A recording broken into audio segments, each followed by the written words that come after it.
I'm uploading copyrighted content on Patreon at Cultivation Audiobooks*. You can follow and request any novel you'd like. Please like, follow, and comment on the videos of this YouTube channel. It's free for you and a great motivation for me. Chapter 605. Adamant Joy. Leon slept deeply, if briefly. The process of turning back into a human had a great deal of magic power and concentration between him and the Thunderbird, and the process had exacted its toll upon his body. Still, he was an 8th tier mage, now, and sleep was hardly something he truly needed anymore. After only about 2 hours of sleep, he was stirring in the bed that Alex and Maya had brought him to.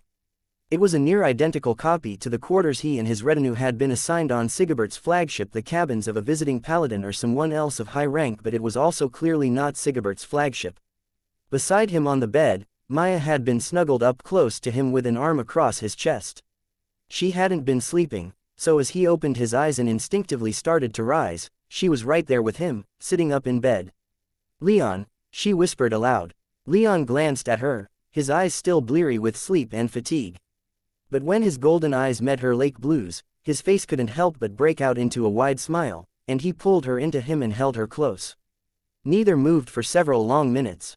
They didn't need to speak to confirm each other's physical state, nor did they even specifically need to vocalize their emotions. Maya could feel that Leon was all right, and that he'd ascended to the 8th tier, while Leon could feel her joy at his waking, and at his ascension. However, while Leon could sense that Maya was all right, after taking some time, Maya pulled away from Leon and locked gazes with him again. "You seem different," she said. "I think I am," Leon said as his eyes narrowed in thought and suspicion. He extended a hand above them, and with barely even a thought, fire began to crackle around his fingers. It didn't look any different than usual, not any darker, not any more potent. It did seem that he could summon the flames with greater ease, though if that was due to his ascension or not, he couldn't say. The Thunderbird had told him that his blood from the Black Dragon had awakened, but he supposed that the Great Black Dragon had gone back to suppressing it. It would take further testing on his part to figure out how effective that suppression was, now, but at the very least, he could see that his summoned fire looked no different than usual. "What happened down there?" she asked. Leon took a deep breath. "Ancestors, I don't even know where to start." Eventually, he started at roughly where he'd made the decision to take on Jorman alone, and the strange visions that had assaulted his mind that were the cause. It seemed even clearer to Leon in hindsight that the primal god had been responsible for that much, especially after it revealed that it had been the Thunderbird look-alike the entire time. Then, he largely skipped over the battle between him and Jorman with as few details as possible, but Maya wasn't going to allow that. "But what about that demon?" she asked. "And that thing it was fighting?" Leon went silent for another long moment, his eyes wandering the room yet not looking at anything in particular. "You can trust me," Maya whispered, and Leon felt his heart clench in response. It was true, he could trust her with anything. Yet, he wasn't sure about this last secret of his, the one that he'd hidden from everyone, even Elise. Consorting with demons was taboo in the Bull Kingdom, and warranted instant extrajudicial execution if caught doing so. Such things hardly mattered to Maya, but he still hesitated to tell her about his and Zafin's relationship. After almost 10 seconds of silence, Maya frowned lightly and said, "You don't have to." "It's fine," Leon interrupted. "I suppose this wasn't something I should be keeping to myself, anyway." Slowly at first, but getting easier as he went on, Leon told Maya about how lost he felt immediately following his father's death, and how just after losing his father, he encountered Zafin. It had seemed to be the best way forward at the time, making the contract with Demon. And it did largely work out, with Zafin's power even coming in handy multiple times in the past 4 years. But Zafin was still a demon, so Leon made it as clear as he could that he didn't worship him, or make anything even remotely resembling blood sacrifices. "But the demon is on our side?" Maya asked when Leon was finally finished, after he retold the battle between himself and Jorman, including his summoning of Zafin and Jorman's summoning of his angel. "Yes," Leon replied unequivocally. "I trust that rude Ba." Leon briefly recalled the Great Black Dragon calling him a bastard, and cut himself off. "I trust him with my life. Maybe not anyone else's, but mine." "Sure thing. It's hardly worth that much anyway, so trusting it to a demon is hardly." "Don't finish that sentence," Maya sternly warned him, and Leon felt a flash of anger rock through their connection. With a playful, self-deprecating smile, He said, "All right, I won't." Just trying to lighten the mood a bit. Maya made a haughty show of turning away from him. "You're worth a great deal to me," she said, and it was like a knife through Leon's heart. Quietly, he wrapped his arm around her waist and pulled her back into him. "I'm sorry. Bad joke." Maya turned back around, a gentle smile on her face. "I forgive you," she said like a queen pardoning a man already on the headsman's block. Leon smiled back, and continued with his story. It was another hour before he and Maya emerged from their room and into the main cabin, to the great joy of Anzu, and to a lesser extent, the rest of Leon's retinue. Leon spent a few minutes playing with Anzu and giving him all the head pats before he addressed the others. "Thanks," he simply said, hoping they understood. They'd followed him this far, even though he was having some serious doubts if he was worthy of following like this. "Don't mention it," Marcus replied with a wave of his hand. "We hardly did much, anyway.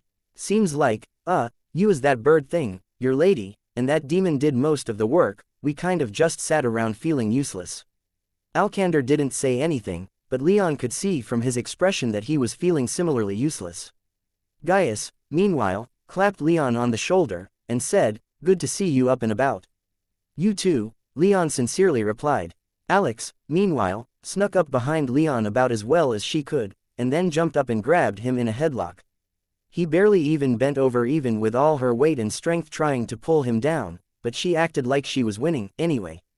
"That's for leaving us behind," she shouted as she thrashed about on his neck and over his shoulders. "And that's for coming back as that creepy fucking bird. What was up with that?" "I think story time will have to wait, for now," Gaius said, dampening the spirit in the room.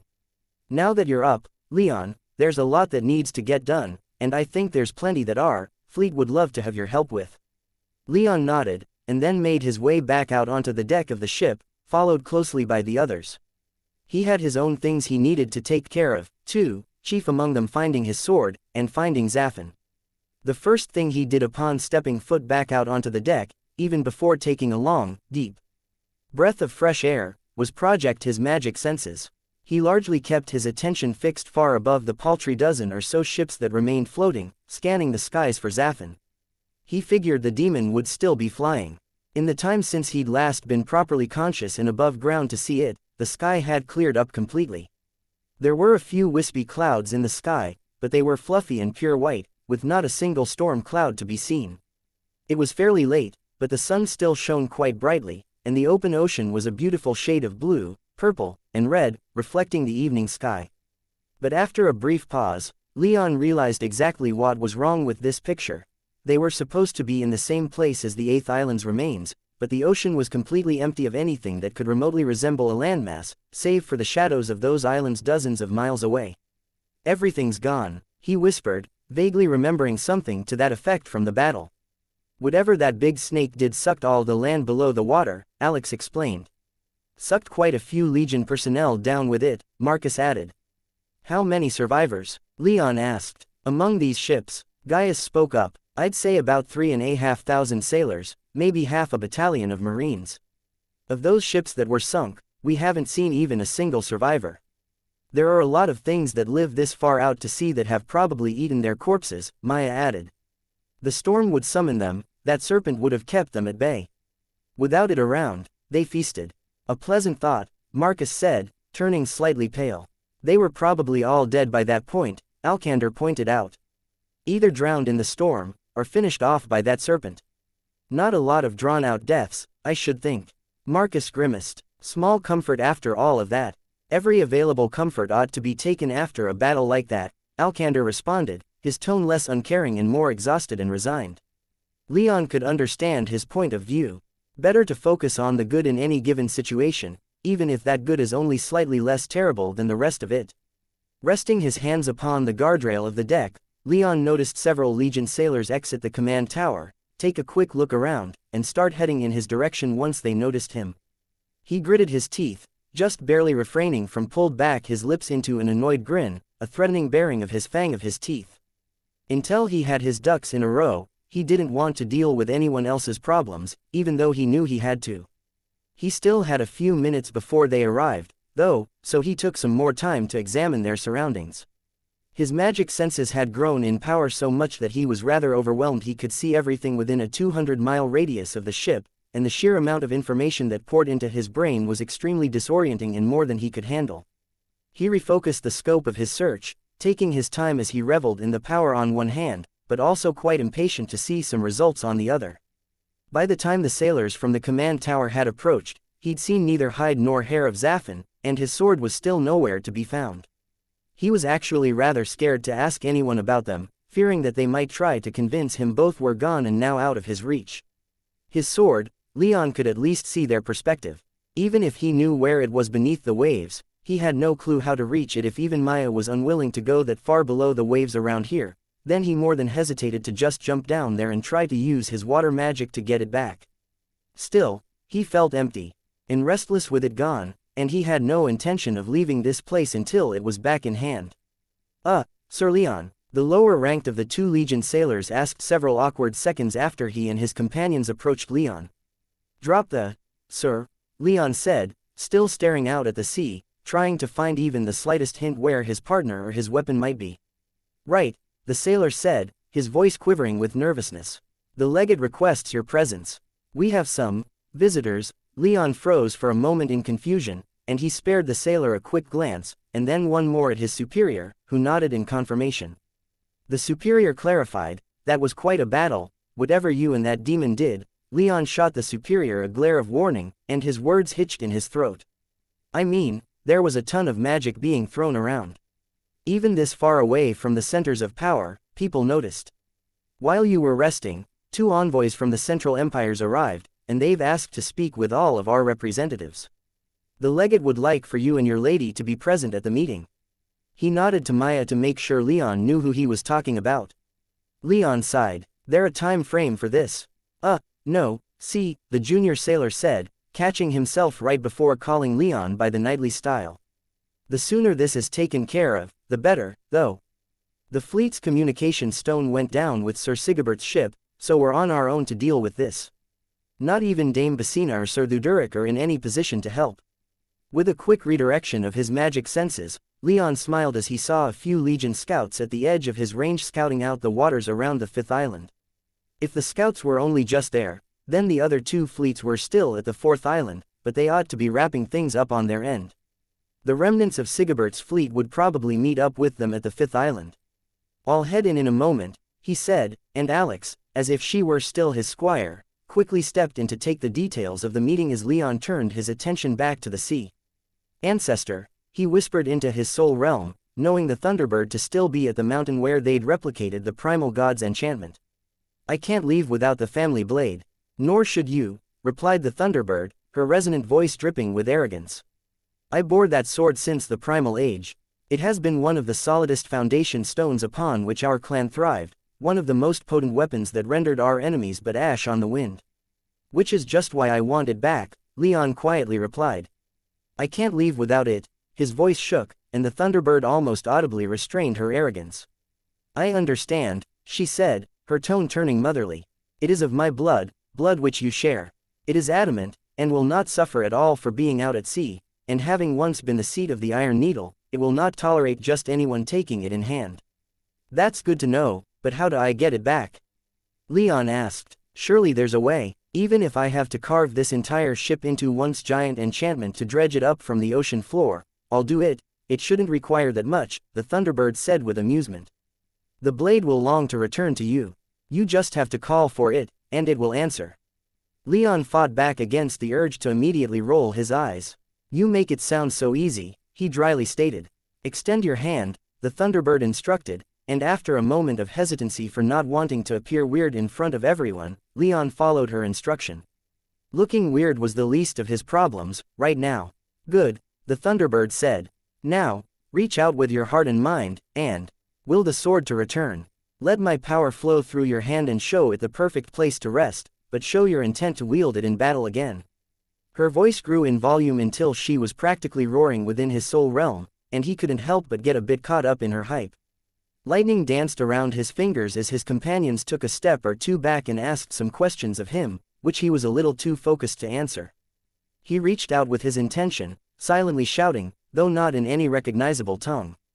The blade was of his clan, it was as much a part of him as the Thunderbird's power. Neither he nor it would be complete until they were reunited, and he reached out with his longing as well, longing for that reunion of hand and blade. And after 15 increasingly desperate seconds, his hand extended, power flowing through his body, his will growing, the silent roar in his head growing louder, a single bolt of golden lightning shot up from the sea and into the clear dusky sky. A moment later, the blade of House Rame exploded out of the sea and slammed into Leon's hand, sending him almost stumbling back a few steps with the force of its arrival, the deck beneath his feet remaining intact only by being hardwood and not lesser material. His blade was back, sparking with power, rejoicing in its own way at being reunited with him, the blood in the adamant singing in tune with the blood in his fingers, lightning crackling around him. It worked. Leon couldn't help but shout in joy as his face practically split in two with his unabashed smile, and the deck began to creak and groan as, in his instinctive celebration, he let his aura go a little too wild. Leon, Alex interrupted in alarm. That's pretty spectacular, but maybe rein it in a little. Leon glanced around, and was immediately struck with embarrassment over just how many sailors there were on the deck who were almost doubled over under the weight of his aura, and staring at him with accusation in their eyes. Sorry about that, Leon said as he clamped down on his emotional outburst. His eyes found their way down to his blade again, though, and the smile stayed plastered across his face. With a flash of light, a scabbard appeared at his waist. Ever since he'd learned how to pull objects into his soul realm, he'd rarely needed one for his sword, but right now, he wasn't about to let it out of his sight. Having it back at his waist for at least a little while would serve as great comfort over the next few hours as he dealt with everything else that was on his plate. Now in a spectacularly good mood, Leon turned to Alex and said, "All right, where's these envoys? Better to deal with them now before something finds a way to piss me off." "I don't think we'll reach the conference room without that happening," Alex joked, and Leon reeled back as if physically struck, his eyes and eyebrows curling as if in surprise, though his playful act was ruined by the smile that refused to leave his face. "You wound me, you truly do," Leon replied. And with that, with his blade finally back, Leon felt just about whole, and in the rare mood where he was ready to deal with some diplomats. Zaffin was still missing, but Zaffin was a full-grown demon, he didn't need Leon worrying about him. Chapter 606. Imperial Envoys. The first thing Leon noticed upon being shown into the room where the envoys were waiting was their auras. The weaker one was, startlingly, of the 8th tier, while the stronger was powerful enough that Leon couldn't identify his tier. He momentarily froze in the doorway, stunned by the level of power that had arrived. The weaker of the two, almost paradoxically, looked like he should have been stronger. He was a giant of a man, standing head and shoulders above Leon. He was dark of skin, possessed a built physique that put marble statues to shame, and had deep black eyes that Leon could easily see someone getting lost in. His handsome features were like stone, stoic and unmoving, almost mask-like, not even shifting as Leon entered the room. The other man, however, seemed almost the exact opposite, tall, but not overly so, with a much thinner, lither build. His skin was lighter, though still much tanner than a Bull Kingdom native, and he had some of the warmest, friendliest brown eyes that Leon had ever seen. Other than his aura, though, he didn't possess much in the way of looks that Leon, at least, thought were particularly attractive, though he lit up with charming glee as Leon overcame his initial shock at sensing their auras and took a few more steps into the lavish conference room. The stronger one said good-naturedly as he rose from his seat and hurried over to take Leon's hand in his own, to Leon's mild displeasure. "Wonderful, wonderful," he said so warmly that Leon found himself unable to hold on to his light antipathy at the unwanted physical contact. "So good to see you, my friend. Let's talk, let's talk." Do we know each other?" Leon asked as the stronger man almost pulled him further into the room and steered him toward one of the chairs closest to the head of the conference table. The weaker of the two envoys wasn't sitting, instead choosing to lean against the wall and glower at everyone as they filed in and took their seats. Leon, however, barely noticed his attitude, so captured was he by the stronger. "No, we've never met," the stronger man said, "but that doesn't mean we can't be friends, can it?" "Can it?" Leon disagreed. His criteria for considering someone a friend was rather high, and someone he just met, even if strong and friendly, wasn't yet a friend to him. However, out loud, he simply said, "Friends at least know each other's names. I'm called Leon, born of House Rame, but just Leon will do." No titles or styles, if you please. If that's what pleases you, then so be it. So be it, the stronger man said, punctuating his sentence with a booming, amiable laugh. You may call me Ambrose. Likewise, no styles, no titles. No styles, no titles. Ambrose, instead of sitting directly at the head of the table, sat directly across from Leon, with the head seat between them. However, because he didn't sit there, no one else did, even the legate of the ship, who entered in Leon's wake, sat further down the table. Maya and the rest of Leon's retinue sat further up, with Maya herself taking a seat directly to Leon's right. What followed were several long rounds of introductions. The weaker of the two envoys never spoke a word, though Ambrose introduced him as Zaf. The name caught Leon's ear, and he gave the 8th tier man another once-over. As he did, he noticed that the man seemed strangely familiar, though not for his appearance, but rather his aura. In fact, the more that Leon stole quick glances at him, the more his stoic and unchanging face seemed almost literally mask-like, and a quiet suspicion began to grow in his heart, but that suspicion, if assumed to be true, only led to confusion and a torrent of questions flowing through Leon's mind. The rest of the introductions went by fairly easily, with Ambrose warmly greeting even the weakest of Legion knights who'd entered the room, not only acknowledging even those squires and secretaries who stood by the wall instead of taking seats, but even having short, pleasant exchanges with them over how they were dressed or what he could glean from their aura. Ambrose didn't even blink when Maya refused to speak to him out loud, and instead merely identified herself as Naiad, using her mental communication, taking it entirely in stride and only offering her a couple cordial compliments. By the time Ambrose directed his attention back to Leon, everyone in the room had been thoroughly disarmed by his affable demeanor, and it was like his power and what he represented had been forgotten. However, all of that came roaring back when he said to Leon, "It's simply wonderful to have the opportunity to meet all of you today. Simply wonderful. However, as much as I would love to continue speaking with all of you like this, we must see to the business that brought me here." To business. Just one moment, Ambrose, if you will, Leon interrupted, a little bit of iron in his voice. You identified yourself and your partner, but didn't say where you were from. Which of the empires do you represent? Or do you claim to represent them all? Ambrose readily replied, "We hail from the Ilian Empire." The 4 empires bordered a great inland sea, and Leon knew the Ilian Empire to be the empire on the western side. He didn't know much of the 4 empires, and the only dealings he'd ever had with them had been meeting the doctor from the Sacred Golden Empire, the empire in the north. However, he did know that Heaven's Eye was based in the city of Oculera, which was within the Ilian Empire, giving him some hint as to the power dynamics within the empires. As far as he knew, the Sacred Golden Empire was the agricultural powerhouse of the 4, while the Ilian Empire was the richest and most magically advanced. The Sunlit Empire to the south of the inland sea he knew essentially nothing about, save for it apparently having many lightning mages, which intrigued him, while the Sentinels, the empire to the east of the sea, was even more mysterious. I don't mean to be rude, Leon pressed as he leaned forward in his seat, but do you have anything that might prove your claim? Leon, Gaius muttered from a few seats down, but Leon quickly silenced him with a stern look. The ship legate, however, he couldn't quiet so easily, and the Legion Knight interjected immediately after.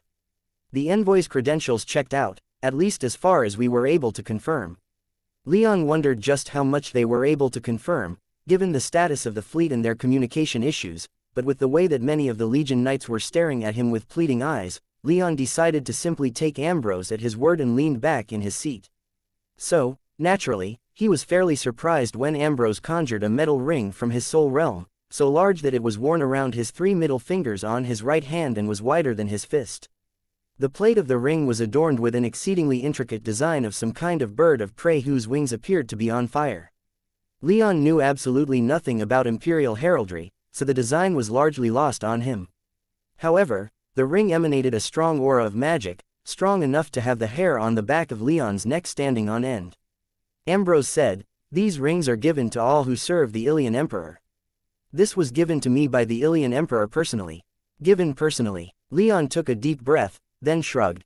He still doubted, but with after a quick glance back over his shoulder at Zaf, who still silently leaned against the wall, he figured that they should just get on with it. "All right, Ambrose," he said, "what has drawn the attention of the Ilian Emperor?" "The appearance of a great horned serpent," Ambrose answered. "Such creatures were long considered extinct, having been hunted down and exterminated over 50,000 years ago. They are exceedingly violent by nature and unfailingly brutal in behavior. They pose enormous threats to all of civilization on Eterna, and so seeing one appear after so long and one so large and possessed of 9th tier strength, at that has many people back home, and in the other empires, greatly concerned. Many people, greatly concerned. I can see why, Leon said. There were also other things that drew attention during that fight, such as that black bird, the demon, and Lady Naiad. Here, Ambrose continued, nodding at Maya with a broad smile on his face. Suffice it to say, His Imperial Majesty wanted to know exactly what was going on out here, and so he sent me. If anything needed to be done to resolve the situation, I was empowered to do so. Situation resolved, no matter what.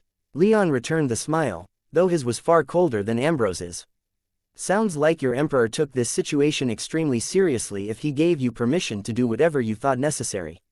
Many would abuse that power, and few would ever appreciate it, especially those who live in these parts who might not want outside interference. Are you one of those people? Ambrose asked. Dislike interference? Leon's lips thinned as he pressed them together for a moment. Not me, specifically. I'm actually the opposite. I would have loved to have your support just a few days ago. Would have made all of this so much easier to deal with. Then I apologize for not moving sooner, Ambrose said with a brief lowering of his head. Apologies. Leon sighed. I apologize as well. I don't much like dealing with dignitaries and the like, and I fear I've let my displeasure poison my demeanor. Before Ambrose could respond, Leon launched into another brief explanation of exactly what happened over the past couple of months, starting with the need for the Legion to retrieve Octavius, and ending with the death of the great horned serpent. At least, as it had been explained to him, for the memories of his time as the Black Eagle were still rather fuzzy. He glossed over the appearance of Zaffin among a few other important details that he didn't want to spread, unsure how Ambrose would take it, though given who he thought Zaff to be, he assumed it probably wouldn't turn out too bad. By the time Leon had finished his brief rundown, Ambrose had leaned in onto the table and propped his chin onto his folded hands. That's quite the story, he said. Quite the story. Tell me more about this place with the pyramids, if you would. Sounds like a remarkable place, and I'm curious how this Jorman discovered it, and about the being you say resided down there. Leon went into a little more detail, but he got the strange impression that Ambrose wasn't quite as into the place itself so much as Jorman and the primal god within. His eyes wandered a little more when Leon described the immense pyramid-filled cavern, but were locked on him the entire time he spoke about Jorman and his relationship with the primal god. So it seems to me that it either influenced, or co-opted the serpent cult that existed on these islands, which then allowed it to influence everyone here once its seals were weakened. But, Ambrose countered, if it influenced that cult, then why didn't it break out then? Why not? Leon gave him a lost look and emphatically shrugged. No clue, I wasn't there. Maybe those three heroes had something to do with it, reinforcing the wards. I've got nothing. Maybe you'd have more luck going to investigate the site yourself. Maybe I should, Ambrose mused as he leaned back in his seat. It sounds like this thing was rather interested in you. If you're asking me why, I can't tell you that, either, Leon said as naturally as if he were telling the truth. Maybe it was because I'm the strongest of the warriors sent from the Bull Kingdom. Maybe it just wanted another 7th tier mage to play with. It transformed one 7th tier mage into a great horned serpent, by the sounds of it, Ambrose pointed out. Could it have had similar intentions for you? Leon shivered slightly, and then shrugged again, but this time he closed his eyes and sighed as he did, trying to make it look like he was forcing on a tougher facade than he felt, as if he were actually disturbed by Ambrose's suggestion. Have no idea, he said. Glad I made it out before it could try. How exactly did you do that? Ambrose pressed as he leaned back onto the table and stared into Leon's eyes. You were a little light on the details during your explanation, and I would like a little more elaboration. You also didn't really talk about that bird, or that demon, or those angels. I'd like to know more. I can't tell you what I don't know, Leon said, his tone turning frosty. That demon came out of nowhere, and I had little interaction with it apart from fighting that giant snake with it. And that bird is even more of a mystery. We don't even have its body to examine. It was dragged below the waves with the serpent. Its wing had been stuck on the monster's horn. You see, both are probably Kraken food at this point, if not a meal of something even bigger. Ambrose stared at Leon, smiling the whole while, his eyes narrowing into a knowing look, and Leon felt like the man could see right through him. However, he knew that if there was one key to lying, it was to stick with his story until given concrete proof. He had no reason to trust Ambrose, even if he did suspect that Zaf was Zafin, and he wasn't going to just hand over potentially sensitive information to just anyone. "I'm sorry I can't be of more help to you," Leon said to Ambrose after a few quiet, awkward seconds. "Are you sure you can't help me?" Ambrose asked. "Are you sure? That bird, at least. Nothing happened surrounding it. No one transformed into it in the same way that this, Jorman, was transformed into that serpent."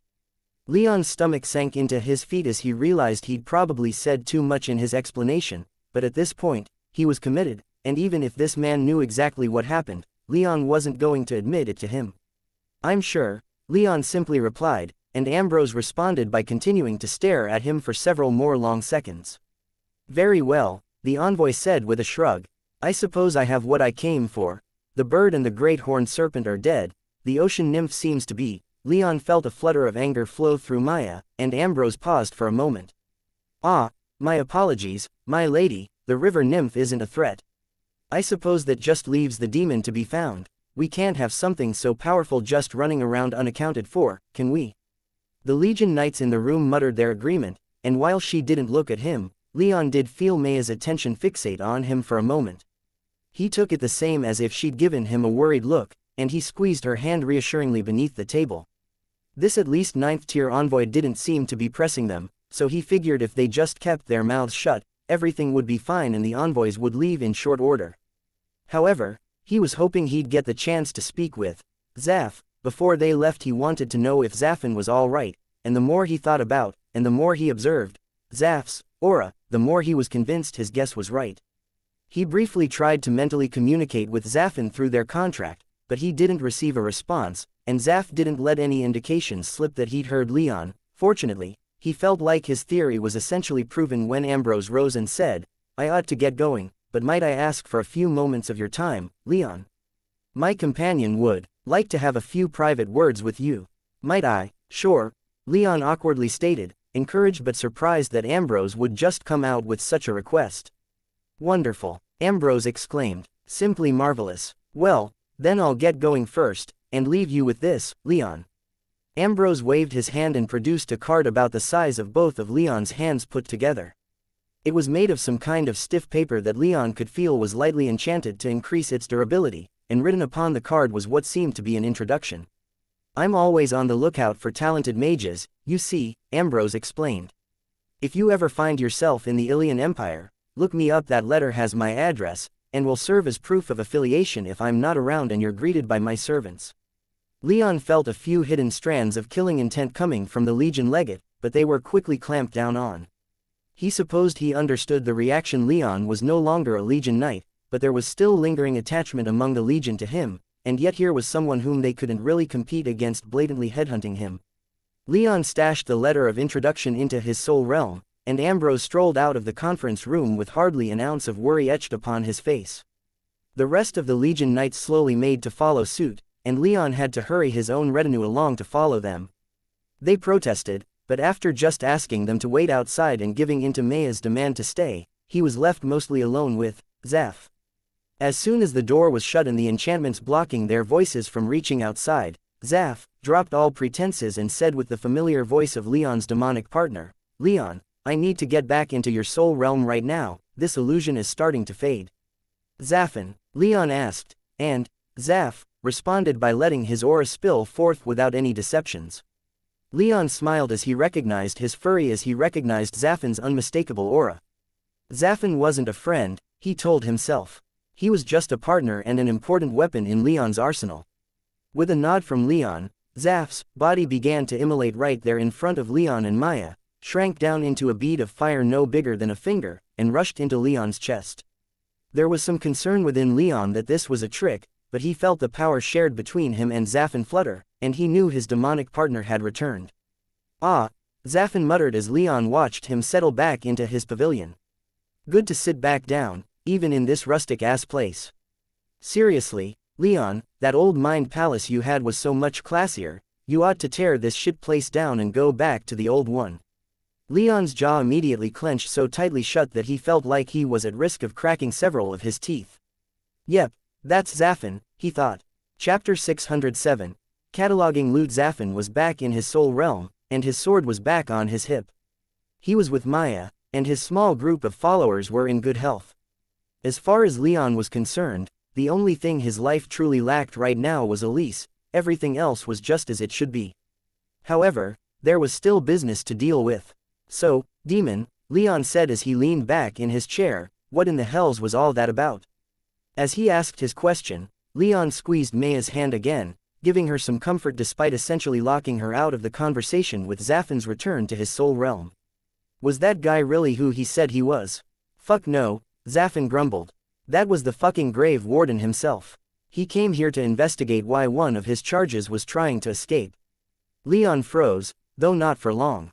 That was the grave warden?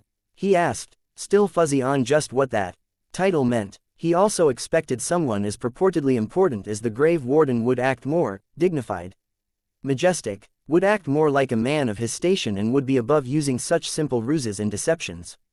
More personally, Leon thought someone like that would be too prideful to even pretend to be someone else's subordinate.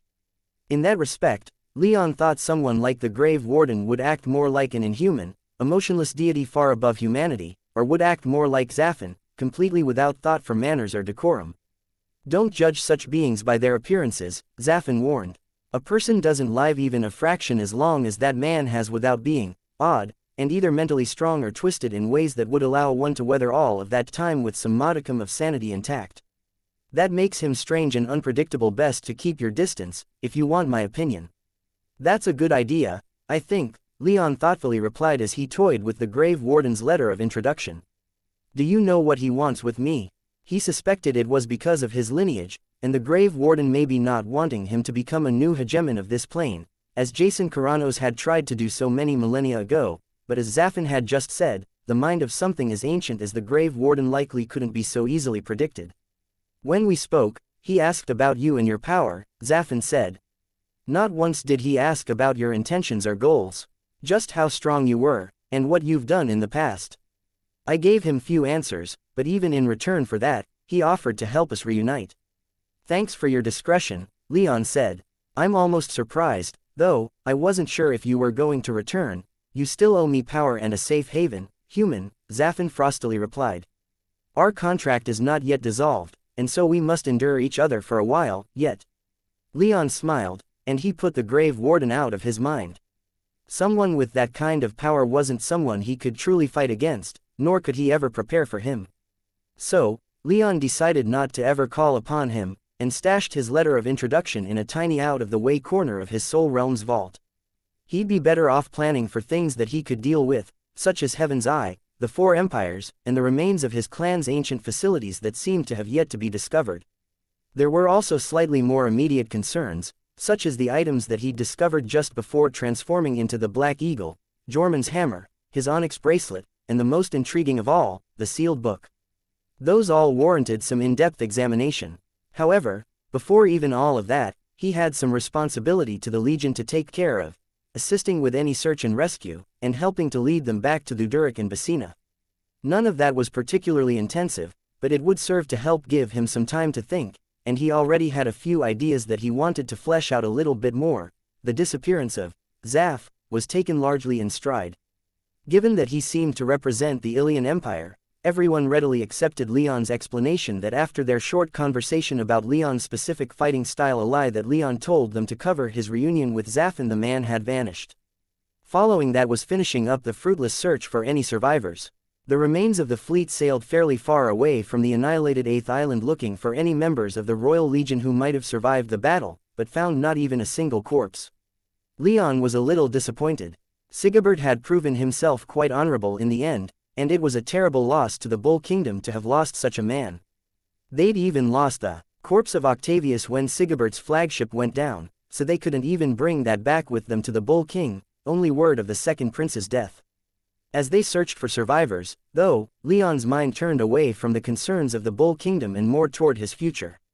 He had a good retinue already, with his family, along with Alex, Marcus, and Alcander. However, while he and Maya were exceptionally powerful, everyone else was not. Alex, Marcus, and Alcander had made their own disappointment in their performance during this expedition known, and as they slowly began sailing back toward the inhabited Serpentine Isles, they doubled down on their training. Leon even participated in the hopes of limbering up and starting to get a feel for the limits of his new status as an 8th-tier mage. Even Maya seemed to pay more attention to their training, whereas usually she couldn't even be bothered to be present. However, the great magical walls she'd found herself unable to smash through ever since the Civil War ended seemed to have affected her a little bit, and Leon could feel her flexing her magic in an almost nervous tick in a way that she hadn't before. She didn't seem ready to talk about it, yet, though, so he left her be until they could return to the Bull Kingdom. All of that still left Leon with one conclusion: he needed more people on his side. He had no intention of heading to the Nexus alone. He needed a strong support group to aid him in his attempts to build his clan back up from the bottom in the way he wanted, and his current retinue was just not sufficient for that task. He needed new recruits, and he already had at least one potential option. Leon absent-mindedly stared at the wall across the cabin from him, his mind lost in strategy. Gaius, sitting on the other side of the game board, slowly deliberated his next move as he moved his hand from his right over to his left flank, and then back again, over and over. Leon could understand his indecision. He'd moved his pieces against Gaius, quite heavily on both flanks, while keeping his much lighter center covered by his archers. Gaius could push down the center, but that would cost him quite a few pieces and leave his flanks vulnerable. It was a much safer bet for him to focus on countering Leon's charge on the flanks. The two hadn't spoken much since the game began. The rest of Leon's retinue were either training on the deck, or in Maya's case, reading in her and Leon's room. The remnants of the fleet were slowly sailing back toward the 5th island, but their going was slow since most of the ships had taken some form of damage, and fixing all of it without the benefits of a dry dock was out of the question. They could only limp their way back home with those that had survived the push into the shattered islands. This left Leon and the rest with plenty of downtime. Gaius, too, even though he was a Legion Knight, but had technically been one of Sigebert's assistants, and with Sigebert gone, he was stuck in limbo, waiting for a new assignment and helping out where he could. Leon knew that the young nobleman wasn't content with sitting on his laurels, and so he had a proposition for him. When they'd first met, Leon had despised Gaius. The things the nobleman had said to him were truly vile and beyond insulting to a man who had just lost his father. But during the course of their interactions over the following few years, Leon had developed first a grudging respect, and then some genuine admiration for Gaius. Even after everything he'd suffered through, all of the humiliations and indignities, all of the defeats, he was still trying to be an honorable man doing what he thought was right. Leon may not have appreciated what Gaius' nightmare looked like within the Serpent's Temple, but the fact of the matter was that other than Maya, Gaius had been the only one brave enough to join him in venturing down into that place. With more time to think and ponder over everything, Leon had come to greatly appreciate Gaius' presence. He might have felt a little differently if Gaius had still pined for Valeria, but with some downtime to stop and think, Leon believed Gaius when he said that he was over her. "I have a question for you, Gaius," Leon said as Gaius committed to the defense of his right flank. "Go for it," Gaius said as he sat back in his chair, only to be forced to lean forward again when Leon made his next move immediately instead of taking some time with his turn. "What are your plans after we get back to the kingdom?" Leon asked as he slid one of his cavalry pieces across the board and pushed on the left. "Can't say I know for certain," Gaius dejectedly admitted as he took much less time deliberating and maneuvered an archer to counter Leon's cavalry charge. "My family is on the out, as are most families. I suppose I'll continue to serve in the legions for a few years and take the time to figure things out. With the fall of the landed class, the legions are going to have a lot more power in the kingdom in the coming centuries. On the other hand, I could resign after those years and join my family in whatever they plan to do next. House Tullius will still be wealthy, but without titles and their associated land, we could easily burn through that wealth trying to stay afloat." Leon used his next turn to have some light infantry screen his cavalry charge. "You don't sound overly eager about either of those options," he observed. "I'm not," Gaius admitted as he swooped in with a heavy infantry piece and took two of Leon's light infantry. Leon hardly cared, paying more attention to Gaius rather than the game. He continued to advance his cavalry despite losing some of its cover. "Have you ever considered leaving the Bull Kingdom?" he asked. Gaius paused as he was about to use his archers to attack Leon's cavalry. Not really, he said. The Bull Kingdom is where my family is. It's where the most support I could ever ask for is based. A reasonable reason, Leon cheekily said. I ask because I don't think it's any surprise for you to hear that I'm not long for the Bull Kingdom. I didn't think you were going to stick around, Gaius replied. Even before your real name was revealed, I couldn't see you as a paladin. Even now that I know who you really are, I can't see you sticking around. Leon nodded and smiled. My intentions are to head south. My fiancée is Lady Elise, you know. Gaius nodded. With her and her mother's support, and that of my own personal power, I think Heaven's Eye would accept me at fairly generous terms. I intend to continue my journey through the magical tiers within the 4 empires, but even then, my goals lie a little higher, in the world above. Have you ever heard of the Nexus? I've as much as anyone, Gaius said. Everyone knows the star that never moves, but other than a few stories, I can't say I know much about the place. It's the domain of the gods, Leon whispered as he leaned forward a bit, a look of growing excitement stretching out over his face. That's where my destiny lies. That's where I intend to go and build my family. I wish you luck, Gaius said as he took a quick drink from the wine cup next to him, raising it slightly in a subdued toast to Leon's ambition. Sounds like it'll be a hell of a journey. I want you to come with, Leon bluntly stated, and Gaius just about choked on his wine. I need people I can trust where I'm going. You may not have that much power compared to even the strength of the 4 empires right now, but power can always come in time. Trust, at least when it comes to me, is hard-earned, but you've earned it in spades. Come with me. Gaius dabbed himself off with a napkin, the front of his shirt now slightly stained from spilled wine. He carefully placed the wine cup back on the table and cleared his throat a few times, though more out of anxiety and surprise than anything else. While Gaius sat in his chair, looking like his brain had almost locked up, Leon said, You don't have to give me an answer right away. Just know that the offer is made in good faith. Whenever you feel like giving it to me, feel free to do so. Just know that if you wait too long, I might have left before you made your decision, right? Gaius muttered, his eyes wide with shock. After that, neither spoke that much for the remainder of their game. Despite having started to swing the balance in his favor before Leon made his offer, Gaius found himself being thoroughly trounced, but he hardly cared. His mind was on far more important things. On far greater things. Leon blinked awake in his soul realm. His physical body lay in his bed, Maya curled up next to him, a smile of satisfaction on her face as she tried to mesh her naked body up against his in her sleep. They'd just finished several long rounds of vigorous sex, but even they had their limits, and once they were reached, they'd both drifted off to sleep. Leon had woken first, but in the interest of letting his river nymph lover sleep a bit more, Leon had cast his consciousness into his soul realm to investigate something else that needed seeing to, Jormung's items that he'd looted from the cave. The enchantment within that cave had largely captured his and the everyone else within his soul realm's attention, but those items deserved some as well. To that end, Leon brought out all 3 items and laid them out on the table with Nestor's ruby. First came the hammer. You said this was a weapon of one of Jason Carano's vassals, right? Leon asked Nestor. A despot or something. A strategos, Nestor corrected. A strategos is essentially the political rank that someone who's just achieved apotheosis can expect to receive if they're someone else's subordinate. In this case, the man who wielded this hammer was from a long line of lightning mages descended from a Blood Thunder Jaguar. Blood Thunder Jaguar? Leon asked in disbelief. Who gave that thing its name?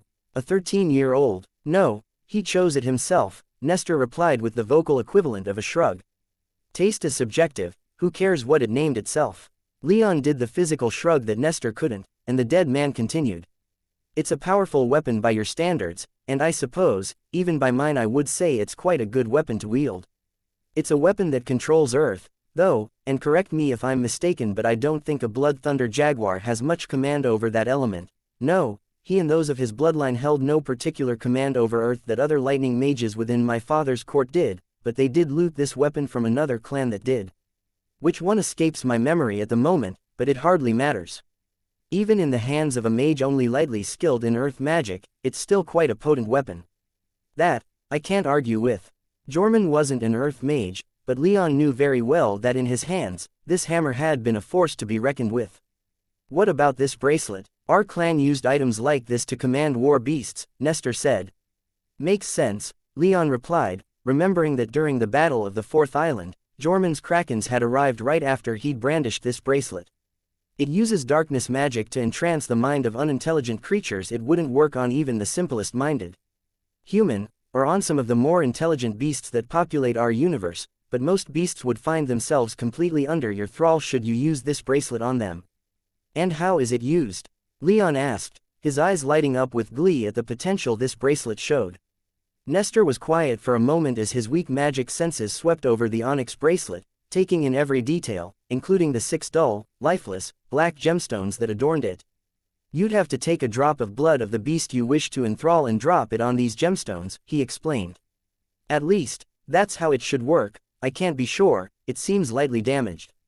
It was down in that chamber, so I assume Jormun took it out when he transformed into that serpent, Leon said, his voice quiet as he thought about it. I could see his transformation having damaged this thing, given how damn big he was in his monstrous form. That would make sense, Nestor said. Be careful using this thing. Each of these gems should work at least once more, but after that, you'd better be sure that you want whatever beast you're going to be tying to this bracelet, because I don't think whatever gem you use on it will be capable of binding to another. I'll keep that in mind. Leon wasn't too fond of the idea of dominating monsters just because he could, or running experiments to see what kind of monsters the bracelet could dominate, so he took this limitation as almost a boon. He wouldn't be tempted to use that capability without thought. Should I be worried that others might possess other bracelets like these? These weren't terribly common in my time, but I'm sure more than just this one survived our clan's downfall, Nestor mused. If you're worried about that griffin of yours, though, I'd say that it's far too self-aware and intelligent for this magic to work on it. Like I said, simple-minded creatures. Even those krakens that pirate was using was probably pushing the limits of the bracelet and might even provide another answer for why it's damaged. Good to know, Leon said as he turned his attention to the last item, the book covered in magical seals. He could identify many of the seals, but undoing them was another matter entirely. They were so complex and tied into one another that he thought it was probably beyond his capabilities to unravel. Fortunately, he had a master of enchantment here with him. That book I can't unlock, Nestor stated, crushing Leon's hopes immediately. The hammer and bracelet were exciting, but he knew what they were and what they did. The book was mysterious, and he'd always enjoyed reading well enough, so it had held an allure all its own. To hear that Nestor couldn't open it was even more crushing than Leon would have guessed it would be. Why not? He asked, barely managing to sound like he wasn't whining. Because it's an enchantment of my own design, Nestor explained. Without the key phrase spoken aloud, there is no way to open this book. However, I think I know what it is. Nestor paused for a moment, but Leon's patience ran out fairly quickly. Oh, Chapter 608. Further evaluations cataloging the items he'd found in the transformation cave, as Leon had taken to referring to it in his head, was only part of what he needed to do to put his soul realm in order. He also had a gigantic pile of gold that had once been the massive serpent colossus to deal with, as well as the 2 emeralds that had been set into its eye sockets. The emeralds were set aside for Gaius, but before handing them off, Leon wanted to take some time to study them, for they hummed with magic power. However, after giving them a thorough examination with Nestor, he found that they were little more than magical batteries. He felt a little sad, parting ways with them, for he could think of a few things he could do with such massive batteries even if they were on the verge of depletion following the Colossus destruction, but he fully intended to keep his word. These emeralds were Gaius, not his. The golden remains of the Colossus frame were far more intriguing, though. Many of its enchantments were still intact, though depowered and old, and served as great inspiration for Leon's studies. The gold alone represented an enormous amount of wealth, enough to ransom a king, but with its enchantments, Leon didn't intend to sell the ripped and rent hulk anytime soon, if ever. The Colossus ivory horn was another story, for it held no magic power, and possessed only one enchantment: it could glow in the dark. It was still one solid piece of ivory, and though Leon couldn't even begin to identify what poor creature had lost its horn for the Colossus decoration, he guessed it was still worth a fair amount of silver. Leon was a little disappointed in the lack of use in the horn, but he supposed the Colossus wasn't so much a dedicated guardian of that temple as it had been something to awe aspirants and pilgrims. It was powerful, but possessed little in the way of combat enchantments other than the fact that it was a massive golem made almost entirely out of gold. After evaluating the Colossus, he turned his attention to something far more heartbreaking: his armor and his flight suit. With his new 8th tier power and the promise that the transformation enchantment held, he felt like he might be able to fly without a flight suit, but that was beside the point. With the aid of enchantments, he'd be able to fly much more efficiently, making longer and faster flights easier. His blood hummed in delight at the thought of soaring through the skies under his power, and after that transformation, his instincts demanded that he liberate himself from the tyranny of gravity as soon as was possible. As much as he would love to indulge that, though, he knew that his armor had to come first. Once again, it had been beaten and broken and rendered useless. Some parts, like those covering his legs and left arm, were fine, but his cuirass had been ruined by the shade of Artorias, while his right gauntlet had been ripped asunder when he'd caught his hand in the formation of a teleportation portal. His helmet, meanwhile, was utterly lost to him, with whatever remained after his fight with Jorman having been thrown away before he was cast down into the pit. It pained him, but as he stared at the extent of the damage and as he remembered just how much of a pain it had been to have repaired and re-enchanted the first time, he slowly came to the conclusion that he'd need to commission a whole new set of armor. His magmic steel armor had served him extraordinarily well, and he would honor its remains, but he needed something new, something that he could work with much easier. He needed something that wasn't highly specialized for fire and lightning enchantments, as his armor had been, which was one of the reasons why he needed so many silver bands attached within. If he could enchant the metal of whatever new armor he wound up with directly, then it would be much more durable and efficient than using attached silver bands. He could even attach in new weapons or other effects much more easily. If he advanced his knowledge of wind magic enough, he could implement his designs for his second-generation flight suit into his armor, removing the need to switch between the two if the need arose. He'd even be able to incorporate flying into his fighting style with much more confidence and reliability. Leon had to stop himself from salivating at that thought and instead focus on the present. He wasn't sure how much longer he wanted to stay within the Bull Kingdom, and he was torn between getting his new armor made now or later. He'd undoubtedly be able to get better armor made in Imperial lands, but he didn't know how long it would take to travel there, and he couldn't possibly predict what hardships might crop up along the way. He may need new armor sooner rather than later, but he also balked at the idea of spending his silver on something that would so soon be outclassed. He supposed he could simply buy something fairly cheap and spend some time enchanting it into something reasonably sufficient, but that was also an unappealing idea. He never considered himself a vain person, but right now, sufficient, despite its literal definition, just wasn't going to be enough. Is that the blood of the great black dragon coming through? Leon wondered after a while of trying and failing to come up with something that he could conclusively decide upon. For the time being, he decided to wait until he could consult with Emily or anyone else who knew the empires and the routes to reach them before he made a decision. As he thought it over, his eyes drifted, and eventually landed upon the distant mountain where the mausoleum he'd built for the stone giants lay. It was about time to return their dead to them. He felt a little more ready to admit his failure to them. His heart sank when he thought of Lapis and the other stone giants who'd followed him out of obligation to his bloodline, only to meet their ends under what he considered his failed leadership. He wasn't looking forward to going there and admitting his failure, but it had to happen eventually. For the next few hours, Leon spent his time in his soul realm drawing a few sketches for a new enchantment scheme for any armor he might commission in the future. He couldn't do much without actually having the armor and knowing how much space he had to work with, but he could at least get started on the basics. He only stopped when he looked up from his work and noticed that the Thunderbird, who'd been doing little else other than analyzing the transformation enchantment on the distant mountain where it had been copied, seemed to be taking a break. He set aside his work and flew on over. "How's it going?" he asked as he lighted down softly on the mountaintop. "Quite well," she said as she shifted into her human form. "It's markedly different compared to what I'd been working on myself." Leon cocked an eyebrow, remembering that the Thunderbird had promised to look into ways to help him stimulate his blood and achieve something similar to that transformation. It had only been a couple years since then, though, so he hadn't thought she'd made much progress.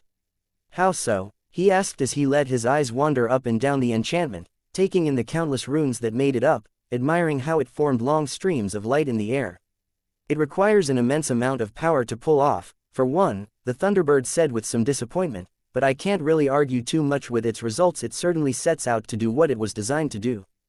"But," Leon asked, sensing the hesitant pause in his ancestor's voice. "But it does so in an almost callously barbaric fashion," the Thunderbird replied, a smile adorning her bronze face, yet there was little warmth in it. Your human mind was suppressed under the influence of new instincts, and you experienced immense pain during your transformation. These alone make this enchantment, without modification, unsuitable for use. There isn't much point to having the ability to transform your shape if you and your transformed self are essentially two separate entities that share no memories. If you transform in battle, your superior form might choose to simply fly away, or attack your comrades. Useless. Counterproductive. Leon nodded. The prospect of freely transforming into a bird in the way the Thunderbird did was exciting in ways that he couldn't fully articulate, but if it required going through what he did in the transformation cave every time, it would be a power he'd never invoke. Is there a way to prevent that? He asked. Of course there is. The Thunderbird boomed, her voice like a crack of thunder. Most of what I was working on was to mitigate or eliminate those very flaws.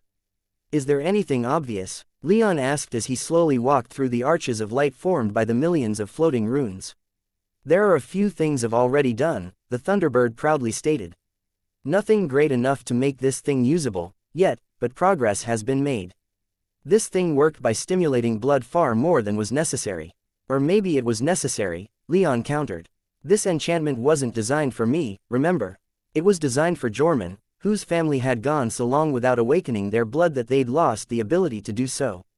My blood, however, was already awake, at least, the part that I inherited from you was. It didn't need as much stimulation, and yet, that serpent didn't seem entirely in control of itself, the Thunderbird replied. It didn't show off much human intelligence. Not showing it doesn't mean it didn't possess it, Leon responded, then frowned and shrugged. I suppose we'll never know, though. Not like we can question Jorman about what he experienced. Either way, for me, this blood stimulation was too much, so we can safely tone it down without losing anything critical for the enchantment to work. That's one thing I've already started to tweak, the Thunderbird said as she gestured toward one part of the enchantment. Leon followed her gesture, but the enchantment was so complex that he couldn't even begin to pick out the specifics of what she'd done. Still, he nodded, for even if he couldn't see what she'd done, he trusted that she wasn't lying, and he was suitably impressed. However, there was something he was curious about what she'd brought up. You were working on the transformation with the Great Black Dragon? He asked. She'd said so before, when he'd confronted her about how she'd kept that part of his lineage secret, but it took on new meaning now that he had a face to picture in his mind. The Great Black Dragon was no longer just an idea in his head, he was an actual person. I was, and while he was hardly the most cooperative, he did provide valuable reference material. I thought he didn't want to acknowledge me at all, he said. He tried to control his tone, but he couldn't help some bitterness escaping into his voice. He didn't, the Thunderbird confirmed. However, what he says and what he does aren't always that similar. He said he didn't care what happened to you, and that you were undeserving of even the lightest of acknowledgments from him. And yet, he aided me when I asked for help, and he smote the primal god when it entered your soul realm. I don't think that god ever thought that that proud bastard would have such a reaction when it saw that your blood was suppressed. The Thunderbird threw her head back and laughed, but Leon wasn't quite so mirthful. He was quite emphatic that I was nothing to him, he pointed out. He also did the very thing he swore he would never do, the Thunderbird shot back. He acknowledged you. Even if it was to throw a few barbed words around, he still acknowledged you. By the way, how are you feeling? Leon frowned in confusion, then shrugged. Fine, I guess. You weren't acting entirely fine when that old bastard was here, she said. Felt to me like you were still experiencing some draconic instincts that were flaring up with another dragon in your territory, Leon scowled. I just didn't want him here. He was arrogant and treated my soul realm like it was his own. I just wanted him gone, but I'm sure those instincts played a big part in that. Leon shrugged again. I'm feeling fine, he repeated. Then maybe all of that's quieted down. I assume that Flying Lizard has gone back to suppressing your power as much as is now possible, but I think he cares about you more than he lets on. Probably more than he wants to. He doesn't like that he has to share you with me, so he claims that he's written you off entirely. He has, Leon stated. I wouldn't go that far, the Thunderbird replied. I think if I never showed myself to you, he might have done so at some point. Leon's scowl drew deeper. He remembered several times in some of his darkest moments when he saw visions of black fire, and of the great black dragon within. The Thunderbird continued, he doesn't act like a civilized man. He isn't a civilized man. He's wild, selfish, and arrogant.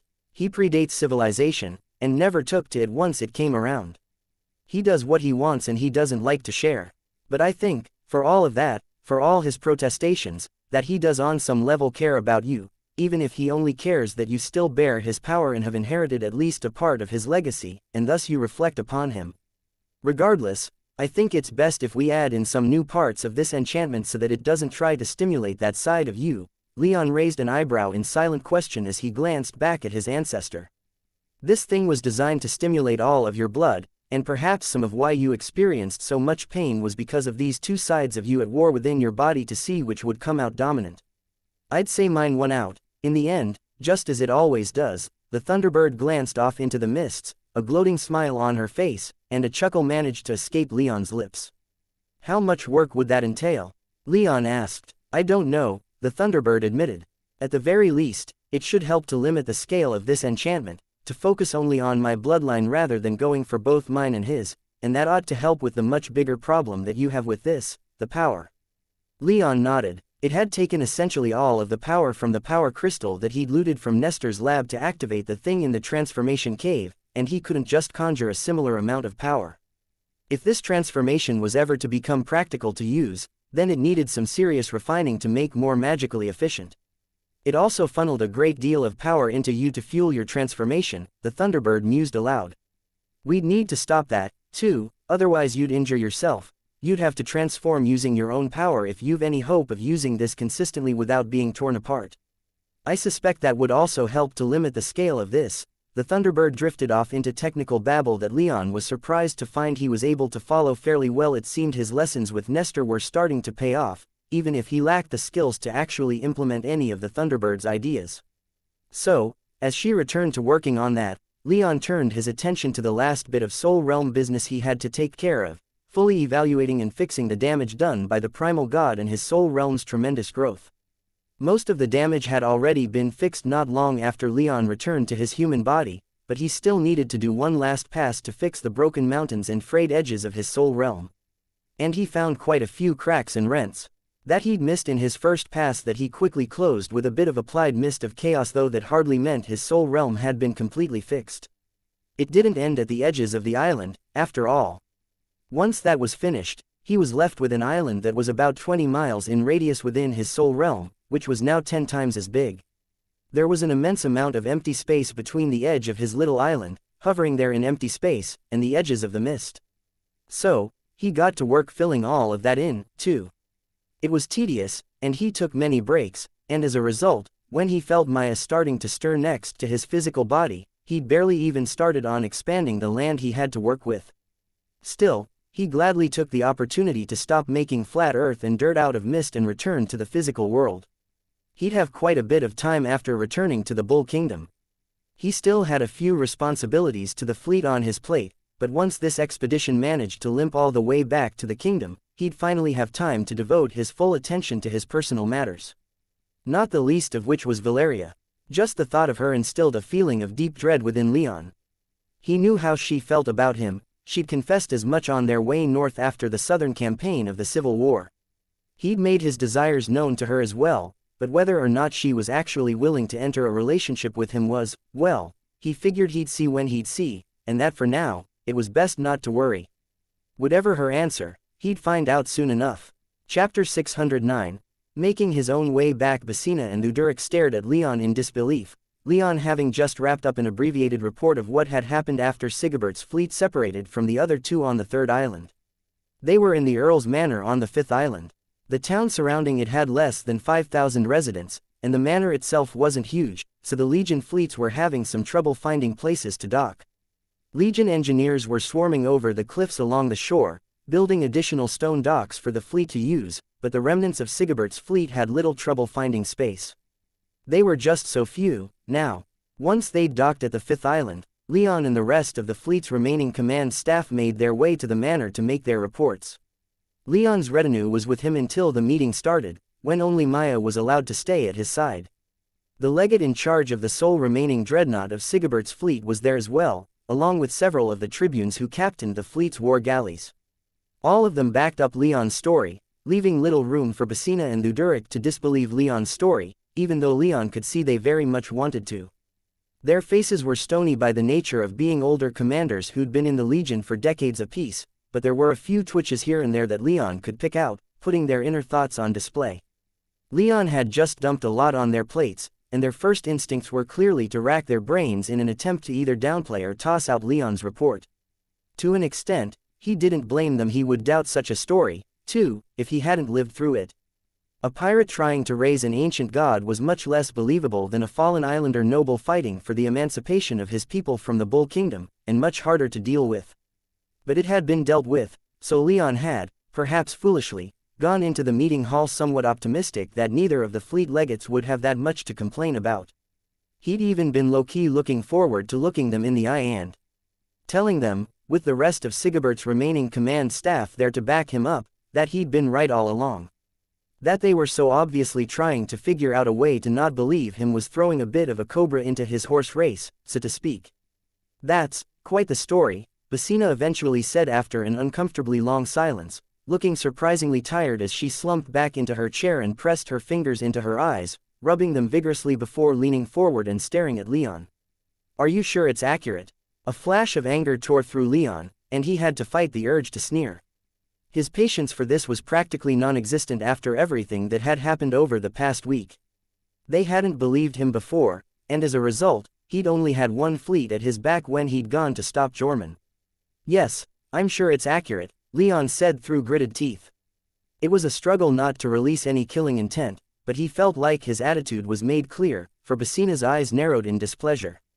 Whatever the case, the legate from Sigebert's last dreadnought interjected, Sir Sigebert is dead, and the fleet is ravaged. We killed the man responsible for it and confirmed Prince Octavius' death at his hands. Our mission is complete, and we're ready to return to the kingdom. There's not much else for us to do here with so few of us left, anyway. There's still plenty for you to do, Basina disagreed. These isles aren't as stable as I would like, and having a few extra ships and a pair of 7th-tier mages around to help pick up the slack would. We don't answer to you, with respect, Leon growled, his annoyance growing even further. They still thought that he was a 7th-tier mage, and he'd lied to them all about Maya's power level, but that hardly mattered. If he'd been honest, maybe Basina wouldn't be so shameless as to be trying to coerce him into helping with her mission, but he wasn't in an honest mood. With respect, I'm still the commander of this task force, and I won't have insubordination. Basina replied, her voice starting to harden in the face of Leon's challenge. I maintain strict discipline within my ranks. Leon stared back at her, debating with himself over what he should say to communicate his intentions as clearly as he could. He wasn't a knight anymore, and his patience for these games had run out. Now, however, Basina was staring at him like he was just a tool to her, or lower. Like he owed her his service and obedience. Like he was privileged just to be there. The thing that struck Leon as most strange, though, was the fact that Basina wasn't from a noble family. She was a knight, and so was noble by appointment, but she was common-born, so he didn't know where this was coming from. Maybe she thought that since he was just a mercenary, technically speaking, that she could order him around. Or maybe she was just letting her power go to her head. But he wasn't having it. She didn't believe him, and he had no obligations to her. He'd accomplished the mission that he'd been tasked with as best as he was able. He couldn't bring Octavius back, as the king had requested, but he'd confirmed the prince's death and revenged the kingdom upon the prince's killer. He was under no further obligations to this task force. He quickly realized that he wasn't in the mood for fancy words. Fuck off, I don't need this, he growled as he stood. Basina's face contorted in surprise and rapidly growing anger, but a threatening glare and a hint of killing intent from Leon had her frozen in her seat, the look slowly vanishing from her face. Without another word, Leon turned around and left, with Maya right behind him. He left the rest of the room sitting in stunned silence. Once on the other side, Leon paused as the rest of his retinue rose to greet him and took a deep, cleansing breath. As far as he was concerned, the Legion could believe whatever the hells it wanted to. He was done with whatever politicking their higher-ups were involved in. Whatever the reason for Basina's refusal to believe him, he was done with her. What's going on? Marcus asked as he, Alcander, and Alex joined Leon and Maya by the door. We're done with these fucking people, Leon said, the scorn and derision in his voice not even slightly hidden. Come on, let's head back to the ship. Right, Marcus said as he and the others fell in behind Leon. Leon confidently strode out of the Earl's manor feeling like he'd just lost a huge amount of weight. It was much the same feeling he'd felt after resigning from the Legion following the Civil War, and this time, he knew that there would be no returning to the fold. He wasn't just done with Basina, he was done with all of the Legion. He'd give the king his report personally, but beyond that, he was done with the kingdom as a whole, even if he and Elise decided to stick around in the capital for a little while longer. It would take nothing short of another primal god rising from its prison to threaten the kingdom for him to lift a finger in their aid. Make sure you're packed and ready to leave on a moment's notice, Leon said as they exited the manor. I might have crushed a few toes in there, and we might not be entirely welcome on that ship anymore. Hells, they might not even be sending that ship back to the kingdom, either, in which case we'll need to find another way back. I have so many questions, Marcus grumbled, but he asked none of them and Leon didn't give any answers of his own accord. Alex, however, had more important questions of her own. If we're not going home with the Legion, how are we to cross the ocean? Leon shrugged. We'll figure it out. The islanders are a seafaring people, there have to be some around who can give us a ride back east. If not, there's always the possibility that we can just steal a Legion ship. That would be dangerous, Alex pointed out, though her tone didn't suggest that she was against the idea. Not for us, Leon nonchalantly replied. I doubt they'll seriously pursue, and even if they did, we have our ways of outpacing them. He gave a meaningful look to Maya, silently asking her if she could do as Jorman had done and speed up any ship they took if the need arose. Just as silently, she nodded her confirmation that she could. That was all Leon needed to know. Still, he didn't take any ride home on a Legion ship for granted, and as they walked through the tightly packed, unpaved streets of the town, surrounded by short 2- or 3-story buildings painted in various pastel colors, his magic senses drifted from the Legion ships to the civilian sectors of the harbor, looking for ships that seemed promising. Naturally, the Legion was dominating all available dock space, but that didn't mean that there were no civilian ships at all to find. In fact, it was quite the opposite, for the fifth island had little in the way of agriculture, and survived almost entirely on fishing and trading in jungle wood. This meant that even with the Legion fleets here, there were still quite a few civilian ships around, too. Even if there weren't any that could reach the mainland, there had to be at least a couple that could reach Craterrock. If Leon had to, he'd island hop all the way back to the Bull Kingdom. Hells, if I have to, I'll build a whole lot of flight suits and we can just go back that way, he cynically thought, though he didn't seriously think that he and his weaker comrades would be able to make that journey. Once they reached the harbor, he started looking around as they picked their way toward their dreadnought. For the most part, he only saw Legion Marines and sailors going about their business of occupying the town and expanding the docks to accommodate more Legion ships, but he also saw a fair number of what looked like Islander sailors and fishermen around, too, though most of them were stuck arguing with Legion personnel regarding dock space, from what Leon could tell. However, as they drew closer to the dreadnought, he saw someone that he'd almost entirely forgotten about after his interrogation. Leon had actually thought that Sigebert hadn't released him yet, and that he'd thusly died on Sigebert's flagship when Jorman as the Great Horned Serpent had destroyed it. He saw a dark-skinned man wearing off-white robes made of fine material and a golden overcoat decorated with bright pink and red flowers engaged in a heated argument with an islander who looked like a ship captain. At the dark-skinned man's waist was a large, ornate, curved sword, and tucked beneath one arm was a conical helmet intricately decorated with geometric patterns. Anshu Bodhi Rahulani, the fifth-tier pirate from the Indra Raj that he'd captured during the battle on the fourth island. Leon stopped, almost causing Maya to run into him from behind. What is it? She asked, her question echoed by Alex and Marcus as they almost ran into Maya, in turn. Over there, Leon said, nodding in Anshu's direction. Meet me on the ship, I think I want to go talk to him. You sure about that? Marcus asked as he gave Leon a slightly reproachful look. Going around without an escort isn't nearly as impressive as going with one. It's more important for all of you to get packed, Leon replied. What are we going to pack? Alcander asked, his tone light and sarcastic. All of our stuff went down with Sigebert's ship. Leon frowned, but he sent them off anyway. At the very least, they had a few changes of clothes given to them by the Legion, and Anzu had to be prepared to be moved, and he wanted everyone ready to leave the dreadnought immediately. He thought it so likely that they'd have to contact a civilian ship that he wasn't even waiting around for the Legion to maybe apologize to them and give them a lift back east. Once his retinue was off heading back to the dreadnought, he started picking his way through the crowded docks toward Anshu.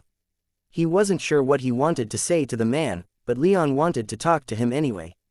Anshu was a man from the other side of the plain, and as a former pirate, Leon guessed he was fairly well traveled. He was also a 5th-tier mage, to boot hardly that powerful compared to Leon or Maya at this point, but by the standards of the plain, he was still a strong mage who could find lucrative employment just about anywhere he went. And Leon wanted to offer him lucrative employment. He needed men and women who knew the plain, and he needed people who could help and advise him on his journey to the Central Empires. He wasn't sure if he could specifically trust Anshu given his piratical activities and some of the personal beliefs he'd shared during the interrogation, but those aside, he'd seemed to Leon to be a man of certain honor and conviction. He clearly hadn't enjoyed his time as a pirate and had joined Jorman in return for some unspecified favor that the pirate had rendered him, possibly regarding his exile from the Indra Raj. As he got closer, Leon was able to overhear Anshu's argument with the ship captain, and he slowed down to listen in a bit.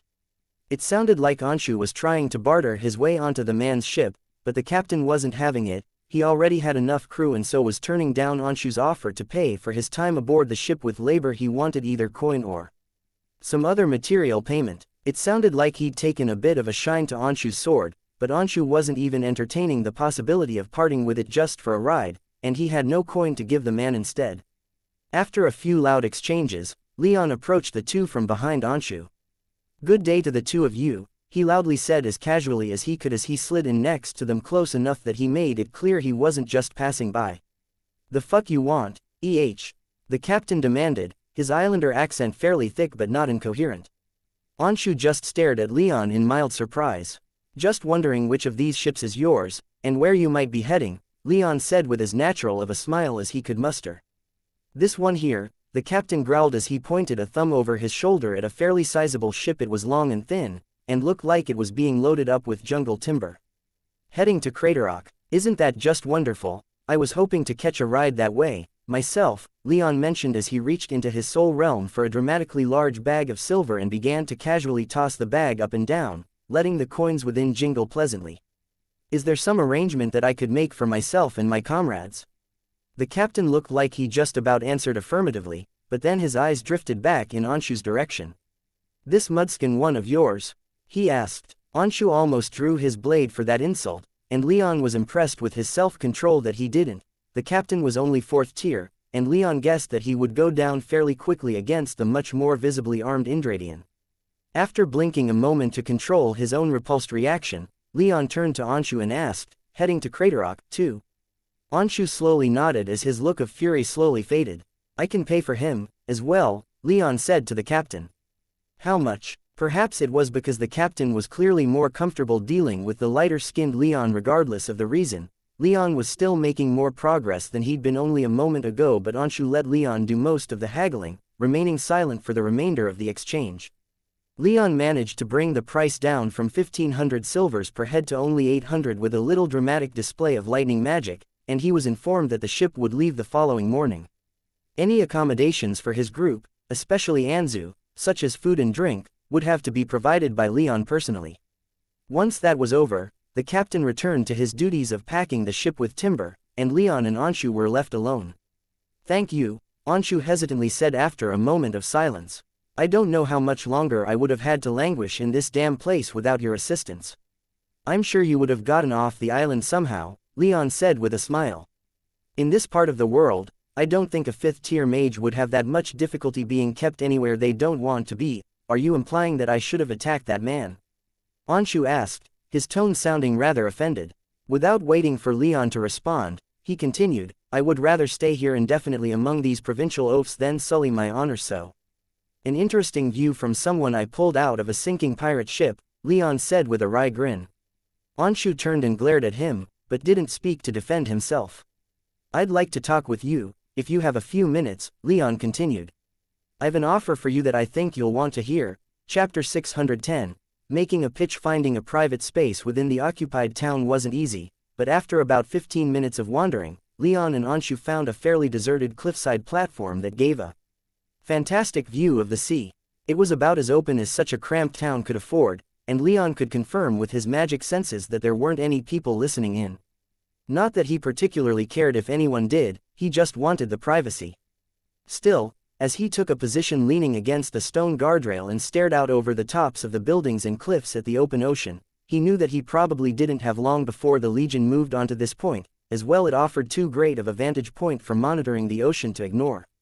Still, Leon took a moment to get comfortable and to enjoy the ambiance of this place. Few people, pleasant weather, the sun setting behind them, dyeing the ocean a bright, calming red-orange. Anshu, on the other hand, did not get all that comfortable, and after several seconds of silence following their arrival at this place, he asked, "So, what's this offer that you thought I wanted to hear?" "Before I make the offer," Leon said in a relaxed tone, his eyes slowly turning between the ocean and Anshu with no hurry at all, "how about you confirm something for me? I don't want to get in your way if you have other plans, so can you tell me in broad details what your future plans are?" Anshu frowned, and for a moment, Leon thought he might refuse. However, the Indradian shook his head and said, "I'm just trying to get back to the mainland. I don't want to be stuck here on these islands for months or years." "Do you have family you're trying to get back to? Or a lord, or an employer?" "No family worth mentioning," Anshu said, and Leon remembered that his family had been purged by the Indra Raja's monarch because one of his family members seduced the Raja's wife or something like that. Anshu didn't say that with any audible or visible pain, though, so Leon wasn't going to question it. "I also don't have anyone else to answer to. My crew went down with my ship, and they were mostly new hires, anyway. I was never able to get my hands on good people who wanted to stick around on my ship." "Why's that?" Leon asked. Anshu shrugged. "Better opportunities were elsewhere. I think it's not a surprise for you to hear that I don't like pirates. I wasn't a pirate, I was just one of Jorman's allies because of our personal history. I didn't raid civilian ships or villages, and I wasn't a rich merchant. Neither of those lend themselves well to having a permanent crew." "How long has it been since you were forced to leave the Raj?" Leon inquired. Anshu shrugged again, visibly losing patience with Leon's questioning. Leon guessed if he hadn't paid for Anshu to ride with them to Craterrock, then the man would have left after Leon's first question. "Decades," the Indradian said, offering no further clarification. "You can't have spent all that time without making at least some friends," Leon stated. "Do you owe any of them loyalty?"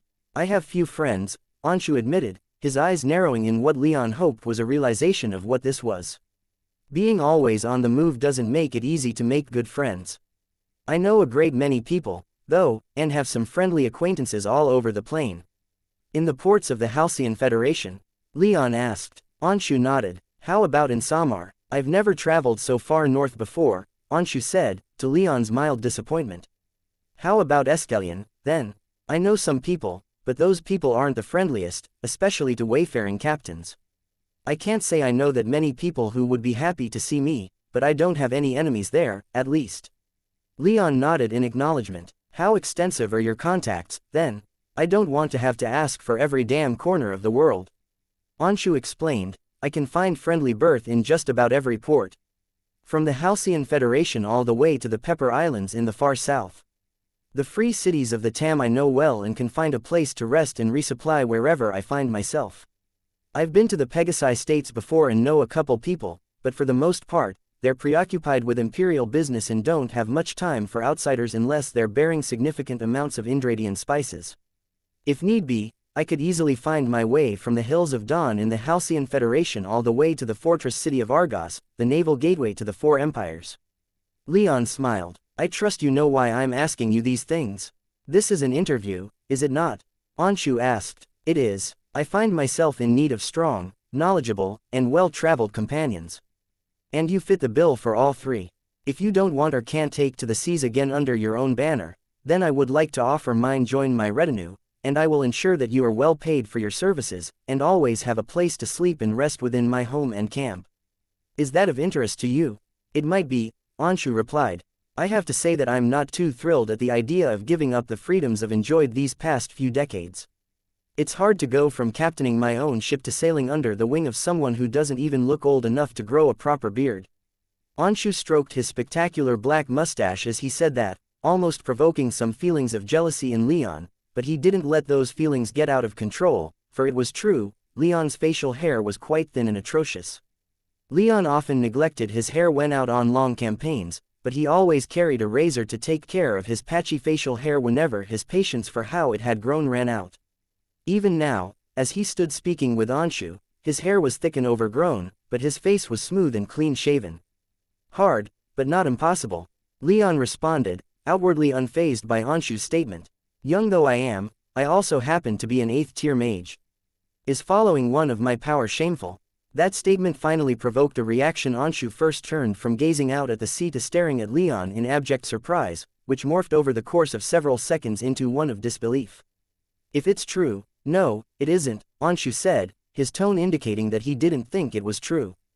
Believe it or not, that's up to you, Leon shot back.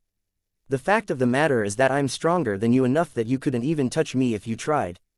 Hells, I even invite you to try. Leon backed away from the stone guardrail to the center of the overlook platform. There, he and Anshu had enough room to spar a bit, so long as neither used too much flashy magic. It didn't seem like the buildings around were residential, either, but Leon didn't want too much collateral damage if Anshu decided to take him up on his offer. Which it seemed the Indradian intended to do. He smiled as Leon stood in the center of the platform, his arms slightly raised in obvious invitation to Anshu, but Anshu's smile was thin and almost apprehensive. As Leon had said, even if Anshu didn't believe that he was an 8th-tier mage, it was undeniable that he was still stronger than the Indradian. However, after a few moments of thought, Anshu seemed to commit, for his aura spiked in intensity, and his fists began to glow with silver light. He didn't go for the saber at his waist, which Leon appreciated, but he was clearly intending to use his magic.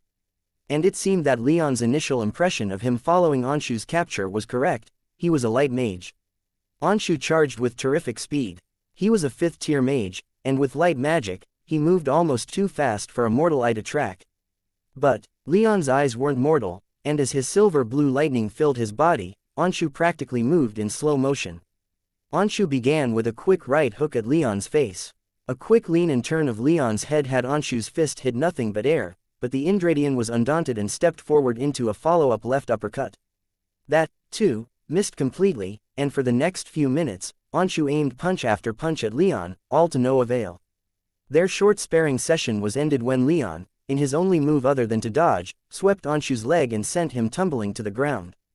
This doesn't prove my claim, I know, Leon said as he helped Anshu back to his feet, their short spar over, but it does prove that I'm at least strong enough to be completely out of your league, doesn't it? Anshu had thrown nothing but fists, his magic never leaving his body and his sword never leaving its scabbard, but Leon thought him a fairly old man, one with enough experience to realize the truth of Leon's words. It does, Anshu stated, though he sounded almost reluctant to do so. Leon nodded, a shallow smile on his face. Take some time to think things over, I'm not the sort to demand immediate answers. Just let me know your decision by the time we reach Craterrock. And remember, you're a 5th-tier mage, and I'll pay handsomely for that kind of skill and talent. Leon began to walk back into the town, leaving Anshu there on the overlook. As he walked, Leon kept an eye on the man for several more minutes, watching as Anshu stared first up at the sky, then returning to the guardrail where he stared out at the sea. His mouth moved slightly, but even with his magic senses, Leon couldn't hear what he was saying, if he was saying anything at all. Perhaps a prayer, he wondered, but after those initial few minutes, he turned his attention away from the Indradian. He'd only gone over to Anshu during that short argument with the ship captain to make that offer to the Indradian, but during that exchange, he'd also committed to leaving the Legion here at the 5th Island. Even if the Legion commanders here admitted their biases and mistakes, he was done with them. He wasn't going to travel back on their ships unless there was no other choice. He sighed as he found himself back at the docks, hoping no one would be too upset that he'd made this decision so flippantly. That ship carrying timber hardly looked that comfortable. It would likely not be the most enjoyable journey back to Craterrock that might have been available. If anyone in Leon's retinue had expected the Legion to try and get them to stick around, they were disappointed. There wasn't a single Legion knight that tried to stop them as they departed the dreadnought. However, to be fair, Leon knew many of them who might have tried, like Gaius, were still in the Earl's manor discussing their strategic situation. As it was, it didn't seem like the remnants of Sigebert's fleet were going to be able to leave for home quite so easily. To an extent, Leon could understand Basina probably wanted the extra personnel to help secure this island, and since it was the last one she had to secure, it made sense to grab these extra hands and then have everyone go home together. There'd be greater security that way, too.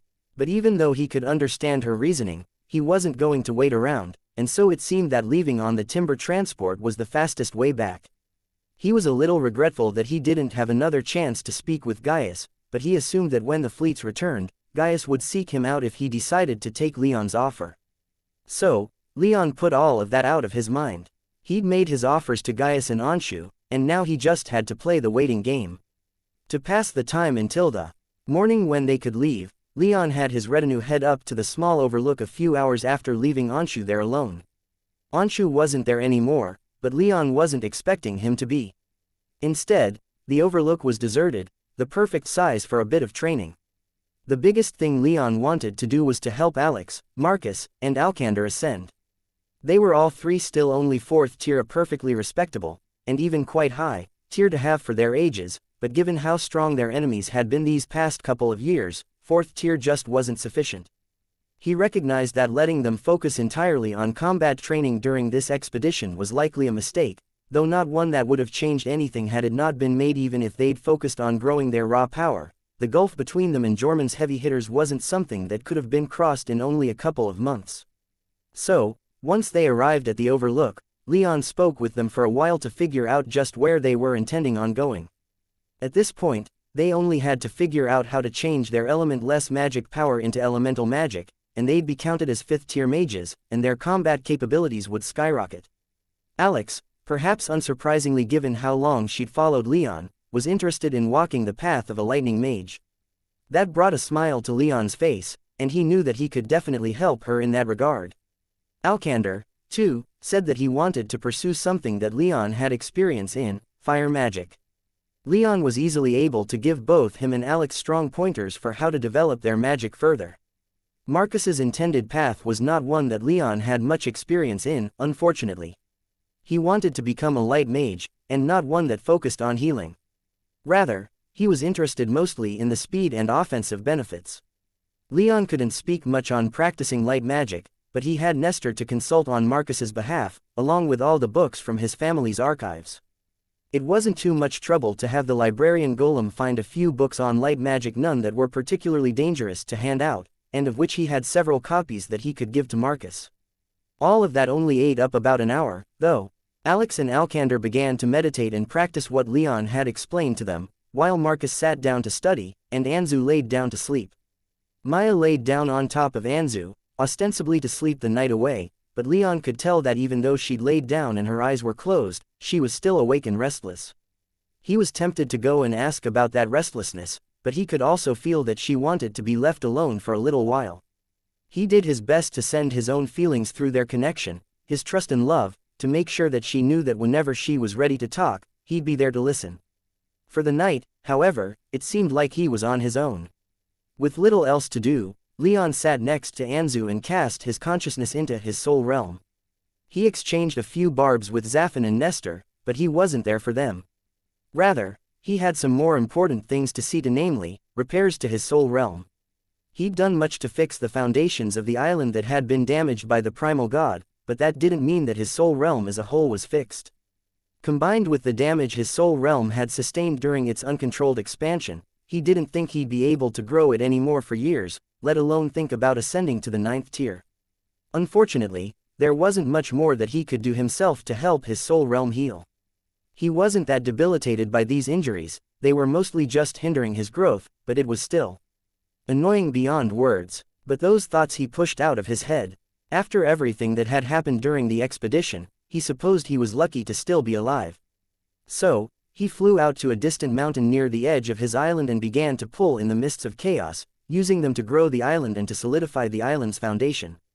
He wasn't sure how much it would help if he had to endure such attacks again, but he made the underlying rock within the floating island much stronger and denser, hoping that the denser the rock would be, the more resistant to damage it would be in the future.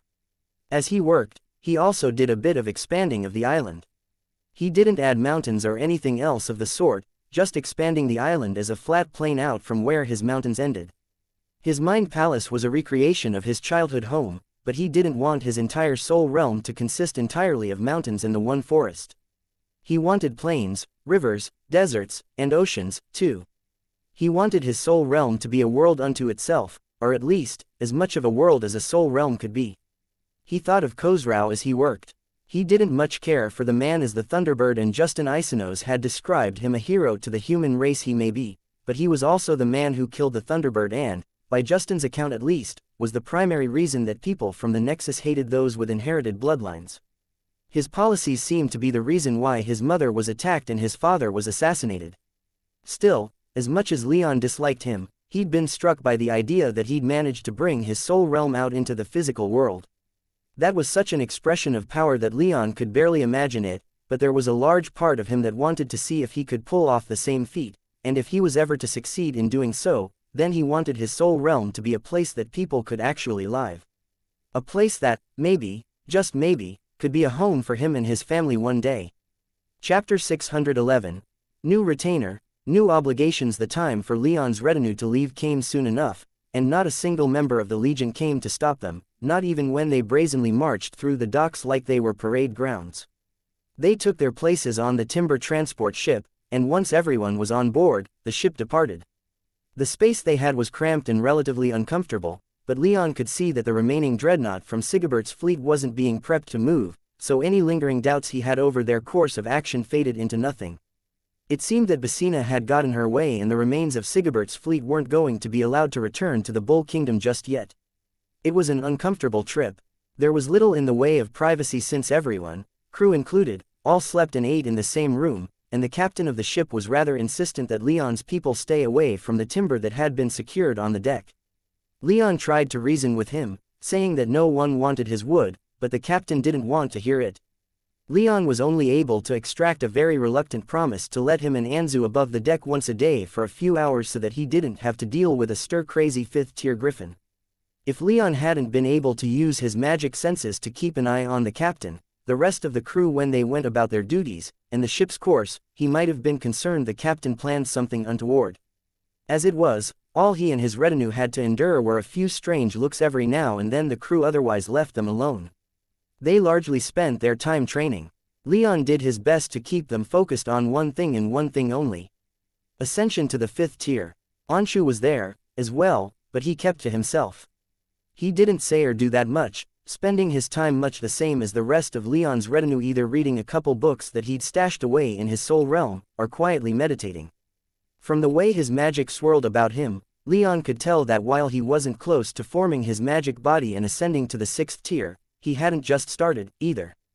And so, about a week and a half passed, with Leon and his companions stuffed in the cramped crew quarters of the ship, eating nothing but the travel rations that Leon had stored in his soul realm, doing their best not to count the seconds until they could leave the ship.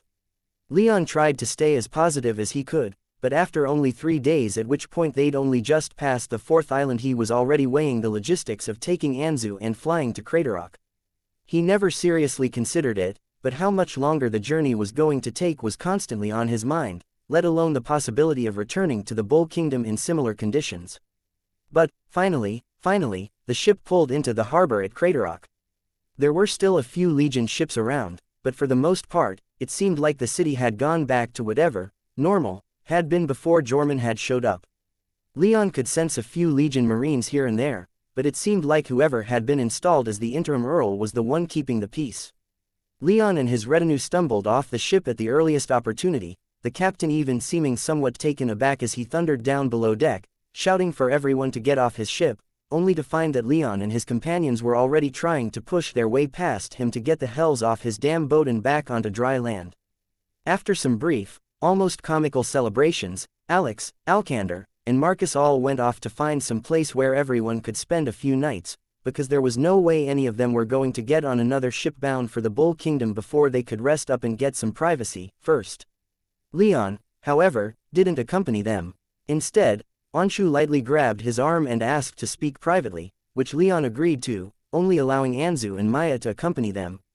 Anshu seemed a bit leery of Maya, but agreed after what seemed like several long seconds of intense contemplation. Despite the size of the city and the Legion occupation, it was decidedly much easier to find a private spot for them to talk than it was in the Earl's seat on the 5th island. Huge swaths of the city were still uninhabited after so many died defending it from the Legion, or from those who'd left before the battle and had yet to return. After only about 10 minutes of walking, Leon led his small entourage to a deserted neighborhood that lacked even scavengers. Perhaps the tiny townhouses and cheap apartments had already been picked clean, or perhaps the local peacekeeping forces had kept looting to a minimum. Regardless, it was a place where they could talk in peace. So, Leon said as he led the group on a slow walk through the deserted street, the sun above shining, the faded pastel paints on the buildings almost sparkling in the beauty of the early afternoon. Have you come to a decision yet? I have, Anshu gravely stated. I have nothing left. My family is gone, my ship is gone, my crew is gone. All of my worldly possessions I'm either wearing or are stored in a small pile within my soul realm. I am a man with just about nothing left to lose, other than a few heirlooms in his own life. I don't even have money. You do have magic, though, Leon pointed out. I suppose I do have that, too, Anshu conceded. But my point remains. I have just about nothing left of my own, and I don't have the magic power to carve out my own place in the world. I can only seek shelter under someone stronger than I am, someone with more connections and more resources. Leon smiled as he let Anshu continue. At this point, he felt like he already knew what the Indradian was going to say. I would accept your offer of employment, Leon Rame. Assuming, of course, that you don't try to take advantage of my current circumstances to try and force me into a restrictive contract, or the like. Leon laughed and said, no, I will pay you a fair wage. I have quite a few financial resources at my disposal. The two haggled for a few minutes, but eventually settled on a wage of about 20,000 silvers per month. It was a staggering sum of money, but it was less even than a knight of similar power within the Legion would be paid, and Leon had 600 million silvers to play with. Or, perhaps a little less, since he'd probably spent about 1 million or 2 on all of his expenses over the years, and on paying those already in his retinue. However, once he returned to the Bull Kingdom, he fully intended to have a talk with Elise about how best to make that money work for them instead of just sitting in a big pile in a Heaven's Eye account gathering dust. Anshu didn't look happy when the negotiation was over, but neither did he look particularly aggrieved. It was a fair enough wage, and Leon had also promised hazard pay, bonuses for tier ascension, and the right to renegotiate his wage at every tier ascension, so there wasn't much to complain about. He even had the right to leave the contract for just about any reason. If he so chose. Leon wasn't looking for slaves or indentured servants, he needed people who wanted to stay with him, for whatever reason he could give them. There's one more thing, the Indradian said as the negotiations wound down. What is it? Leon asked, wondering what else the man might need. His salary was already more than enough to satisfy all of his material needs, and most of his wants, too, and he already had a good weapon and armor, so Leon wasn't sure what else he may want out of this. Do you have any intention of passing by the Raj? Anshu asked. Maybe, Leon said with a frown of thought. He didn't know quite how he'd reach the Central Empires, and while the Indra Raj was quite out of the way, he could envision sailing down that way to be one possible route. Hard to say, I have no idea what might come in the next few months, let alone the next few years. Why do you ask? Anshu sighed, looking almost like he was working up to making a big request. Or maybe working up his nerve to make some kind of decision. I do have some business in the Raj. Business I never thought I would actually get around to, but if you haven't lied to me and you are an 8th tier mage, then finishing this last bit of business might just be possible. What kind of business are we talking about here? Leon asked. The way Anshu had said, business, led him to believe that he had some enemies he wanted to take care of, and asking Leon to make those enemies his own was not unreasonable given the demands Leon knew he'd be making of Anshu in the future, but neither were they particularly welcome. Looking to visit some violence upon someone? Vengeance, maybe. Vengeance would be one way of putting it, Anshu whispered, his even, serious tone wavering with concealed hatred just enough for Leon to pick up on it. My cousin who was responsible for my family's exile was caught and put to death very soon after the Raja caught him in bed with one of his daughters. His death was justified, and I hold no grudge. However, much of the rest of my family was put to death, as well, either by the Raja's executioner, or by the circumstances of our fall. My father and brothers were beheaded, my uncles stripped of their titles and wealth and exiled along with their families. As far as I know, all of them met violent ends at the hands of my family's enemies once they no longer had the political tools to keep the vultures at bay. Leon's eyes narrowed slightly. I thought you told me after you were captured that your family had been exiled. Anshu shrugged. I lied. I didn't want to get too into my family history during an interrogation. Leon considered making a big deal out of that lie, but after a second of thought, he decided not to. He'd lied plenty, both directly and through omission, while he was a knight in the Bull Kingdom. With a shrug, Leon asked, "Are these enemies you speak of the targets of your ire?" "Yes," Anshu said without hesitation. "I was hoping for some assistance in dealing with them, if possible." Leon's thoughtful frown deepened slightly. He didn't revenge himself upon just an Isonos, but he understood Anshu's hope. But he didn't immediately agree. "These people, are they powerful? Do they include the Raja?" Leon asked. The Raj was the most powerful nation outside of the Central Empires, and he imagined that its ruler was powerful enough to command that kind of respect. Making such an enemy was problematic, especially so when it was just to recruit a single 5th-tier mage that he didn't know that well. "They are, and the Raja is, not included," Anshu hesitantly confirmed, though it seemed he struggled mightily to reach that conclusion. Leon decided to quietly contemplate the chances that Anshu would change his mind as they spent more time together. Great nobles and landowners within the Raj, rich and strong, but not so great that they can stand against someone of the 8th tier, only the power of the Raja himself could protect them against you. Still, taking out some powerful nobles might make an enemy out of the entire Raj, Leon pointed out. "I can't imagine there's any monarch anywhere who would take too kindly to a foreigner infiltrating their realm and assassinating their great men and women. They would strike back." Leon noticed Anshu's eyes slightly tighten when he mentioned great women, but the Indradian didn't say anything about it. "I don't ask lightly, nor do I expect you to agree," Anshu said. "As far as I'm concerned, our contract was decided once our salary negotiations were over. If you refuse, then I will accept it." Leon nodded, though his frown remained. "I will take it under consideration. For now, my business will take priority." "I understand," Anshu replied. "I will be your retainer. Your enemies are mine, but mine need not be yours." Leon felt a little bad, but he had to take of his business first and foremost. He wasn't paying Anshu for the privilege of tagging along on someone else's revenge quest. However, though Anshu said that he would accept it if Leon refused, based on the man's subtle body language, the occasional curling of his fingers into a fist, the way his eyes refused to meet Leon's when he spoke of his desire, Leon understood that Anshu's would be only a temporary employment if he did not help the man take care of this business. The two went quiet for a short few seconds, neither of them quite knowing what to say. The tension was only broken when Maya spoke to the both of them mentally, though her question was directed at Anshu. "You are from the Indra Raj. Are you familiar with the free cities of the Tam?" Anshu glanced at her, his eyes momentarily narrowing into a nasty glare. For that moment, Leon thought the man was going to refuse to answer, just as he had the knightess that Sigebert had sent to interrogate him following his capture. However, as Maya glared back at him, her aura on full display, and with Leon taking a step in Maya's direction and standing next to her in solidarity, Anshu blinked and responded. "I am quite familiar with them," he tersely said. "What can you tell us about them, then?" Leon asked as he pointedly took one of Maya's hands into his own. The river nymph subtly, but noticeably, leaned into him.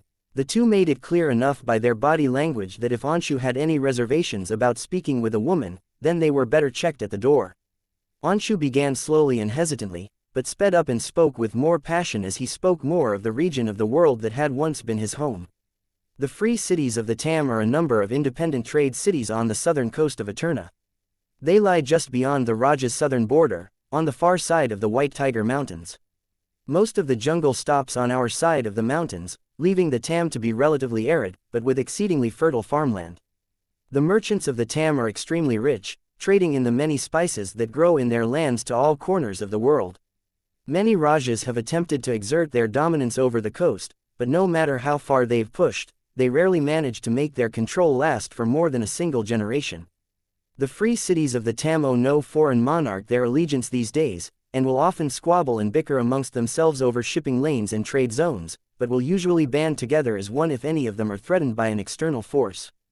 Despite all of this, if you were to take a man out of the Tam and a man out of the Raj, you'd hardly be able to spot a difference between them. We worship the same gods, speak the same language, dress the same, and look the same. They just don't acknowledge our Raja or his laws, and are known for their improper culture and excessive greed. The way Anshu's eyes darted toward Maya when he spoke of improper culture, Leon wondered if there was more equality between the genders in the Tam. The Indradian had repeatedly said that there was a wide disparity within the Raj between men and women, and he supposed that could lead to quite the culture clash even amongst two peoples that were apparently otherwise indistinguishable. "There's something about the free cities that interests you?" Leon asked as he glanced at his river nymph lover. Maya nodded. "My father was from there. My mother stole him from his palace and took him north, where he fathered me and my sisters." "From his palace?" Anshu asked, the light of recognition shining from his eyes. "Was your father from Chola?" Maya nodded. He wasn't Elalan, was he?" Again, Maya nodded, and Anshu stumbled backward as if physically struck. "That name means something to you?" Leon asked as his eyes flit from Maya to Anshu. "Elalan was a prince of Chola, the most powerful of the Tam states," Anshu explained, his voice hoarse as if he'd just spent hours screaming at the top of his lungs, the respect in his tone evident even though he spoke of someone who wasn't from the Raj. "He was a brilliant military leader. 200 years ago, the previous Raja attempted to subjugate the Tam as so many of his ancestors had, and Elalan was the man who stopped him. He led a comparatively small Tam host that shadowed the Raja's army, picking at it bit by bit and forcing them into more favorable terrain. Finally, Elalan smashed the Raja's army while they were crossing a river, forcing an end to the campaign. The free cities of the Tam remained free because of Elalan, and many thought he would rise to become a great king of the region, uniting them against all potential foreign enemies, only for him to disappear several years later. That such a man was taken by a nymph and dragged to the other side of the world." Anshu looked almost beside himself with shock, but as his eyes flickered back toward Maya, Leon noticed that he looked at the river nymph with marginally less antipathy and distrust. "I would like to see the home of my father, if possible," Maya stated, her face completely impassive, as if what had sent Anshu reeling had been nothing more than a dinner recipe. Still, for all that she appeared rather distant and disinterested, Leon's desire to visit that end of the world skyrocketed. His lady wanted to go there, and it wasn't like he had much of a reason to say no. "Then I'll be sure to make some time," Leon said. After that, none of them had much left to say, and so they went and found the rest of Leon's retinue at the inn they'd holed up in, Anshu now one of Leon's subordinates. They needed a few more days of rest, but Leon eventually managed to snag a few bunks on one of the first tribute ships being sent back to the Bull Kingdom from the Isles for him and his people. It would be a long and uncomfortable journey, but it was time for them to return to the kingdom. Their time there was going to be limited, but they still had much to do before it became time to finally leave for good, and head south. Chapter 612. Home. Again the arrival of Leon's retinue back in the Bull Kingdom came without any fanfare. They'd hitched a ride on a tribute ship, not with the Legion Armada, so those who awaited them at the docks of one of the southern trade cities were not cheering throngs grateful that their task force returned home victorious, but rather a number of low-ranking Legion knights and a handful of dry, boring bureaucrats there to inspect the tribute. There was no reason for them to stay on the ship while the Legion went about their inspection, so as soon as the customs paperwork had been completed, and it went very quickly once the bureaucrats realized who Leon was, Leon led his retinue outside. It had taken more than a month to reach the Bull Kingdom. The tribute ship was faster than a Legion dreadnought, but not by much, and it was much less stable and secure. Just about everyone had gotten seasick at one point or another, and Leon found himself sharing the technique that Zafin had given him long ago for dealing with such sickness with the rest of his retinue. Still, even with that helping them, Marcus and Alcander practically fell to their knees once they'd stepped out onto the docks, and Leon wondered if they were going to try and kiss the stone bricks in celebration of their return. Alex and Anshu maintained slightly more dignity, but Leon could tell both were happy to be back on solid ground. Anzu, on the other hand, leapt about with unabashed, almost childlike glee. He hadn't been able to get much exercise while the ship was sailing, with the captain of the tribute ship being even less accommodating for Leon than the ship captain from the fifth island to Craterrock had been. Leon was tempted to join in Anzu's celebrations, and he vowed that he was never going to travel by boat if travel by land was an option. It had been so uncomfortable of a journey that he hadn't even managed to get any enchanting work done. The retinue hadn't left the dock before one of the Legion bureaucrats, a young-seeming fifth-tier man, disembarked from the ship and approached. "I'm sorry to disturb you, Sir Leon," he said as he approached, looking practically beside himself with anxiety and fear as if he were afraid that Leon would smite him for the disturbance. "Drop the, sir," Leon sternly ordered. Once the knight hurriedly nodded, Leon's tone softened and he asked, "What do you need?" See, Leon, His Majesty sent us orders to watch for your return. A ship has been prepared to take you back to the capital as soon as possible. Leon didn't bother hiding his scowl. Did he say why he wanted you to watch for me? Only that he hopes you can report to him as soon as possible. Leon banished his scowl with some effort, and after a few more short exchanges, the knight shared with him where the transport ship was located. To call it a mere transport ship, however, was to not do the ship that much justice. It was far more of a yacht, sleek and practically sparkling with magic.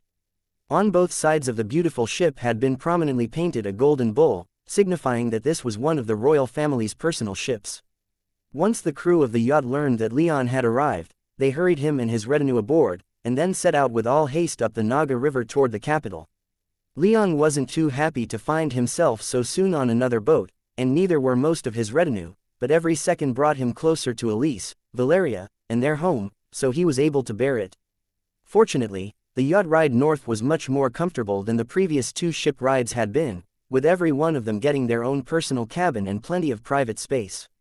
Leon was somewhat concerned about the crew and kept his magic senses trained on them for much of the journey, but it seemed they weren't anything more than the personal servants and guards of the royal family who weren't trying to spy on him or his people. During the northward cruise, Leon learned from the yacht captain that his orders were to carry Leon directly to the royal palace upon arrival back at the capital, but with some intimidation, coercion, and light bribery, Leon managed to have him schedule one stop before heading to the capital island. Their arrival in the capital came with a little more fanfare than their arrival back in the kingdom, though that wasn't saying much. 2 small legion escort ships were waiting for them in Calabria, and once they reached the capital's city limits, one of the escorts suddenly sped up and proceeded on to the capital island. Leon was told that this was to inform the Bull King of their arrival. But as far as he was concerned, the Bull King could wait. He had a much more important reunion to see to. To that end, as the ship sailed up the Naga River, Leon let his magic senses loose until he saw what he was looking for: his home, the relatively small villa that he and Elise had bought a few years ago.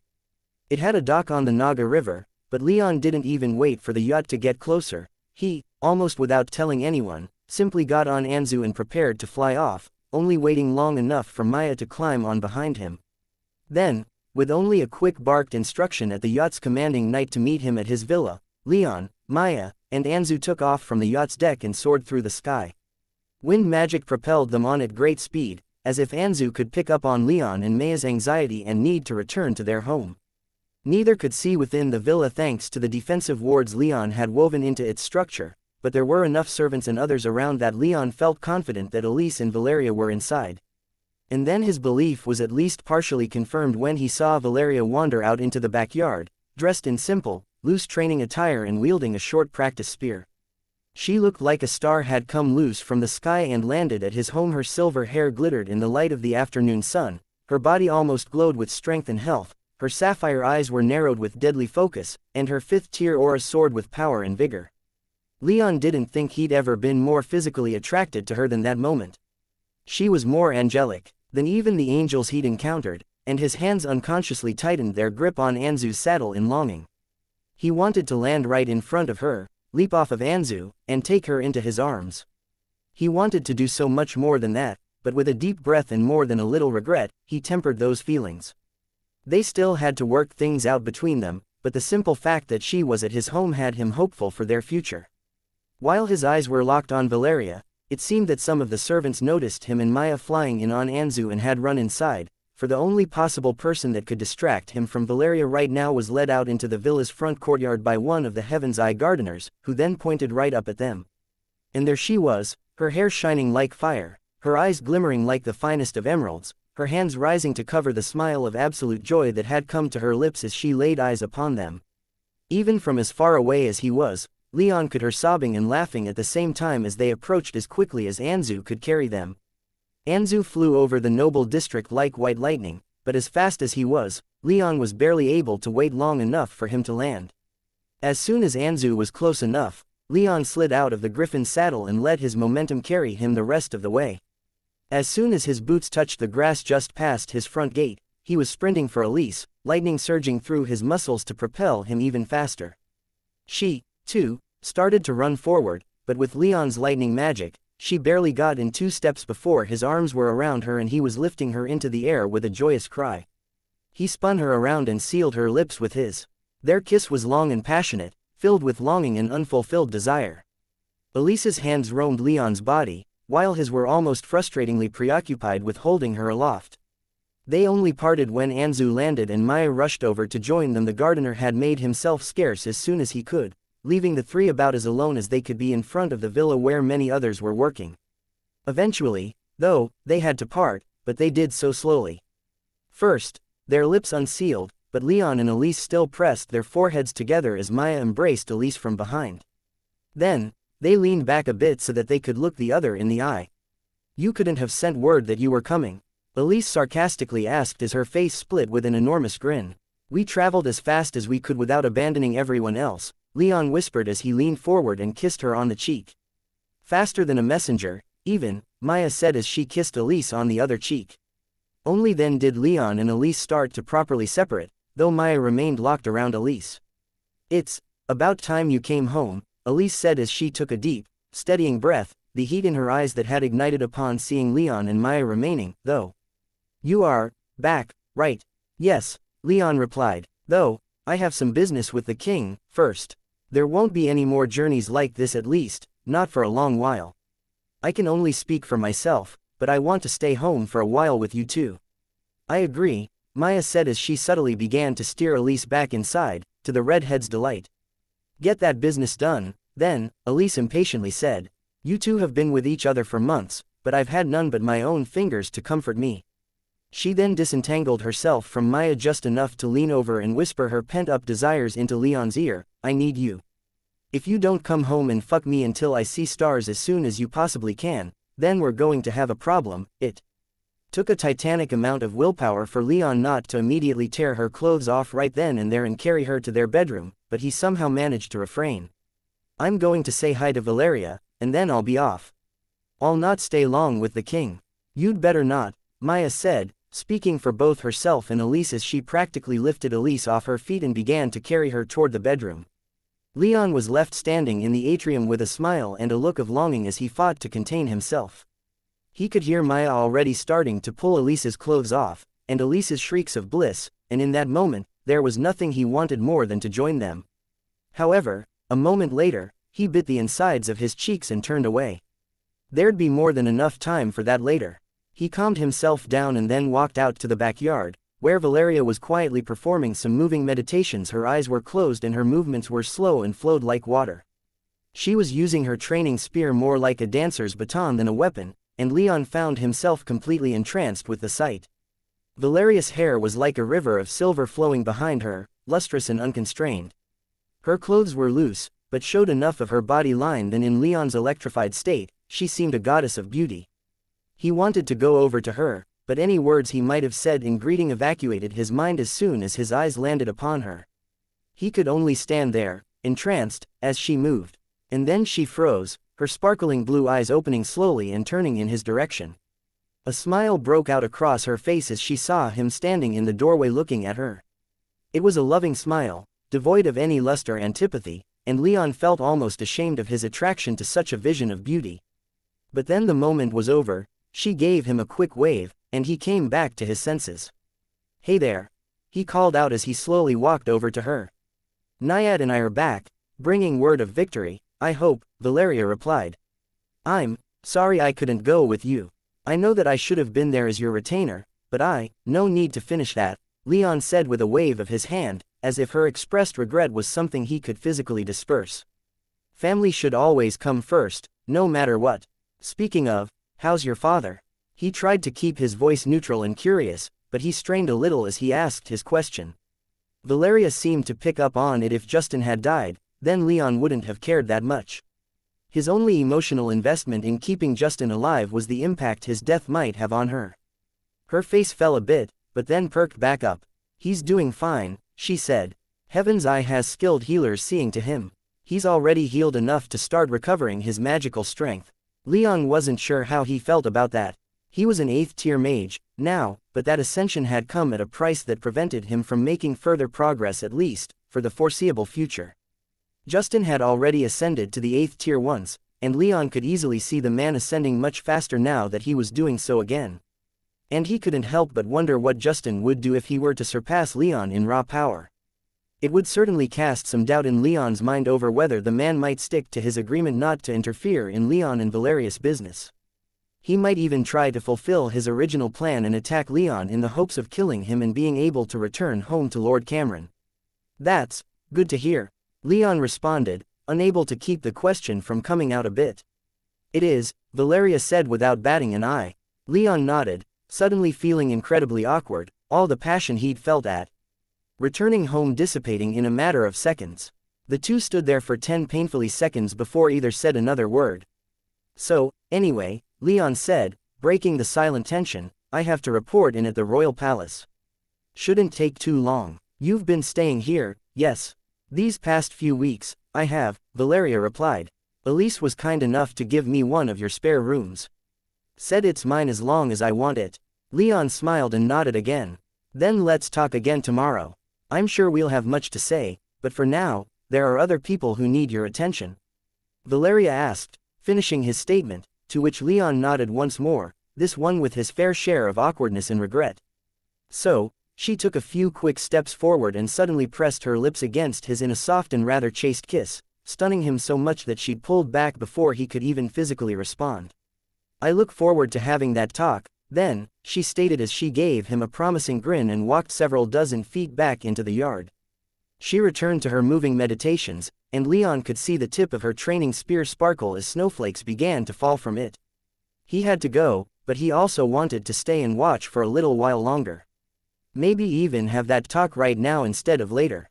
But then, the yacht that had ferried him and his retinue came into view, quickly steering itself in the direction of his villa's dock. The members of his retinue were all on the deck, getting ready to themselves disembark. So, Leon took one more deep, steadying breath, and then sought out the person in charge of the Heaven's Eye servants around to inform him of the incoming guests. Then, he and Anzu returned to the yacht after making sure that his retinue were being properly seen to. He had a king to see. King Julius awaited him in a small private meeting room buried within the main building of the royal palace complex, out of the way enough to be relatively deserted, yet more than decorated and ostentatious enough to be fit for a king to meet with another powerful mage. The bronze and penitent paladins both stood guard outside the door. The rebellion in the western territories that had drawn the former away during Octavius' escape apparently having been already wrapped up. Each gave Leon a nod of greeting, but neither spoke a word or so much as blinked at Leon's changed aura. Leon returned their greetings and then walked into the room. There, he found the king. Julius looked to be in much better health now even than when Leon had left. His frame was filling out with respectable amounts of muscle, his eyes were sharp and bright, and there was an energy to his movements that indicated he was past the worst parts of his recovery and already starting to approach his peak once more. "Leon Rame," the king growled as Leon was shown in. The room was fairly small, with only enough space for a few chairs, a table, and a hearth, but the walls were completely covered with sound-dampening curtains, and Leon could sense a great deal of magic flowing through the walls, making this one of the most heavily defended rooms within the palace.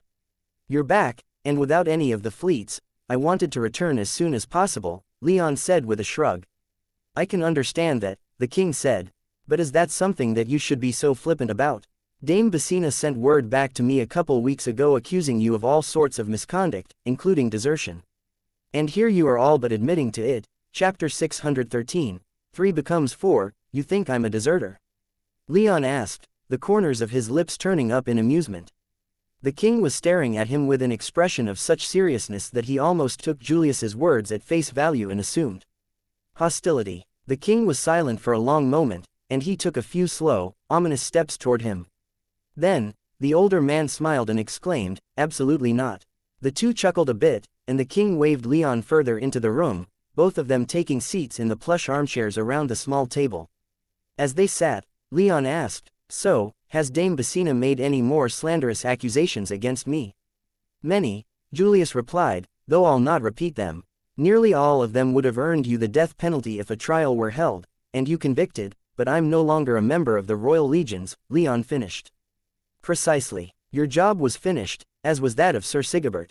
Dame Basina had no place ordering you to remain. Speaking of which, how about you tell me a story?" Leon launched into the story of the campaign as he remembered it, though he expunged quite a few details that were a little more personal to him. His transformation he ascribed to a temporary curse applied by the serpent, and Zaffin was only a summoned ally of Jormung's that eventually turned on the pirate. By the time he was finished with his report, the king knew all the details that Leon felt he needed to. "That's quite the story," the king said, his somewhat more light attitude taking a hit when Leon spoke of the mass sacrifice on the second island, and dissipating entirely around the time Leon reached the part where he and Sigebert found Octavia's body.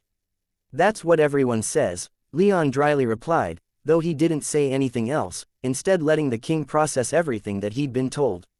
After almost a whole minute, the king murmured, "Sir Sigebert had kept me up to date on most of that, but your fleet fell out of contact around the time you left the inhabited areas of the Isles behind. Sigebert was a fantastic legate.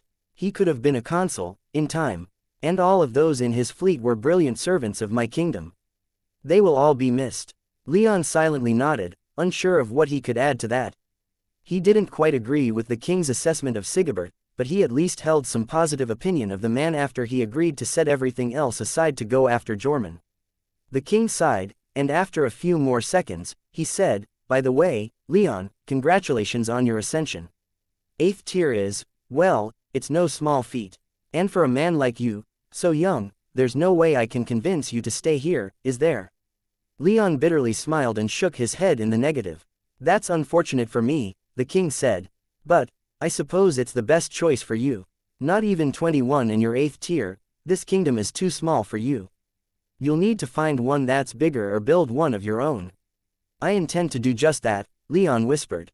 "I don't know when, but I'll be heading for the Central Empires within the next few years. Hells, maybe I'll even head out tomorrow, I can't say for certain. But even once I get there, none of them will be my final destination. My goals are a little higher." The king laughed and clasped Leon on the shoulder. "Shoot for the stars, young Rame. I have no doubts that your aim will be true. And know that no matter what happens, you will find a friend with me, and with my descendants." He couldn't speak for his descendants, Leon knew that, but he appreciated the sentiment anyway. He nodded to the king, and soon enough, he was on his way back to his villa. Unlike his departure following his resignation from the Legion, he didn't feel ecstatic or free. He just felt kind of bittersweet. The Bull Kingdom had been his home for years, now. It had been the home of his ancestors for who knew how many generations. He couldn't say that his time in the Bull Kingdom had been that great overall, but there had been many good parts. He'd met Elise here, he'd made friends here, some of whom he would never see again. They were doing their own things, and it had been a long time since he'd last seen them. Most of all, his memories of Trajan would always be treasured. Trajan had been like a second father to him, even though they'd known each other less than 2 years. And he was now set to leave this place behind for greater things. He couldn't deny that it was a prospect that terrified him. So much was uncertain, so much wasn't even strictly necessary. He could easily turn right around, head back to the king, and with one request, live his life for hundreds of years in peace and comfort within the Bull Kingdom. But that wasn't what he wanted. He wanted to venture down south to the 4 empires, and then ascend to the Nexus. He needed to find his mother and destroy Lord Cameron. He needed to build his family into a new Thunderbird clan, and he wanted his kids and his descendants to have the best lives they possibly could, and to ensure that, he needed as much power as he could muster, even it meant taking the risk of leaving someplace that seemed reasonably safe. He couldn't ever let his family be taken away from him as his father and Trajan had been, and he could easily see someone stronger than Justin eventually being sent here, and he rested on his laurels. He and his family would be massacred. Even if the Bull Kingdom could give him the peace and serenity that the king offered, and given how the last almost 5 years had gone, Leon had his doubts this place was not where his future lay. It was time to leave. When Leon and Anzu returned to his villa, he'd only been gone for about 2 hours. And yet, he found Elise and Maya in bed, passed out, their bodies so tangled with each other that if they shared the same skin tone, he thought he might have trouble figuring out where his lovers ended and the other began. He didn't disturb them. The rest of his retinue was waiting around for him, with Marcus, Alcander, and Alex quietly training under Valerius' supervision. Anzu was led back to his stable to be pampered by 3 Heaven's Eye Beastmasters, and Anshu leaned against the villa wall on the back patio, quietly watching small ships going to and fro on the river. Anshu hadn't been particularly open to the rest of his retinue on the return journey, keeping everyone at arm's length and only talking to people when he absolutely had to. It didn't surprise Leon that he was still being aloof. However, Leon knew that there was a lot he needed to do for the Indradian. The man had little in the way of spare clothes, he didn't have a place to stay, he had no money, and he was stuck in a kingdom with a completely foreign culture to what he'd grown up with. So, after making his greetings and encouraging the others to keep training under Valeria, Leon pulled Anshu inside and sat him down with one of the Heaven's Eye servants that Elise had working on the villa. The man was essentially Elise's assistant, or so he described his job, so he was happy to help Leon with getting arrangements made for his newest retainer. The contract Leon had with Anshu was formalized. Leon gave him 2 months' salary right away for the month-long journey from Craterrock in the current month, and had the assistant get some accommodations set up for him. That would take a day or two, though, so Leon lent Anshu one of his guest rooms until a more long-term solution could be found. Once all that was done, the sun was beginning to set, so everyone else halted their training and came out to the living room. Marcus and Alcander checked in with Leon, then left for their own homes. Alex, having resigned from the Legion when she signed on with Leon and subsequently having been gone from the kingdom for months, was technically homeless, though, so she wound up in Leon's last available guest room. And that left Leon alone with Valeria. They sat at Leon's dinner table, awkwardly not staring at each other, until Valeria finally broke their silent stalemate. "You, were quite talkative until now." She didn't look at Leon as she spoke, instead finding some fascination in one of the flowers that Elise used to mark the invisible line between the dining area and the leisure area. Leon thought he understood what she meant. He'd fairly taken charge in sending his retinue off and getting them situated, and that involved more talking than he was generally used to, which was part of why the silence between him and Valeria was just so awkward. But he knew why he went silent, and after everything that had happened during these past almost 5 years, he wasn't going to dance around it anymore. "I care more about what you think of me than I do for their opinions," he frankly admitted, "so I'm more careful about what I say. I don't want to say the wrong thing and make you think less of me." A hint of red flushed into Valeria's pale cheeks, and she suddenly found another flower very interesting. You too," she sputtered. Leon gently smiled and leaned back in his chair. He admired her strength, her skill with a blade, her power, her dignity, her drive, her beauty. All of it, the whole package and each individual aspect of her. He admired it all. "Want to go hit something?" he asked. The training over the past couple of hours or so had mostly been meditations rather than physically exercising or participating in combat training, so it wasn't like she was just going back to what she'd been doing for a while. "Ancestors, yes," she exclaimed as she stood up so fast she almost knocked over her chair. The two made their way to Leon's training room, and there they chose their training weapons of choice: a short glaive for Valeria, and a hand and a half sword for Leon. Then, without a word, they faced off against each other. It was by no means a fair match-up. She was still in the early stages of the 5th tier, while he was well into the 8th. If this were a serious match, she would lose hands down without serious extenuating circumstances. But that wasn't the point. Neither of them summoned their magic and kept their spar at the purely physical level. Neither their strength nor their speed was enhanced with magic, and that did a great deal to even out their little unspoken competition. They started fairly slow, with Leon taking a more passive role and letting Valeria launch a few probing strikes. Despite his family's fighting style relying mostly on quick, aggressive strikes, his defense was largely flawless during these opening moves, with his footwork keeping a good distance between them and his swordplay deflecting her every strike. Valeria was clearly wary of Leon's passivity, but as it became clearer and clearer that he wasn't going to start attacking her, she grew bolder. Her strikes became more frequent, and it was only when she started to let her own defenses lapse that Leon struck. A quick stab to rake across her ribs was his intention, but he overestimated how committed she had been to her strike, and she managed to pull back and twist out of the way, letting Leon's training blade taste nothing but the cloth of her light blue tunic. They smiled at each other as they each took a few quick steps back, letting the other fall back into their ready stances. Their eyes locked onto the other, their breathing intensified, and all the world around fell away. As far as either one was concerned, the world outside of the training room simply didn't exist anymore. In their little world, only the other existed. Their attention reached a boiling point, and they lunged at each other in unison. The large blade of Valeria's glaive glimmered as she filled it with just enough magic power to activate its stunning enchantment, the blade shone like a shard of ice that caught the light of the sun. Leon's blade shone just as bright, like a bolt of lightning frozen in time. Strike, dodge, parry, riposte, slash, deflection, block. Their world was darkness, and the only lights within were their weapons and the other's eyes. The gold and sapphire never wavered from each other, not even as the pale white of the weapons clashed against each other again and again. For more than an hour, Leon and Valeria sparred. Neither spoke a single word the entire time.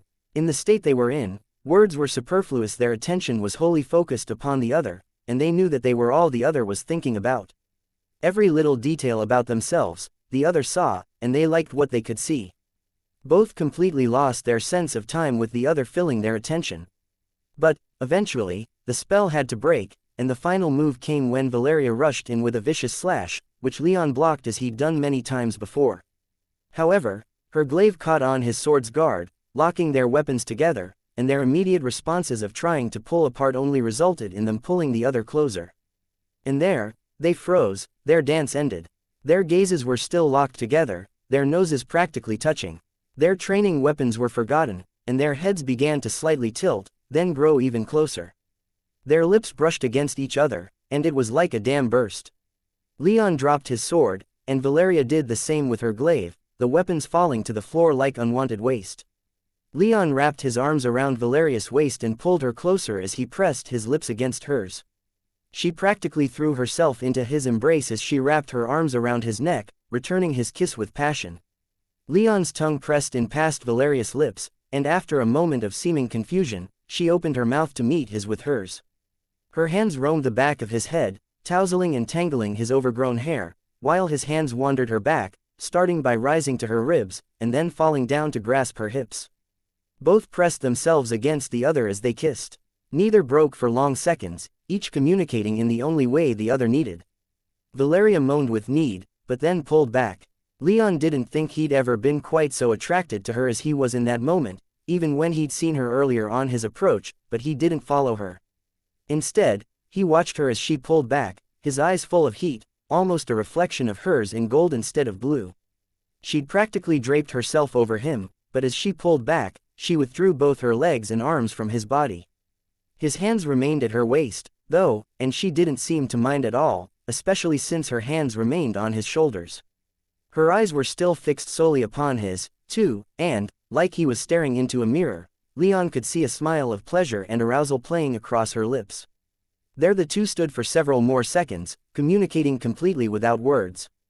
They could understand their attraction clearer than ever before, and they knew without a shadow of a doubt that it was reciprocated. After what they had just shared, there was no need for speech. They wanted each other, and they could have each other. It was Valeria who spoke first, her voice trembling with desire, yet tinged with sadness and regret. I'm not ready to go farther, she said in a breathy whisper. Leon's smile didn't even twitch. Then we won't, he said. They swallowed in unison, burying the needs their bodies were screaming at them to satisfy, each understanding without being told that those needs, while not about to be immediately satisfied, would be soon enough. For now, though, they parted, quickly cleaning up the mess they'd made in the training room. Sweat was everywhere, and it seemed that in their dance, they'd accidentally knocked several of the other weapons to the floor. Once cleaning that was done, they walked back out into the living room, and paused. It's all right to tell the others, Valeria whispered, pride edging into her voice. I'm not going to have the same relationship with you as they do. Leon reached to her, taking her hand in his and giving her a reassuring squeeze.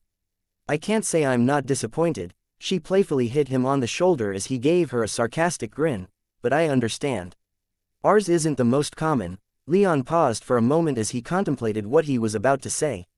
He remembered what Marcus and Alcander were doing when he summoned them before setting out for the Serpentine Isles. He thought about the laws that allowed nobles to have harems essentially without limit, and he immediately decided to walk back the sentiment he was about to share. Well, I suppose the relationship I have with Elise and Naiad might be fairly common among the nobles, but I'll never expect you to share yourself with them as they do with each other, and I know they don't have the same expectations of you. So long as we all understand what each one of us wants, and what we're willing to provide, then what we have will work. Valeria softly smiled. Thank you, she said, and she pushed herself up onto her toes and kissed his cheek, then kissed his lips.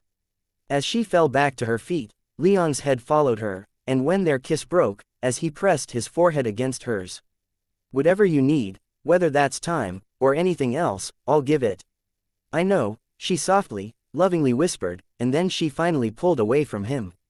And immediately, her face scrunched up in disgust as the stench of their sweat from the past few hours hit her, with Leon's similar reaction following only a moment later. Their intimate moments finally over, they separated to return to their respective rooms and wash themselves. Leon bathed quickly, and when he made his way into his bedroom, he found his bed to be a hot mess, even more so than it had been when he'd returned from the royal palace, indicating that Maya and Elise had woken at some point and just continued where they'd left off. The sheets had been practically ripped off the mattress and the many pillows scattered about the room. Maya had clearly been tied down at one point, if the silk ropes draped about her were any indication, and both she and Elise were asleep again in another naked tangle of limbs. Leon smiled as he undressed and joined his two sleeping lovers on the bed.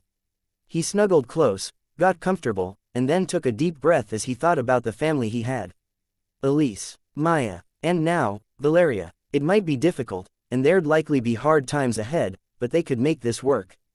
Tomorrow, the four of them would begin their future together. Chapter 614. No more secrets. Look at all of this, how did you let it get this bad? Elise exclaimed as she ran her hands through Leon's hair. Next to her were a few glasses of water, a few combs, a razor, and a pair of scissors. They were sitting around at a counter in their kitchen with Maya and Valeria, who were treating the sight before them almost like a play as they watched Elise slowly lose her mind over the state of Leon's hair. He didn't think it was that bad, actually. Sure, he hadn't gotten it cut since after the Civil War ended and before leaving for the Northern Vales almost half a year ago, and while he had a fairly thick head of hair, it wasn't like he needed to pull it back into a ponytail or braid, yet. It seemed Elise disagreed, though, because as she ran her fingers through his hair in preparation for seeing to it with a comb, she just made more and more noises of disapproval, though he could also tell that she wasn't being completely serious. In fact, she didn't even intend to cut Leon's hair herself until a conversation between her and Valeria that morning turned toward his somewhat unkempt appearance, and their mutual agreement that he was in dire need of a haircut. At the very least, though, Leon knew that his hair was clean and seen to well enough he may not keep up with keeping it cut that often, but he didn't slack on bathing when the option was open to him. And the option was rarely not open to him, given that he at least had enough skill in water magic to summon a good shower whenever was necessary. I feel like I'm exploring a wild jungle, Elise teasingly said. The power to get rid of it is in your hands, Leon pointedly replied as he tilted his head to look back her through the corner of his eye. Stay still, she shot back, playfully slapping him on the shoulder. She then reached for the comb and some of the water and got to work. You should stop going to wherever you've been getting your hair cut. They never do a good job. Leon shrugged, but kept his head still. They really don't, Valeria added. They always cut it way too short. I think you look better with somewhat longer hair. Leon cocked an eyebrow at her in confusion. If you like it longer, why did you support me getting it cut? Just as he finished asking that question, Elise finished dampening his hair and reached for the scissors. Just seeing you be uncomfortable is reason enough, Valeria replied with a wink. Leon just gave her an unamused look and laid back into Elise's control, remaining quiet as she cut away. So, he said, changing the subject, now that we're all here, I think there are some things we should talk about. Just some, Elise asked. How about we start with what you did with Val that led to you getting back to our bed so late? Maya didn't say anything herself, but she leaned in and stared at Leon expectantly when Elise asked her question. Leon glanced back to Valeria, and when she told him that she wasn't going to say anything with nothing more than a teasing smile, he sighed and said, we sparred. It was good, quite exciting, very fun. Is that a? Elise began before Leon cut her off. And then we kissed. And it was good, quite exciting, very fun. It was Leon's turn to wink at Valeria, and though it wasn't something he did often, he felt like he got his playful revenge for her teasing when she put on a fake aggrieved expression. The silver-haired woman even cried out in mock outrage, sitting up straight as she put her hands on her hips. But when her eyes drifted from Leon to Elise, and then over to Maya, the playfulness in her expression fell away, to be replaced with hints of dread and anxiety. That's not a problem, is it? She hesitantly asked. A problem? Elise asked in disbelief, her hands freezing partway through snipping through another lock of Leon's hair. Her face was confused and almost disbelieving, but then it softened, and she set down the comb and scissors and she hurried over to where Valeria was sitting. Of course it isn't. This is wonderful. Have you two had sex, yet? Valeria's face flushed bright red, and only grew brighter when Maya wordlessly approached from her other side. The river nymph still didn't say anything, but she leaned on the counter next to Valeria, cocked her head questioningly, and waited for a reply. Valeria's eyes then turned to Leon in a silent plea for aid, and Leon said, "No, we haven't, and I think maybe we ought to leave those questions for another time." Elise frowned at Leon, but when she turned back to Valeria and saw her silver-haired friend's uncomfortable expression, she just smiled and nodded, returning to Leon to finish the cut. "So be it," she said with resignation. "But Valeria, don't ever think you're going behind our backs. You're a part of our family." Maya nodded her agreement, and while Valeria didn't say anything in response, her expression of mortification dropped slightly in favor of a something more thankful, though the red in her cheeks didn't go away. Leon, feeling at least some of the embarrassment she felt, decided to immediately change the topic. "So, what's been happening here?" he asked. Elise paused for a fraction of a second, her hesitation making it clear that not everything was all right. Since she hadn't said anything before now, Leon assumed that it wasn't that important, but he still couldn't help but tense up, tilt his head, and repeat his question a shade more urgently. "It's nothing," Elise replied, failing to assuage Leon's anxiety. "It's just that the higher-ups from Oculera have sent some investigators north. They left a month ago, so they'll be here in the next couple of months." "What are they investigating?" Leon asked, a hint of killing intent roiling off his body before he clamped down on his instinctive protectiveness. "My mother," Elise quietly responded. "She procured the final ingredients for His Majesty's recovery potion, helping him to wake up and end the civil war before you reached the capital." Leon listened, still tense. He and Emily weren't particularly close, especially since he didn't much trust her ability not to talk in front of strangers, but as much as Elise oft claimed she wasn't fond of her mother, Leon could tell that that wasn't the case. On a more practical note, Emily was essentially his ticket to Heaven's Eye, and if anything happened to her, it could upset what few solid plans he had. "You know that Heaven's Eye is bound to remain apolitical, right?" Elise asked. "Yes," Leon affirmed. "It's not always an easy policy to follow. We've had administrators and tower lords break that policy before, for reasons both selfish and selfless. Allowances are often made for the later, and for situations where remaining apolitical was impossible. But for those who break the rules for their own personal gain, or when the situation did not call for the rule to be broken, then the higher-ups, sometimes even the director himself, might get involved to punish the perpetrators. My mother has already been relieved of most of her duties for the duration of the investigation, with my uncle in Tira taking them up, for the time being. The investigators, once they arrive, will determine if my mother acted in good faith or not, and if what she did was warranted." "Wasn't Heaven's Eye contracted to get those ingredients?" Leon asked. "Surely simply fulfilling the requests of that contract isn't something she can be punished for, is it?" "That depends," Elise replied. "As you said, she was only fulfilling the terms of the contract, but when a tower lord calls in personal favors from all over the plane to get her hands on extremely rare and valuable materials, delaying the delivery of those materials to people who put in orders before the Bull Kingdom, then powerful people tend to take notice. Some, especially those who put in those orders, might take offense. Those ingredients that my mother procured weren't hers to take, and she then used them to end a war. A war, I will remind you, you were about to win." Leon lightly grimaced. "We were winning. I wouldn't say that we were about to win. Things can always change, and if the forces that Octavius had sent north, none of that matters," Elise interrupted. "At least, it doesn't quite as much as it should. Enough questions have been raised that there's a good chance my mother will be recalled back to Oculera and have her position as a tower lord formally revoked." "How bad would that be?" Leon seriously asked. "Does Heaven's Eye kill its own?" "No," Elise replied. "But Heaven's Eye is the largest banking and merchant guild on the entire plane. They have no competitors on the international stage worth mentioning. More than half of all assets owned by every single person who lives on Eterna is financed or financially secured through Heaven's Eye. I'd say nearly 3/4 of all inhabitants on this plane use Heaven's Eye as their bank. If they need to punish someone, they don't need to resort to violence, they can make someone's life extremely difficult very easily, as I think you might remember from what we did to Tiberius' family." Leon scowled, remembering the man who thought himself entitled to Elise, and his scowl deepened when he started to truly contemplate how serious this situation was. Elise continued, "My mother isn't wholly dependent on Heaven's Eye. She has some assets that they can't touch, but they're only enough to ensure a moderately comfortable lifestyle. If they decide to punish her, it could mean taking just about everything she has away. I think if that happened, you might be richer than her by several times." "Wow," Leon said in amazement. He'd grown used to the idea of Elise and her mother being incalculably rich. He was rich, too, thanks to the foresight of his ancestors, but he wasn't even close to the level of wealth he thought they had. "Yeah, so things aren't looking great on that front?" Valeria, who'd been listening, inquired, "But there's a chance that might not happen." "There's a chance," Elise conceded. "As Leon said, we were fulfilling a contract, and it stopped a war and the deaths of thousands. Even if found guilty of violating Heaven's Eye doctrine, my mother might not be punished." Might. A momentary silence filled the kitchen as everyone quietly absorbed what Elise had just said, only the regular sounds of her dealing with Leon's unruly mop resounding through the kitchen. Leon was the first to break that silence. "Is there anything we can do?"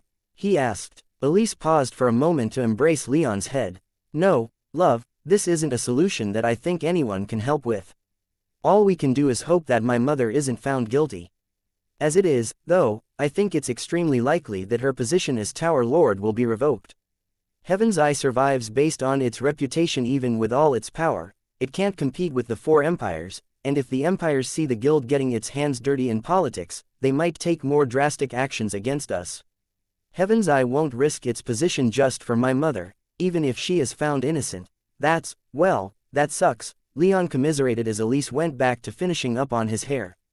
"How's Emily doing?" "About as well as you might expect," Elise said, her tone lightening up a bit. "She actually likes the reduced responsibilities. Gives her more time with her husbands and concubines." Leon chuckled in understanding. "I don't suppose there's a way for us to join Heaven's Eye, is there?"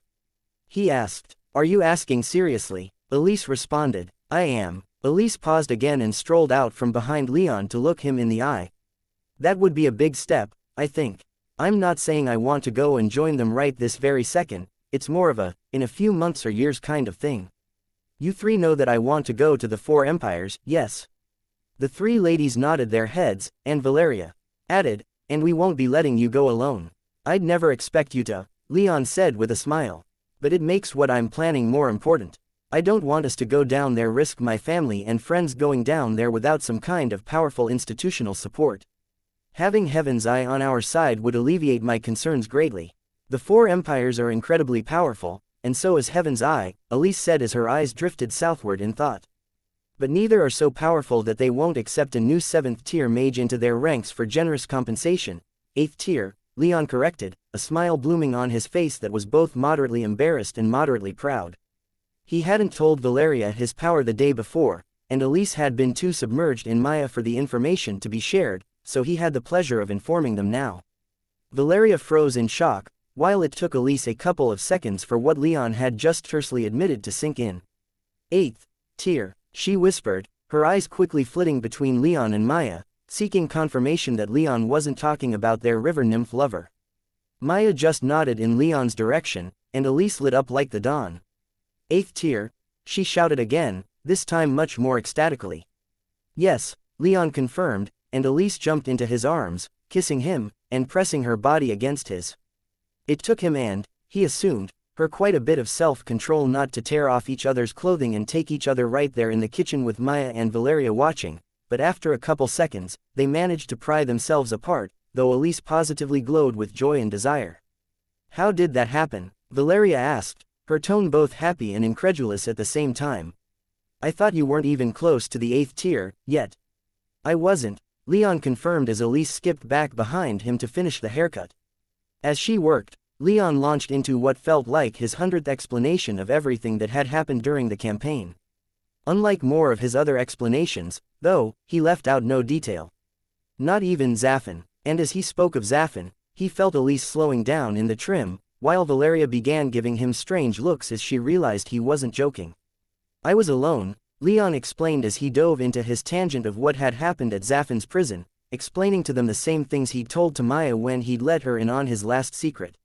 "I had no one. My father had just died, and I was traveling to a place I'd only been to once when I was 12, and even then, my father and I had avoided all signs of civilization on the way down. I was scared and looking for any kind of support I could get. I thought that taking the risk of having a contract with a demon was worth it. A trump card I could use if things went sideways. Support I could rely on that wasn't connected to those who might have wanted to do my family harm, but didn't your family imprison it?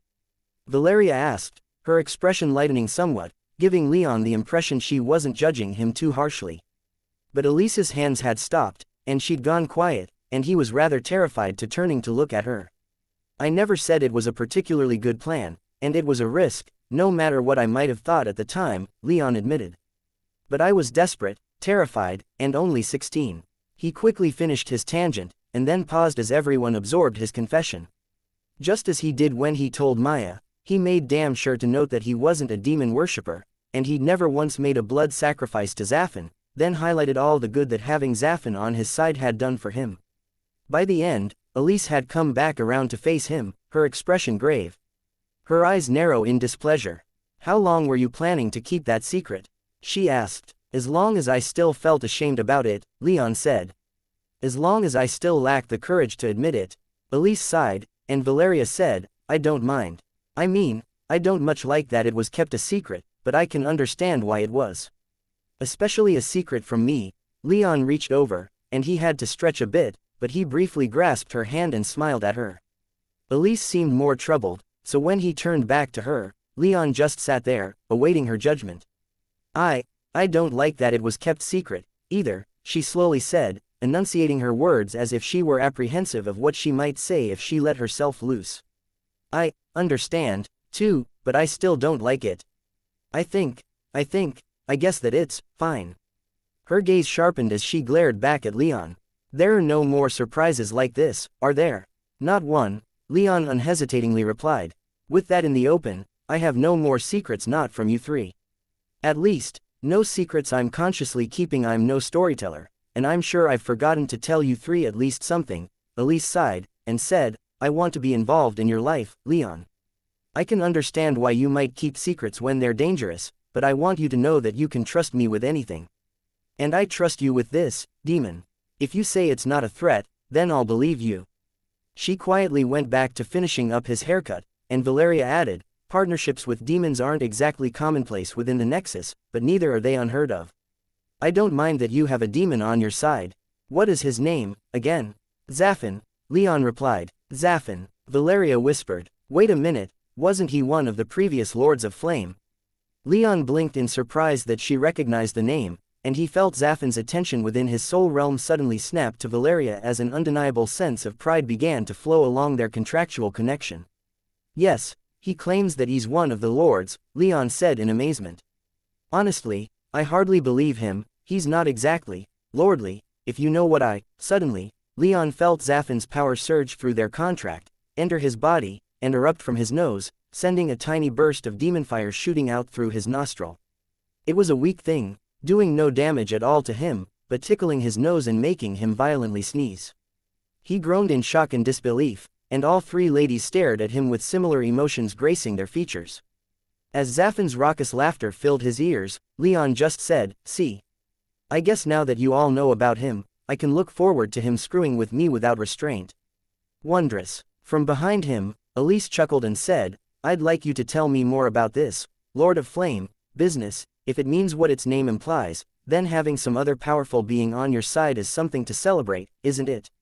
The four settled in to discuss what they knew of demons, and when their conversation was over, Leon felt like he'd gotten a giant weight off his shoulders. It felt good to finally have no more secrets he was consciously keeping from those he loved. Chapter 615. Resting and making plans. Following Leon's return to the capital, he spent a week relaxing at home. He didn't go anywhere and didn't do anything productive. He just needed to rest as much as he could. He didn't even train with the Thunderbird or Nestor. He just enjoyed his time at home, reading during his free time and spending nearly every other waking moment with either Elise, Maya, Valeria, or some combination of the three. What little work he did during that time was mostly relegating to ensuring that he stayed in contact with the rest of his retinue and finishing the arrangements for Alex and Anshu to get their own accommodations. Anshu seemed grateful that he wasn't needed for much, yet, and so spent much of his time using the money he'd been paid by Leon to replace his clothing and other accoutrements he'd lost when his ship had been sunk. Alex seemed to have taken quite well to Marcus and Alcander. Despite the wide gulf between her birth and theirs for nobles, the latter two were welcoming towards her, and the three took to training together during that week. Leon might have let his break last longer than a week. It wasn't like he had many immediate responsibilities. After all, but 7 days was about all he could stand before he started getting so antsy that Elise, Valeria, and Maya all demanded that he get back to work before he drove them up a wall. So, to that end, Leon started taking charge of his retinue's training. He wasn't sure how much good he could do for them, but he was resolved to do what he could. He had them all meet at his home at least once a day for at least 6 hours, and he made sure they all spent their time productively training. This benefited him greatly, for in trying to put his directions into words, he found himself understanding the mysteries of his own magics better. Not to mention everyone had their own perspectives on how magic worked and what the best flow of training for themselves might be. It wasn't as directly beneficial as studying enchantments, but even just supervising the training of his weaker retainers helped Leon to grow in its own way. After a week of this, Leon found himself quite surprised to have Maya join in their training. But once she explained why she wanted to join in the training, he understood completely. Humans had to adapt their bodies to use and generate magic power. Beings that were not human did not have to do this. This meant that much like how Anzu reached the 5th tier just by growing up, Maya had not trained at all to reach her 8th tier equivalent status. Her powers were intrinsic to being a naiad, a queen of river nymphs. This made inhuman creatures generally stronger than most humans, but humans had little standing in the way of their growth. Inhuman beings usually had to work much harder than humans to surpass their physiological limits when it came to magic power. That in itself was one of the biggest hurdles that Leon knew ancient ascended and divine beasts had to overcome with having children with humans instead of having a child that had both their beast parents' intrinsic strength and humanity's growth potential. They had children that were both intrinsically weak, like their human parent, and lacked growth potential, like their beast parent. Unfortunately, the ability for ascended and divine beasts to transform into humans did not alleviate this issue, and it was only after they discovered how to awaken blood that it was finally solved, letting their powers be at least partially inherited by their descendants without crippling them with their beastly weaknesses. In Maya's case, she'd grown to the human equivalent of the 8th tier and hadn't grown much since, not that her lifestyle prior to that had required much growth. It wasn't until the end of the Civil War that Maya had started encountering beings that her power was generally insufficient to counter, and the fact that their enemies were growing stronger and increasingly better equipped all while her power remained static frightened her. Now that Leon had reached roughly the same level as her, she reasoned that his enemies were going to continue to grow in strength, as well. Already, they were strong enough that she was having trouble or outright failing to deal with them, and so she felt that she needed to join in the training before she found herself left behind. As a river nymph, it was already going to be difficult to maintain her lead, let alone try to catch up if the enemies of her and Leon's family started to well and truly pass them by in power. Leon was only too happy to have her join in, and even asked her to share with him some of her knowledge of water magic. As a descendant of the Thunderbird, he had some minor affinity for the element, and he wanted to expand his skills a bit. Anshu required much less than the others from Leon, given that he was already a 5th tier mage, not that Leon could have helped him much, anyway, given that his chosen element was light. However, Leon still gave him some of the tips he'd learned from trying to form his own magic body, which Anshu was grateful for. Apparently, there weren't many people who were willing to talk about their own experiences ascending the tiers with anyone outside of their family and committed acolytes, and the books that recorded such information were rare and expensive, so having someone around who could give him a first-hand account of what they had experienced when going from the 5th to the 6th tier wasn't something he'd ever thought he'd receive. Leon almost joked that he wanted to renegotiate Anshu's contract now that he knew he was providing a service for the man that he couldn't get anywhere else and that was eminently useful to him, but he decided against it. He had a second 5th tier mage in his retinue. He wasn't going to endanger that when he wasn't yet familiar enough with the man to be making jokes.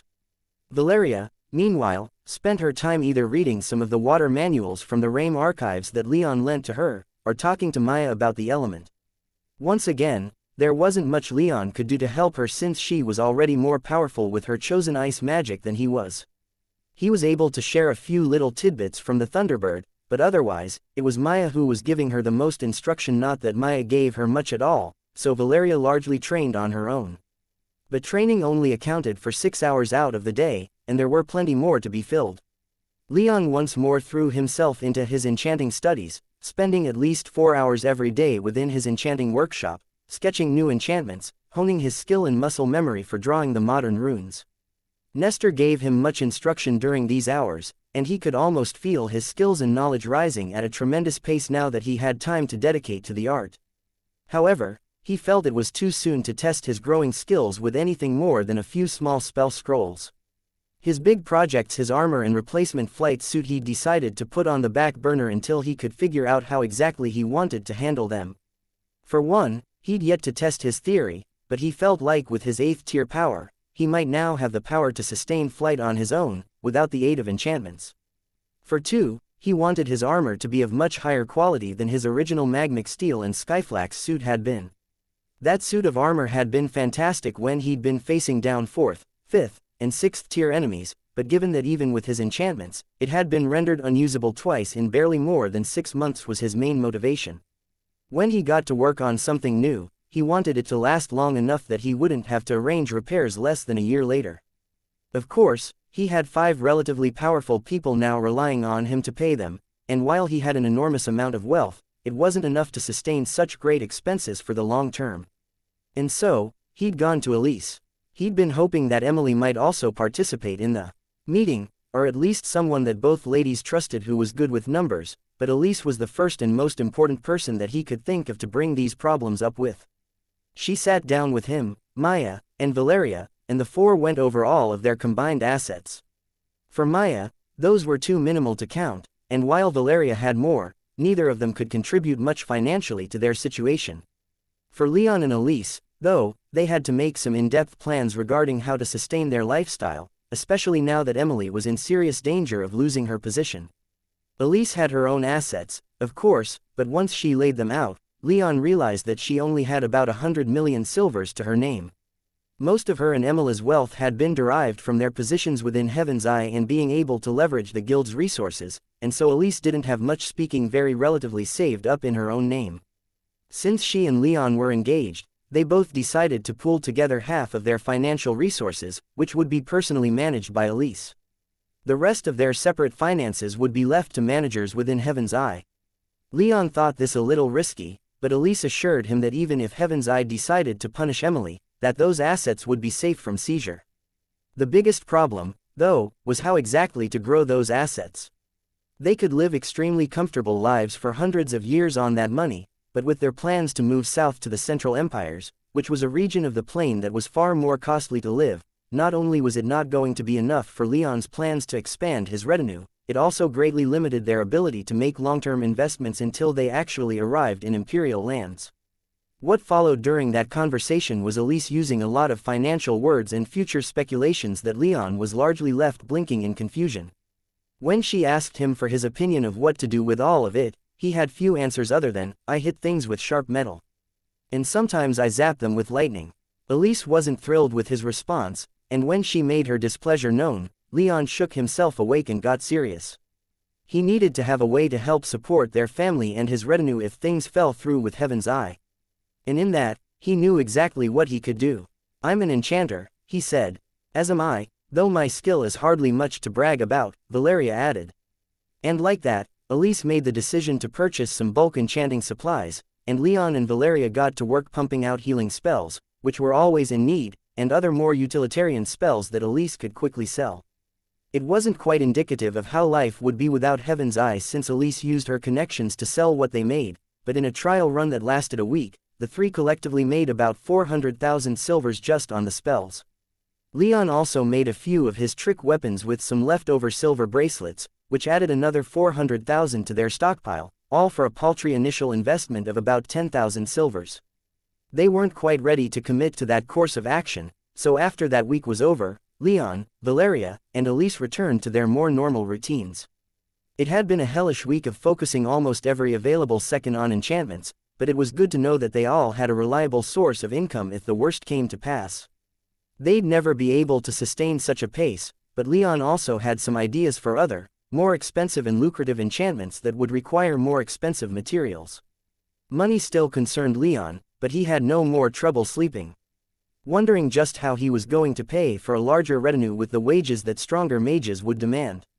Given how zealously Elise soon took to their finances, he guessed he hadn't been the only one worrying about it. More somberly, Leon wanted to make an expedition east. He had a mausoleum of stone giants to return, and he didn't want to wait too awfully long before finally bringing them home. Nestor, of course, disparaged that attitude, decrying the stone giants as little more than automatons that were simply responding to loyalties built into them. Leon honestly didn't care why they were so loyal, and on the one occasion he'd brought it up to Nestor, he didn't even bother to argue against the dead man's point. Whatever their reason for joining him, he wasn't going to just abandon them without doing them at least the smallest courtesy of returning their dead. Nestor was frustrated and judgmental, but Leon ignored him. However, he wasn't quite ready to leave, just yet. He'd only just returned home, and he wanted to spend some time with his family before leaving again, even if only for a week or two. In that vein, it wasn't long before he and Elise made their way to Emila's palace. Out of respect for her troubles, Leon wasn't intending to bring up his intent to leave the Bull Kingdom for the Four Empires just yet, but when Emily asked what his future plans were, he told her. She was supportive, though she was also quite frank in saying that, at least for the moment, she couldn't help Leon enter Heaven's Eye, not until their investigation into her was over.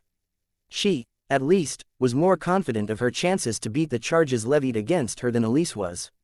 Still, the next day, instead of training with the others, Leon sat down with Anshu and Elise to plan out some possible contingencies to reach the Central Empires. Due to his nautical experience, Anshu more strongly advocated for the naval route, even though that might take much longer. They had a few Heaven's Eye maps, but for such distant lands, accuracy was not guaranteed still. Going by the strictly naval route, it didn't look promising. The most direct way was to sail out of the western mouth of the Gulf of Discord, then go straight south, following the coast. There were thousands of miles of coast that way, though, and Anshu claimed that much of it was largely hostile. Pirates and marauders camped along the swampy coasts of the Illumarian wetlands about halfway down the coast, making their home in the Bay of the Drowned.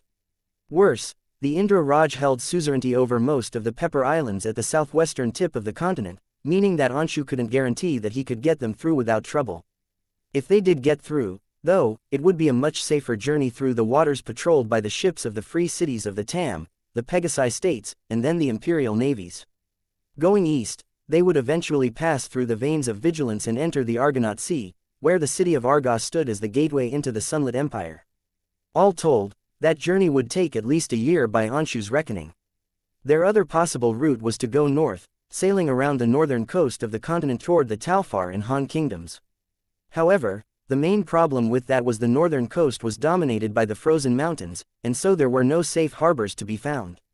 The freezing conditions made it a dangerous journey, and even if they made it, they would find themselves in the middle of the contested lands between Talfar and the Han.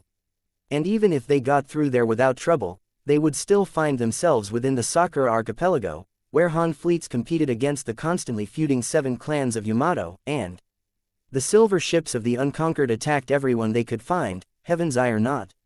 The Sacred Golden Empire maintained a few distant outposts along the southern coast of the archipelago, though, so if they made it to one of those, it would be a straight shot right into the agricultural heartland of imperial territory. Leon liked neither of these options. From Anshu's descriptions, both routes sounded like they would be quite violent journeys, and to this, Anshu agreed.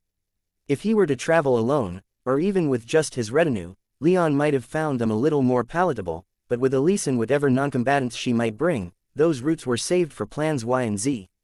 He needed something better for his plan B. That was when Elise brought up their more land-based options. The first was to take a ship east to the Bull's Horns, then further up the Tyrrhenian River. Once they followed the river as far south as it went, they could organize a caravan heading further south into the Illumarian wetlands. The wetlands themselves were so sparsely populated that they lacked any large, centralized states, with many dangerous predators inhabiting the region's interior. However, the human settlements were mostly located along the region's innumerable waterways, so sailing through the wetlands to reach the western reaches of the Ilian Empire was usually quite safe. More traditional journeys north were not usually made this way since the dangerous Illumarian wetlands and the screeching desert south of the Talfar heartlands largely cut off the countries in the northwest from the rest of the continent, but unlike the desert, enough people lived in the wetlands to make it a viable route to take, with enough cities and towns to make it a comfortable enough journey. Only a few disparate and fiercely independent tribes called the Screeching Desert home, and they were usually hostile to outsiders, let alone the monsters and other things that lived among those searing sands. Their other option was heading east into Talfar, skirting around the north of the Screeching Desert, hopefully passing the border into the Han Kingdom without trouble, and then heading south on a ship that sailed the Nilos River, which just about split the sacred Golden Empire in half. This, Elise informed Leon, was actually the more common route Heaven's Eye took to and from this corner of the plain until tensions began to flare between the Talfar and Han kingdoms. Now, their war made the Illumarian wetlands route, with all its inherent discomforts and flaws, the most traveled route.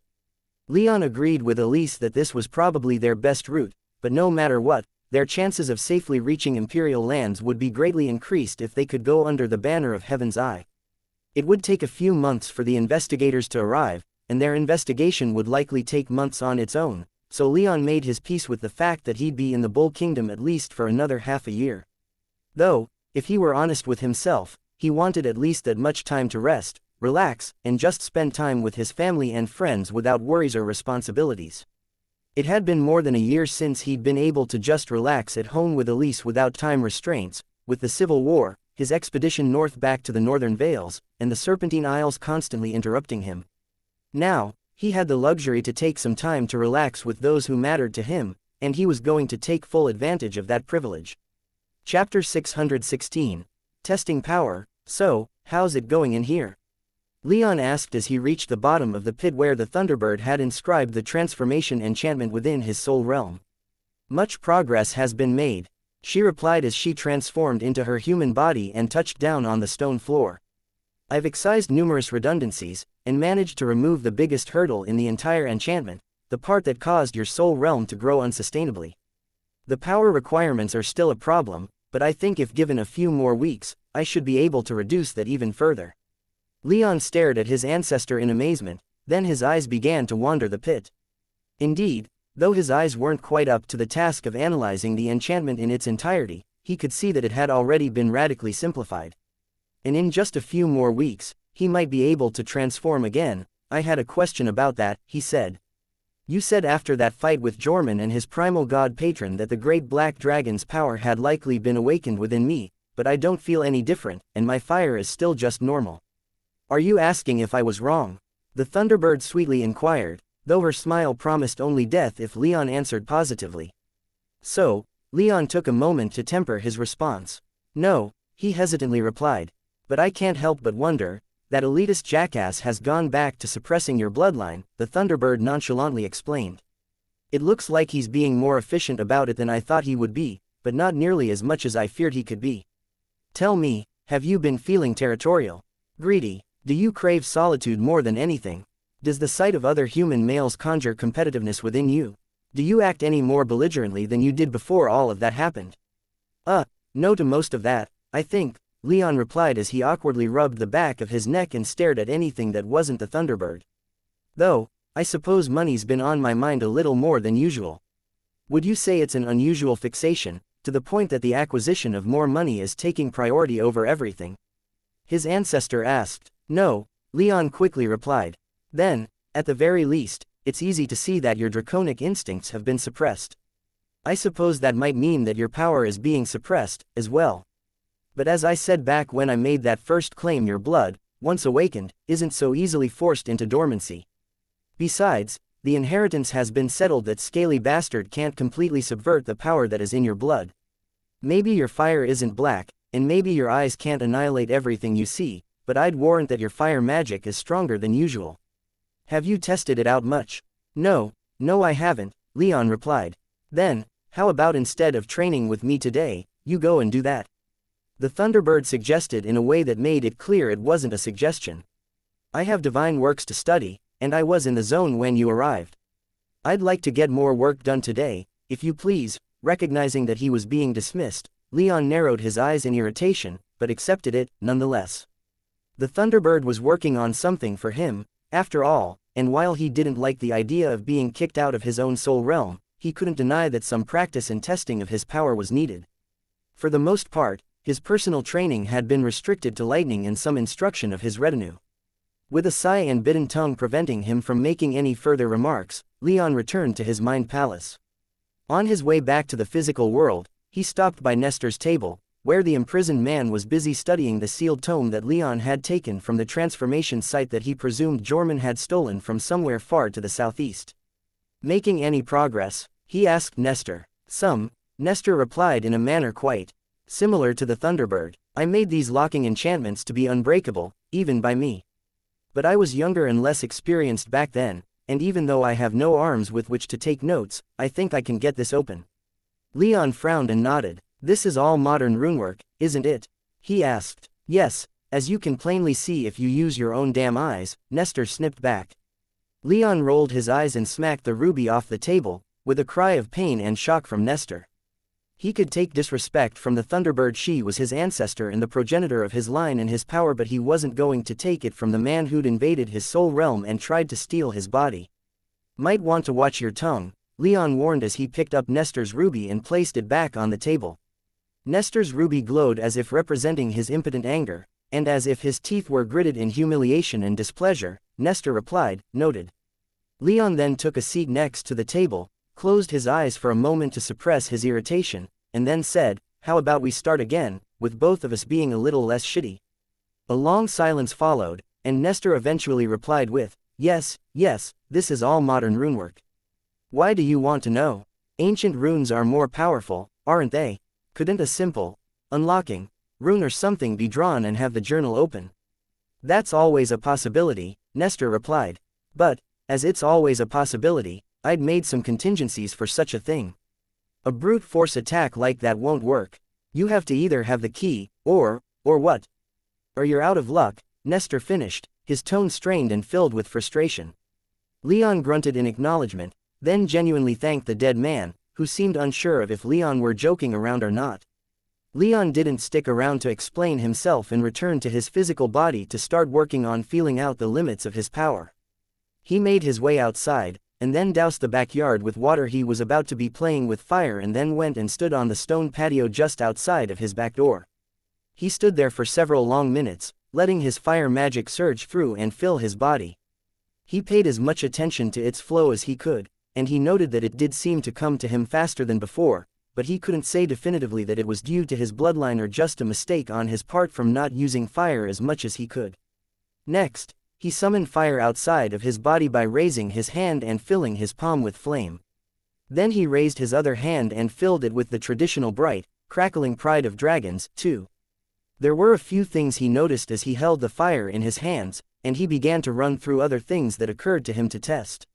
He spent hours outside exercising his control of fire magic, only having to stop twice to put out secondary fires that started in his backyard. By the end of his tests, he was left with the conclusion that his control of fire magic was different. The fire was simultaneously fiercer and tamer. It responded more readily to his will, which he tested with forming shapes out of the flames. He was a long way from the way that Zafin used his fire to create facsimiles of living creatures, but it was a good first step, and one that seemed to come almost naturally. However, for as pliable as his fire was, now, he could also tell that he needed much less power for his fire to have the same destructive capabilities as before. It wasn't quite enough for it to compete with his lightning for the right to be his primary combat power, but it was still incredible. He was also largely able to rule out his ascension as the reason for his changed fire, for the power requirements for his other magic hadn't changed. The only thing had really changed with his ascension was that the amount of power he could store within his soul realm was astronomically greater. Merely ascending to the 8th tier couldn't explain why his fire was so much more responsive to his intent. But having caused his draconic blood to awaken, at least partially, would. With a little more testing, he felt more confident that his fire magic was more powerful and more responsive, but it would still take him far more practice to get the most out of it that he could. When he finished with his testing, he also thought he could almost feel the great black dragon's suppression. He didn't think he could ever describe it in words, but it was kind of like he felt his blood was being constricted somehow, like there was some magical pressure there that he was becoming more and more aware of. If he could somehow push back against that pressure, Leon wasn't sure how to do that, but he tried anyway, just following his instincts.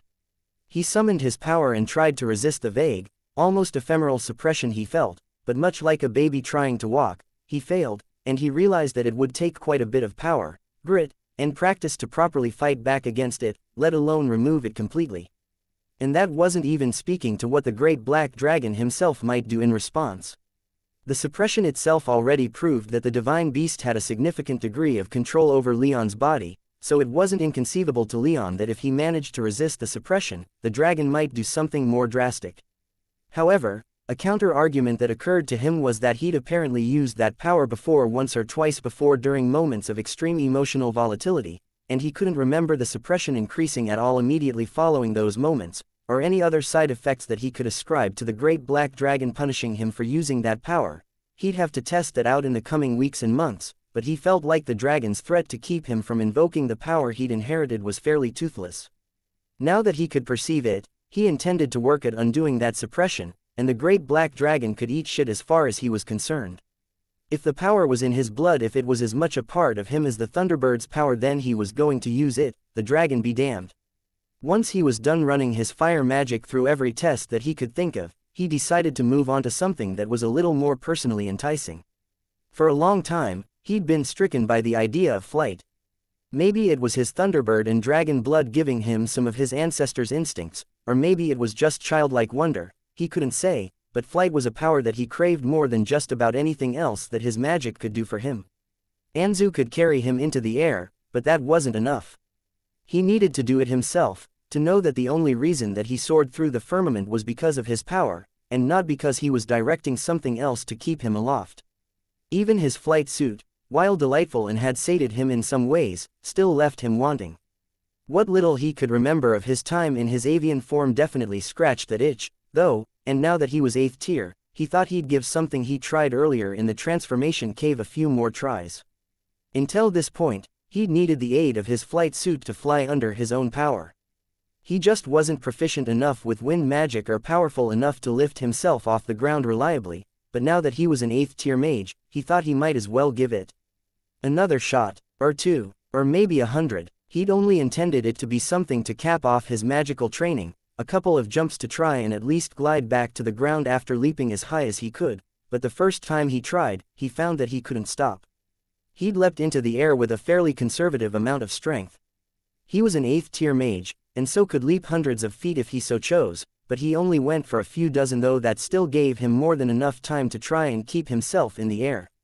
He summoned his wind magic just before he jumped, letting it flow through his body, and then around his body.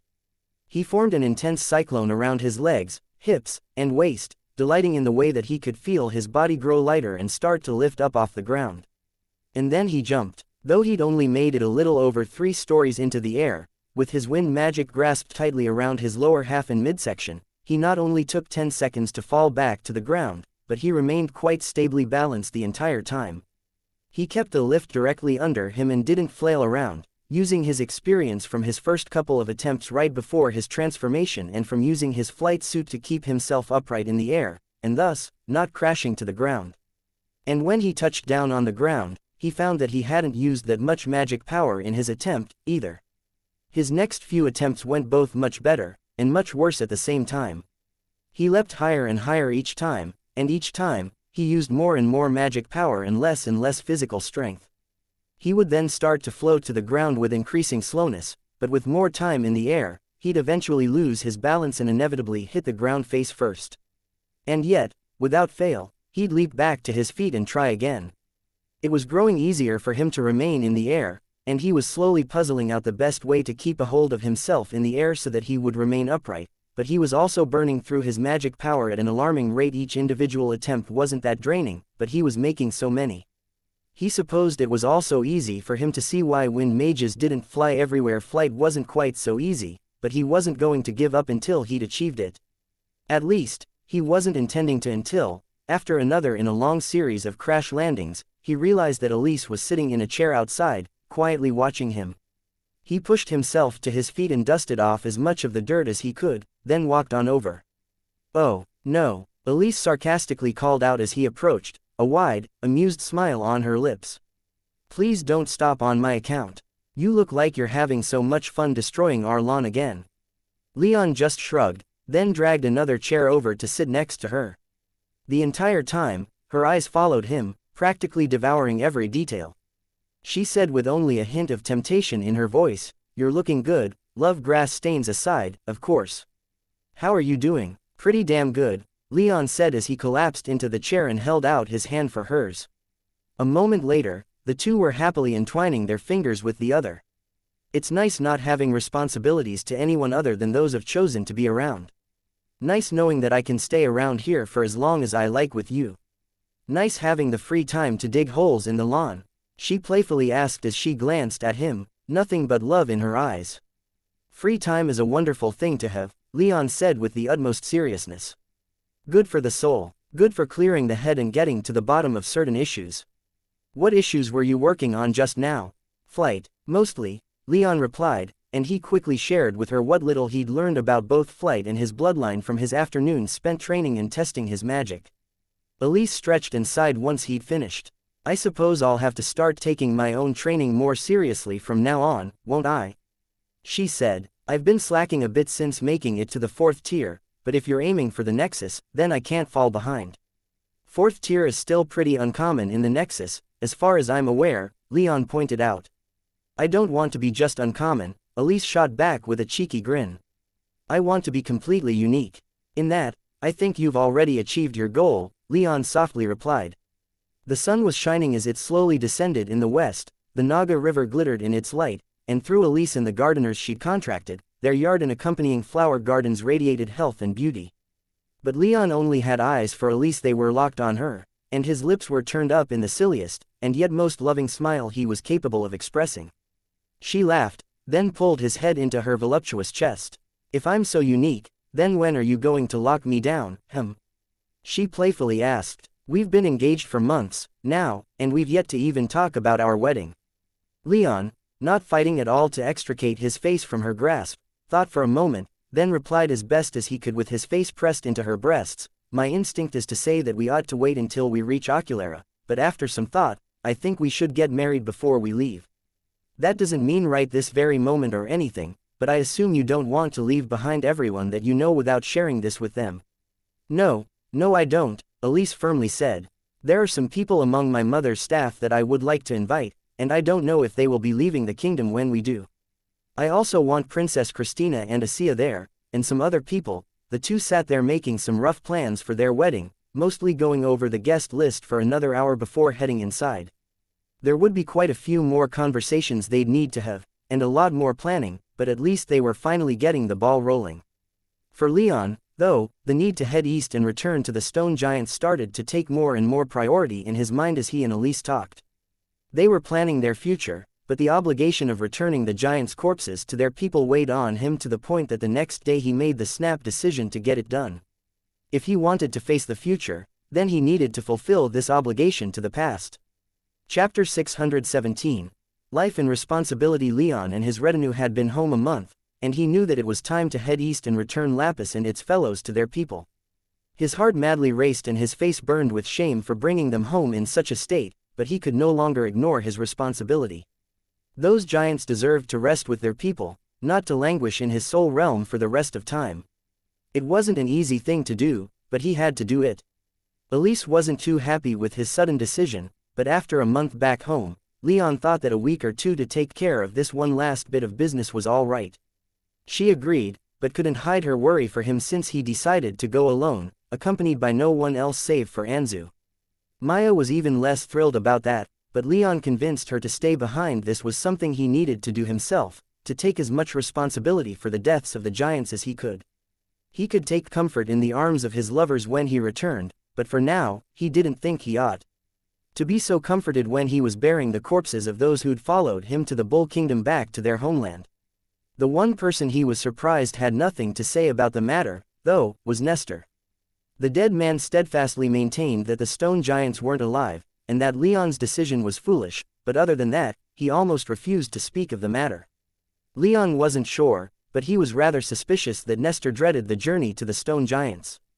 Leon was adamant that they were alive, and for all that Nestor had professed that it had been his goal to create new life through his golem research, Nestor seemed terrified that his goal had been achieved in the beings he'd so disparaged. And so, with little warning to anyone save for his family and retinue, Leon stored some travel rations in his soul realm just in case, then hopped on Anzu and took off on an eastward course. From the air, and with Anzu's wind magic, they made exceptional time. It even seemed to Leon that they were making better time than he'd initially expected, and after they landed to rest for the night, he spent some time playing with his griffin and examining Anzu's aura in detail. As with Maya, Anzu hadn't achieved his 5th-tier equivalent power through training, but rather had gained his power through the natural growth of his body. For years now, though, his power had stagnated at that level, with little indication that he was going to move up anytime soon. But on this flight, Leon started to see signs that his griffin was still growing stronger. He was fully grown in most ways, but Anzu was only about 4 years old, and his body was still filling out with muscle. Leon wondered how much longer it would take Anzu to get stronger, and what the griffin's power cap might be. Once he reached it, then his only real hope of continuing to gain in power was through becoming an ascended beast by achieving proper sapience and gaining the power to transform into a human. If he did that, then not only would he gain the intelligence and awareness of a human, but the limits his beastly nature placed on him would be largely lifted, and he would be able to grow in power just as much as anyone else. Leon dearly hoped that Anzu would be able to achieve this.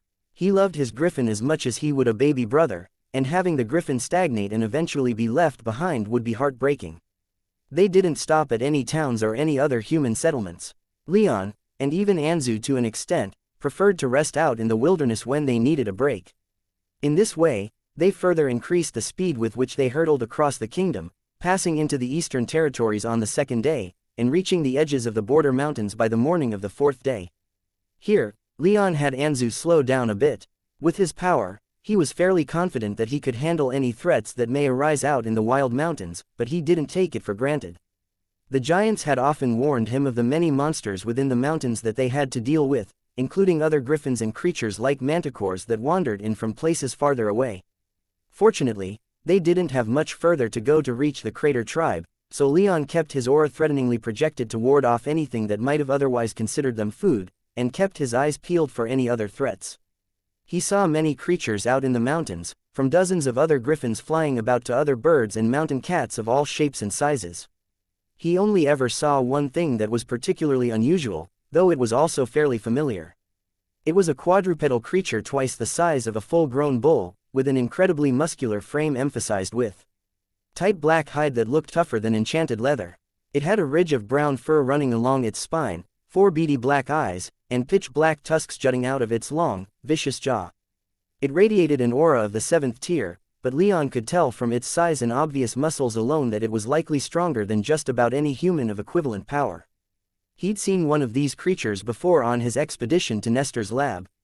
The one he'd seen back then he'd watched kill an ice wraith and 2 banshees with seeming ease, and this one looked just as strong. He almost passed by it without a word despite its power, but on a whim, he asked Zaphon and Nestor if they knew what it was, not expecting much of an answer. Nestor had responded that it was of a species that the Thunderbird clan had used as war beasts. It was faster and stronger than most horses, save for those from the most well-regarded breeders in the Nexus, and quite strong for their level of magic power. They had terrible temperaments, though, and could only be kept in line by the clan's beastmasters through the use of bracelets similar to what Leon had looted from the transformation cave. At that, Leon was immediately tempted to break out that bracelet and test it out on this creature, but after having Anzu circle above it several times, Leon decided not to. The way Nestor had made it sound, these things were common enough and rather pedestrian, not fit for anyone past the 10th tier in the Nexus, that Leon didn't want to waste one of his limited bracelet slots on it. He'd rather wait for something a little stronger, or maybe something more useful. He couldn't imagine what those creatures could be, and he felt no small amount of doubt and regret as he and Anzu flew away, but he stuck to his decision and continued on towards the stone giant's crater. He arrived in the afternoon, and out of courtesy for the giants, he landed outside of the crater and slowly approached on the ground. Anzu was a little nervous when several stone giants appeared out of the black hexagonal trap rock, but Leon kept him calm.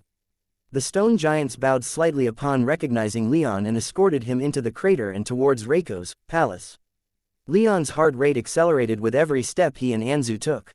His face burned brighter and brighter with shame now that it was time to take responsibility for his failure to protect his stone giant subordinates. He deeply regretted their loss, and mourned Lapis, wishing that he'd been more sociable with the giant instead of just leaving it at the royal palace for so long. He insisted to Nestor that the stone giants were people, just as sapient as humans were, but he'd hardly treated them in a way that reflected that belief. If he were honest with himself, he'd even taken their support for granted and treated them more like keeps pieces than living things.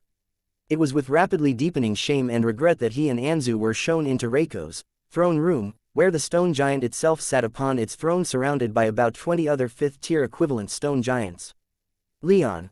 The stone giant rumbled as Leon walked in. A joy to see you. Have you further need of us? Leon was silent for a long moment. He'd been mulling over what to say in this moment for months, but now that the moment had arrived, nothing seemed appropriate. That's not why I've come, he slowly said. He then took a deep breath and decided to just come right out with it. He turned his gaze toward the boulder that acted as Reiko's head, and said, I am here to beg for your forgiveness. Due to my terrible leadership, all of the giants that you entrusted to me fell in battle.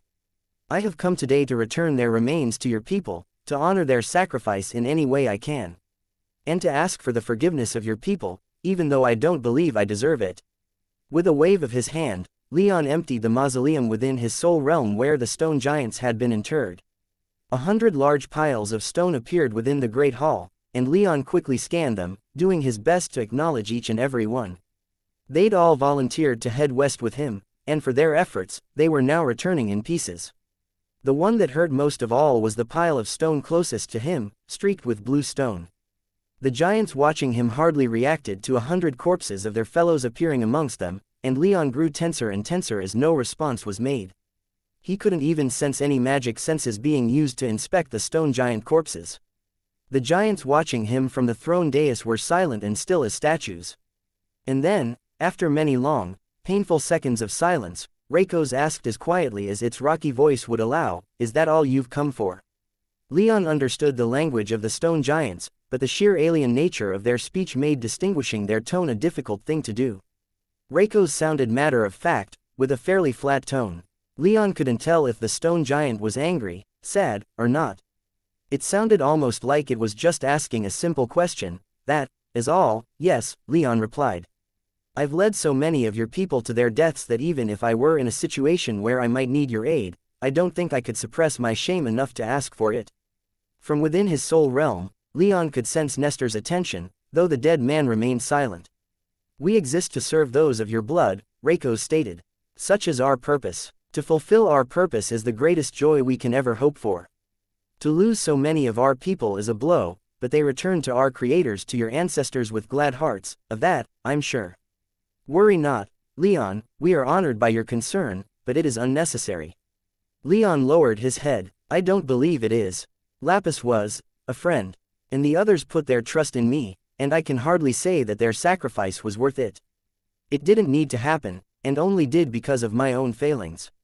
Reiko's interrupted him with a wave of its giant hand. They chose to go with you, whatever the outcome. But your concern is well received. It will bring my people great joy to know that the Divine One values them so. Reiko's waved its hand again, and several of the attending giants began to make their way through all the piles of stone that Leon had brought back, seeming to examine each in turn. Leon didn't say anything, and merely watched as they made their examinations. It took them some time, but once they were done, they returned to the dais and rumbled a few things to Reiko's that Leon couldn't quite make out. Reiko's then said, most of these shells are not damaged beyond usability. New giants shall inhabit these shells, and they shall carry the legacy of those who came before.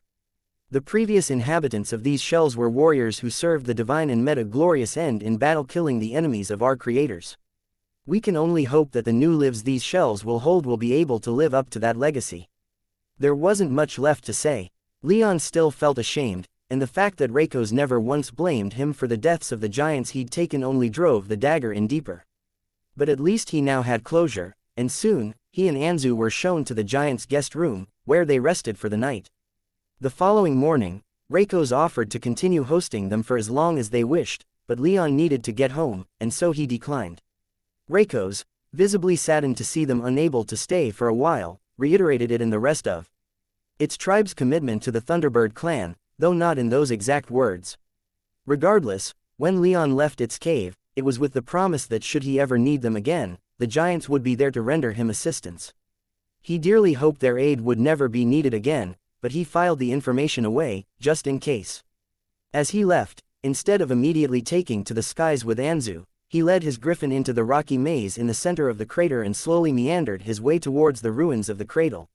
He grew nostalgic when he passed by the area where he'd first found Anzu, and Anzu seemed to recognize it as well, for he nuzzled up close to Leon once they'd passed it. Leon smiled and ran his fingers through the albino griffin's feathers, but he remained quiet. He could still feel Nestor's attention on his surroundings. The dead man still didn't speak, and Leon didn't press him for his words. When they arrived at the cradle, Leon took a few moments to take in the ruins, then sat down on a huge fallen brick right next to a broken statue of the Thunderbird. The statue had one wing snapped off, and the other had been chipped almost into a similar state, but the Thunderbird's imperious visage had largely survived intact, though time had worn the stone down until the arrogant glare had softened into what seemed a more contemplative expression. "So, dead man," Leon said out loud, "now that you're here and can see what they've built, what do you make of the descendants of your creations?"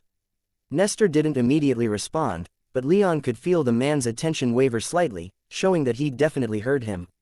After almost 15 seconds of painful silence, Nestor murmured, "I'm still not convinced." "You don't sound particularly convincing claiming that you're not convinced," Leon pointed out.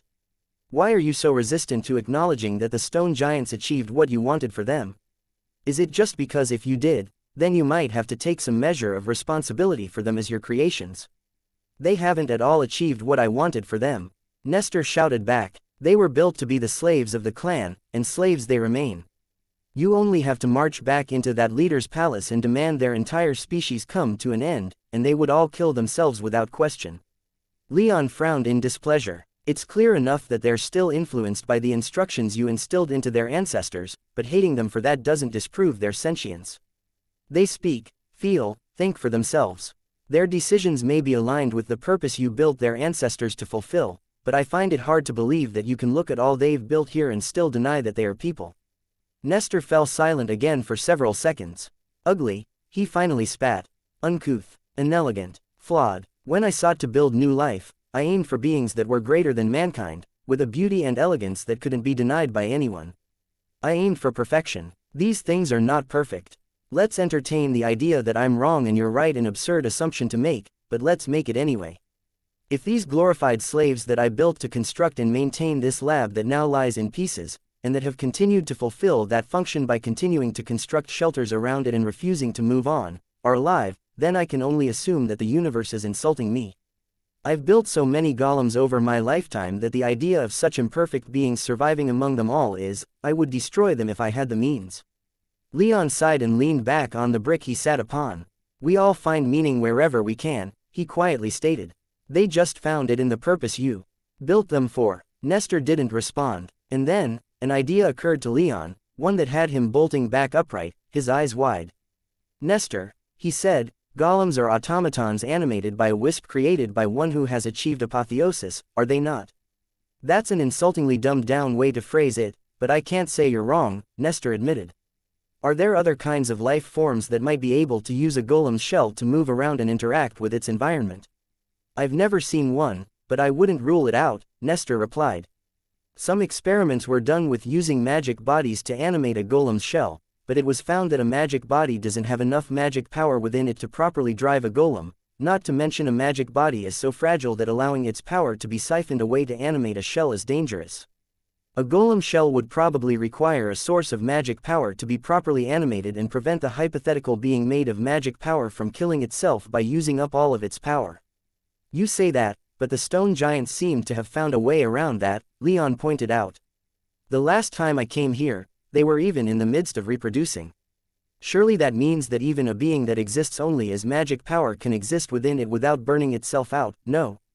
Again, Nestor fell silent, but Leon thought he could feel hints of dread coming from the dead man, as if what had occurred to Leon had also just occurred to him. "No," he whispered. Leon smiled viciously, but before he could continue with his line of questioning, the Thunderbird suddenly thundered into his mind with such ferocious excitement that he almost lost consciousness. "It's done, boy. The enchantment has been completed." Chapter 618. Learning to Crawl, It's Done. Leon exclaimed as he arrived at the copy of the transformation cave in his soul realm, his tone joyous yet tempered by mild apprehension as his fear led him to think he'd misunderstood his ancestor's cry. The Thunderbird was there to greet him at the cave's mouth in her human form, her bronze features lit up with a smile of victory and pride. "It is," the Thunderbird said, and she jumped down the pit. Leon followed her, and once they reached the bottom, the Thunderbird waved her hand and all the enchantment's runes lit up. Leon was immediately struck speechless. It was an amazing sight, to be sure, with thousands of runes made of multicolored light slowly drifting through the air, forming and reforming countless runic patterns above the more permanent runes that had been carved into the floor, but that was only partially the reason for his speechlessness. Rather, the main reason was that the enchantment had been greatly simplified, with enormous sections cut out and replaced, to the point that he could actually follow some parts of the enchantment's function. Over there is where the blood is stimulated, Leon thought as his eyes slid along the breadth of the massive enchantment. And over there is how the stimulated power interacts with the body. And right there are the protections that keep the body from melting into organic sludge under the enchantment's strain. He could follow the enchantments, but the specifics of what they did were largely lost on him since he lacked the proper understanding of the human body and how this magic interacted with it. But he could read at least some of it, and that was more than the nothing he could perceive before. "It's magnificent," he murmured in amazement as his eyes returned to the Thunderbird. She grinned in triumph, her work completed weeks earlier than she'd estimated. "Want to try it out?" she asked. A smile of excitement blossomed across Leon's face, and he nodded like a child who'd been asked if he wanted his favorite. "Sweet. Stand in the center," the Thunderbird directed, and Leon obliged. "You shouldn't have to do this every time, but we ought to observe safety for this first run." Her next directions were simple, and Leon committed them to memory. He wanted to be able to do this on a whim, if possible, but it involved much channeling of magic power and waiting for certain sections of the enchantment to be activated in sequence, which took some time. Even then, they went slowly. The Thunderbird claimed that she'd tested the enchantment as much as she was able to, and so this initial activation was, itself, just a test to see if it worked. At the slightest sign of anything being wrong, Leon would stop channeling his power, and the enchantment would deactivate, hopefully returning everything to normal. As he followed his ancestors' instructions, Leon could feel the same change happening in his body as he did when he activated the original enchantment in the transformation cave.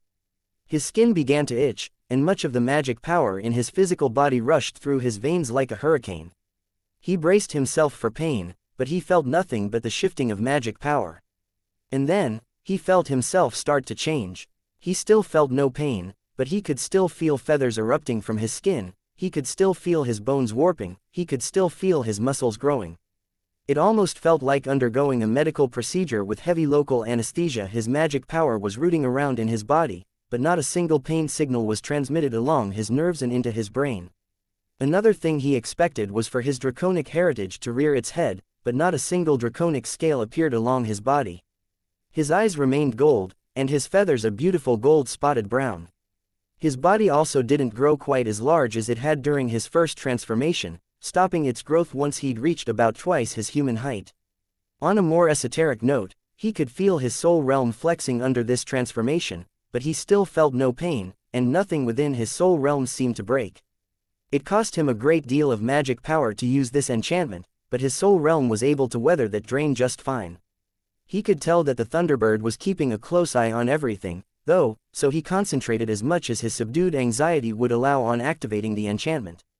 The entire process took about 20 minutes and had taken perhaps a quarter of all the magic power Leon had built up in his soul realm over the past month and change since his return to the Bull Kingdom. But if it allowed him to transform into the same form as the Thunderbird, if it allowed him to fly, then that was a sacrifice he was more than willing to make. And this was just using the slow and safe method for activating the enchantment. He was confident that with more practice, he'd be able to activate the enchantment faster and more efficiently than this. Once he was finished, he collapsed upon the floor of the replica of the transformation cave, panting for breath. He may have been willing to use all that power, but it had still taken its toll upon him. His physical body was now that of a massive eagle, twice the size of a modestly tall adult man. His beak was razor sharp, his talons strong and deadly, his plumage both beautiful and oddly humble at the same time thanks to the brown and gold working together. "Is that it?" he gasped. "Yes," the Thunderbird practically sang as she skipped over to him and took his face head into her arms, joy radiating from her entire being. "It has been many millions of years since my death, and my clan has spread my line throughout all the universe. Most, if not all, of humanity can trace their lines back to me, though they bear not a single spark of my power. I had children during my lifetime, and I loved them all with my entire heart, and I loved my grandchildren, and their children, and so on, but this is the first time that I have ever truly felt like I have a successor. Not only my power, but my form has now been passed down. Your clan will truly be a Thunderbird clan, not merely one descended from me. Her tone suddenly changed as she pulled away from Leon, the smile on her face not quite vanishing, but certainly growing much more subdued. I trust you remember how to transform back into your human body. Leon hurriedly nodded as he pushed himself back to his feet. The Thunderbird's smile grew slightly wider again. Good, because I won't be helping you anymore with this. I will not share my instincts with you again. You will learn how to move and fly on your own. You will transform on your own. You will further refine this enchantment on your own. Do you understand? Leon grinned, and then for the first time in his life, he slightly lowered his head before her out of more than obligation. Yes, I do. Ancestor, thank you for all that you've done for me. I can't express my gratitude enough. Maybe you can't, but don't let that stop you from trying, she imperiously said as she transformed into her own avian form and took off, quickly flying back to Leon's mind palace with Leon flying just behind her. To say that he was excited and nervous would be a severe understatement. He was giddy and anxious in equal measure. The possibilities of this enchantment had him skipping back onto his throne as he touched down, while the potential downsides had him hesitating to fully return to his physical form. But that hesitation only lasted a moment, and only a few seconds later, he was opening his physical eyes, his eagle form now sprawled across the debris of the cradle's ruins. Anzu had been dozing nearby, but had stood up in alarm and now stared at Leon, confusion evident even on his aquiline face. But he didn't seem to be panicking, and slowly trotted over to start nudging at Leon with his beak. Leon tried to get up, but without the Thunderbird providing him with her instincts and muscle memory, all he was able to accomplish was to flail about on the ground, everything that he knew about how to move his body now working against him. His limbs were completely different, he had so many muscles that he didn't have before, his center of gravity was fundamentally changed. Leon was barely even able to roll over under his own power, let alone get up or fly. So, he stopped for a moment. He'd started to instinctively panic and grow increasingly frustrated as his body refused to move as he wanted it to, but he recognized that feeling and slowed down. I'm too hasty, he thought as he lay literally spread eagle on the ground. I need to take this slower, start small. Slowly, he began to test out how his body moved. He tried to raise a wing the same way he'd move his arm, but the muscles in his wing weren't the same, so while he managed to move it around, it still wasn't moving as he'd intended it to. Leon tried to grit his teeth in frustration, but only wound up clicking his beak. He tried to scowl, but his face was too inexpressive. This is harder than I thought it would be, he thought after long minutes of trying to get control of his body. As if she could hear him, the Thunderbird said from his soul realm, babies take months to learn how to crawl, let alone how to walk. It shouldn't take quite as long as you since you have prior experience with fully controlled movement and a greater ability to focus, but I wouldn't expect you to be able to fly home today. That's a kick in the balls, Leon groaned in response. He'd also tried to say those words out loud, but all that came out of his beak were a series of shrill chirps. Everything about him was different, even his vocal tract, so he could no longer make the noises of human language. It's one you should have expected, the Thunderbird said with some amusement. Take things slow, there's no rush, Leon nodded, but threw himself into trying to learn how to move while in this state. He took frequent rests as he tried to get his brain to process how to move in such a radically different body, and when he did, he inspected himself. He'd gotten so caught up in his excitement that he'd neglected the most important part of this experiment, evaluating his physical condition. The first thing he noticed was that his body was still producing magic power at the same rate as his human body did. Hells, it even seemed to be greater than his human body since his current form was so much larger and had so much more bone marrow from which mana could be produced. But it seemed that maintaining this avian form cost a measure of magic power that, while not debilitating by any means, did mean that his net gain of magic power was lower by about half than it was in his human form. In other words, it would behoove him to not spend every moment he possibly could in this form, otherwise he'd produce much less magic than he would otherwise. But he was still looking forward to seeing how well he could fight in this new body. With a new body, That meant he could channel magic in new ways, some that might be stronger and some that might be weaker than his human form. He'd need to run a few tests to find out, but those would have to wait until after he could at least push himself onto his talons without toppling over.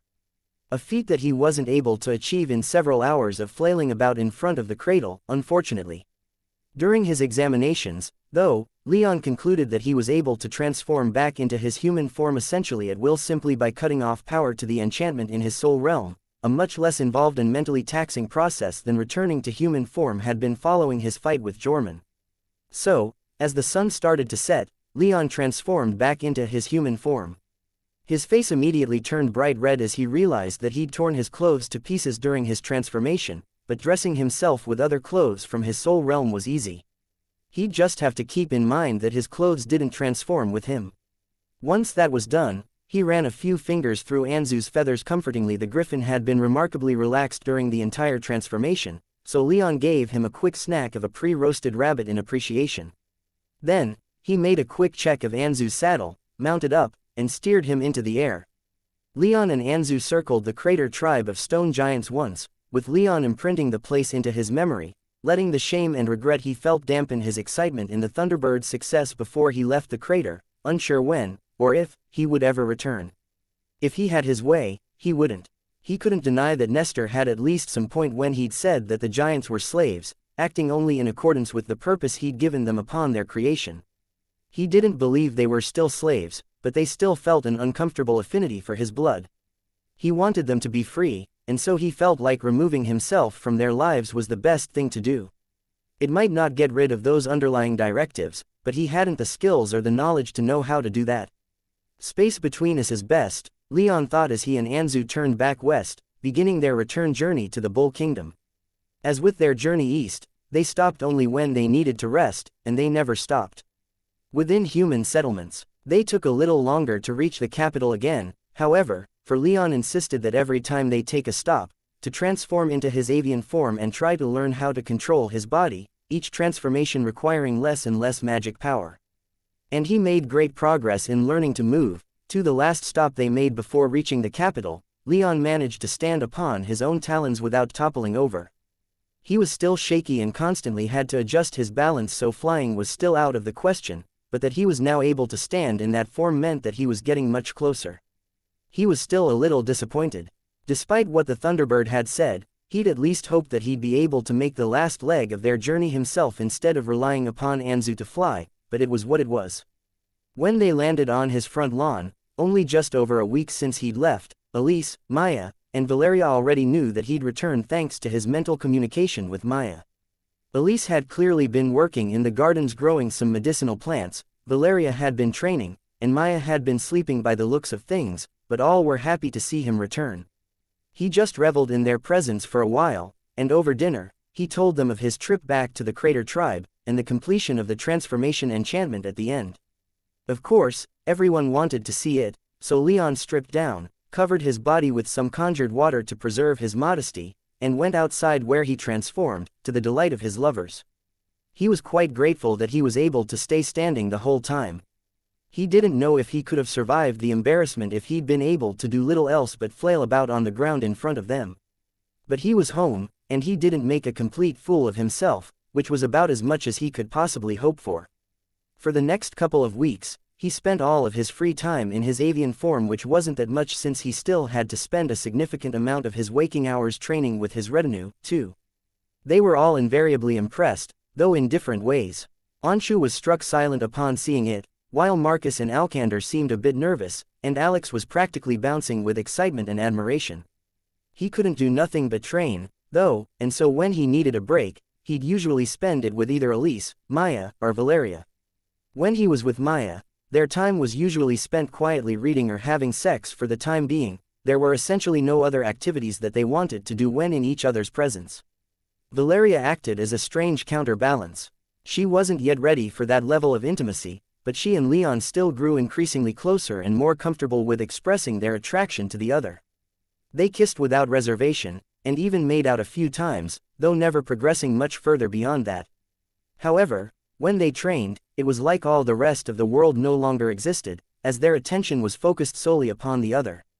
When Leon was with Elise, He also spent a good amount of time making sure she was physically satisfied, but he also spent a lot of time talking with her and helping her out with her garden, which was to say, he spent a lot of time with her in their garden as she supervised the Heaven's Eye gardeners do the labor. She was incredibly knowledgeable about useful flora, but rarely did she ever have to get her hands dirty, though she never once hesitated or complained when those rare times cropped up. Many of the flowers she was growing, Leon was happy to see, were more specimens of the medicinal flower that he and Valeria had brought back from the forest of Black and White, Elise having bred the flower with other similar flowers in the months since. After some tests by Heaven's Eyes gardeners, these flowers were found to be useful enough for making healing potions that if they were properly processed and used as an ingredient, then they could lower the price of the entire potion by as much as 10% without a loss of efficacy. Elise assured him that if she could expand their growth, then the cultivation of these flowers could become a reliable source of income for them. For now, though, they were limited by the size of their garden, and expanding their growing area would likely have to wait until they settled down somewhere in Oculera long-term. But finally, despite all the other ways his attention was being pulled, after almost a month since the Thunderbird finished modifying the enchantment, Leon managed to figure out how to fly while in his avian form.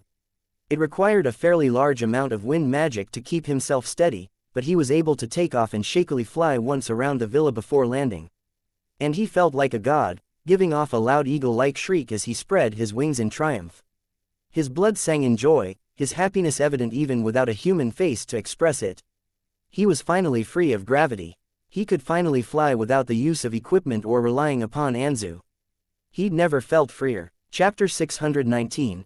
Arrival of the investigators. Leon flew in lazy figure eights over the section of the noble district that his villa was in, reveling in the way the wind blew through his feathers and the dampness of the clouds that he passed through.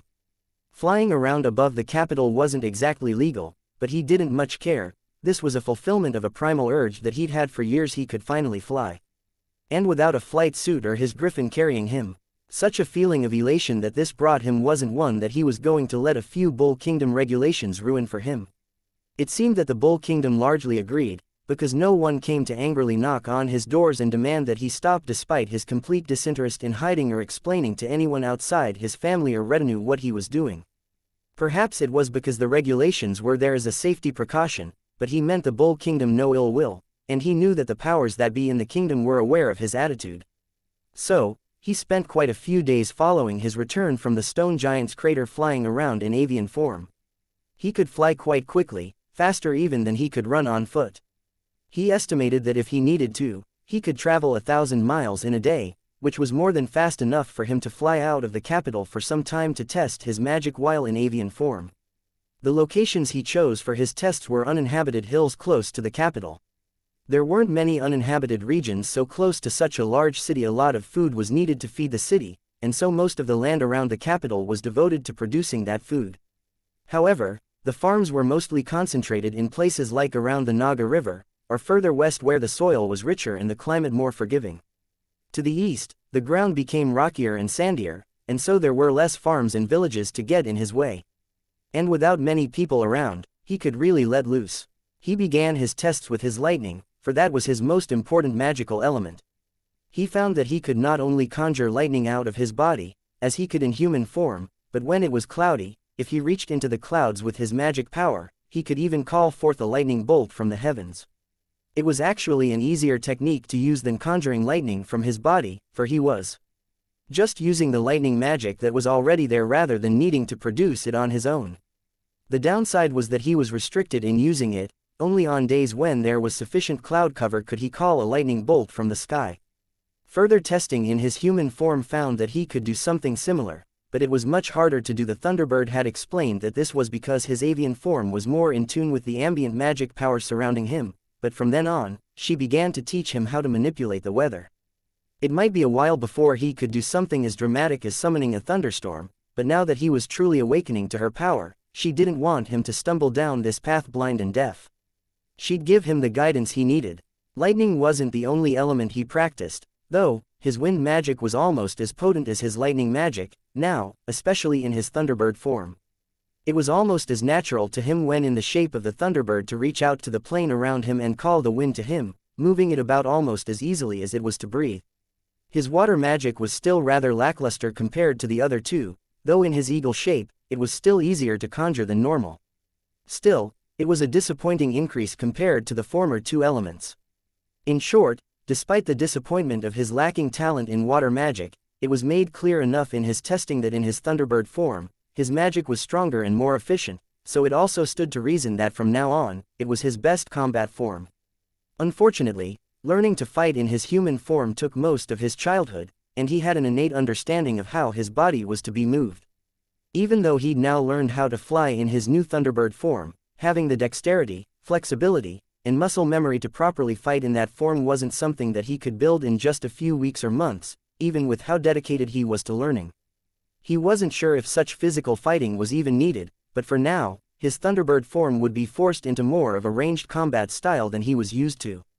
Once his testing was over, he still trained frequently in both of his forms, but training wasn't his only reason to transform. He also frequently transformed and spent his leisure time lazily flying about making figure eights over the noble district, not only mentally relaxing as he indulged in his instinctual need to fly but also getting a better and better grasp of how his new body moved and functioned. With such a vantage point, even though his villa was deep in the city, he was one of the first people to see in the distance a huge yacht making its way up the Naga River, one bearing Heaven's Eye banners and sails.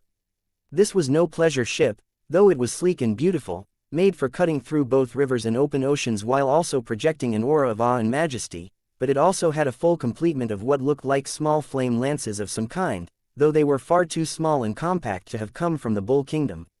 Leon could sense the presence of several powerful mages aboard that ship, one even reaching the 8th tier and 3 of the 7th. The investigators, he concluded, thinking of Emily. He stayed in the air for several hours, watching the ship make its way past the riverine traffic and then over to Heaven's Eye's private harbor. Several times he felt the attention of those in the ship, but he made no reactions. After weeks of flying around, he was getting used to a lot of people keeping an eye on him with their magic senses. He felt that this was something worth cutting his flight time short for, though, so just as the Heaven's Eye ship began disgorging its passengers into Heaven's Eye's private docks, he landed at his villa and went to find Elise to tell her who'd just arrived. "Things are going fine," Emily said without a hint of worry in her voice as she, Elise, and Leon quietly ate a late lunch in her palace. "I don't fear what they'll find at all. Mother, you could lose your position," Elise protested, the worry in her voice driving her tone up almost an entire octave. Emily gave her a mysterious smile. "I may have been a bit worried a few days ago, but not anymore." "Do you know who they sent?" Elise shook her head. "Damien Maketon," Emily said. Elise blinked in confusion, and then her worried expression intensified. "They sent a Maketon here. But they never leave Imperial territory." "They do when the director himself has need of something," Emily replied with a smile. Elise was taken aback, and leaned back in her chair, her confusion only mounting. However, she remained silent and let Emily continue.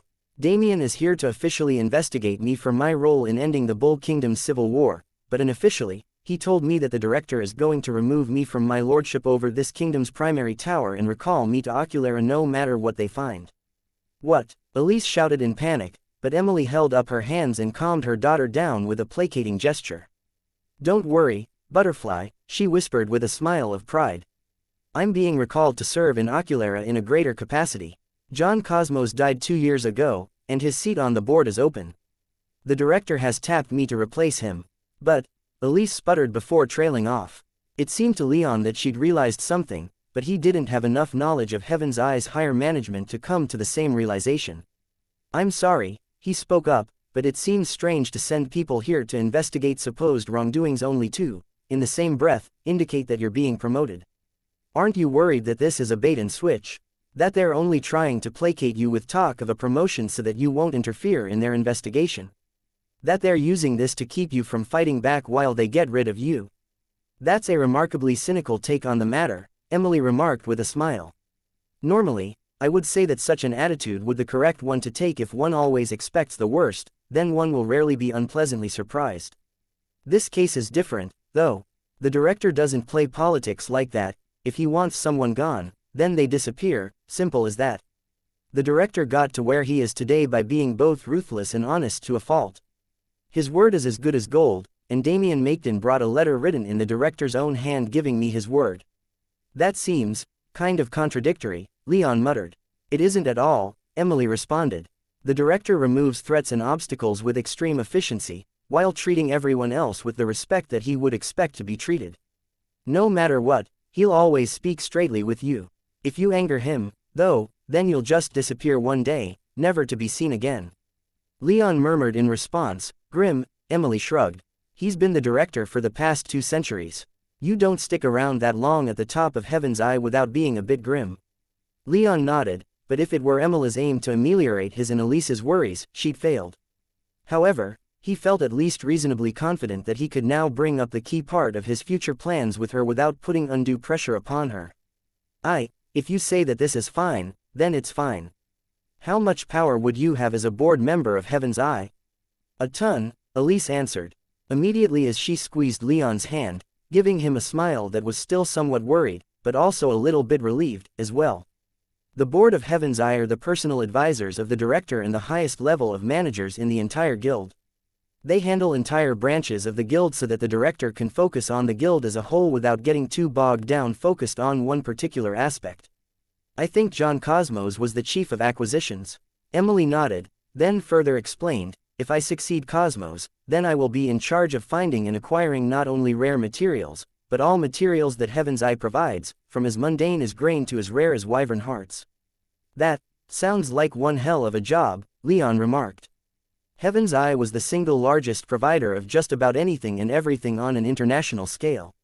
Food, weapons, armor, raw materials, Heaven's Eye dealt in more of all that than most countries on Eterna. He sure as hells wouldn't be eager to take up that job, but from the look on Emily's face, he knew that his attitude wasn't shared. It's not an easy one, but it's powerful, Emily whispered, savoring every word as her eyes unfocused for a moment, as if she were fantasizing about the future. Is it powerful enough to recommend potential recruits for Heaven's Eye? Leon asked, his tone coming off far more confident than he felt within. At that question, Emily's rather relaxed and unworried expression hardened into a significantly more businesslike demeanor, and she leaned forward onto the table, fixing Leon in a steely gaze. Why, Leon, are you looking to join Heaven's Eye? That depends, Leon replied with a subtle smile. He spared Elise a quick glance, and when she smiled and nodded, he proceeded.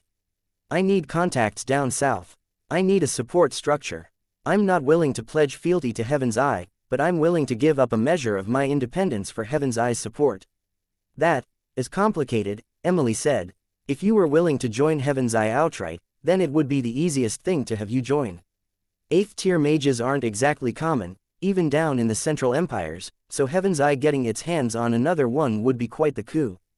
However, if you're not looking to join Heaven's Eye, but to enter into some kind of partnership with them, Leon glanced once more at Elise, then leaned in to whisper into her ear.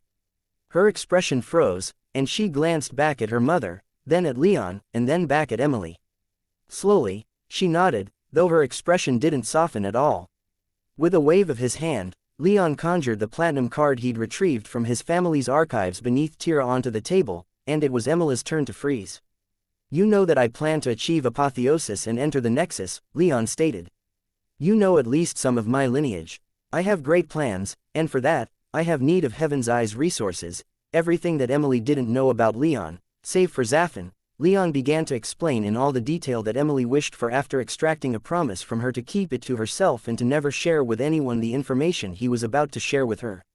He still remembered her exposing his name to Alex at this very table, no less, and though that one slip of the tongue hadn't come back to bite him, he couldn't say that another might follow that example.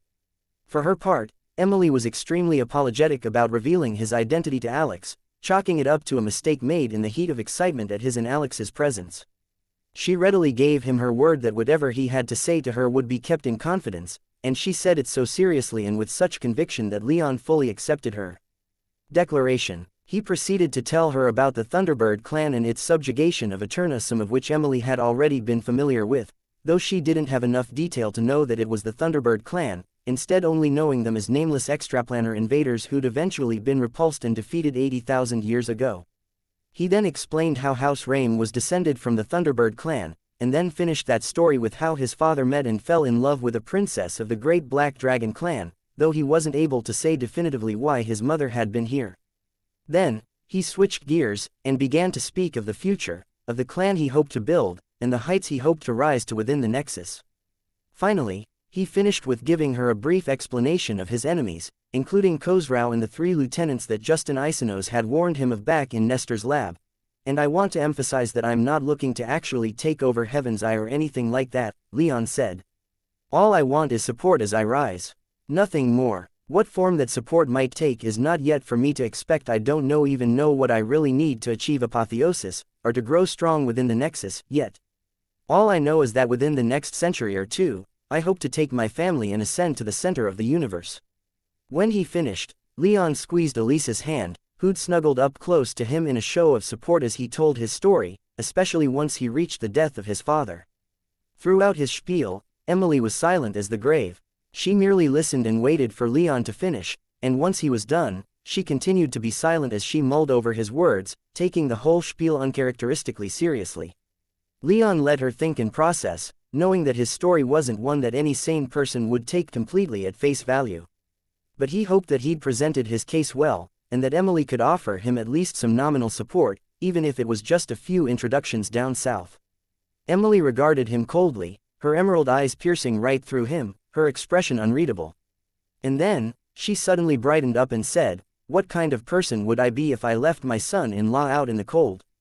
She smiled and leaned back into her chair.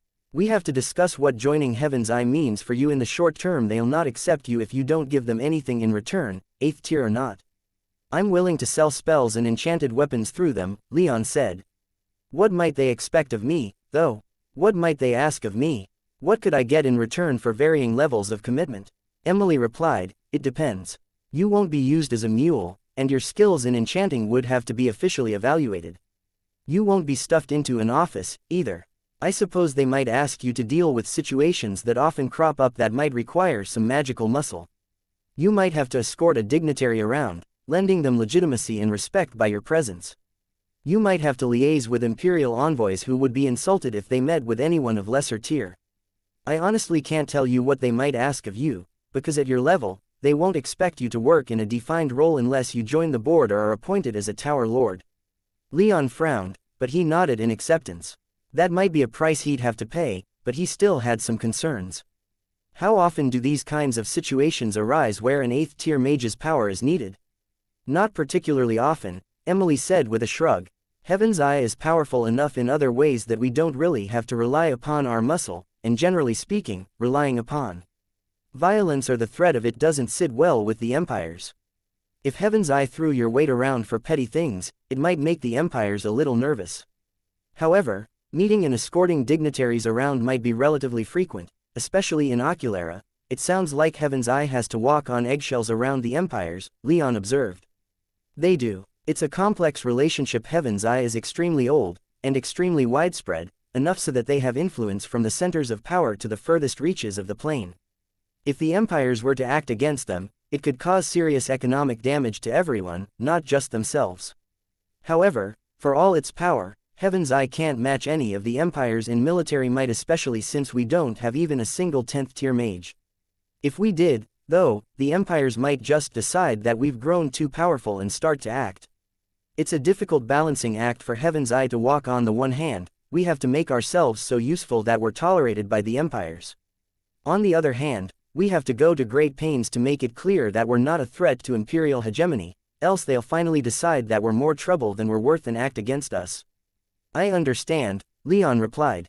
It's enough of a balancing act that there have been members of Heaven's Eye that we've believed could have ascended to the 10th tier, but chose not to in order to preserve Heaven's Eye, or else chose to retire and go into exile. We're invaluable to the empires, but also their biggest threat, and everyone is well aware of that. We're friendly with the empires, but not trusted. Why don't the empires just use their resources to set up competition? Leon wondered. They have, within their own borders, Emily replied. But none of their private enterprises are able to match Heaven's Eye's economic powers, and they always. Chapter 620, 4 points of interest. The next few weeks proceeded quite peacefully for Leon. Apart from some wedding plans he had to make with Elise, there wasn't much he had to worry about. With Emily on his side at least, as much as she could be on anyone's side, he was confident that he'd be able to join Heaven's Eye in some capacity, and that meant he wouldn't have to worry about getting established down in Oculara. However, with the whole affair with the investigators and the scare that the threat of Emily's termination had given them fresh on their minds, Leon and Elise continued with their plans to be financially independent. The big money makers they were going to rely upon were Leon and Valeria's skill in enchanting, and Elise's skill in management combined with her interest in growing exotic plants.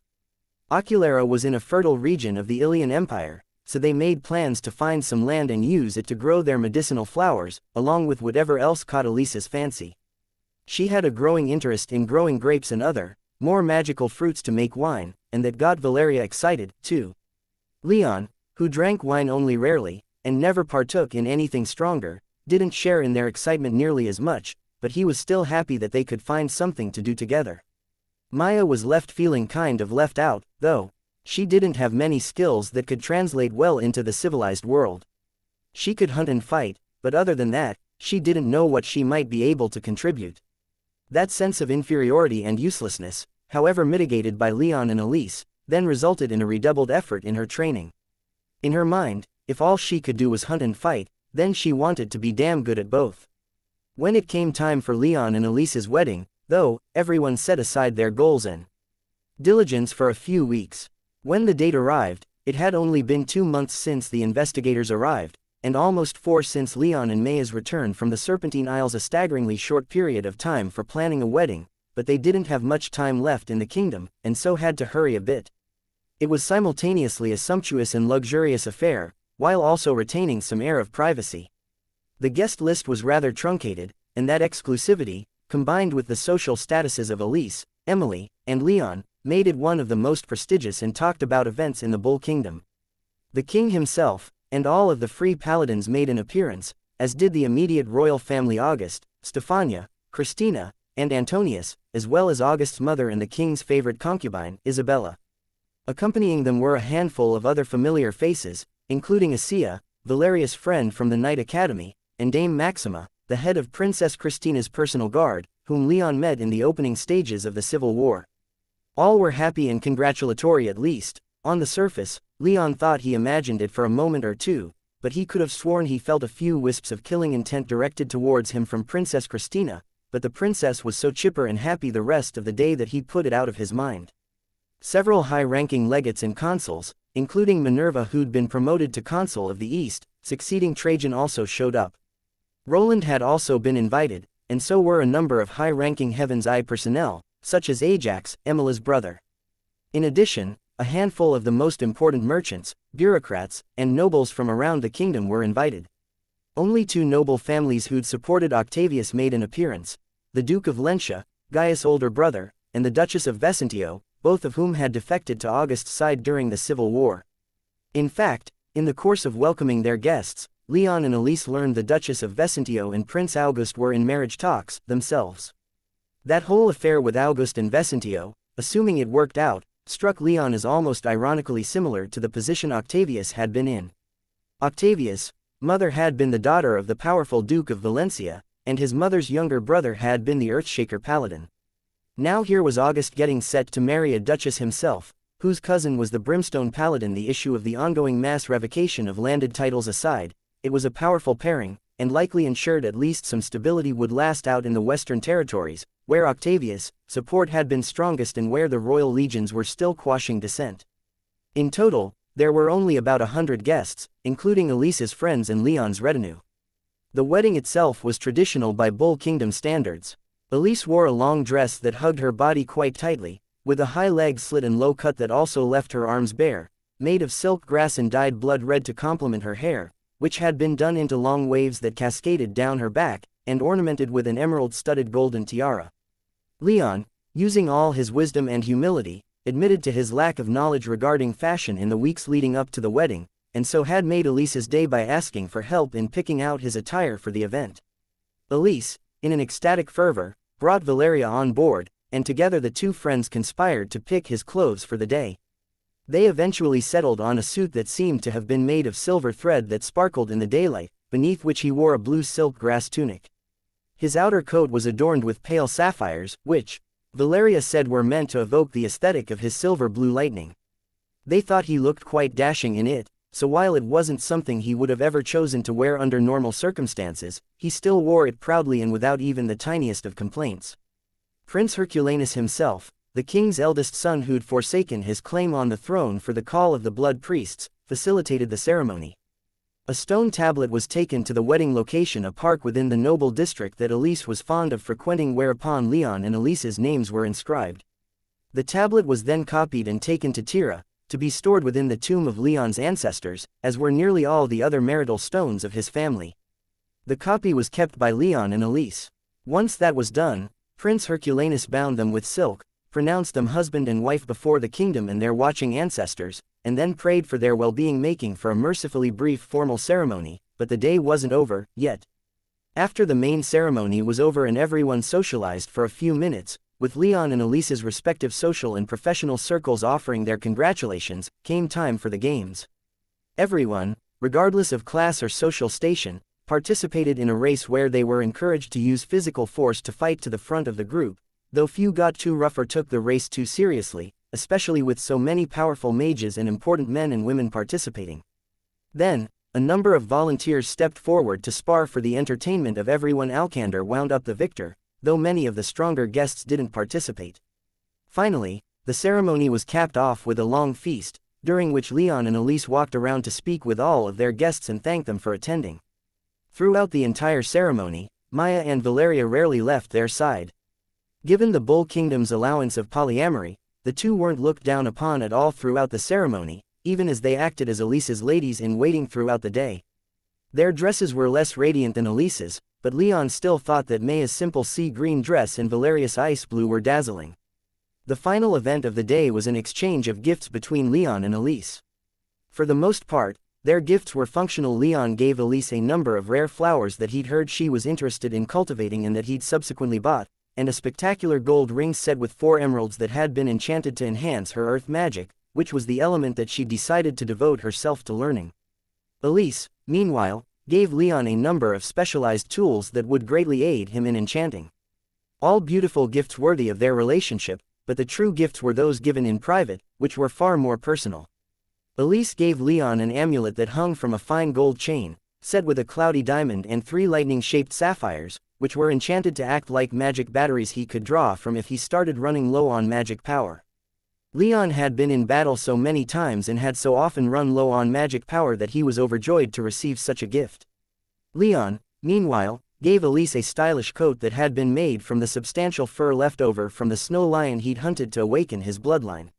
His father had made him a coat from that fur, and Leon now presented Elise with one of her own, tailored perfectly for her.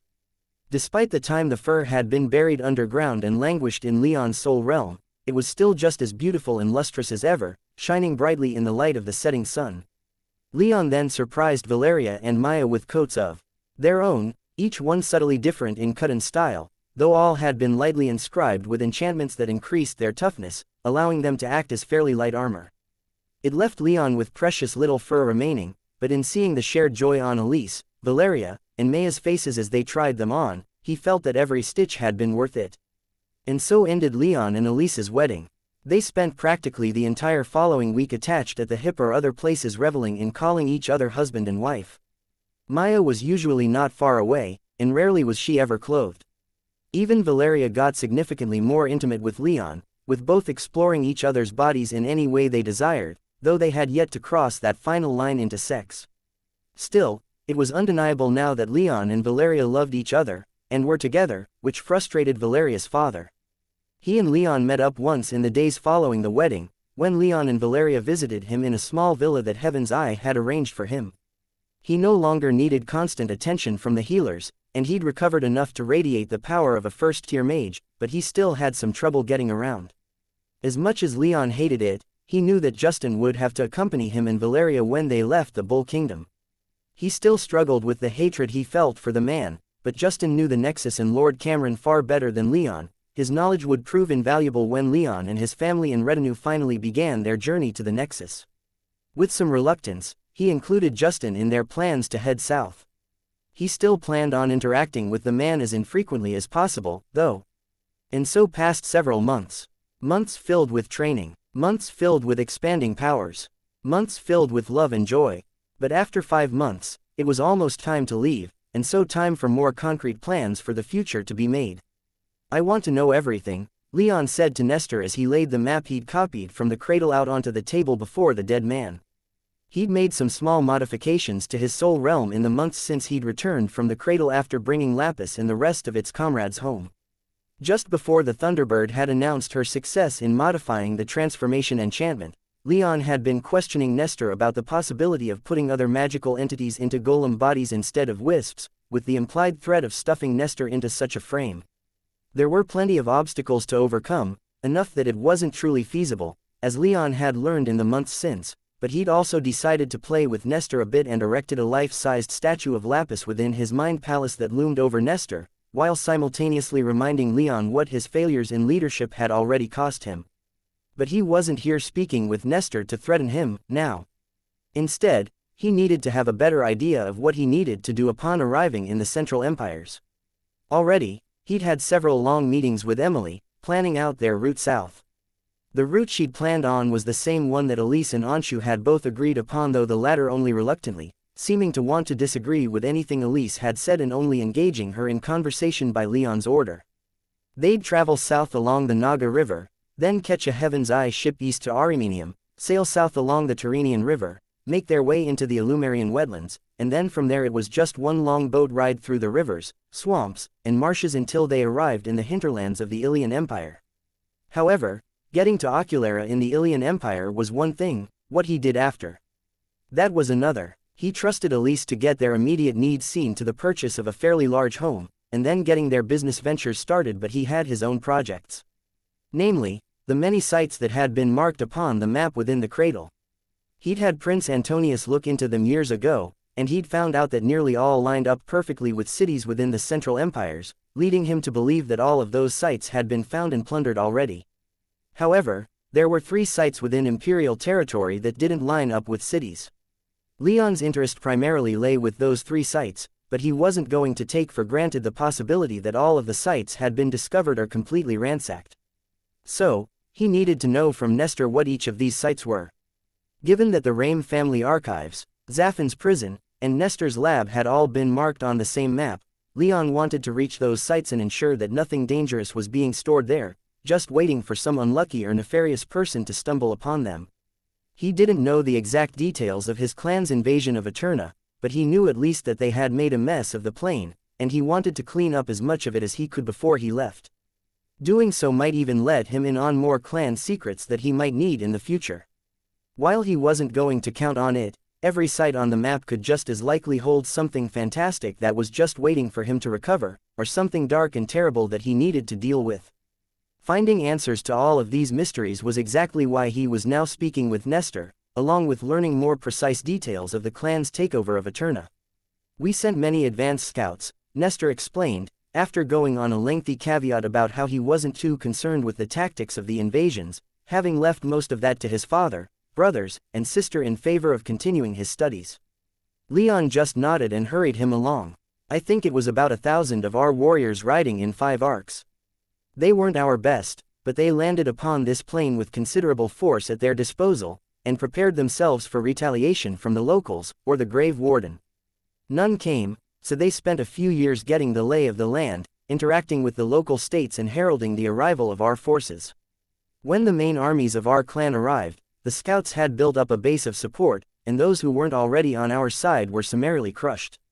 It was only when we had established full control over the plain, about 6 or 7 years after the scouts had landed, I would say, that the rest of our leadership arrived.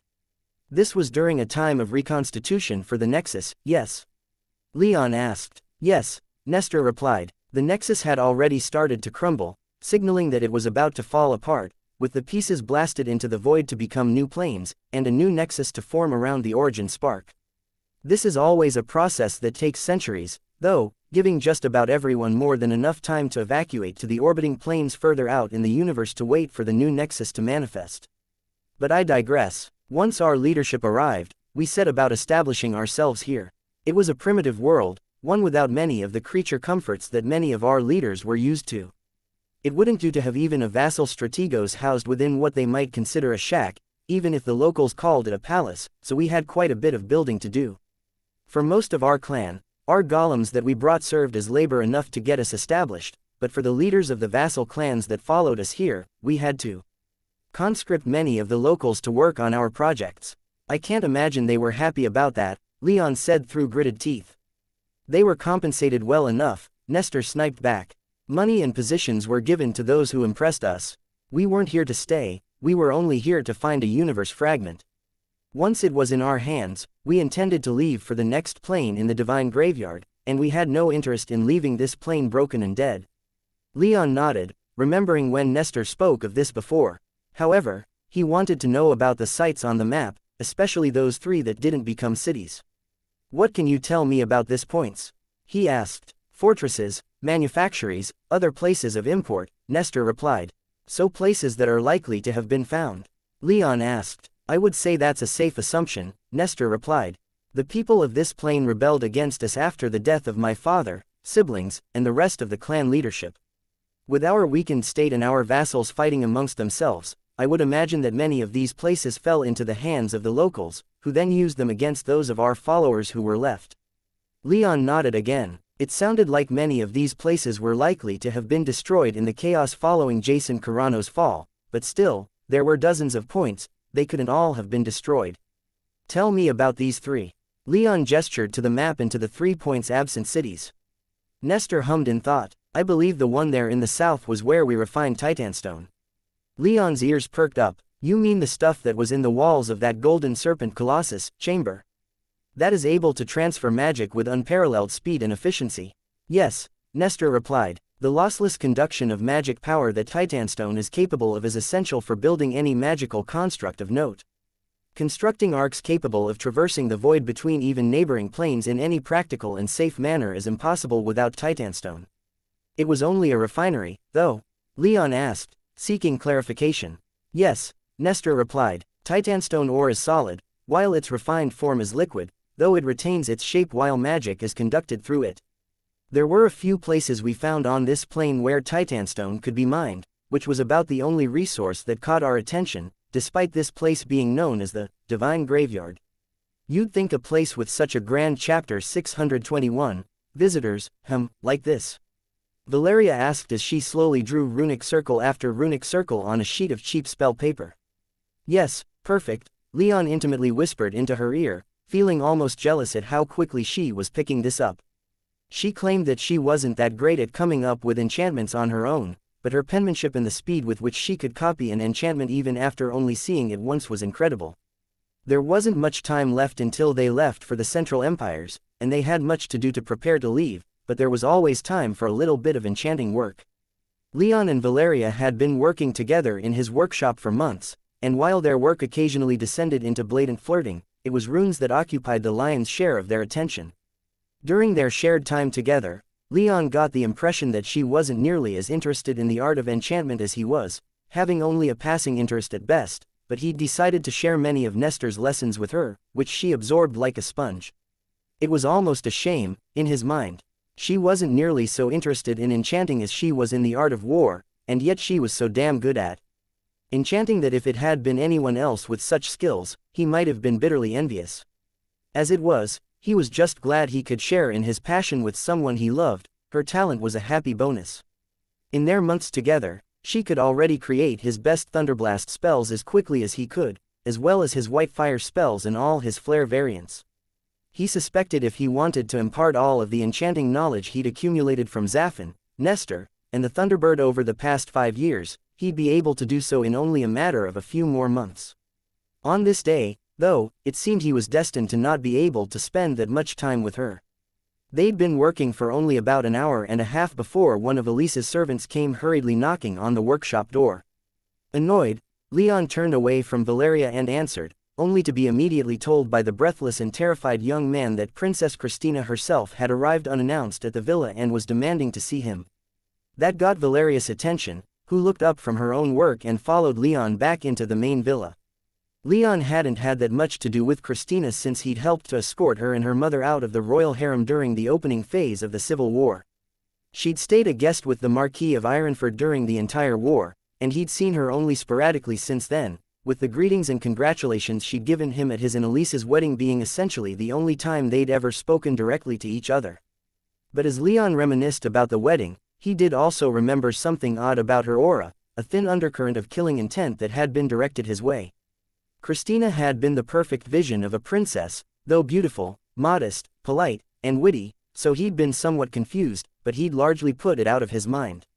Now, however, his eyes narrowed in suspicion as he walked back into his villa.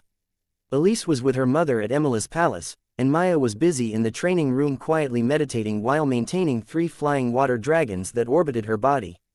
That left Leon and Valeria essentially alone to deal with Christina, and Asia, Dame Maxima, and half a dozen other knighesses, all of whom wore the armor of the royal guards. As Christina glanced over at him as he walked inside, for the tiniest of moments, her eyes narrowed in displeasure, and Leon detected that tiny hint of killing intent again, but then it vanished, like it had never been there at all. And then Valeria walked in behind him, and suddenly, it seemed like the sun itself had descended into his living room for all the radiance that Christina suddenly showed. She beamed joy as she walked over to Valeria as quickly as her royal dignity would allow, waving Valeria's respectful bow aside so quickly that Leon was hardly sure that Valeria had started to bow at all, and pulling the silver-haired woman into a tight hug. Leon was left there just past the door, completely ignored. He cast a quick glance back at Christina's entourage, but most of the knighesses were about as expressive as stone. Only Asia cracked enough to let a sympathetic, a slightly embarrassed smile grace her bronze features.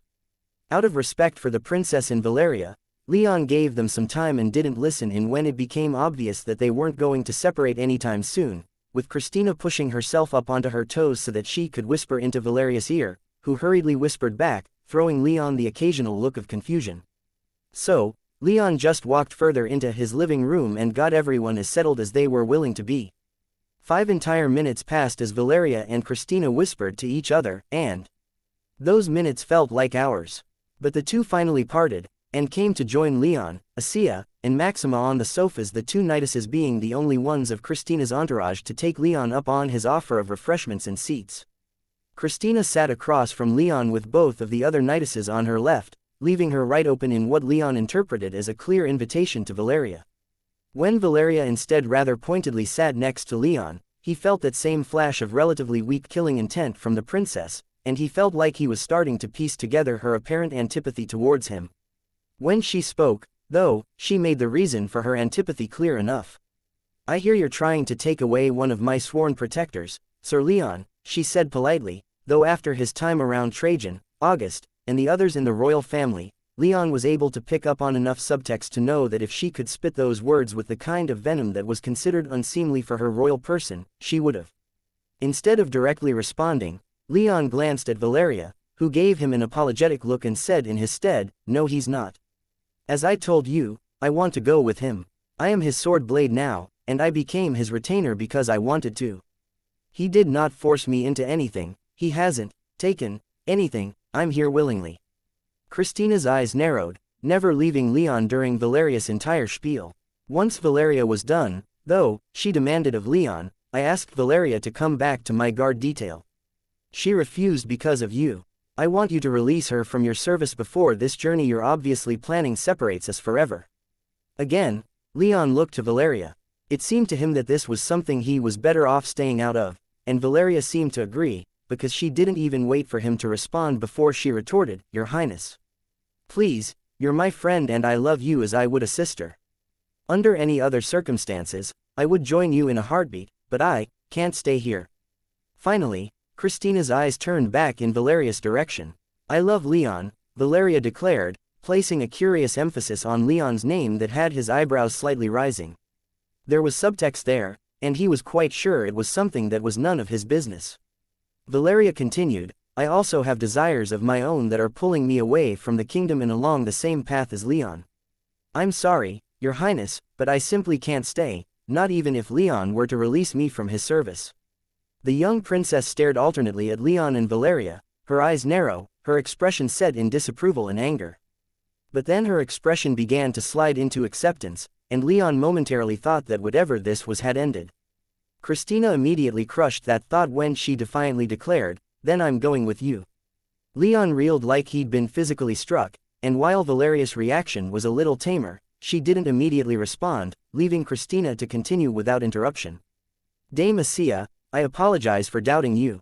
You said that my request would be denied, but I thought I could convince them." I should have believed you. There's no need for that, Your Highness, xianxia replied with a bright smile and a wave of her hand. These two have been obviously pining away for each other for years, neither friendship nor royalty was going to come between them. She winked at Leon and Valeria, then went silent. Leon finally coughed out a response to Christina's declaration of intent. You want to come with us? Yes, Christina almost shouted. You're going to the Central Empires. Everyone in the capital knows that.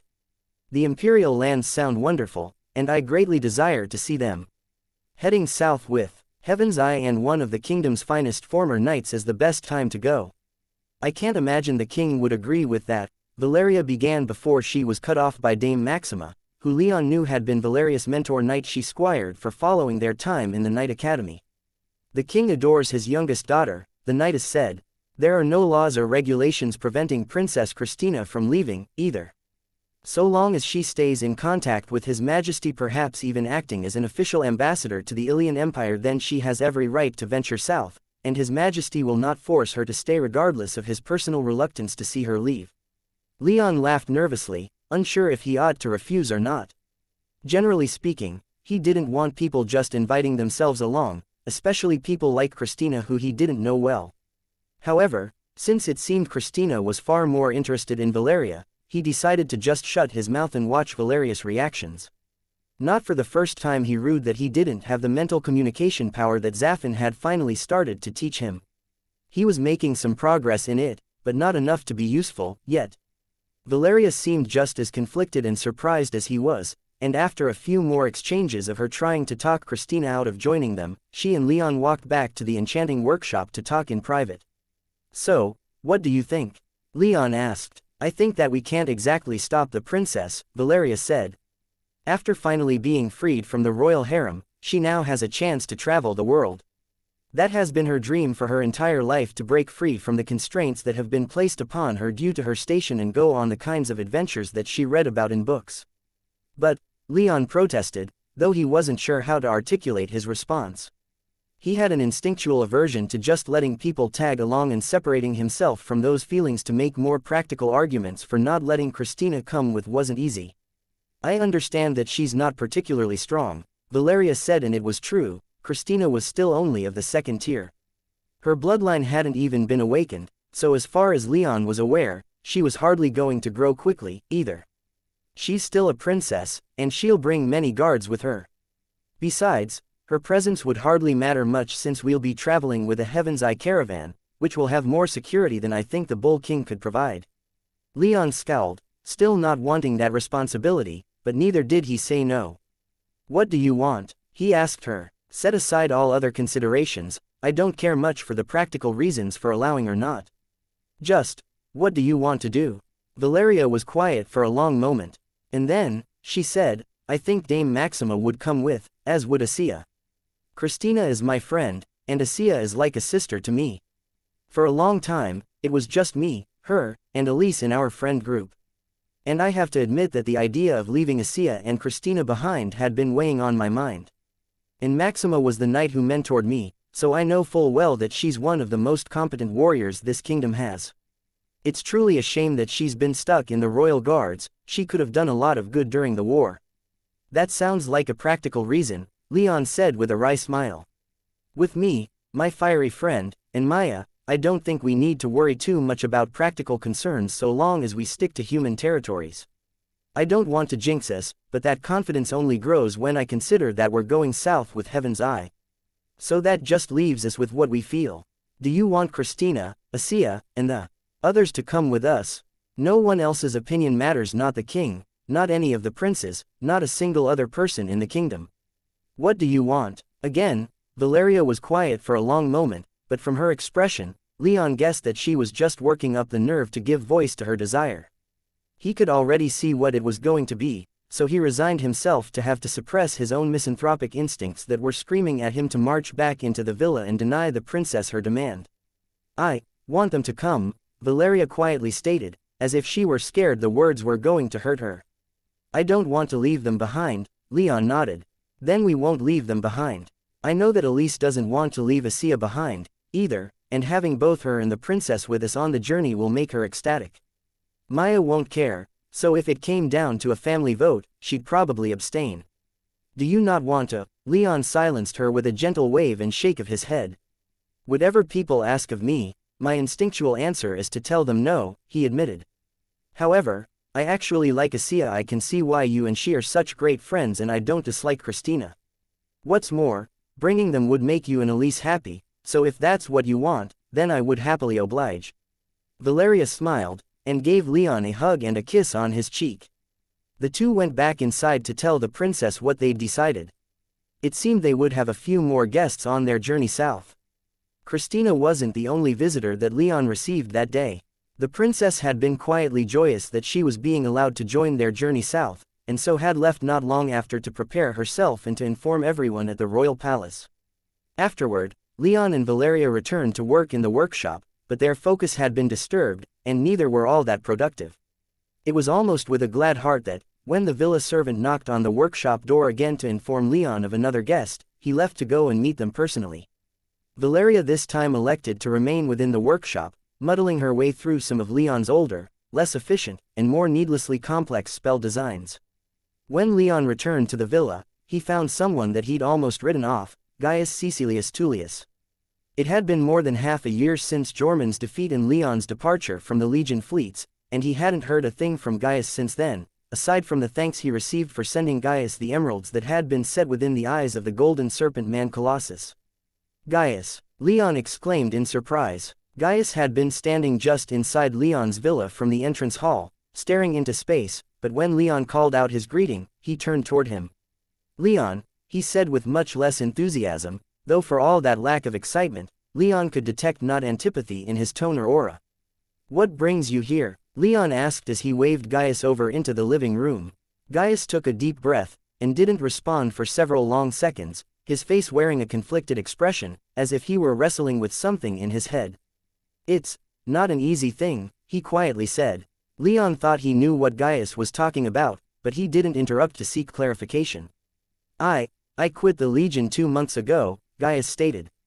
I did it just about as soon as the task force returned home. Gaius paused for a moment, so Leon decided to try to lighten his tension a bit by getting him talking about something else. It took them that long to come home, he said in genuine surprise. What in the hells took so long? I thought the Legion was almost done in the Isles, and the king said he was going to recall the remnants of Sigebert's fleet immediately. Gaius shrugged. Returning home is a long and dangerous task, so Sir Sigebert's remaining legate convinced the king to let us return with the rest of the battle group. We then took a long tour back to Craterrock. Dame Bassina wanted to circle every island on the way home, giving everyone a good look at the fleets and the power of the Bull Kingdom. Parading so many ships around like that wasn't easy, and then we had to wait an additional month in Craterrock so that the tribute they were gathering could be protected on the way back here. Compound all of that with some bad weather that slowed us down even more, and yeah, it took a while.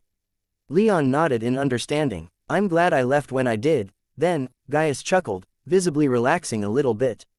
Dame Bassina was not happy when she learned that you'd left. I know, Leon replied.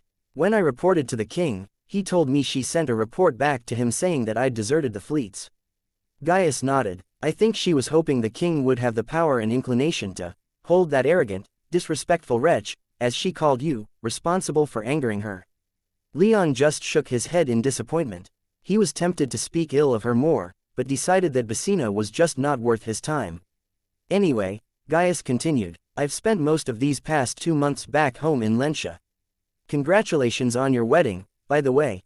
Leon nodded in thanks. Since my brother defected from Octavius to August, we have a bit more time to prepare, but it's been made abundantly clear that our landed title will soon be revoked. My family is getting ready, but it's still going to be hard for them to adjust. Those emeralds you sent will help. Thank you for holding up that promise, by the way, but there will still be a lot of adjustment for everyone. Which is why my decision is so damn hard. Gaius looked Leon in the eye, the golden-haired noble looking kind of like he hated himself for what he was about to say. Leaving my family during such a time isn't something that I enjoy doing, but it's the best for everyone. They don't need me around, and I'd just get in the way if I were. I have no real future in this kingdom without the benefits of my name, so I've decided to tentatively accept the offer you made me, Leon, assuming it's still open and the benefits you can offer are good. Leon smiled. People that he could trust were rare, and after everything that he and Gaius had been through, he trusted the man about as well as he could anyone else who wasn't related to him. "Then let's talk," he said. He and Gaius negotiated for almost an hour, and in the end, Gaius fully accepted Leon's offer, joining his retinue. He was no longer a knight, but his salary wasn't going to decrease too much from his time in the Legion. He and Leon settled on 15,000 silvers per month, as well as the same benefits that Anshu was receiving, most notably the rights to renegotiate his terms upon ascension in magical tier and to break their contract for any reason if he wanted to. Once their negotiations were over, Gaius didn't stick around. Leon had informed Chapter 622, starting the move a little more than 5 months after returning to the Bull Kingdom. It was time to leave. The investigators sent by Heaven's Eye had finished their work and sent back their recommendation that Emily not be punished, and then began making plans to return to Oculera. Emily herself was a part of those plans, and given the size of her household, notably her huge harem of husbands and concubines, she had quite a bit of organization to handle, let alone her personal servants that would be accompanying her south. They also had to make some accommodations for Justin Isonos, who wasn't going to be left behind, despite a not insignificant temptation within Leon to do so. Leon counted himself fortunate that he only had a handful of people to see to, because even that was enough to almost give him conniptions. He and Elise had to organize and pack all of their possessions, turn over their villa for Heaven's Eye to sell, and ensure that all of Leon's retinue had made their own preparations.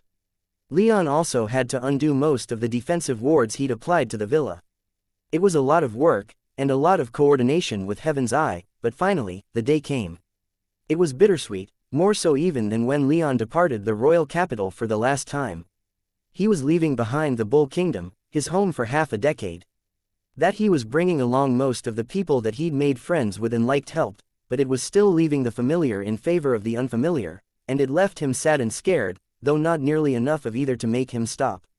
He was ready to leave, but from the way that everyone else acted, he guessed that his feelings weren't entirely shared. Most of his retinue still had family within the kingdom, so he knew that things weren't easy for them, but in the final week before they were set to leave, the atmosphere in his villa during training had become so tense that he'd just told all of them not to bother coming for training anymore and to spend their remaining days in the kingdom relaxing. For almost everyone, these last few days of relaxation came as a relief. Anshu was the only exception, and it was easy for Leon to see why. He had no real emotional or familial connection to the Bull Kingdom, making him not only the most relaxed of any of them, but also the most eager to leave. On their last full day in their home, Leon and Elise spent a lot of time in each other's company, just enjoying their last moments in their first home. Maya and Valeria were with them, too, but it was a little different, for neither of them had nearly as much connection to the villa as Leon and Elise did. The married couple had picked it out and customized it heavily. Though they'd only lived in it for a few years, Elise had grown quite fond of her garden, and Leon his enchanting workshop. They'd made the place into their home, not simply a place where they lived, and now they were leaving it behind in the hope that the place they were going to now would lead to a better life. Fortunately, Heaven's Eye made the actual act of moving such a long distance fairly easy. As Leon learned in several meetings with Emily and several members of the Bull Kingdom's diplomatic corps that he was unfamiliar with, if the journey was peaceful, then their huge caravan would reach Oculera in about 6 months. That was a large amount of time in Leon's mind, more than 3 times how long it took the Heaven's Eye investigators to arrive. But Emily had to remind him that with all of her family, servants, and belongings, as well as the necessary entourage that would accompany Princess Christina, they were bringing a small army of just over 1,000 people. It was a large undertaking, and to ensure they were moving safely, they'd have to move slowly. Leon understood, but he still couldn't help his shock. At the very least, he was happy that with their route, they'd be heading through Arimenium again. He was rather fond of the city, and he was hoping that the friends that he'd made in the Knight Academy were still there. He hadn't been able to see Charles, Henry, or Elan in years, and while he knew he could probably just ask the Legion for their whereabouts, he was so reluctant to do so for so personal a matter that he'd just run out of time. When the time came to finally leave, it wound up being surprisingly easy. There were no going-away parties despite many offers from various influential people in the capital to throw one. They were just leaving without any fanfare. Leon had said his goodbyes to those he wanted to, and he didn't want to make this any harder than it already was. Most of his family and retinue's possessions were pulled into Leon's soul realm. There were still many pieces of furniture that would just be sold instead of brought all the way south, but everything of sentimental value, as well as everything within Leon's workshop and all of the seeds and plant samples that Elise wanted to keep, he stored within his soul realm. Most of everyone's clothes and the like they packed more conventionally, so they wouldn't have to rely upon him every time they needed to change into something else. Then, they met Emily and Princess Christina at the docks, where a huge Heaven's Eye yacht awaited them, with just about everything they could ever ask for.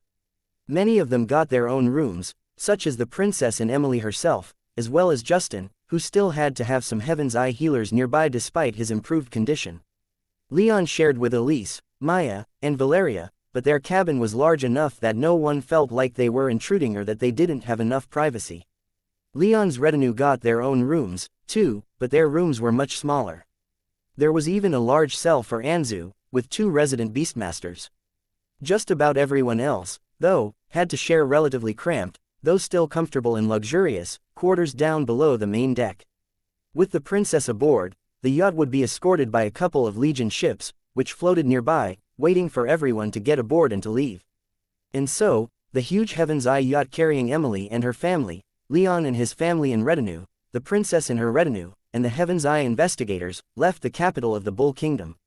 There were no great crowds lining the Naga River waving them off, there were no throngs of great men and women to see off the princess, a former Tower Lord, and the 8th-tier mage that had risen through the ranks of the Royal Legions so quickly. Everyone just got settled into the yacht, and then it got going, just another ship among many that plied the waters of the Naga, notable essentially only for its large size. With their Legion escort, they reached the southern coast of the Bull Kingdom within a mere 4 days, and then turned east toward Arimenium. Throughout the journey, Leon couldn't help but be reminded of several years prior, when, as part of the Royal Legions, he was assigned to the Bull's Horns, the great twin fortresses that guarded the only eastern land route into the kingdom, as well as Arimenium itself, the kingdom's 3rd largest city, behind only the capital and Tira. It had also been the seat of Trajan when the prince had been the consul of the East, and a place that Leon had spilled quite a bit of blood to protect, from dealing with smugglers and rebels to fighting off the Talfar invasion. Leon was looking forward to seeing the city again, though there were also a lot of memories he had of the place that made him more than a little depressed looking back. Minerva was in command of the Bull's Horns now, having been promoted to consul of the East, and he wasn't going there as a Legion knight. Things would be just a little too different for him to really feel comfortable in the city, despite his fond memories and desire to see it again. Elise, Maya, and Valeria were quite effective at getting his mind off of the anxieties he felt as the yacht grew inexorably closer to the great city, and they did so in ways other than sex. Leon and Elise took great pleasure in talking about nearly everything, from planning their future to discussing the current state of the Bull Kingdom that they'd both spent so much time in. Maya was more concerned with talking with Leon about the things she delighted in reading, or in sharing with him her insights into water magic and having Leon in turn share the Thunderbird's knowledge of the element with her. Valeria and Leon, meanwhile, didn't speak much. They spent the majority of their time rather silent, simply enjoying each other's company as they sparred or studied enchantments together. Things picked up a bit when they arrived in Arimenium. They were all given accommodations either in the local Heaven's Eye branches, or in Christina's case, the rooms the diplomatic corps had set aside for visiting dignitaries. Leon had a reunion with Aquilius, the de facto leader of the diplomatic corps and Leon's former superior, as well as with Minerva herself. It was simultaneously a happy and a depressing reunion.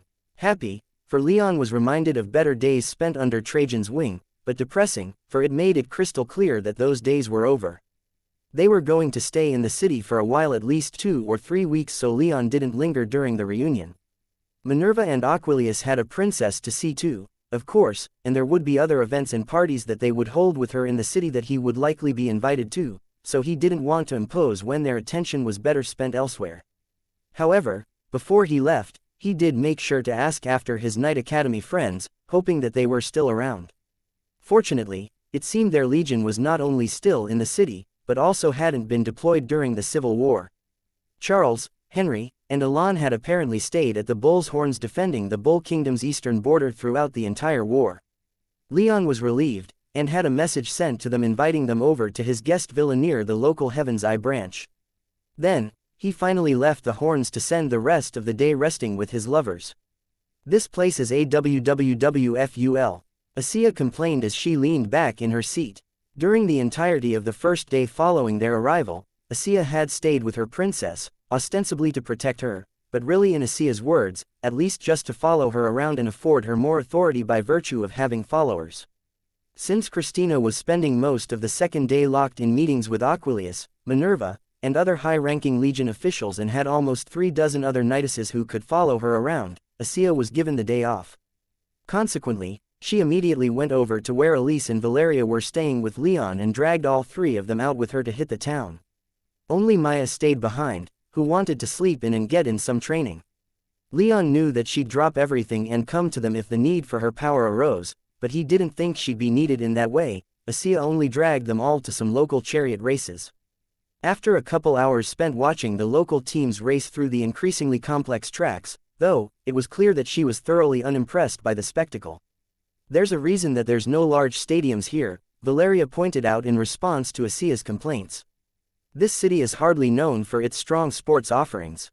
You'd still think a city with millions of people would have better racers," the bronze-skinned Samarid replied as she laid her head down in dejection on the railing of their private box, not even bothering to watch the racers as they went about the track.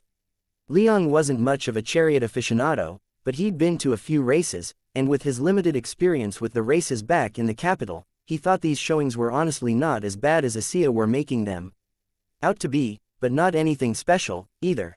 That didn't stop the crowds from going wild when their teams took the lead, though. Most of the good racers get poached by the teams in the capital or Tira, Elise pointed out. Armenium doesn't have many powerful teams thanks to all their players being pulled out from under them. Xianxia sighed. "I know that, but I was hoping they'd at least be enough to kill my boredom. Though, I have to say, even this pitiful showing is better than staying cooped up in some damn conference room all day." "How is Princess Christina, by the way?" Valeria asked with a cheeky smile. "Probably getting close to resorting to murder," Xianxia sarcastically replied, smiling back at Valeria. His Majesty made it clear that if she was to go south under the banner of the Bull Kingdom, as she would have to if she wanted to go at all, then she'd have to endure acting as his representative.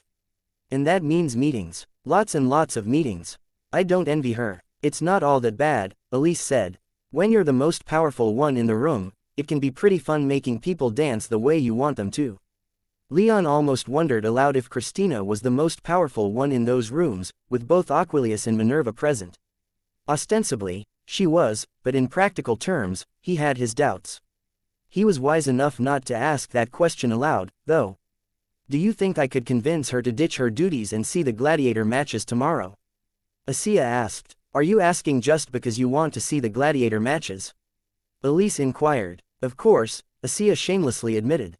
"But that doesn't mean I don't want her to see them, too. I mean, even in this place, even if they don't have gladiators that can perform impressive feats of magic, then they at least have to be good-looking. A couple of hot guys hitting each other in a sandpit, getting all sweaty and dirty," Xianxia trailed off, but given how her expression changed, Leon thought that was probably for the best.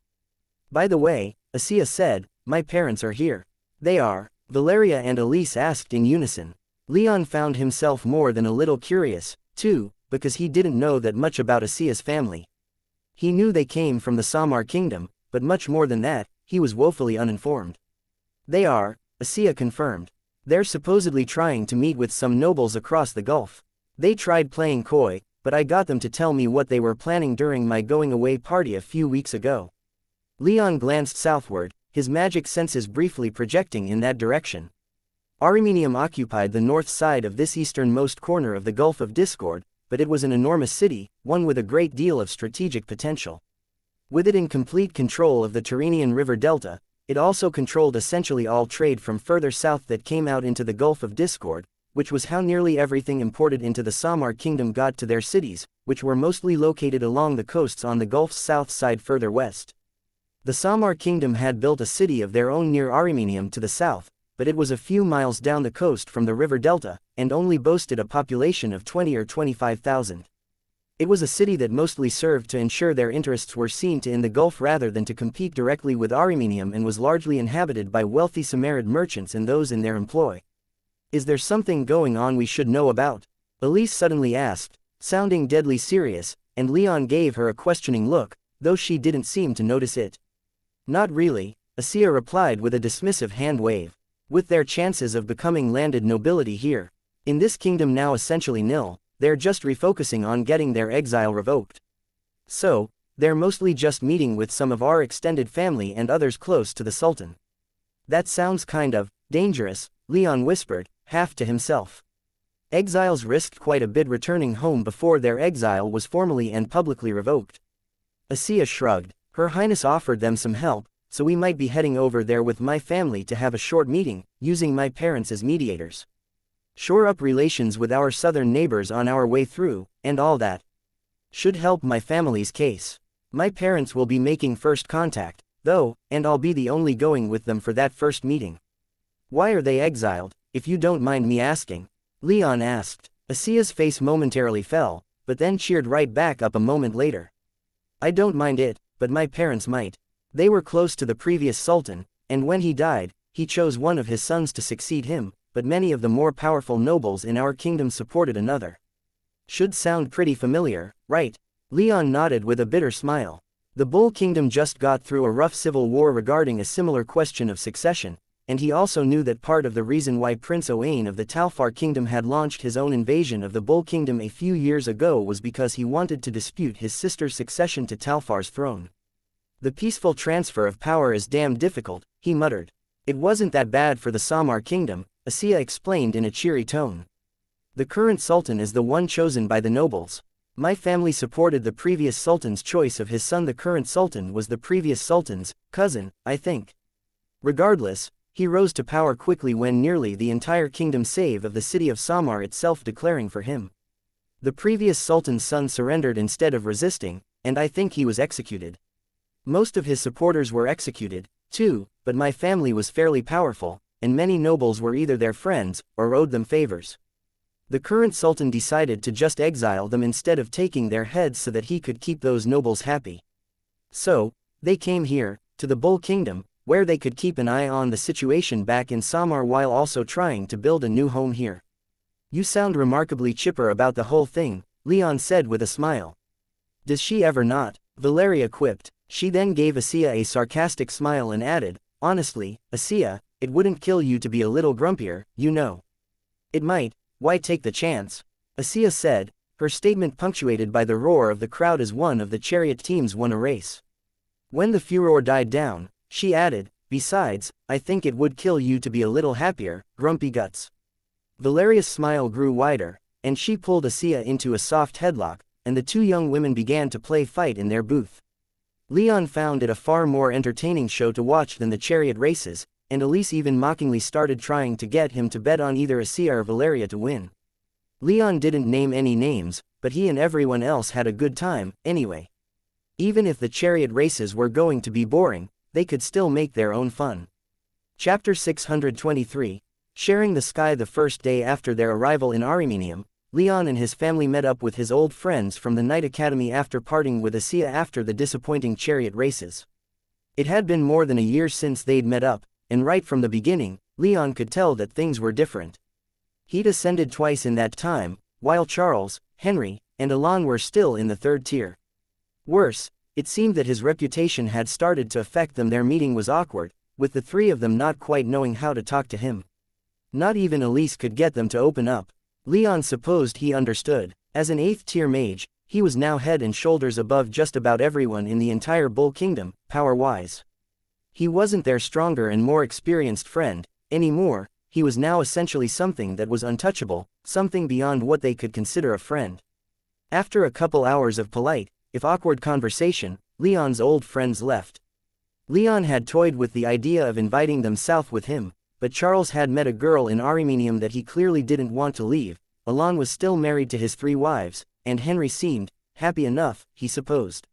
He couldn't follow through, and he knew that as he watched his old friends walk away from the Heaven's Eye guest house that he'd almost assuredly never see them again. It left him feeling quite melancholic. On a practical level, it didn't change his life at all since he saw them so infrequently, but it reinforced more than anything else had that he was leaving this part of his life behind. It took him a couple of days to get out of his mental funk, and what finally pulled him out of it was work. He'd long promised Elise and Maya to make them flight suits of their own, and he'd decided to follow through on that promise, a promise that now included Valeria, given their dynamically different relationship compared to when he made his first flight suit. So, he put his all into the design of the new suits. They were far more compact than his previous design, being mostly confined to a pair of gauntlets and boots, along with an enchanted belt to keep them stable while in the air. Much more stylish while also being significantly more powerful than his previous design. However, since these were for those he loved rather than himself, he tested them much more rigorously than he had his previous suit. A week after their arrival in Arimenium, his lovers were ready to try them on for the first time. And they didn't do so without an audience. Woo! Xianxia crowed in amazement as Valeria hovered about 3 feet off the ground on a cushion of air. The silver-haired woman was effortlessly held aloft by the suit's enchantments, and judging by the abject smile of joy on her face, she was having a blast. Not too far away, Maya and Elise were similarly flying around, though neither looked particularly comfortable with how they were operated. Still, they were all ecstatic with the new suits. Leon, Xianxia called out, drawing his attention away from monitoring how the suits were operating. How much for one of these? Leon shrugged noncommittally. Right next to the dark-skinned knightess stood Princess Christina, a look of amazement and contemplation on her face. This is, she muttered as she unconsciously grabbed Xianxia's arm, incredible. Xianxia enthusiastically finished. It really is, Valeria added as she started swooping around. Ah, be careful, Leon pleaded, not wanting to see anyone face plant even though they were testing the suits in a courtyard with plenty of grass to cushion the fall, and they weren't going too fast or too high. However, it became clear enough that he didn't need to worry that much.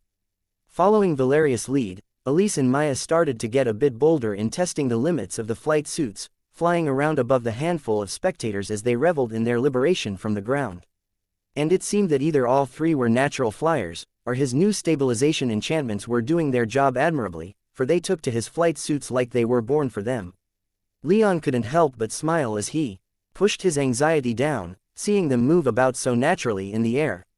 That is seriously amazing, Emily whispered as she sidled up to Leon, and when he glanced around, he could see similar sentiments in the expressions of everyone else who had turned up to watch the test, from a pale Justin Isonos to the glittering eyes of the knightesses in Christina's retinue. There weren't any representatives from the Legion present, though there were 2 people that Leon had only been recently introduced to, an older man and woman who shared Xianxia's skin tone, dressed in the style of the Bull Kingdom tunics and trousers but with the white and yellow colors of the Samar Kingdom. Xianxia's parents. Do you think so? Leon bashfully asked. He'd gotten used to the idea of flight by now, and its novelty had worn off a bit. It is, Emily said.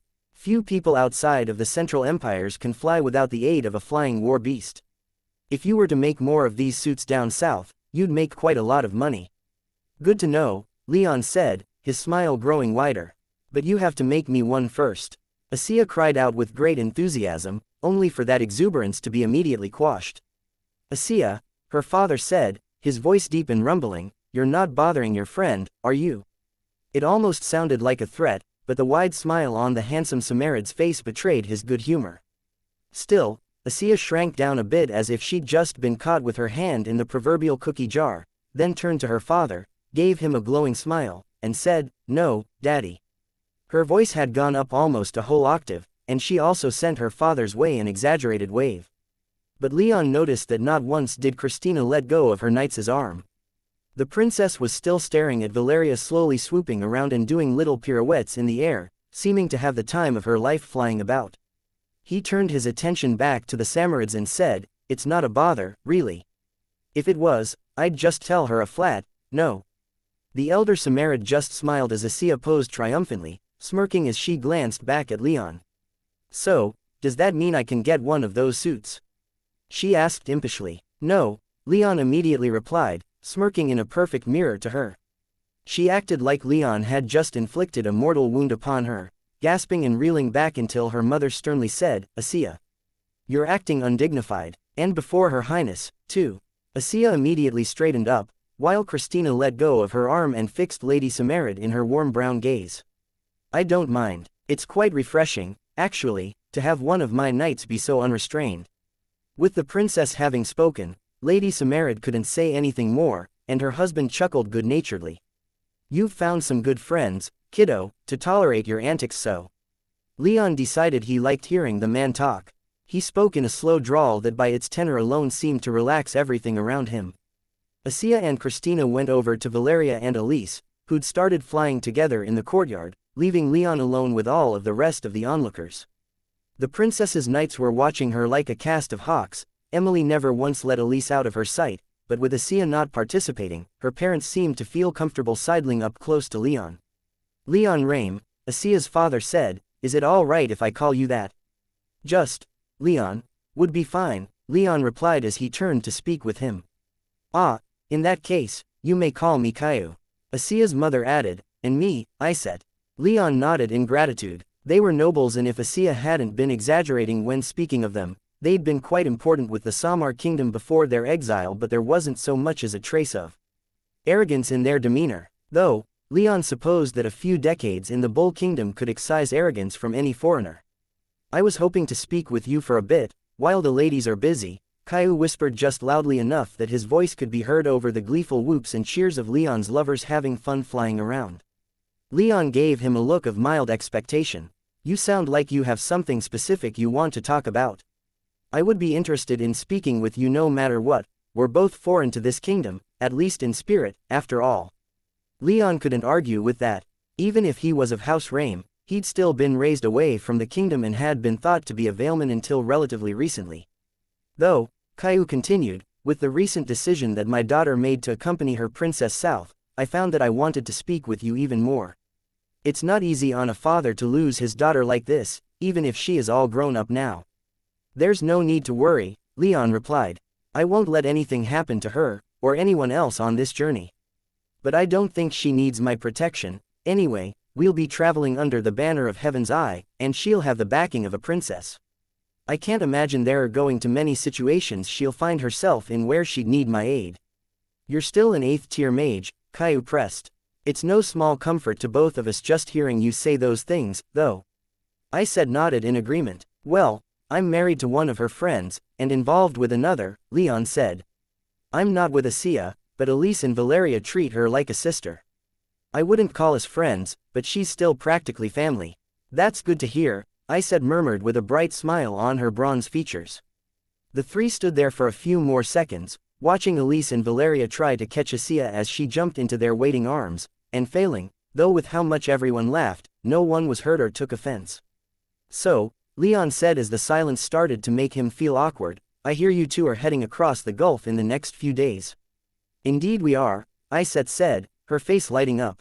"We've gotten some, perhaps it might be best not to get into specifics," Caillou whispered warningly, and when Iset silenced herself, acting as if she'd been just about to say something she shouldn't, Leon found himself suddenly intrigued. "We're hoping we might be able to return to the land of our birth," Caillou lightly stated. "It's been a long time since we've been there," Iset added, her demeanor suddenly relaxing. "We're very homesick. We still have some friends over there who've been plying the Sultan with their words, and they're confident that we might be able to have our exile lifted. At the very least, we received word that we could visit some of the more remote outposts of the Sultanate without being immediately arrested and executed, which is progress." "I'd say so," Leon laughed. "It's good to be involved in politics again, even if only peripherally," Caillou mused aloud. "I'm afraid I can't agree with you there," Leon replied. "It's not for everyone," Caillou conceded. "However, we never really managed to break through into the inner circles of the Bull King here, and so we haven't been able to do much with our skills. Make a living, sure, easy enough, but to use our skills doing what we love, serving the people we care about, that, we don't think we'll ever see in this kingdom. It's time to return home, if we can, where we can better answer our calling." "That, I can understand," Leon agreed. He could empathize easily with someone who thought they didn't belong and knew that there was somewhere else they ought to be. The only thing is that he used to think the place he belonged more than anywhere else was the forest of black and white. Now, he could almost hear the South calling to him, beckoning him onward with the promises of shelter until he could carve out a place for himself in the Nexus. "I suppose you might," Caillou responded. Iset added, "If anyone could hear, you definitely could. We weren't that active back in the capital, but even we heard about the savage who'd been stirring up trouble these past few years. I think you had a lot of admirers, and a lot of people who hated you without ever meeting you back there." Leon could only shrug. Then, his eyes narrowed. "Maybe I'm paranoid," And I'll be the first to admit that I know nothing about the Samar kingdom's politics, but do you trust this information that you've gotten? I don't know, it sounds like it might be a trap to me, but I barely know anything about it. Caillou sighed, and I said responded, that's a discussion we've had many times before. We trust those who sent us word that things were progressing back home. I think that we might still have to pay some kind of penance, perhaps some long formal public display of contrition for our transgressions against the Sultan, something like that. But those who told us that we might be able to come back are reliable. Leon smiled and nodded. The two seemed like good people, and as his eyes flickered over to Asia now trying to pull Elise and Valeria out of the air in an exaggerated show of playful jealousy, he knew that if anything happened to her parents, then she'd be upset, to say the absolute least. And if Asia was upset, then Elise and Valeria would likely be upset, too. I hope you're right, he said as he glanced back at Iset. So do I, Iset stated, a slight crack showing through her otherwise supremely confident exterior. Despite the hopeful words, her tone just about killed the conversation. Leon was only able to wish them luck in their attempts to return home before they descended back into awkward silence. He would have liked to speak with them a bit more, though, they were of a completely different culture, a different people, and if pressed, he would have admitted to some curiosity. However, before he could work himself up to continuing the conversation in a different direction, Christina left Asia's side and marched over to Leon. Leon, she said, her tone imperious, though softer than the last time she'd made a demand of him, how much for one of those suits? Leon quietly chuckled. He could feel a few jealous looks from some of the others in the room, no doubt wanting him to grant them the power of flight, too, but he didn't immediately quote the princess a figure. Let's say I did make you one of these, Leon said, would you just turn around and sell it back to the Bull Kingdom? Do you want them to reverse engineer my work? He kept his tone light and questioning, but from the way her eyes hardened, he didn't think he gave the impression he was hoping for. Is you answer contingent upon mine? She asked with the utmost seriousness as she folded her arms across her chest. Leon simply shrugged. No, he replied, but it's something that I still want to know. You're not just you, you're also an extension of the Bull King. You are his representative, now, even if he's given you a great deal of freedom. Christina controlled her expression, but Leon thought he saw the ghost of a scowl playing across her face. I honestly don't mind if you do, Leon said. As I said, I just want to know, first, are you hoping to buy something just for yourself? Or are you trying to increase the power of the Bull Kingdom? Is there a reason I can't do both? Christina impishly asked as her lips turned upward in a devious smile. Leon shrugged again. After a moment of the two staring at each other, Leon took to seriously considering the prospect. He'd made his second-generation flight suits in only a matter of days, but he'd been considering how to improve his original design for years. His recent work to actually create the suits had gone by so quickly because he'd already puzzled out 90% of the work before he'd even started putting pen to spell paper. The materials he'd used for these second-generation suits were also quite cheap, something he'd already had lying around to test with. If he ever wanted to sell flight gear, then he knew he'd have to upgrade their style, at least. And making them out of better materials would also have design implications, affecting how his enchantments would function. He was sorely tempted to agree to the princess's request, but he wasn't sure if he could reasonably give her something so cheap. He was only comfortable with letting his lovers use the suits he'd already made because he wanted to share in the gift of flight with them and just couldn't wait long enough to make something more suitable. So, putting together all of that in his head, he puzzled together that it would take him at least a week to put together a design suitable for a princess, plus another day for the suit's actual creation. It would also be relatively expensive, perhaps as much as, 20,000 silver. Leon wondered. That's how much the materials would cost, but how much should I value my labor? She can have it at cost, but would that start a bad precedent for the value of my work? Wait just a moment, he asked the princess, then walked away before she could even answer. She seemed surprised, but not too aggrieved, waiting with a light smile of contentment on her face as Leon strolled over to Emily and whispered his thoughts to his mother-in-law. Emily glanced over at Christina, then back to Leon, and whispered back. The two quietly spoke for several seconds, and then Leon walked back over. I'll agree to your request, though there's a couple things I'd have to insist on. First, he said. Christina nodded her head. For a member of royalty, I'll give you a discount, 250,000 silvers for something of this quality. Double that for something fancier. Define Fancy. Leon let a half-smile crawl up his right cheek. You know, something fanciful. I can make these suits with better materials than scrap leather and steel I have lying around. Something silk, maybe, or whatever you might prefer. $500,000 for a custom job, a quarter for something generic. Christina and Leon continued to work out the details, but they eventually agreed. She wanted a custom suit, and she paid the full price for it. The accoutrements would be made by a reputable tailor, and then Leon would enchant them. Leon was quietly surprised. Despite his confidence, he was almost sure that she might try to negotiate the price down. He supposed Emila's advice that he could set the price to whatever he wanted it to be wasn't just arrogance. He had a lot to learn about being an enchanter, but now that he was 400,000 silvers richer after deducting the cost of materials, he felt like he was going to enjoy the learning process even more than he already was. Chapter 624. Royal Flight. Look at him go. Valeria marveled as Leon scrambled about their guest house, putting himself together as quickly as he was able. He'd spent most of the previous night having his endurance as an 8th-tier mage put to the test by Maya and Elise, both of whom seemed utterly insatiable after spending the 5th day in a row flying around. However, as much as he would have loved to spend as much of the morning as he could in bed with his two lovers, Valeria had walked in bearing word that the tailor princess Christina had commissioned to make the physical suit that Leon would inscribe his flight enchantments upon had finished. Consequently, Leon had bolted up and started rushing about to try and get to the Heaven's Eye workspace he'd been borrowing for his enchanting practice, where the suit was waiting for him. He wanted to get to work as soon as he was able, and he wasn't going to get distracted as he'd been the night before, when his alluring wife and captivating mate pulled him to bed with only a few words and a couple articles of discarded clothing. You should have spent enough time around by now to have seen it, Elise murmured, half asleep, still naked beneath the bedsheets but not at all shy at having Valeria there to see her as she started to rise.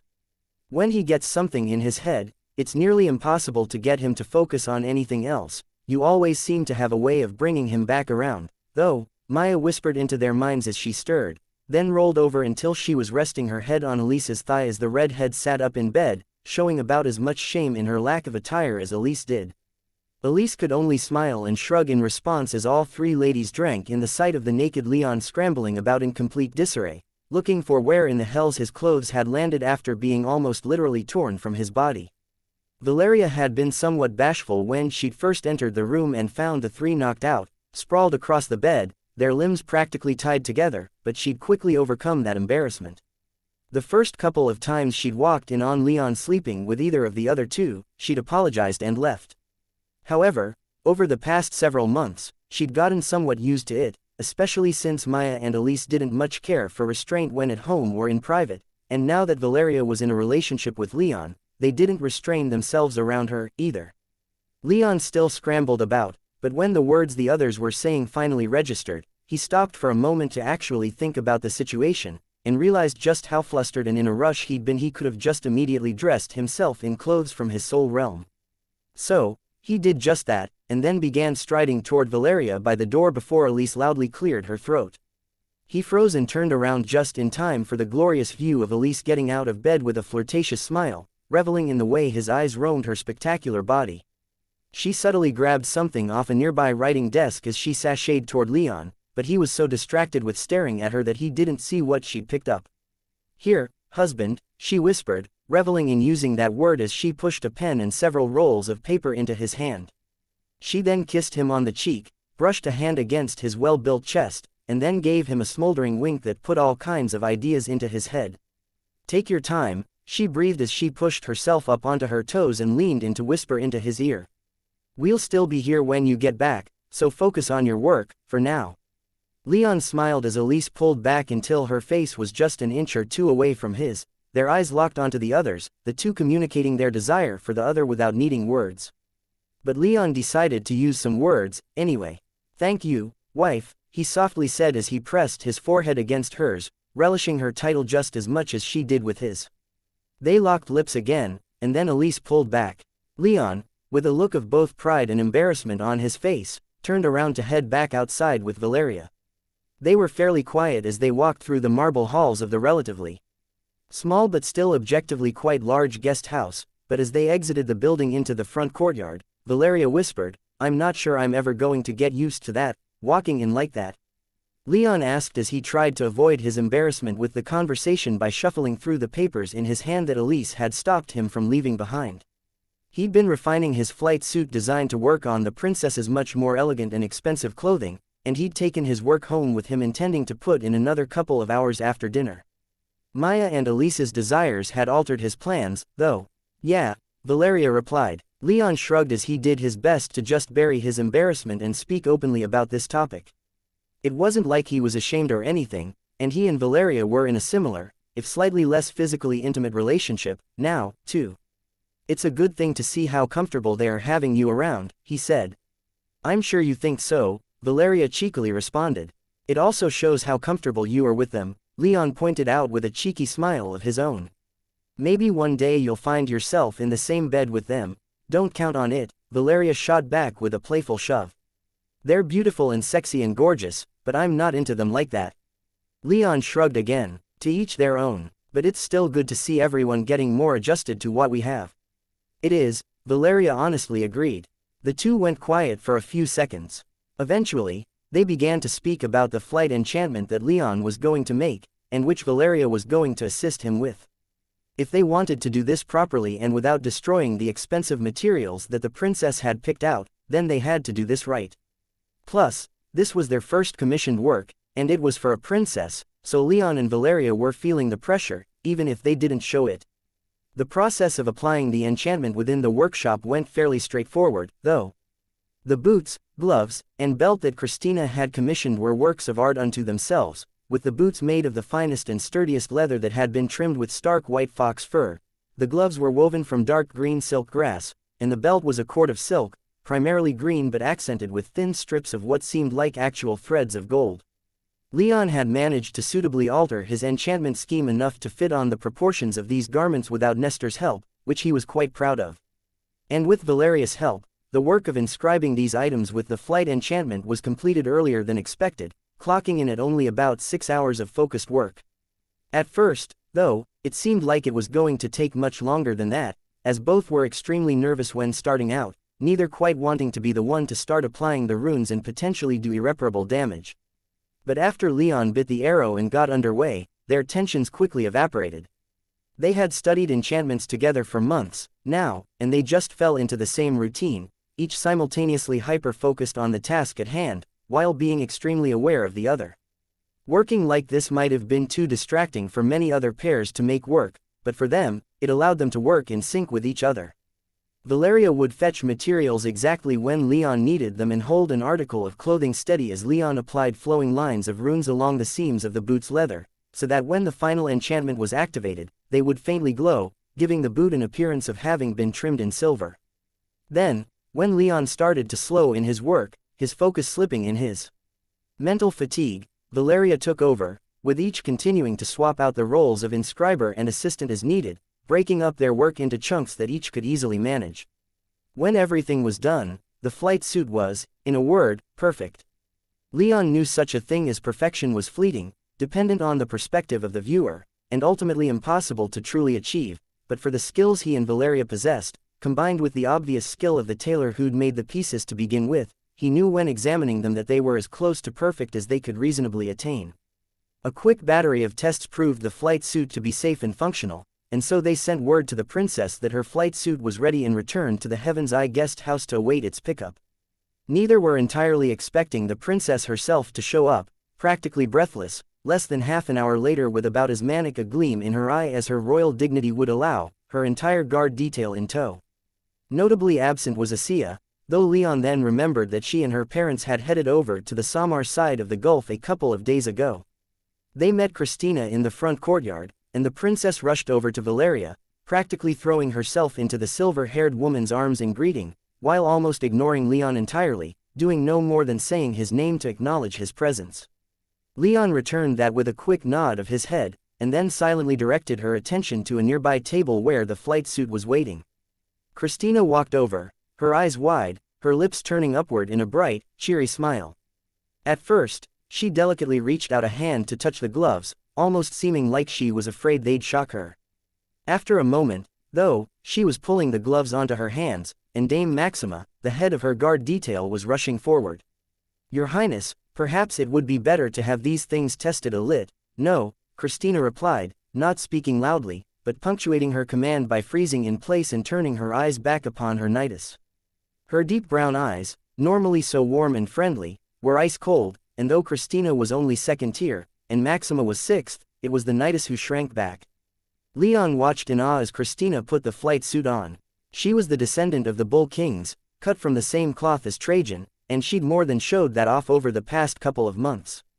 The same young, eminently curious young woman that Leon had helped escape from the royal harem more than a year ago was still there, but now she had found some steel to reinforce her will with, commanding attention and loyalty among her followers just as Trajan had done.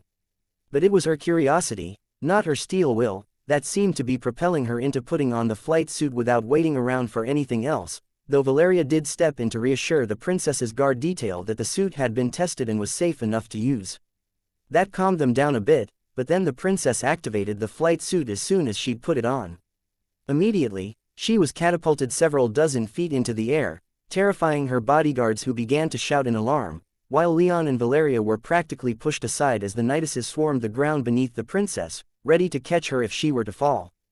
But Christina didn't seem at all like she wanted the help. Instead, she cried out in joy as she pushed more of her power into the suit, causing her to rise even higher upon a jet of air that sent the dust and dirt below scattering about the courtyard, loose clothes flapping, and the princess herself rocketing into the air. Shit, Leon thought, knowing that even if his enchantments were powerful and efficient, they wouldn't make up for Christina only having a second-tier level of power. With how high and how quickly she was rising, she was going to run out of power before she knew it and would come crashing back to the ground from a height more than great enough to inflict serious harm, if not outright death. The royal guard's women lost their minds in concern and horror as their charge left them behind, flying further away from the guest house and over the city, with Maxima in particular shouting and begging for the princess to come back down. The nidus then turned her attention toward Leon and Valeria, hoping they could do something. But Leon and Valeria were already moving completely in sync. Valeria had her flight suit donned and she was taking off to follow the princess, while Leon's body was growing, twisting, and changing before everyone's eyes. So drastic was his transformation, and so shocking was the sound of the tearing of his clothes, that it silenced the guard's women long enough for Maxima to get control back and to start shouting orders. Neither Valeria nor Leon stuck around to hear them.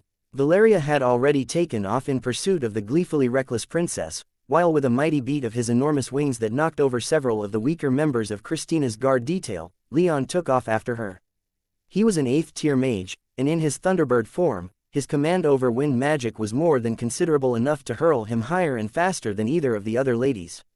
And it seemed that was a good thing, because the reality of her situation hit Christina as soon as she looked straight down, causing her joyous laughter to catch in her throat as, in her panic, she cut off her flow of magic power to her flight suit and began to fall. With the roar of the wind in his ears, the screams of terror from the niduses below, and the frantic screaming of Valeria as she tried to catch up to the princess, Leon accelerated, pushing his power over the air as much as he could to catch up. It only took a few seconds, but those few seconds felt like half a lifetime. Leon thundered past Valeria, almost knocking her out of the sky in his bid to reach the princess.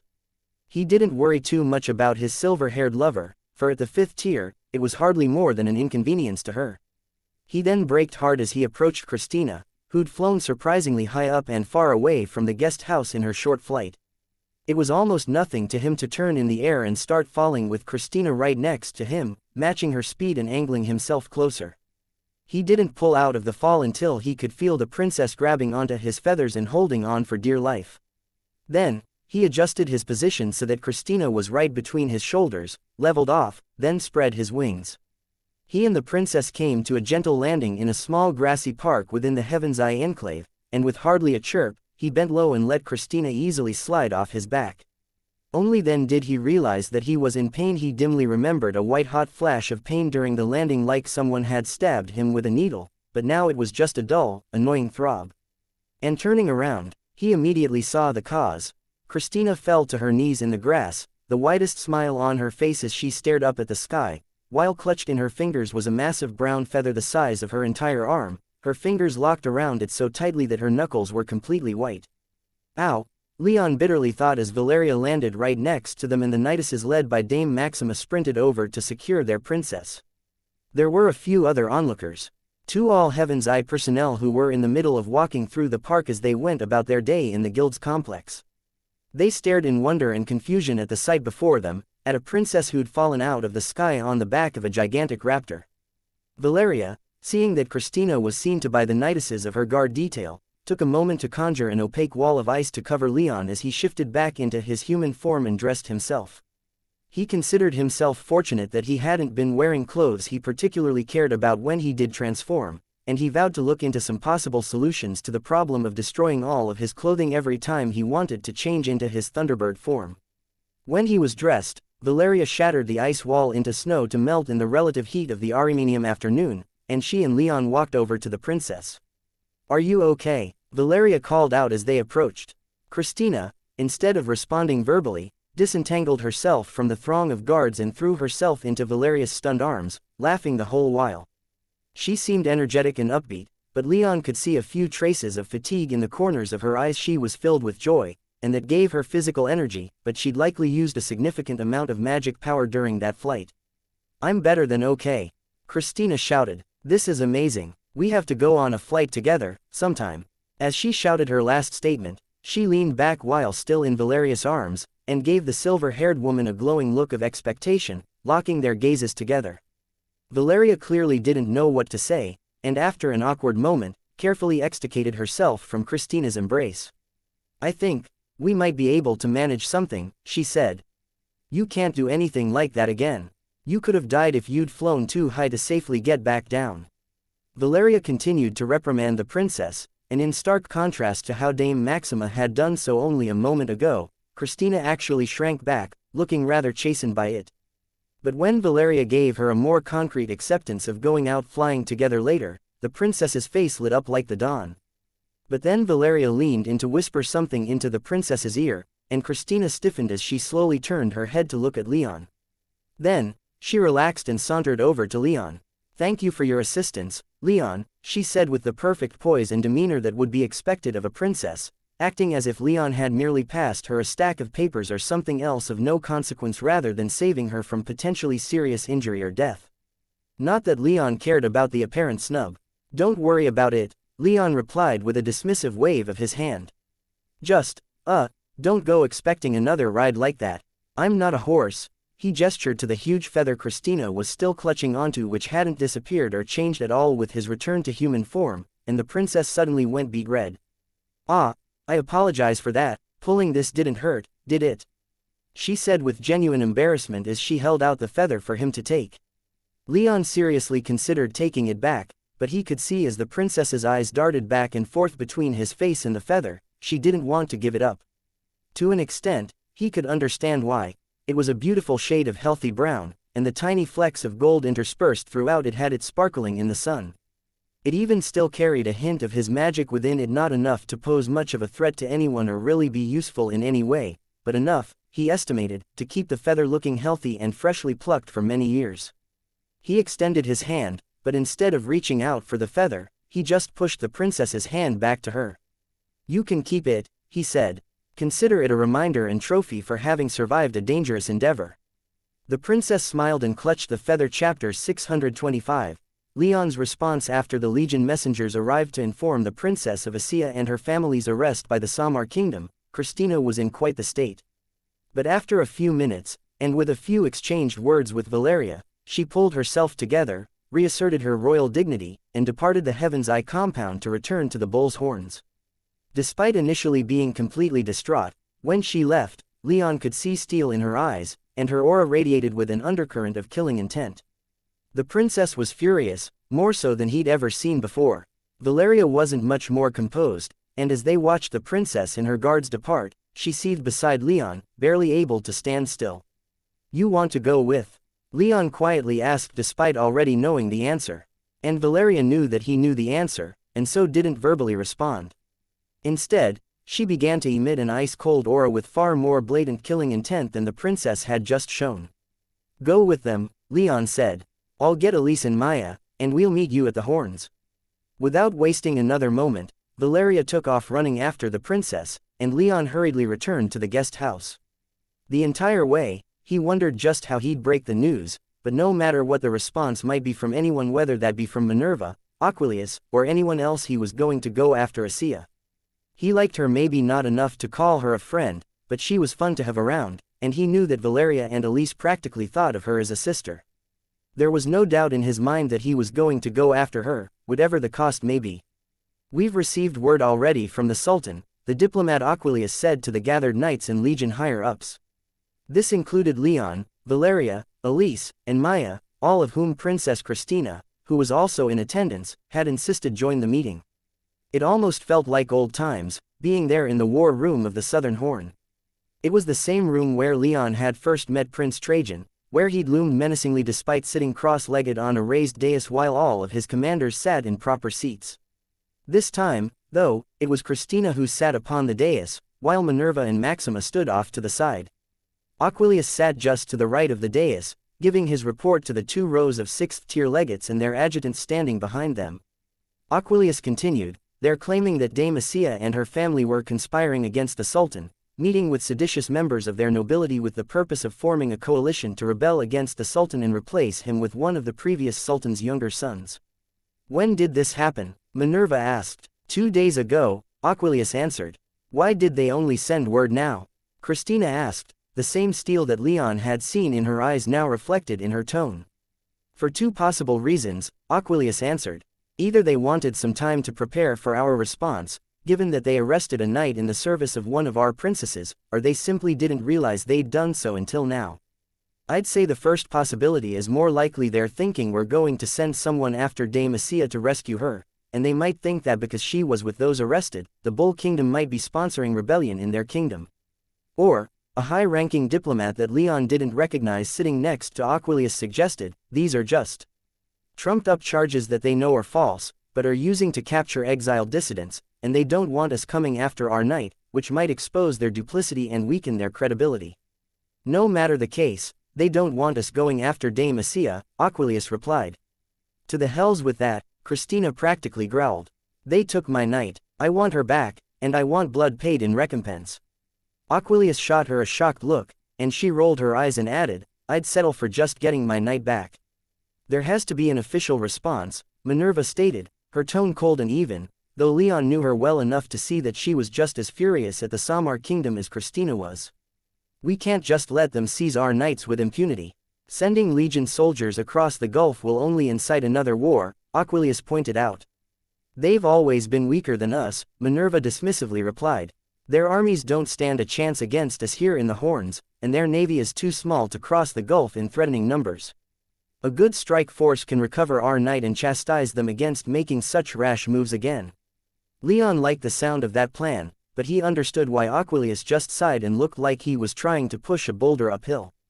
He knew that Trajan had always believed the Samar kingdom to be too weak to present a direct threat to the Bull Kingdom, but their southern neighbor had been at peace for more than a decade.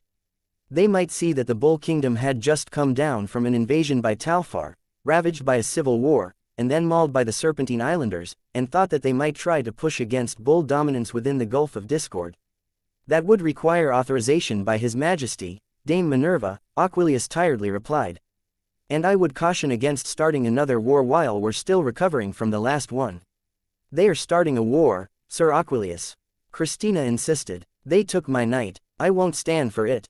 And we can't let them trample over our sovereignty," Minerva added. "And we won't," Aquilius assured them, though it seemed his assurances were lost on Christina and Minerva. However, with a glance around the room, he could see that they were resonating with many of the other Legion knights in the room. Minerva and Christina may be willing to fight for xianxia, but there weren't many others in the room who shared that willingness. Aquilius continued, "There are diplomatic solutions. We'll send a delegation to demand the return of our knight. We'll get her back. In how long?" Christina demanded to know. "Before or after she's been sold to some noble who wants a new concubine? Before or after she's been executed for treason? Before or after she's spent a year or more languishing in a tiny, filthy prison cell, being subjected to who knows what? Dame xianxia is strong, Your Highness," Aquilius insisted, his tone calm and soothing even in the face of Christina's rising anger. "We'll get her back long before any of that happens. No matter if she and her family are from the south, they're still under the protection of the Bull King, and that means that they'll be treated well."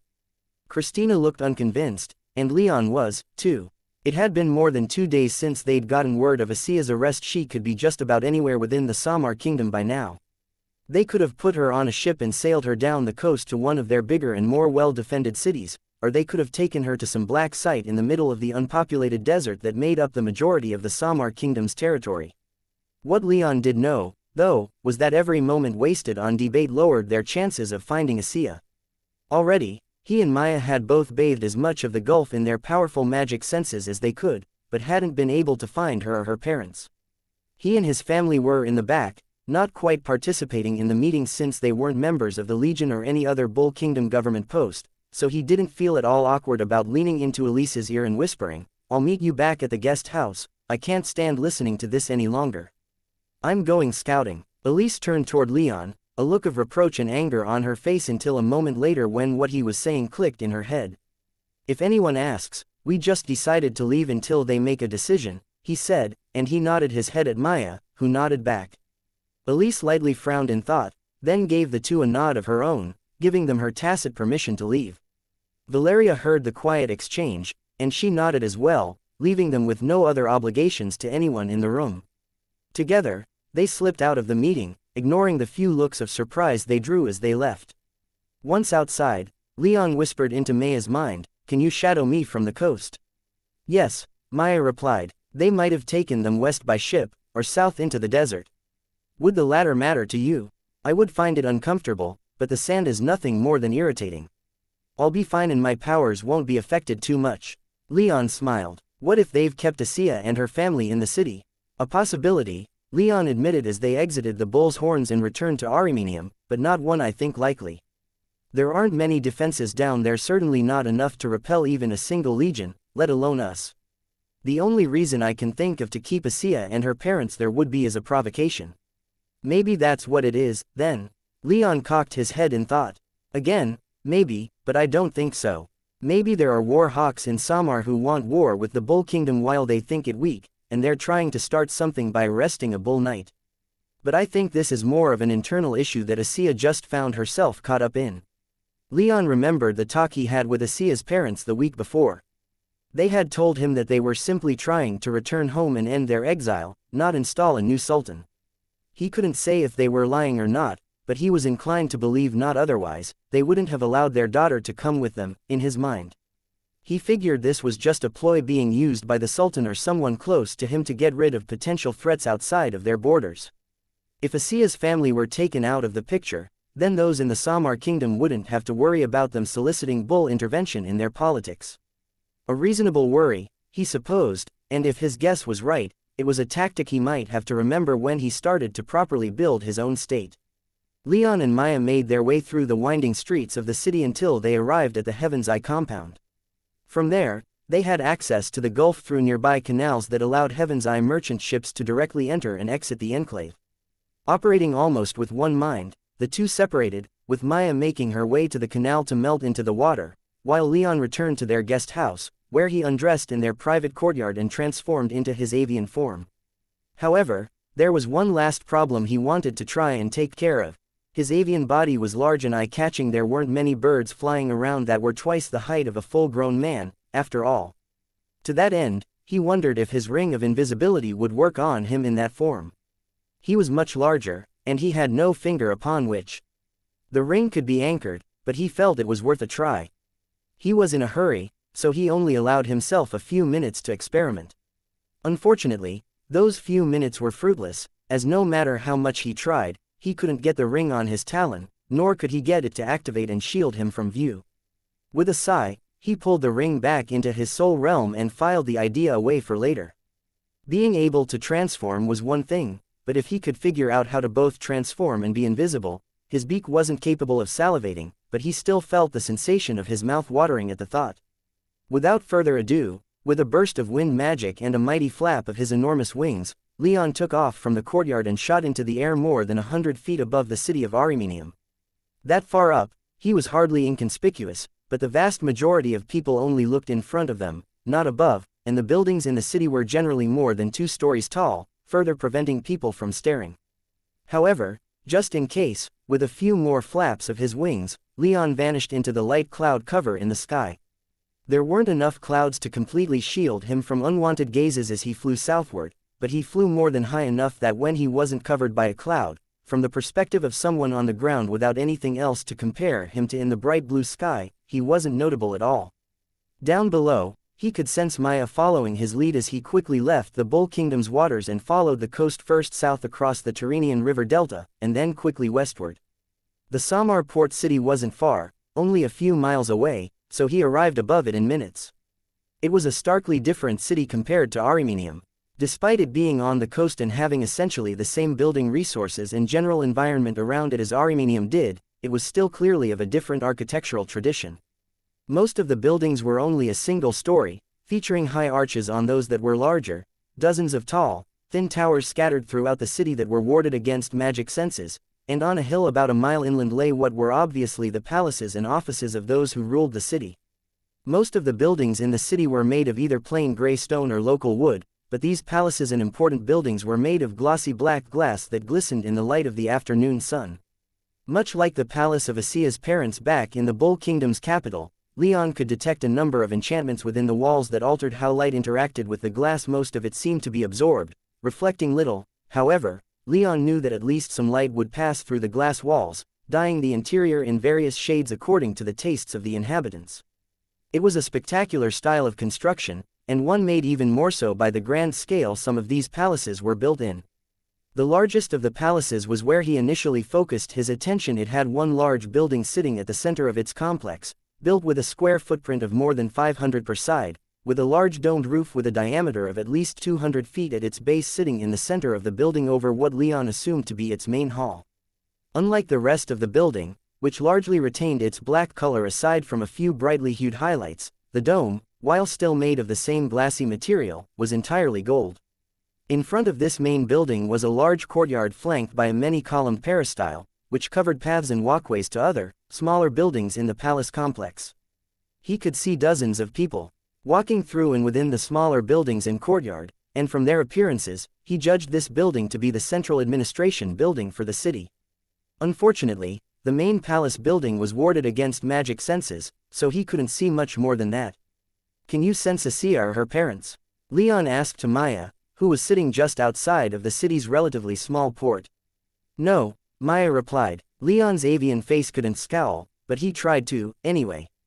There were many buildings here that could house her, and there were no good ways for him to check. Unless he was an 8th-tier mage, and one that lacked any affiliations that he might have to reasonably consider upon whom consequences might fall. "Maya," he whispered to his river nymph lover, "I'm thinking of making a scene to try and draw out someone important. Be ready for anything. I'm with you, my mate," Maya replied. That was all Leon needed to hear. With a terrific clap of thunder that he guessed could be heard all the way back in the bull's horns, he descended in a deadly dive upon the courtyard of this palace building. In the center of the courtyard stood a large fountain, the center of which had been decorated with a tall flat-topped pillar that had been covered in geometric patterns. The pillar was big enough that he alighted upon it with little trouble, to the shock and panic of the nearby lower-tiered bureaucrats, who scrambled away from him as quickly as they could. He helped them in their flight by beating his wings a few times, filling the courtyard with great gusts of wind that picked many of the bureaucrats up and hurled them into the peristyle. Almost immediately, a high-pitched alarm went off in the palace, and over the next half-minute, a complement of 100 heavily armed guards swarmed out into the courtyard, most brandishing spears about 8 feet long. These guards were fairly strong, all things considered, being mostly 3rd tier or above, but Leon hardly felt threatened when they were led by only a single 6th-tier mage. "Be careful." The 6th-tier mage shouted in the common language, his accent pleasantly lilting and trilling in a way that Asia and her parents hadn't. "This thing is powerful. Defend the people and don't provoke it." If Leon could smile, he would've. It was a good and honorable order, and one that endeared him to the guard captain. However, for his purposes, he couldn't let that show in his behavior. He fixed the guard captain in a steely gaze, his avian eyes locking upon the man as the full weight of his killing intent crashed down upon him. To his credit, the guard captain remained standing, but his eyes went wide, his long, curved saber began to shake in his grip, and his knees grew noticeably weak. Leon flapped his wings again, and accompanied by a deafening clap of thunder, sent a great gust of wind through the courtyard, throwing all of the guards back and sending many of their weapons scattering. It was then that the great double doors of the main palace complex swung open, and an additional 200 guards came streaming out. These guards were more heavily armed and armored, and were generally of higher tier, but none were strong enough for Leon to feel even a twinge of fear or anxiety. Leading them was a striking man, dressed in red silk embroidered with gold, weaponless, but with a strong 6th-tier aura that gave Leon the impression he was a fire mage.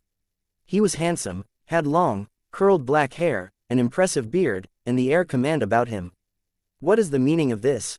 the man roared at Leon, and Leon was unsure if he thought the great bird in front of him would respond, or if he was just expressing his anger and shock at what was happening. Turning his attention to the guards that were surrounding the central fountain and brandishing their weapons at Leon, he shouted, "We defend this city. By the order of the Sultan. All who threaten its people and its interests will fall by my hand." This man showed no fear at how obviously outclassed he was in terms of raw power, but any feelings of endearment in Leon fell away as the man conjured and hurled a great fireball at him. However, with only a single beat of his wings, the fireball burst upon a wall of air and was blown back in the man's face. It was hardly going to be a damaging blow, but it stunned the man long enough for Leon to make his move. He got the impression that this was a man important enough to know the goings-on in the city, so he erupted from the pillar with another wingbeat forceful enough to send the guards behind him soaring through the courtyard, and himself soaring above the rest of the guards. The important man he targeted was fortunately not thrown back into the main palace by the backblast of his attack, leaving him open for Leon's outstretched talons, which wrapped around him so quickly he barely had enough time to recover from the shock of his attack being reflected before he was being carried off into the sky. At about 100 feet up, Leon felt the man start to try to burn his way out of Leon's talons, but to no effect. Leon's fire magic was much more powerful than his, and the man succeeded in doing nothing more than slightly singing the scales covering Leon's legs. The rest of the people in the courtyard could only watch as Leon carried the man off into the sky, soon disappearing into the clouds and vanishing into the distance. Chapter 626.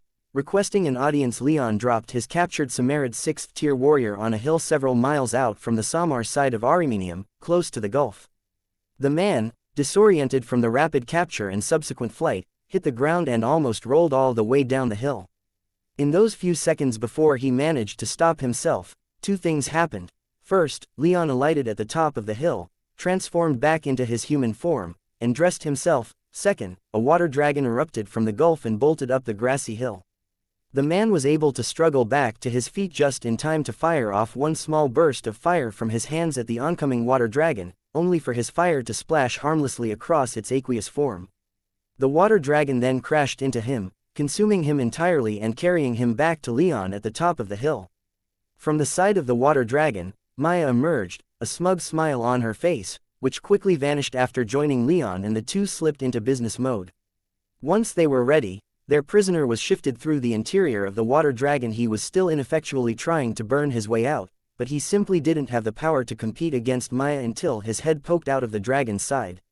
Immediately, he began to shout and curse in his native language, which neither Leon nor Maya could speak. After a moment of futile struggling, though, he seemed to force himself to calm down and asked in the common tongue, "What is this?" His accent was rough. He was clearly not used to making the sounds of Eterna's common language. However, he was perfectly understandable. "We're looking for someone," Leon explained, deliberately keeping his tone and accent as light and neutral as he could manage. However, the Samarid then spat on the ground at Leon's feet and growled, "You sound like a northern cow." Leon smiled magnanimously, walked up to the Samarid, and then backhanded him across the face so hard that as Leon took a couple steps back, the Samarid spat out some blood and a couple teeth. This wasn't how Leon wanted to conduct an interrogation, but he still needed to establish who was in charge if they were to get anywhere. "Let's not let things get too unpleasant," Leon said. "Treat me with respect, and with respect shall I treat you. I have no quarrel with you, at least, I hope I don't. And if you tell me what I want to know, then you will be let go without further violence. Does that sound amenable to you?" The Samarid glared at Leon, his deep brown eyes filled with hatred, but as he took more time to take in Leon and Maya's auras, and more time to examine the situation he found himself in, he eventually relented. Leon questioned him thoroughly, and an hour later, once he had all the information he felt he needed, he let the Samarid go, though not before leaving him with a threat of a return if he found the information unreliable. "It's about as we thought," Leon explained to Elise and Valeria back in Armenium. Xianxia and her parents have been taken west to Samar. Seems to be by ship, and a fast one at that, since neither I nor Maya could detect it after these couple of days. Elise bit her fingernail in frustration as her eyes stared unfocused in a westerly direction. Valeria was a little more directed, and she stared at a map of the coast of the Samar kingdom. Leon and his family were alone in the guest house, though only in the next room awaited Leon's retinue. About as Leon had expected, Aquilius had eventually won out against Minerva and Christina, and no direct military response was going to be forthcoming. Instead, he was going to send a large diplomatic delegation to Samar to discuss the issue and work on freeing xianxia, while Minerva coordinated with the Consul of the Gulf to step up the Bull Kingdom's patrols in the Gulf of Discord. Still, xianxia was to remain in Samarid hands, and that was something that Leon couldn't abide. She was like a sister to Elise and Valeria, and though he held no direct relation to the Samarid woman, he wasn't going to let her go just like that. Firstly, because his lovers would never forgive him for not using the power at his command to rescue their friend, and secondly because he knew that if he were ever to become a king in his own right, to take up the mantle lost by his clan 80,000 years ago, he couldn't just leave someone even tangentially related to him behind. To that end, he'd called up his retinue and had them prepare for a fight. In these months since the campaign against the Serpentine Islanders, everyone had made suitable progress, but none had ascended in magical tier. However, Leon thought them ready for this even if they weren't, though. He needed them to see him free xianxia. He needed them to know that if he were willing to go so far for someone with only tangential connections to him, then he would be willing to go much farther for each one of them. This would be as much a test of him as it would be for them. First, though, they had to physically locate xianxia. They could be anywhere along the coast, Valeria said as she gestured at the map. They could have stopped somewhere for supplies, maybe. They didn't stop at all, Leon growled as he took a look at the map for himself. They waited 2 days before sending official word back to Armenium of xianxia's capture. With the fastest ship I'd think they could reasonably have, that's just enough time to reach Samar. As he spoke, Leon traced the coast with his finger all the way to the Samar kingdom's capital city, located on the coast of the Gulf of Discord. She's probably there already. How are we to get there, then? Elise wondered aloud. Maya and I can get there tonight if we have to, Leon said, though his tone indicated he didn't think it the wisest course of action. Anzu might be able to carry 2 people that far and that fast, but it would exhaust him. We could rampage throughout Samar looking for her, but hardly our best option, Valeria finished for him, and Leon nodded.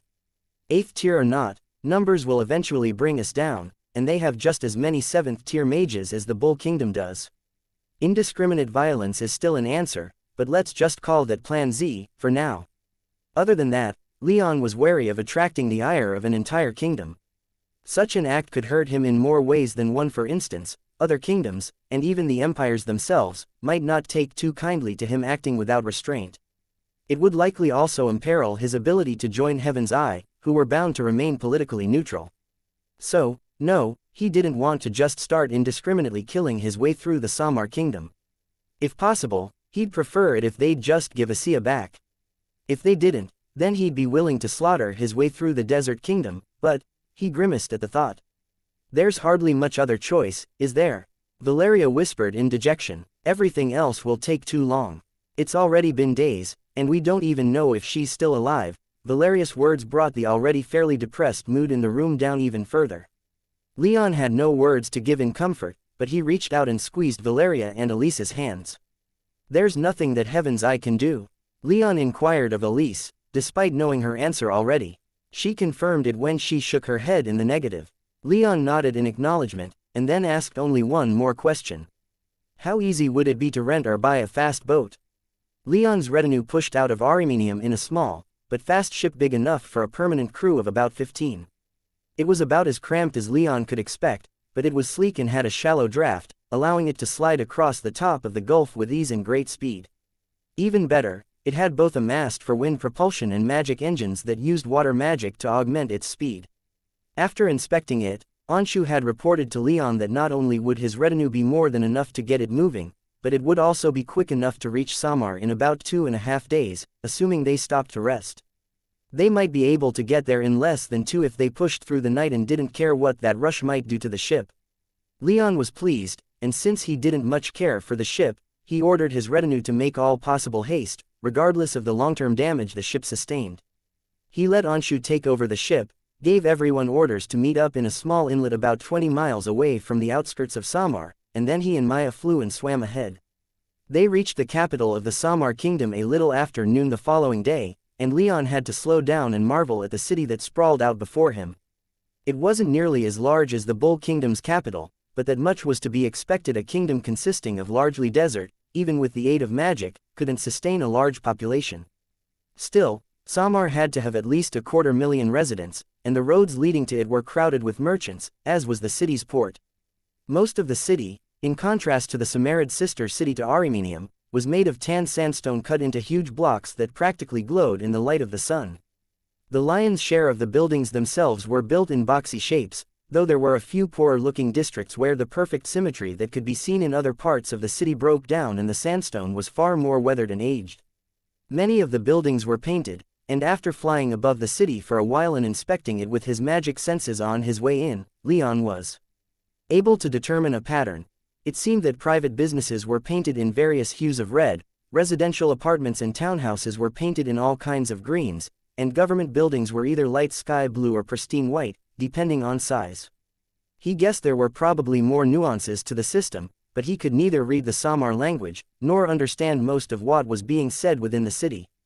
The upper-class districts, meanwhile, were made of the same black glass that he'd now associated with the Samar people and their architecture, with the more unwieldy glossy material leading to more natural and curving shapes to the buildings than what was seen in other parts of the city. The city's layout as a whole was largely built in a half-circle emanating from the coast, with an enormous palace complex sitting in the center, from which flowed no less than 4 good-sized rivers in the 4 cardinal directions. These were clearly created with powerful water magic, since the city's surroundings, while fairly green from a distance, were still relatively dry.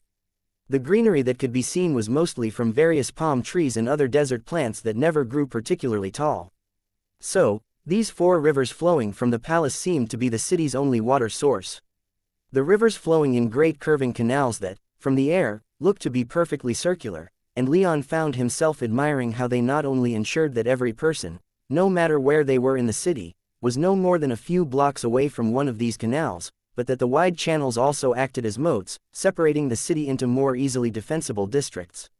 The canals were wide enough to allow small boats to enter and traverse the city, facilitating trade and travel, while numerous bridges connected each city segment to the others. Each of these bridges were, in turn, secured by walls, imposing gatehouses, and towers at both ends. The core of the city was surrounded on all sides by curved walls 12 stories tall and dotted with watchtowers, though unlike the towers along the bridges, the walls were sparsely garrisoned, save for the massive gatehouse on the eastern side, where it seemed the palace guards were barracked, and where the palace's main entrance was located. The land to the west of the city seemed entirely devoted to agriculture, as fields stretched for miles along the thin strip of the western coast where the growth of food was possible, shielded mostly from view from the gulf by a thick screen of natural vegetation. If Leon could have smiled in his avian form, he would have. Seems they don't want the Bull Kingdom spying on them from the north, he thought with amusement. The plain of Eterna was flat, so a Legion spy could stand on the southern shores of the Bull Kingdom, and if they were strong enough to see so far with any clarity, the natural screens and walls of the city would prevent them from seeing much of the Samar Kingdom's heartland. The Bull Kingdom didn't have that problem. The southern coast was much rockier and swampier, making settled cities a little harder to come by. Aside from the 6 merchant cities on the southern coast, there wasn't much of interest that was directly adjacent to the Gulf. Arimenium aside, of course. Maya, Leon whispered, do you see her? After his initial evaluation of Samar, he started scanning the city with his magic senses as inconspicuously as he could. Those with any power within the city would probably still be able to sense his probes if they were paying attention, but he didn't want to make himself too obvious by bathing the city in his magic power. Whether it was because of that, or because xianxia was somewhere his power couldn't reach, he couldn't find his wife and lover's bubbly friend. No, his river nymph lover quickly replied. He couldn't scowl, but he tried to, anyway. The rest of his retinue was still several hours from their rendezvous point, and he didn't want to do anything too rash before they got into place. Even if he found xianxia, he balked at carrying her all the way back to Arimenium on his back, especially after losing one feather-catching Princess Christina when she fell. Think the direct approach would be best? Leon wondered. I'd certainly appreciate it, Maya whispered. Again, he tried to scowl and only succeeded in furthering his frustration. Stay out in the bay, Leon replied. I can see into some parts of the palace, but not all of them. I can't say for certain what kind of wards they may have. Better to have a contingency. What are you doing? I'm going to go knock, Leon replied, and he started to dive. It was only polite to ask, after all, and maybe they would just let him have a xianxia back if he showed them a bit of courtesy. He was an 8th tier mage, and they might just cave into his demands if he made his desires known. He could feel Maya's acceptance, but also some frustration of her own. She wanted to be here with him, he could feel that, but he'd rather she hung back a bit and keep her presence and power secret. He may be taking the direct path, but he still wanted more than just a few semi-powerful retainers who were still several hours away up his sleeve if push came to shove. He'd been flying extremely high above the city, more than a mile, in fact. Some of his senses were duller in his avian form, such as his sense of smell, but his eyesight had been greatly strengthened, even by his 8th tier standards. Nothing escaped his notice from so high in the air, not even when the occasional cloud drifted by between him and the ground. There weren't that many clouds in the sky. They were close to the gulf, so it wasn't like the sky was completely clear, but the heat and general dryness of the Samar kingdom didn't lend itself well to much precipitation. It was an almost depressingly sunny place, one that Leon found quite beautiful, but also somewhat sterile and uncomfortable. He didn't think he could ever get comfortable in a place that didn't often rain. Speaking of, as he rapidly descended, he allowed his aura to spill forth. After gaining the ability to transform, the Thunderbird had been teaching him how to manipulate the weather around him, to seize control of the ambient magic and make use of it rather than relying entirely on his own stores of magic power. He was still learning the basics, but he'd picked up on a few flashy, if not particularly powerful tricks. He didn't need wind magic to sustain his dive, so he switched to water magic as he plummeted, letting it spill from his body in great torrents as he descended and joining with the water magic already in the air and aiding him in seizing control of it. He'd been flying so high that he hadn't been that conspicuous, but now he was actively drawing attention, for behind him grew a great storm cloud. It wasn't that big by any means, but it was far more than just about any mage outside of the 4 empires might be able to create, and it only grew bigger as he descended upon the Samar kingdom's royal palace. By the time he reached less than 500 feet from the ground, he switched back to wind magic, using it to break his dive and to send many Samar guardsmen down below, scattering. They'd noticed his blatant announcement of arrival and had started scrambling to assemble, but the gale force winds that his wings created practically cleared the courtyard just inside the main gate of the Sultan's Palace of All Living Souls. People screamed in shock and fear, and he justified their reactions by letting his killing intent spike and radiate throughout the palace as his talons touched the smooth white marble of the courtyard, his back to the main gate, ignoring the slam of its massive doors of enchanted oak slammed shut behind him. Then, to complete the picture, he conjured a powerful cyclone around him, kicking up so much dust that he was completely obscured from non-magical view, which let him transform back into his human body and dress himself in just a moment. In his human form, his wind magic lost much of its potency and the storm cloud above started to dissipate, but he used one last pulse of magic to cause a bolt of golden lightning to gather in the cloud, then strike the top of the courtyard's main gatehouse that guarded the only bridge to the royal palace from the city. It was much louder than it was dangerous, having about as much damage potential within it as a lightning bolt he might have thrown when he was in the 5th tier, but it was quite eye-catching, and that's what he wanted right now. Leon smiled as the cyclone around him dissipated and the dust began to settle. He kicked up quite the ruckus, but he was confident that no one had been even moderately injured, though the gatehouse had taken some damage from his lightning bolt. Still, the royal palace's guardsmen didn't seem to appreciate his restraint, as hundreds of them then spilled out into the courtyard, all heavily armed and armored. Most wielded spears, and all had gilded sabers attached at their waists. Their armor was beautiful golden scaled plate over a suit of mail that even covered their faces, while their heads were protected by heavily decorated and gilded conical helmets. Then 3 warriors appeared, the first, appearing in a blaze of fire as he landed in the courtyard directly in front of Leon, having jumped over from somewhere else in the palace. The second leapt over the walls behind him using the water from the canal moat separating the palace from the city, landing on Leon's right and glaring at Leon with dispassionate warning in her eyes. The third appeared from a great pillar of stone that erupted from the ground to Leon's left, her skin mottled and gray from having hardened into stone. All 3 were warriors of the chapter 627.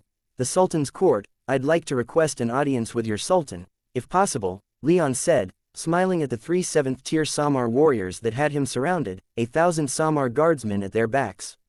What are you? The female water mage responded, her tone questioning, wondering, rather than accusatory, and her accent lilting and trilling in a way that Leon found incredibly pleasant. The other 2 7th-tier warriors didn't add their thoughts, but Leon felt quite a bit of killing intent from both. The water mage didn't seem particularly offended, but the other 2 were clearly only one wrong move on his part away from attacking. He got the impression that if it weren't for his obvious power then they already would have. I'm something that's looking to speak with your Sultan, Leon replied, grinning at the water mage. She smirked back, her eyes narrowing as her lips turned upward. You'll go nowhere. The male fire mage ahead of him shouted.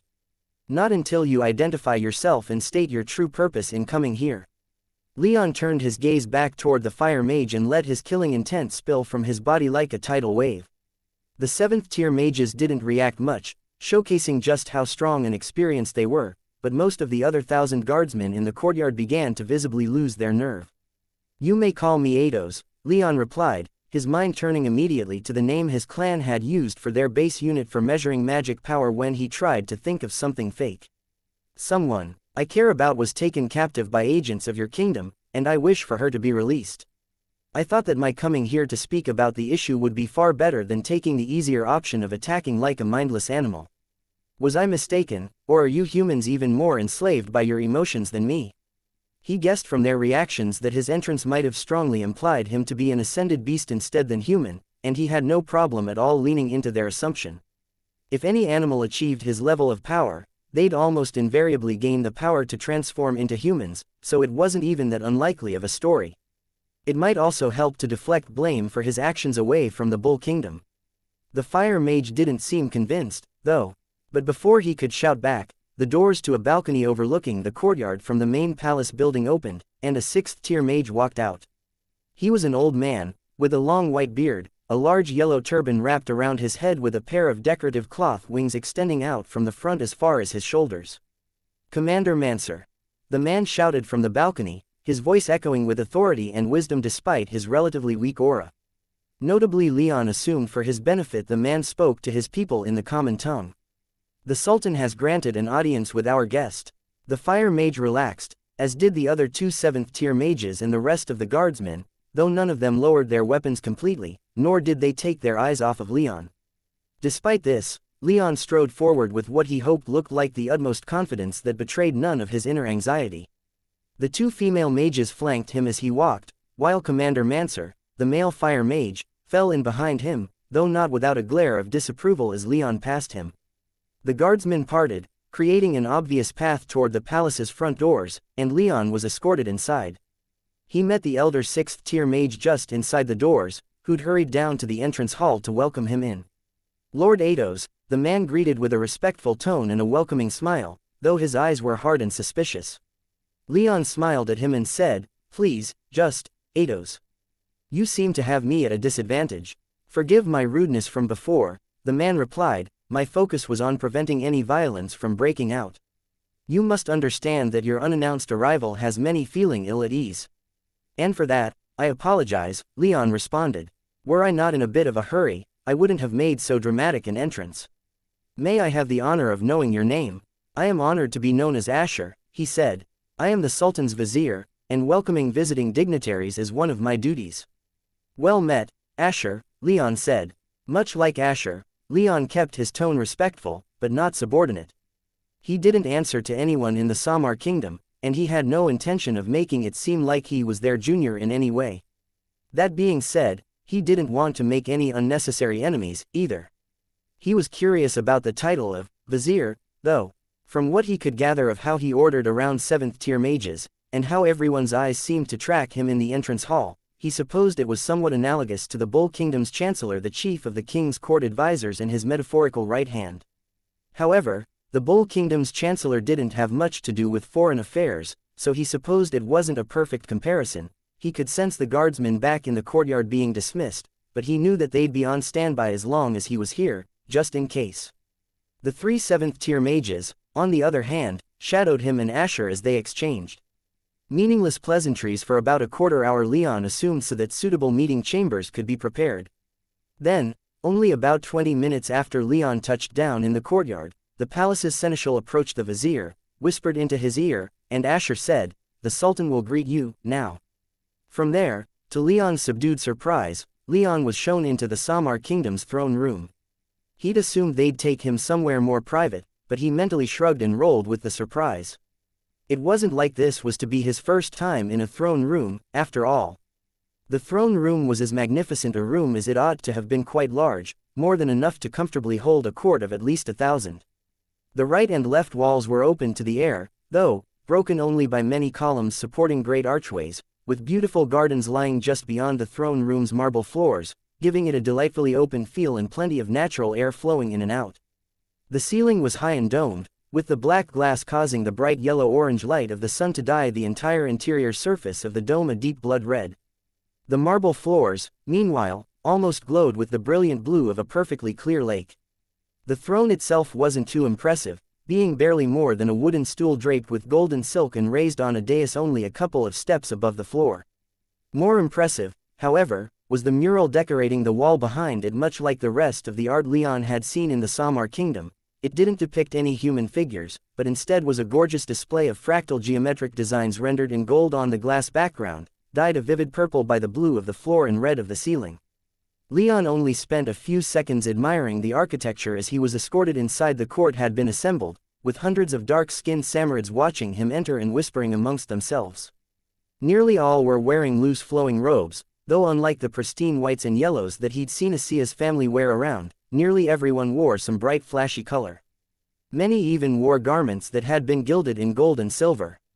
Interestingly, Leon noticed that despite his somewhat threatening arrival, the only people who were armored in the room were a handful of guards scattered around the room's edge, and the 3 7th-tier warriors following him, and he didn't see anything that he would have called a uniform. It seemed to him that the Samar kingdom's military had much less of a presence within their kingdom than it did in the Bull kingdom. Finally, though, his eyes turned to the man himself, the Sultan of the Samar kingdom, Faizan ibn Ali al-Samar. He was a tall man, excessively well built and dressed in tighter robes that, compared to the looser garments worn by his court, almost seemed to emphasize his toned physique. His face was severe, long and thin, with cheeks so well defined that they were only a step or two away from being gaunt and hollow, though that didn't stop him from having a certain handsomeness to him. His face was adorned with a long black beard, oiled into a long, dignified, arrowhead shape and perfectly trimmed, while the top of his head sported a majestic turban of the purest white silk, around which had been fastened a strip of black cloth decorated with a panoply of gemstones. The Sultan sat up straight, his posture perfect as Leon approached, his face stony and inexpressive, his robust 7th-tier aura not flickering in the slightest, which further gave him an air of stoic distance. His black eyes tracked Leon across the room, never wavering once. Asher escorted Leon to the middle of a blue rug just in front of the throne's dais, and then respectfully bowed to the Sultan. Leon did not bow, but he let his smile fall from his lips so that he didn't give the impression of frivolity before a king. If the Sultan was insulted, he didn't give the slightest sign. Instead, he almost imperceptibly tilted his head to the right, and Asher hurried forward to lean down on the Sultan's right side. So quietly that no one, not even Leon, in the court could hear, the Sultan whispered into his vizier's ear. Once he was finished, the vizier and the Sultan straightened themselves, and Asher, in a commanding and authoritative tone, inquired of Leon, "Ados, the Sultan has granted you your requested audience. What matter brings you to his court this day?" Leon smiled bitterly and hesitated for just a moment. Asia's parents being arrested was a political issue that he really didn't want to touch in this manner, but he wanted to at least try just asking for Asia herself back. Maybe they'd look at his power, evaluate it against the potential threat she posed, and then decide that it was better to get in good with him than do whatever it was they were going to do with her instead. So, Leon steeled himself and said with both confidence and just a little bit of the anger and frustration he felt at this whole situation, "I'm here for a woman named Asia. She spent most of her life in the Bull Kingdom as Asia Samarid." As soon as he said her name, all of the quiet ambient chatter in the throne room ceased for a moment, and then came back with greater intensity. The Sultan was clearly far too composed and dignified to let such a thing faze him, though, and aside from the slightest sign of tightening in the corners of his eyes, he didn't even twitch. The vizier leaned back in, letting his sultan whisper into his ear once more. A moment later, he straightened back up and, with more iron in his voice, said, "The lady of whom you speak was arrested on charges of treason and sedition, among other crimes. We cannot let her go. This is an internal matter. We can't let those who conspire against us walk free." A thin smile spread across Leon's face, recognizing the veiled threat. If he pressed too hard for xianxia, they might think, or at least say, that he was conspiring against them, giving them carte blanche to act against him. Taking a moment before responding, Leon sent Maya a quick update, telling her to be ready for violence, because while he still hoped he might reach some kind of compromise, it was looking more and more likely that violence was going to be the name of the game this day. "Surely there's some compromise we might work out here," Leon said, his smile relaxing as he stared at the Sultan. "I promised her I would take her as my concubine, you see, and what kind of man would I be if I just allowed someone else to take her? You say you can't let her go, I say I can't let her stay. Might there be some kind of middle ground?" The middle of the Sultan's court might not have been the best place to bring this up, but Leon wasn't too interested in playing the long game. That would give them too much time to outplay him. He'd rather they just come to a decision now. "We would have to think over any proposal you have," Asher relayed from his liege. "Such charges levied against her are serious." "Might I at least see her, then?" Leon asked. "I would know that she is all right and unharmed." The Sultan didn't immediately answer. Instead, he stared at Leon, his expression grave and stony. Leon stared back, his smile still on his face, but his eyes starting to narrow in anticipation of violence. "Zafin," he whispered into his soul realm. The demon replied, not having been paying much attention. "You good for a fight?" Leon asked. Now that he wasn't affiliated with the Bull Kingdom, Leon was more willing to use his demonic partner in battle. It would even the playing field considerably given just how many people the Sultan would have at his beck and call. "Yes," Zafin readily replied, and Leon could feel the demon's power flaring just a bit. "Good," he responded. "Stand by." After what felt like half an eternity, and long after the courtiers had once more stopped talking, the Sultan turned his head slightly, not letting Leon out of his sight but tacitly signaling the vizier to lean back in for instructions. The Sultan didn't whisper into Asher's ear for long, but it was long enough for Leon to be mildly concerned. However, the vizier soon stood up and addressed Leon once more. "In his great magnanimity, our noble Sultan has decided to allow your request to see the Lady xianxia before the end of the day, to ascertain that we are treating her well. Furthermore, we will deliberate about what to do with her later today, and have an answer for you a few hours hence. For now, an invitation is extended to you to stay here, within the royal palace, for the day, and to join a feast that will be held tonight." "I would be honored to accept your hospitality," Leon replied, but even then, the tension between him and the Sultan never abated. They had at least accepted his request, but they weren't letting xianxia go just for him. They either wanted something more, or they were planning against him. He hoped it was the former, but he readied himself for disappointment. Leon was shown into an opulent guest room within the palace, and then left there, with the vizier himself informing Leon that he was going to organize a visit from xianxia later, but that it might take some time. Leon acquiesced, and though he maintained an air of unflappability, as soon as he was left alone, he began hurriedly scoping the place out. As he did so, he sent Maya another update, and asked her to keep an eye on the palace and look out for Asher. The guest rooms were all insulated with wards against magic senses, preventing Leon from doing this himself. Then, he began looking around in earnest.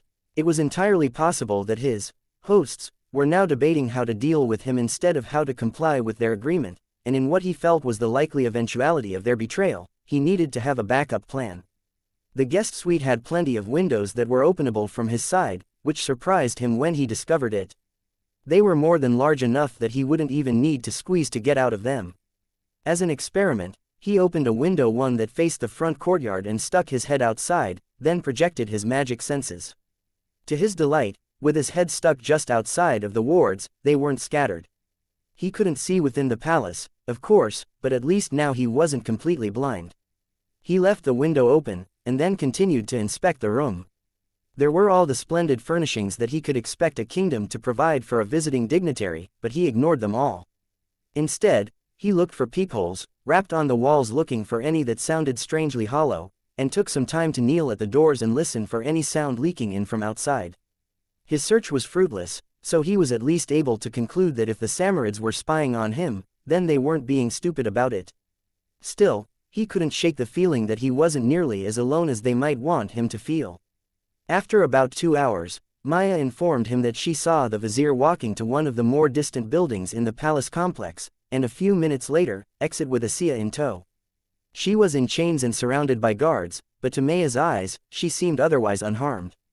Leon was able to confirm for himself about 15 minutes later when the guest room doors were pushed open and Asher showed Xianxia inside. Leon was honestly surprised. He thought they might have hurried to have her executed now that he'd shown up, but he guessed that they didn't want to anger him just yet. Xianxia had a look of disdain and rebellion on her face as the door opened, but when her eyes landed upon Leon, she froze in place, her face going blank with shock. She looked like she was about to speak, but Leon cut her off. "Xianxia," he boomed, both to sell his lie that she was romantically attached to him, and to keep her from saying anything that might contradict him. "I was so worried about you." He rushed forward and took her into his arms, the vizier and the other guards around them watching in silence. One of those guards, Leon noted, was the 7th-tier water mage who'd seemed pretty reasonable during the initial confrontation. None of the other 7th-tier mages were around, but he doubted they were too far away. With Xianxia in his arms, he whispered softly, but loudly enough for everyone else to hear if they were listening, "Your Eidos has come for you. Worry no longer, I'll take you home." Asher then stepped forward. "We're still debating your request, Eidos, and any release would come with some conditions." Leon waved dismissively and summoned a powerful gust of wind that knocked Asher right out of the door. The vizier landed on his feet without a shred of lost dignity, while the guards behind him all drew their weapons and took a step toward the guest rooms. Asher halted them with a single raised hand, though, as Leon hadn't made any further hostile movements. "Close the door, please," Leon said with a grin as he pulled Xianxia further into the guest chambers. "We can talk more later. For now, I would talk with Xianxia alone." Asher stared at Leon, his expression unreadable. But then, he nodded to the guards just outside the doors, and they leaned in and closed them, leaving Leon and Xianxia in peace. Only then did Leon gently release Xianxia from his grip. "I came here with some backup to get you out of here," he whispered, while internally doubling down on his desire to learn Zafin's mental communication technique. Xianxia took a deep breath as she stared at the doors, and asked with carefully controlled body language and tone, "Who else?" "Naiads in the city," Leon whispered, leaning in closer to the Samarid woman so that he could whisper even quieter. "Val and the rest of my retinue ought to be closing in on our rendezvous point a few miles out from the city along the coast with a ship. No matter what happens, we'll get you out of here and back to the princess." Xianxia partially relaxed, but then she turned to face Leon and asked him one of the hardest questions he'd ever had to field before. "What about my parents?" Chapter 628, Paying a Ransom. What about my parents? Just 4 words. Words spoken with a quiet desperation that he understood completely. From her tone, he could tell that Xianxia knew her parents weren't long for the world. He didn't know what he might be able to do about it without getting spectacularly violent, and he didn't know how to tell her that. He had the power to rescue them, or at least, he had enough power to be confident that he could. With Zafin and Maya, there wasn't much question in his mind that he could extract them and escape. But the Samar kingdom might do to them what the Bull kingdom had done to Jorman. Leon's crew was more powerful than Jorman's was at the time of Octavius' kidnapping, but he couldn't foresee the consequences of angering an entire kingdom by breaking accused traitors out of prison and denying their king justice. It could disbar him heaven's eye. It could mean that he'd have to worry about powerful assassins paid. For with Samarid gold coming for him and his family, it was an awful thing to do, but Xianxia was who he was here for. Her parents, though, I don't know, Leon honestly whispered to his concubine, his eyes flitting to the closed doors of the guest chambers. "I will do what I can. I can't promise anything. I'm here for you, and you are my priority." Xianxia shuddered and looked to him in horror. "I can't lose them," she whispered, her warm brown eyes taking on a glassy quality as they filled with tears. "I can't lose them," she repeated, and then fell to her knees, sobbing. Leon quietly sighed, then took a knee and laid a friendly hand upon her shoulder.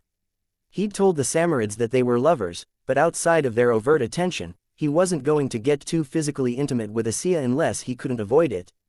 Still, he could tell she needed some comfort, and he'd provide what comfort he could.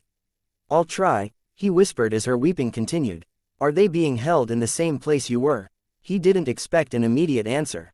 He just hoped that if she had something to focus on, some shred of hope, then she might be able to hold herself together until they were back in friendly territory.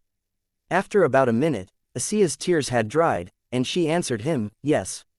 Leon nodded, and after conferring with Maya and sticking his head back out of the window so he could project his magic senses, he'd pinned down roughly where Asia's parents were. During that time, Asia pulled herself together, taking a seat in the guest chamber's lounge, though she hardly looked comfortable. How have they been treating you? Leon inquired as he strode back over, hoping to project such an air of confidence that some of it would rub off on her. Have you been getting enough food? Have they touched or abused you? His last statement came with an undercurrent of killing intent, and his eyes flitted over to the doors. No, Asia replied, her eyes dull and unfocused. At least, not yet. There have been a few jokes, and some of the people who took me and my family prisoner had roaming hands, but nothing overt. I don't know what's going to happen to me, though. Nothing's going to happen to you, Leon said as he went to sit next to her. I think they'll let me take you out of here. That much shouldn't be a problem, especially since I'm not associated with a rival kingdom. I am, though, Asia pointed out. I'm a knight in the service of Princess Christina. And the princess is heading south, Leon replied. As powerful as the empires are, down in imperial lands is not a place where they'll have to worry about you. The Ilian Empire is a long way away. Asia didn't respond, but her arms crossed her chest as if she were hugging herself for solace. Leon once more glanced over at the doors. Maybe he couldn't do much for her parents, but Asia was going to come with him back to Armenium whether the Samar kingdom wanted her to or not. We've decided we're amenable to your request, Asher said to Leon as they sat in a formal meeting room. After 2 hours with Asia, Leon was visited by the vizier once more, and brought to a place that, while still formal, was decidedly much less so than the court. The Sultan wasn't present, only Asher, the 7th-tier water mage, 2 other elder 6th-tier mages, and about a dozen assistants and secretaries who were making themselves as invisible as was feasible were in the meeting with him. I'm sensing it won't come without a price, Leon asked as he gave Asher a mildly derisive look. There will be a ransom, Asher responded, and we would require a written declaration from Lady Asia and yourself that you won't interfere in our administering of justice against her treasonous parents. Treasonous, Leon growled, channeling his inner Thunderbird to aid him in showing disdain for human law. Yes, the vizier replied, his tone cold and unhumorous. They came to this kingdom to foment dissent and rebellion against our sultan. Such actions must have consequences, even if those consequences have consequences of their own. Treason against a sitting monarch cannot go unpunished. From within Leon heard Nestor quietly whisper, he's right, you know. Zafin decided to toss in his 2 silvers and agreed, threats must be eliminated, however possible. Leon ignored them, though he was of a similar opinion. It wasn't the morals of the Samar kingdom's actions that bothered him, merely who those actions were directed against. What ransom do you require? Leon demanded to know, his imperious tone cranking up a notch. 3 million silver coins, came the response from the aged vizier, and for once, Leon thought he saw a smile briefly play out within the man's thick white beard. Leon smiled viciously at the man, his disdain showing more obviously now that he more genuinely felt it. A hefty sum for so weak a woman, he spat. A woman worthy of being taken by an 8th-tier mage, has such value, Asher replied, his otherwise emotionless voice taking on just a hint of amusement. Leon scowled, and he called upon all of his skills in negotiation. Naturally, there weren't many he could call upon, but he did manage to drop the ransom to only 1.5 million silvers. Still a hefty sum, but not one that would hurt him too much, not with Elise taking charge of his already relatively staggering finances. Still, it was money he wasn't thrilled to part with. His mood was further ruined when one of the other 6th-tier mages was revealed to be a representative of Heaven's Eye who was there to facilitate the transfer. The Samarids weren't expecting Leon to just drop the ransom on the table. And Leon, though loath as he was to part with so much coin, dearly wished that he could do that, just to see the looks on their faces. He remembered the awe and respect he felt when, right after her negotiation with Trajan for reparations following the war, Andraste, queen of the Talfar kingdom, dropped dozens of gold bars on the table. Leon didn't necessarily think of that moment often, but now that he was in a similar situation, he understood why she did it. She was a queen, after all, and maintaining political power was as much about the symbolism as it was about personal power or charisma. And so casually throwing around so much wealth was a powerful symbol that he wished he could replicate. Fortunately, he had something almost as good, and pulled his gold card from his soul realm, presenting it to the Heaven's Eye representative to facilitate the ransom payment. The rep, the 7th tier water mage, and Asher all stared at the card for various periods in shock, and though none lasted longer than a second, Leon still reveled in the surprise. None of them said anything about it, but he could tell they were tensing slightly at this display of relations with Heaven's Eye. At the very least, he hoped this would help convince them that he wasn't affiliated with anyone else, such as the Bull Kingdom. Gold cards were generally reserved for royalty, not for the servants of royalty. Once the ransom was complete and Leon received his card back, he broached the topic of Asia's parents with Asher, but unfortunately, Leon wasn't able to make much progress. Making matters harder, Leon was also unwilling to push the Samarids too hard to free Asia's parents. He felt like pressing too hard for them, especially since the Samarids were so stubborn in their refusal, would come off almost like a weakness on his part. So, he let the matter rest, and finished the negotiations. By merely inquiring after their sentence and when it would be carried out, slowly growing more frustrated with this whole situation. Asia was his priority, but he still wanted Caillou and Iset to leave with him, too. Asher, at first, looked like he would refuse Leon's request, but the final 6th tier mage in the meeting room, who'd up to that point been silent, shrugged and said that since a public statement had been made, it wasn't like they could keep it secret. Asia's parents had been sentenced to death, and the sentence was to be carried out at dawn the following morning. So, the female Samarid water mage said as she escorted Leon back to the guest chambers, "Ados, where do you come from?" Leon, having expected to travel through the palace in silence, took a moment to process his mild annoyance before answering. "Many places," he said in a tone that was almost a growl. "Just asking," the water mage replied with an amused half-smile.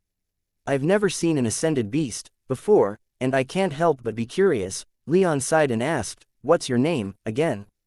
"Cowther." "Right, Cowther. Is there something specific you'd like to ask me?" She shrugged. "I guess I've always just been kind of fascinated by the concept, you know. Like, if something becomes strong enough, they can transform into a human. It just seems so strange and arbitrary, like why not transform into a dragon? Why don't things transform into something other than a human, and become so clearly taken with their new forms that they form romantic attachments?" She gave Leon a pointed gaze that he did his best to ignore. He didn't want to know what was on her mind. "I suppose I'd just like to take the opportunity to pick your brain a little, you know. Get your perspective on things." Leon had to bite his tongue to stop himself from snapping back at her to mind her business. He wasn't in much of a talking mood, and the prospect of returning to Asia to inform her that while he was able to ransom her into his custody, he would have to get more drastic for her parents weighed heavily on his mind. But this was a 7th tier mage, a relatively young woman of considerable power who was filling the role of a paladin within the Samar kingdom, and she was being fairly polite and cordial. There was no reason to bite her head off for asking some questions, even though they annoyed him. "I don't think you'd find my perspective particularly flattering," Leon dryly stated. "I don't mind," Cowther replied, smiling warmly at Leon. "I'm not blind to the flaws of human society. As I said, I'm just curious. Unfortunately, I can't say much," Leon said as they arrived at the guest chambers. "I'm not that interested in human society all that much. Too many rules, too many people. Life would be so much simpler if there were less humans around, wouldn't you agree?" "I wouldn't," Cowther responded, though she continued to smile and waited for next statement. Leon shrugged. "I take what I want, and I don't let your petty disputes get in my way. That's my perspective, no more, no less." "I'm sure there's more than that," Cowther replied with a mysterious look in her eyes, "but we've arrived at our destination. Might I ask you and your lady for the honor of a visit later?" "Define later." Cowther leaned in to whisper into Leon's ear, though not nearly so quietly that the rest of the guards around them couldn't hear. "It means, whenever you want." Leon froze at that implication, and he felt Zaffin's attention begin to rise. "Oh ho, be careful with this one, young human," the demon cautioned. "This one's a shark, and it seems she's got her eyes on you. I'll see you then, Ados," Cowther said, her tone laced with additional meaning as Leon entered the guest chambers and firmly closed the doors behind him. She continued to smile at him until the doors finally blocked her from view. Leon sighed, letting go of all the stress and anxiety that conversation had built up. Was she really flirting with me? Leon wondered, unable to see why she'd want to do so.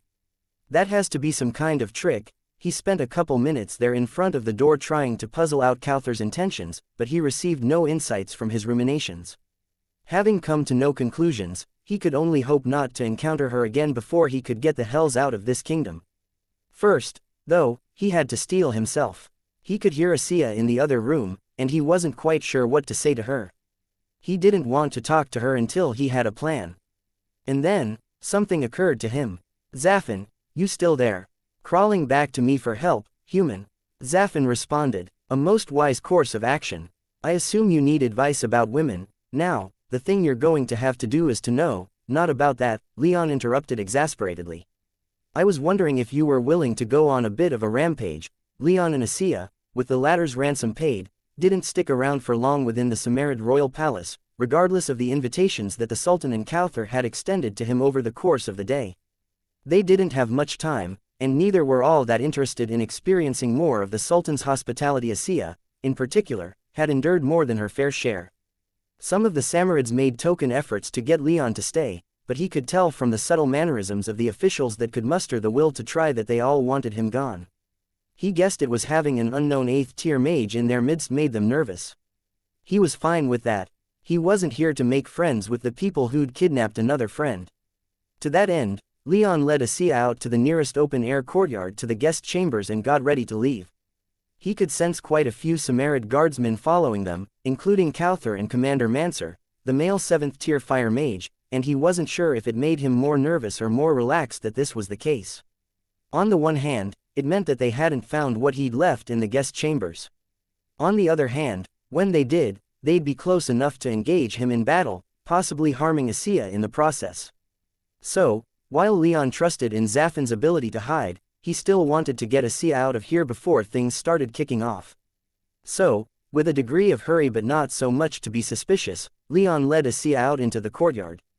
The young Samarid woman was far more nervous than Leon was, but having him by her side kept a measure of calm about her, enough that she was able to keep a straight face. The hardest part came next, where Leon pulled all of his clothes back into his soul realm.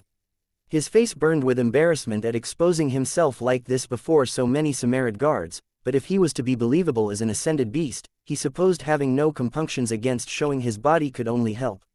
Still, he transformed back into his Thunderbird form as quickly as he could, shrouding his body in rich brown and gold feathers. The next part was only marginally better. He wasn't a horse, and he didn't enjoy being treated like one, so it was only grudgingly that he lowered himself and let xianxia jump onto his back.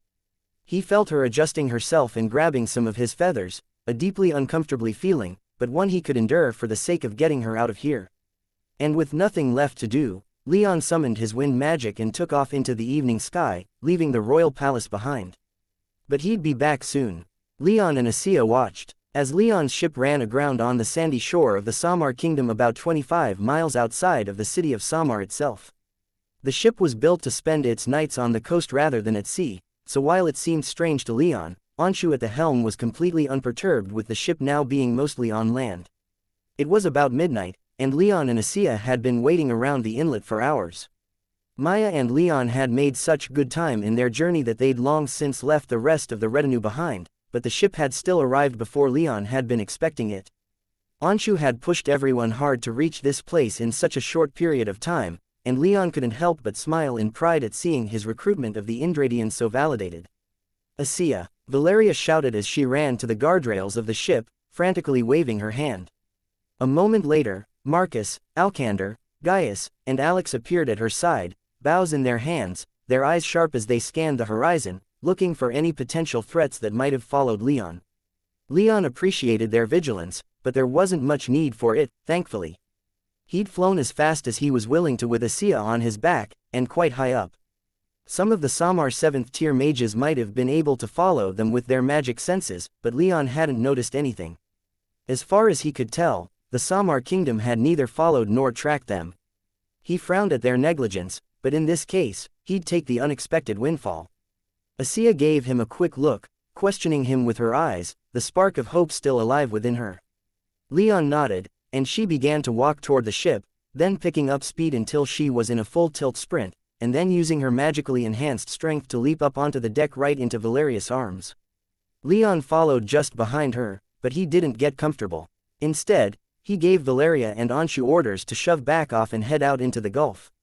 Valeria wanted to ask him questions, but Anshu practically growled at her as he went about fulfilling Leon's order. Leon, out of an abundance of caution, didn't tell Valeria what he was doing. Instead, he simply asked her to stay on the ship and wait for his return. Then, the ring on his finger flashed green, and he faded from view. Without another word, he vanished into the night, running back to Samar. His priority had been seen to. Xianxia had been recovered from Samar's hands. But his job wasn't over yet. Chapter 629. Victorious rescue. Leon worried about his retinue, but he trusted Xianxia would explain to them his plan. So, invisible, he sprinted across the sandy dirt of the Samar coast back toward the kingdom's capital city, where his river nymph and demonic partner awaited him. They didn't have much longer before Xia's parents would be executed, but if they had any luck, they could pull this off. Leon just hoped that the dungeons in Samar were as porous as the dungeons in the Bull Kingdom. But if his usual luck held, they would probably be completely impenetrable. After about half an hour of hard running, Leon crossed the 25 miles and re-entered the city, still invisible and with a change of clothes to something dark, nondescript, and kept his face hidden, just in case. Given the time, the streets were largely deserted, and it was easy enough for him to slip past most of the guards. The fortifications, however, would be much trickier by the simple fact that they were magically fortified. If he so much as brushed his arm against the sandstone bricks, the sheer amount of magic power flowing through them would disrupt his invisibility. So, he needed another plan. He could sense that the canals that wound through the city were magically protected, too, so that ruled them out. With some reluctance, Leon realized that heading north to the edge of the city and out into the water was probably his best bet.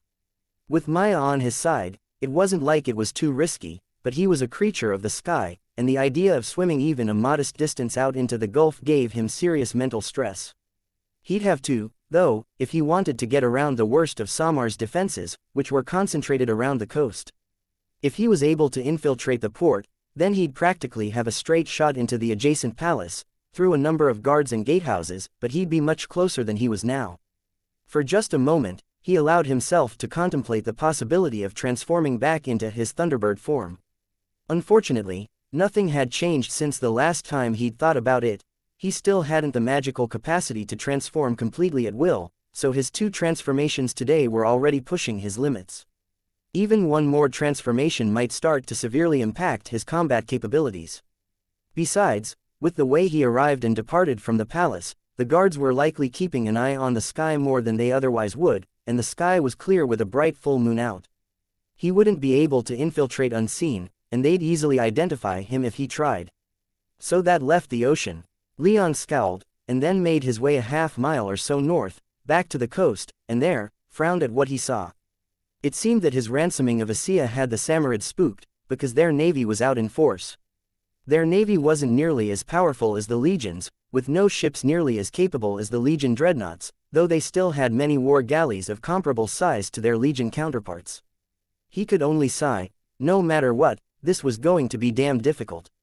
Despite having successfully done what he'd set out to do, that being to get Xianxia out of Samarid hands, he was starting to regret his actions a bit. Not that he contemplated turning around. Of course, at this point, he had already committed to his course of action the moment he let Zafin out of his soul realm. "Are you ready, human?" came the crackling whisper of Zafin's voice in his mind.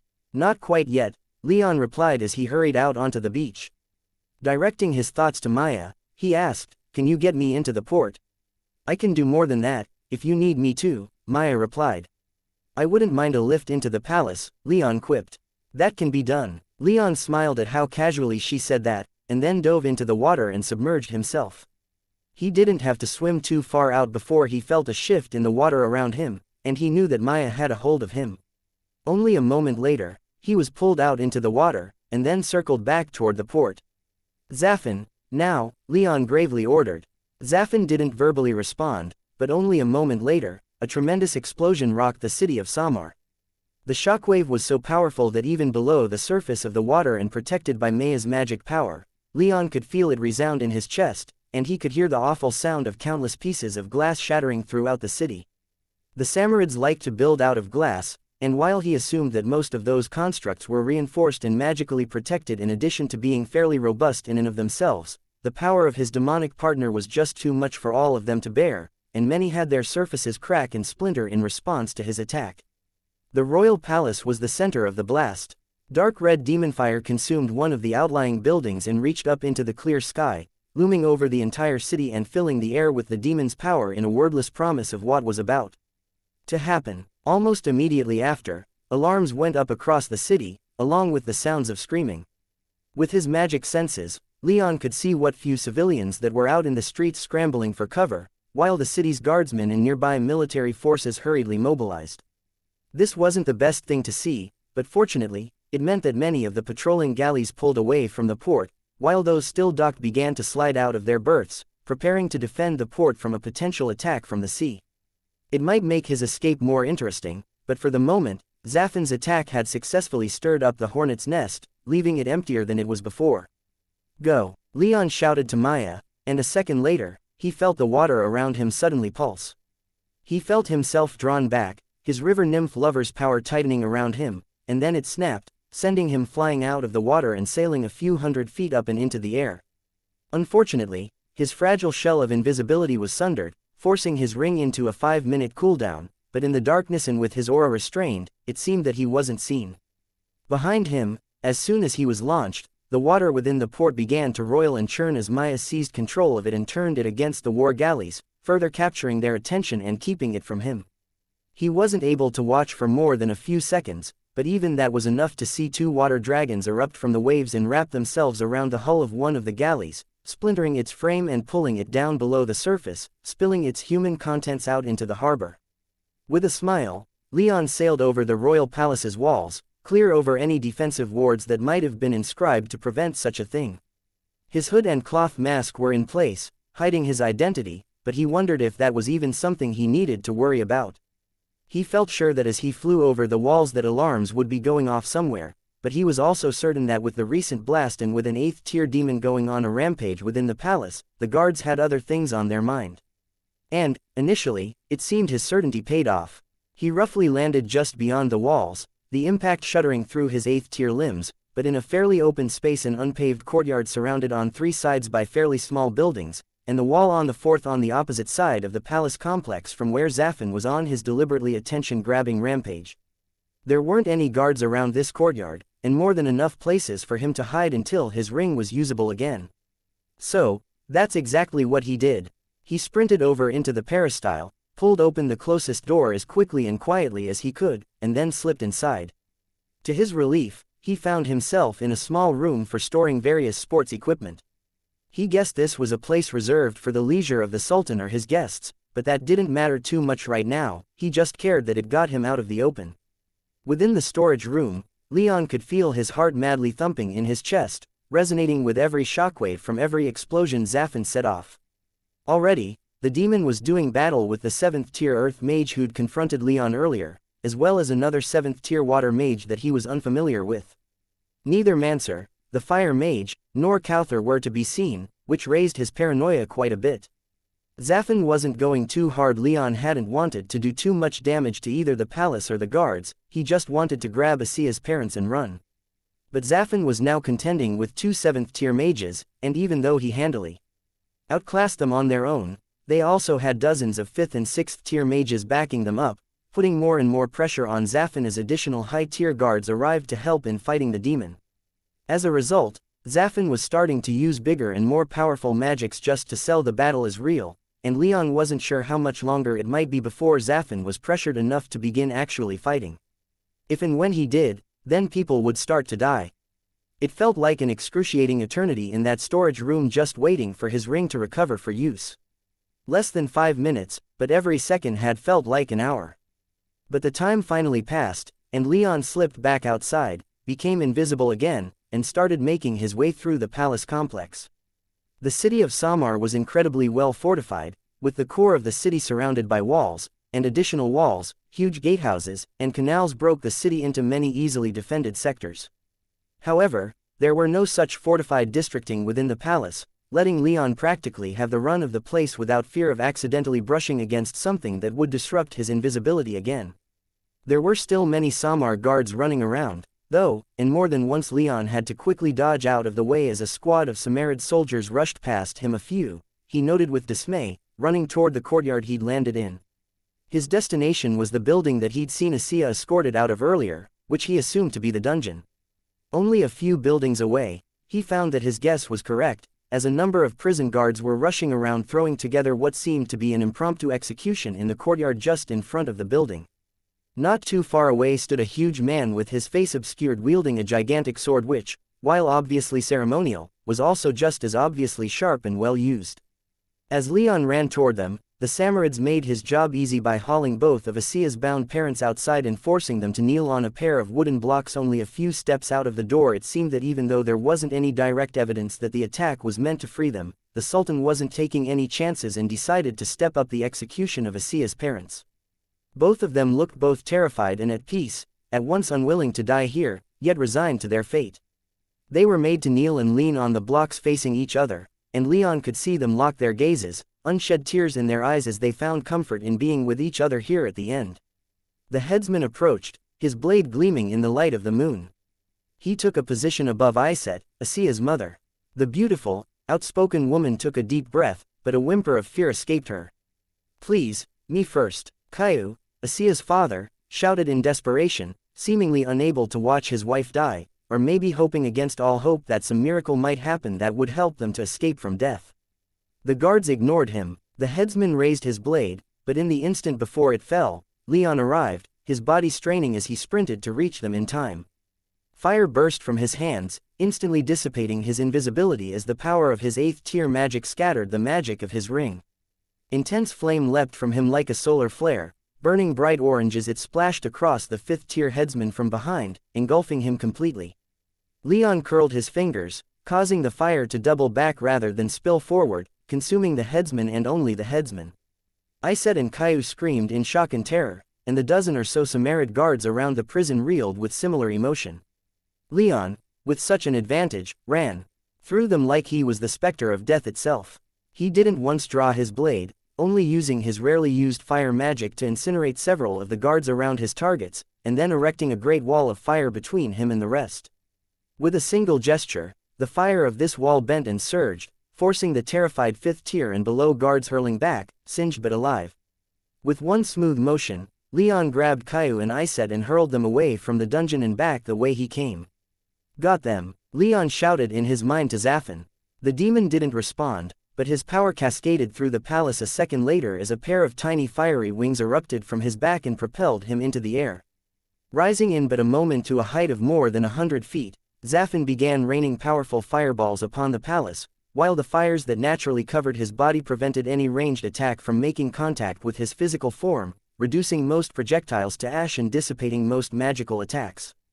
Those few exceptions Zafin was able to effortlessly dodge.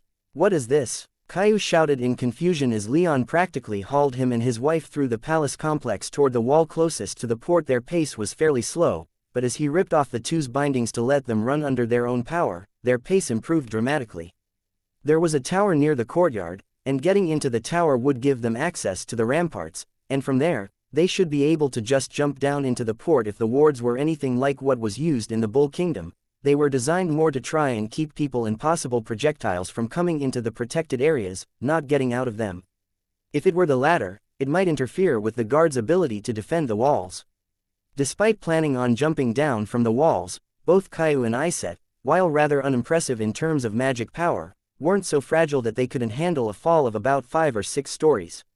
Later, Leon shouted in response, noticing with his magic senses that guards were now sprinting in their direction.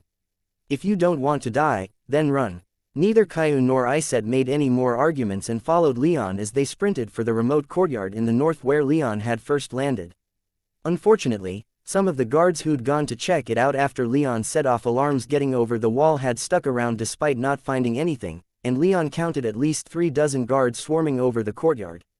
"Shit, change of plan," Leon shouted, and he pulled Xia's parents toward the closest guard tower, instead. This part of the walls weren't quite as close to the water as he'd have liked, but it would have to do. With a tremendous blast of fire, Leon overwhelmed the tower's locking enchantments and caved in the tower's door, stunning the Sammarid guards within. Now out of direct line of sight, he wasted no time closing with the guards and hitting them with concentrated and almost imperceptible blasts of lightning, rendering them unconscious. Up, Leon shouted, pointing to the winding stairs leading further up the tower and to the wall's ramparts. Caillou and Iset darted upstairs while Leon checked behind them. Hundreds of guards were now converging on their position, and without Zaffin around to take up their attention, the 7th-tier mages that had been focusing on him were now running in their direction. Without any more hesitation, Leon took off after Asia's parents, and together, the three of them burst out of the tower and onto the ramparts. Arrows began to hit the wall around them, and Leon had to let loose with an arc of flame to shield them from the withering hail coming at them from the other nearby towers. Jump! Leon shouted, and Caillou and Iset leapt off the wall. Any hesitance they might have had in following his orders was long gone. A moment later, Leon jumped after them, constantly using his fire as a shield to keep the arrow fire from hitting them. When they hit the ground, Caillou stumbled a bit, but Iset landed with more grace and helped to balance her husband. Together, the three began sprinting for the water. The Sammarid attempts to stop them, however, intensified, and Leon watched as the 7th-tier mages reached the top of the wall. The female earth mage jumped after them, while the unfamiliar water mage stood on the ramparts and pulled out a bow of her own. She then drew an arrow that had Leon's heart skipping a beat, an arrow with a scroll of spell paper tied around it. The water mage knocked, drew, and loosed, and the arrow sped through the air, but curiously, it wasn't aimed at any of them. Instead, it looked like it would hit the ground about 50 feet ahead of them. Leon guessed it was some measure to try and block them in with the reinforcements that were now swarming the port, and Leon couldn't let that happen. He conjured a ball of fire in his hand and threw it in the general direction of the speeding arrow. The fireball detonated in the air, consuming the arrow but inadvertently setting off the spell. In an instant, Leon's fire was pushed outward in a great wave of heat as an enormous pillar of ice took its place, then fell to the ground with a gargantuan crash, crushing several buildings within the port. It came close, but it didn't injure any of them or hinder their path. The Earth Mage, meanwhile, was gaining on them. Leon could run much faster than her, and under normal conditions wouldn't ever be in danger of being caught by her. However, he was slowed down by Caillou and Iset, and though they were drawing close to the water's edge, the Earth Mage was gaining. The ground beneath their feet began to rumble and shake as the Earth Mage's power rushed out ahead of her, and Caillou and Iset both started to lose their balance. The stone dock cracked and splintered, and spikes erupted from the ground. Asia's parents barely managed to avoid getting impaled, but lost nearly all of their speed. Both went tumbling down, and might have been killed by the Earth Mage if Leon hadn't suddenly came to a heart-stopping halt, turned, and confronted the 7th-tier mage. He glared at her, then conjured fire around his fist. He punched out, letting fire spill from his knuckles in an unstoppable torrent. A river of fire was ejected from his body, and the Earth Mage had to stop in her tracks and conjure a shield of earth to avoid being completely consumed, pulling her power back to protect herself. Leon let his fire wash over her shield for a moment, then turned and ran to Asia's parents. He dragged them to their feet, and together, the three continued their run to the water's edge. In the distance, Leon could see Maya still wreaking havoc within the bay. Her water dragons crushing Samar ships are causing them to capsize, not directly killing anyone, but knocking many into the water and causing a tremendous amount of damage to their ships. Maya! Leon shouted as the Sammarid water mage shot another spell arrow at them. He turned and used another fireball to intercept it, then kept on running. He didn't need to say anything more to his river nymph lover. A relatively small water dragon broke out of the water as the three drew close, sweeping up Caillou and Iset despite their sudden fear and panic, then pulling them into the bay and beneath the waves. Leon dove in after them, and Maya's power wrapped around him, pulling him further and further in. Maya towed the three out of the bay with incredible speed, leaving Samar behind, their mission successful. At least, so it seemed. Chapter 630. From the jaws of victory, Leon, Caillou, and Iset were spat out onto the deck of Leon's ship without much consideration. Maya was many things, but gentle was not one of them. The river nymph herself leapt from the water and gracefully landed upon the deck like she'd been doing it all her life, flashing Leon a competitive smile as Leon stumbled for a few steps after landing before diving back into the water. Caillou and Iset missed the look, though, since neither landed on their feet. They didn't get much of a chance to rise to their feet, either, because only a few seconds after their arrival, a voice made shrill by uncontainable emotion screamed, "Mama! Papa!" A moment later, Xianxia appeared as if from nowhere and threw her arms around her parents, weeping and blubbering the whole while. Leon could make out a few words, but nothing too coherent. It sounded to him like Xianxia was trying to express her joy at having her parents back, but her emotions had completely overwhelmed her ability to talk. He, after quickly scanning their surroundings with his magic senses to ensure they were safe, stood back with a smile of pride on his face. Caillou and Iset, once they identified their daughter, wrapped their own water-logged limbs around her, and the small family cried in joy together. Leon hadn't thought it would have been possible, but he'd actually succeeded. Xianxia and her parents were reunited, all three freed from their imprisonment within the land of their ancestors. After a second or two, Leon felt a hand wrap around his waist, and he turned to see Valeria there, beaming her joy at him at his success, and Leon pulled her in closer, sealing her lips with his own. It wasn't the hardest thing he'd ever done, but it had still been a stressful night and he was looking forward to crashing with Valeria and Maya in his arms. Even if he didn't necessarily need sleep at the 8th tier, he still wanted to cuddle with them, to feel that they were here with him. Maybe he was being affected by the family reunion nearby, he couldn't say. However, after about a minute, Leon glanced over at Anshu, who still steered the ship, and at Alex, Gaius, Marcus, and Alcander, all of whom were working the sails. "We're getting out of here," Leon yelled to his retinue, half an order and half a question at what they were currently doing. Anshu looked like he was about to respond, but Alex beat him to the punch. "That's the plan, boss." The Indradian scowled, but kept his mouth shut until Leon shouted to carry on. "Will do," he replied, his tone somewhat strained. "We'll be back in Arimanium in 2 days less, if the wind is with us." Leon chuckled and muttered, "The wind will always be with us." Anshu definitely heard him, because the Indradian seemed to minutely relax as Leon summoned his wind magic and filled the sails with his power. With his help, the ship turned around and began to speed off into the night, gliding across the surface of the water with seeming ease. "Leon," Caillou said from behind Leon, who turned from what he was doing to address the Samaritan man, "I can't possibly thank you enough. You have saved me, my wife, and my daughter. I'd thought our entire family to be destined for the block, but you," he trailed off, and his expression of gratitude began to break as all the emotions of the escape and the nearly completed execution flashed through him. Already emotionally raw after the reunion with his daughter, the older Samaritan man began to weep as he pulled Leon into a tight bear hug. "Thank you," he muttered into Leon's ears. Thank you. I can't ever repay you for this, but please let me at least tr." A small explosion and a wave of heat washed over the two embraced men, violently cutting Caillou off and throwing them both backward. Iset and Xianxia screamed as Leon regained his balance, but found Caillou collapsing into his arms, his body limp. The Samaritan man had a burning hole in his back about double the size of Leon's fist, the flesh scorched and the exposed bone blackened by the heat. "We're not in the clear," Leon thought in momentary panic as he scanned their surroundings. They were a fair distance from the shore, but Leon could see Manser standing upon the sandy beach, fire still dancing around his fingertips, a cocky smile of triumph on his lips. The 7th tier fire mage's aura then spiked again, and Leon ordered his people to hit the deck. Without hesitation, everyone complied, and another wave of fire swept over the ship a moment later. Anshu had some trouble since he was steering the ship, and Leon heard a subdued groan of pain, while Iset and Xianxia crawled over to Caillou. "See to him," Leon shouted at Valeria. He then turned to the rest of his retinue, pointed at the shore, and ordered, "Shoot him." Gaius and Alcander were the first to rise, arrows already knocked in their bows. They drew and loosed their deadly payloads, some of Leon's spells tied to the arrows. However, a fireball from Manser incinerated the arrows before they even reached halfway, but by then Leon was already moving. He'd leapt from the deck of the ship in the same breath as Gaius and Alcander fired their arrows. He didn't even think about his clothing, and as he sailed through the air, he summoned his power and transformed into his avian form for the 3rd time in barely more than a day.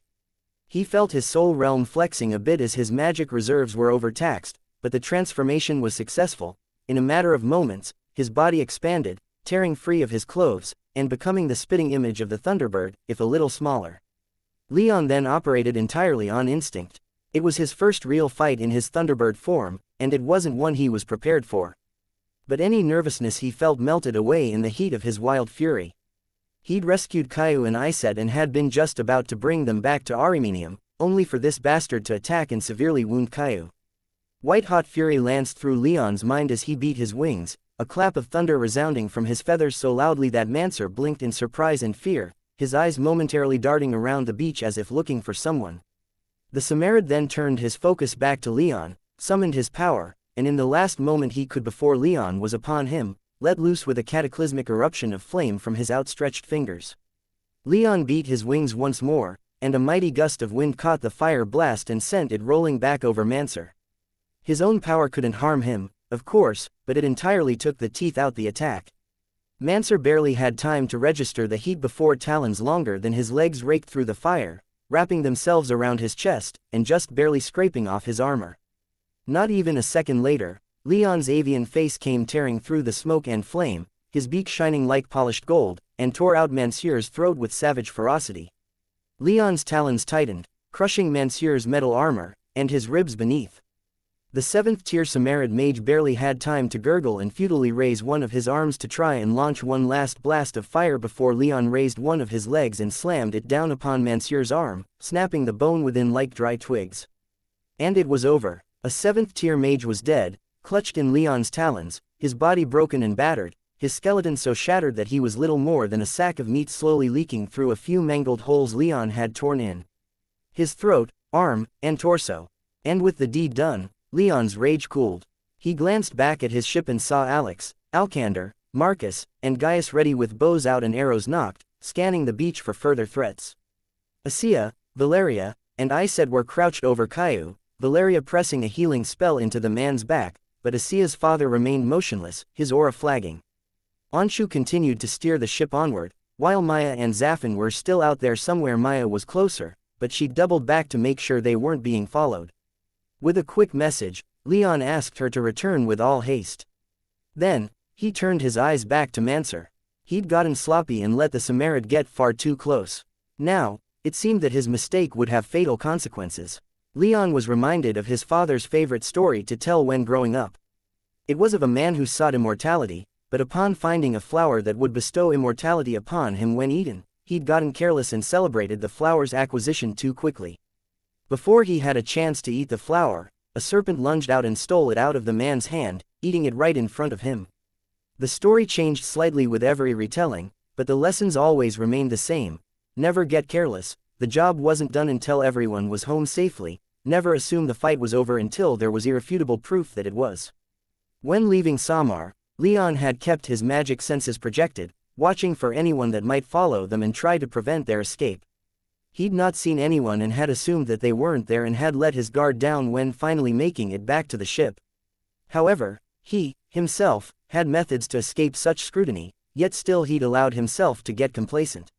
Even though his magic senses had told him that they were in the clear, if he'd remained alert and on guard, then he might have been able to react in time to save Caillou. This was on him, and Leon had to fight the urge to tear into Mancer's body even further. Instead, he inspected the corpse. Mancer's armor wasn't particularly noteworthy, aside from its obvious quality. It wasn't quite enough to get Leon's attention, and the damage it had taken in Leon's attack ensured that Leon wasn't going to bother taking it. However, there were a couple things that did catch Leon's interest: an amulet around Mancer's neck that had been shaken loose from beneath his armor during Leon's mauling. It hung from a thick gold chain, and was rather simple, being little more than an oval frame made of gold set with a polished, multifaceted sapphire the size and shape of a sparrow's egg. It glowed with magic power, so Leon, without bother to transform back into his human form, tore it from Mancer's corpse and sent it into his soul realm. The other object was a ring on Mancer's finger made of silver and set with a dozen tiny rubies, 8 of which were glowing with soft red light. Leon was none too careful in removing the ring with his talons, and so removed Mancer's finger as well, which he shook loose before storing the ring in his soul realm. "That was brutal," Zafin's voice said in an appreciative whisper. "That guy came off as a bit of a shithiel. I'm glad that he finally did something to warrant such treatment. You ought to remember this, human, if you wish for power and the titles that come with power, all who oppose you ought to be treated similarly." Leon didn't respond, instead turning his head upward to see a tiny fiery dot in the sky which he knew to be Zafin flying high above them. But then, he turned his attention back to the beach.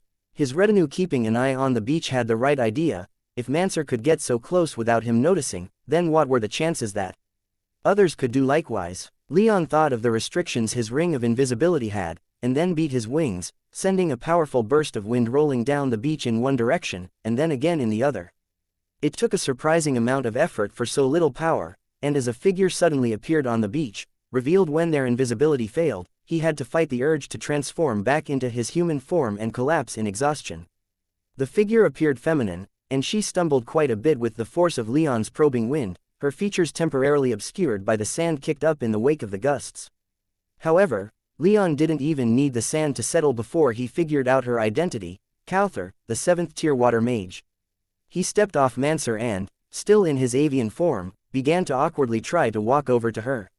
He felt somewhat ridiculous, but his size and power still seemed to have an effect, as Cowther paled and an expression of abject fear crossed her face. From the gulf, meanwhile, Maya appeared, manifesting from the waves fully dressed and with murder in her eyes. From above, Zaffin dropped like a meteor, landing behind Cowther, and largely trapping her with the 3/8-tier equivalent beings. "Please, please," she shouted, probably having never before in her life having seen such power standing in opposition to her. "I'm not an enemy. I didn't come here for violence." Leon, Maya, and Zaffin advanced upon her regardless. She still had some room to maneuver, but Leon noted that she didn't take it. Instead, she just held up her empty hands and fell to her knees. "I surrender," she shouted, her tone somewhat desperate. "I'm not loyal to the Sultan." That finally got Leon to pause, and Maya and Zaffin took their cues from him, pausing as well. Leon coldly regarded the woman. She was beautiful by just about any standard of beauty imaginable. Fit, with an enviably well-endowed figure that he'd rarely seen matched by anyone else.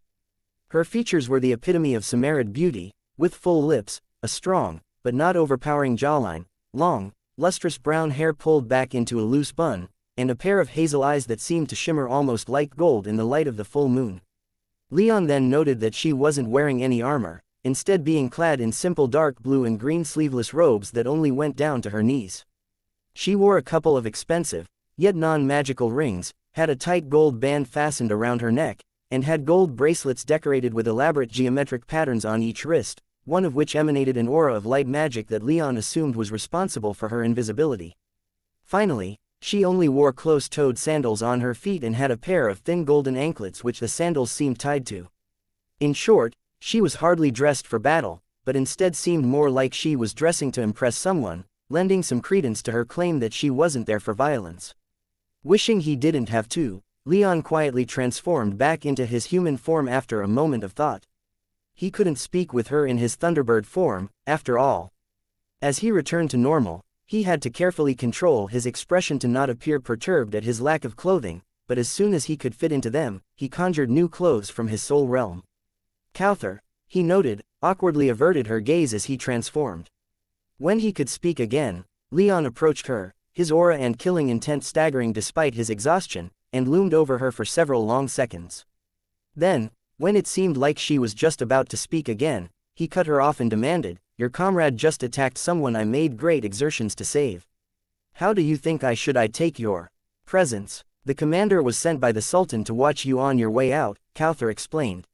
"He wanted to make sure you weren't going to come back and try to break out the traitors, but it seemed you did it anyway. Congratulations, I say." Leon didn't respond, merely glaring at her, silently telling her to continue. She audibly gulped, and said, "Today was supposed to be my day off.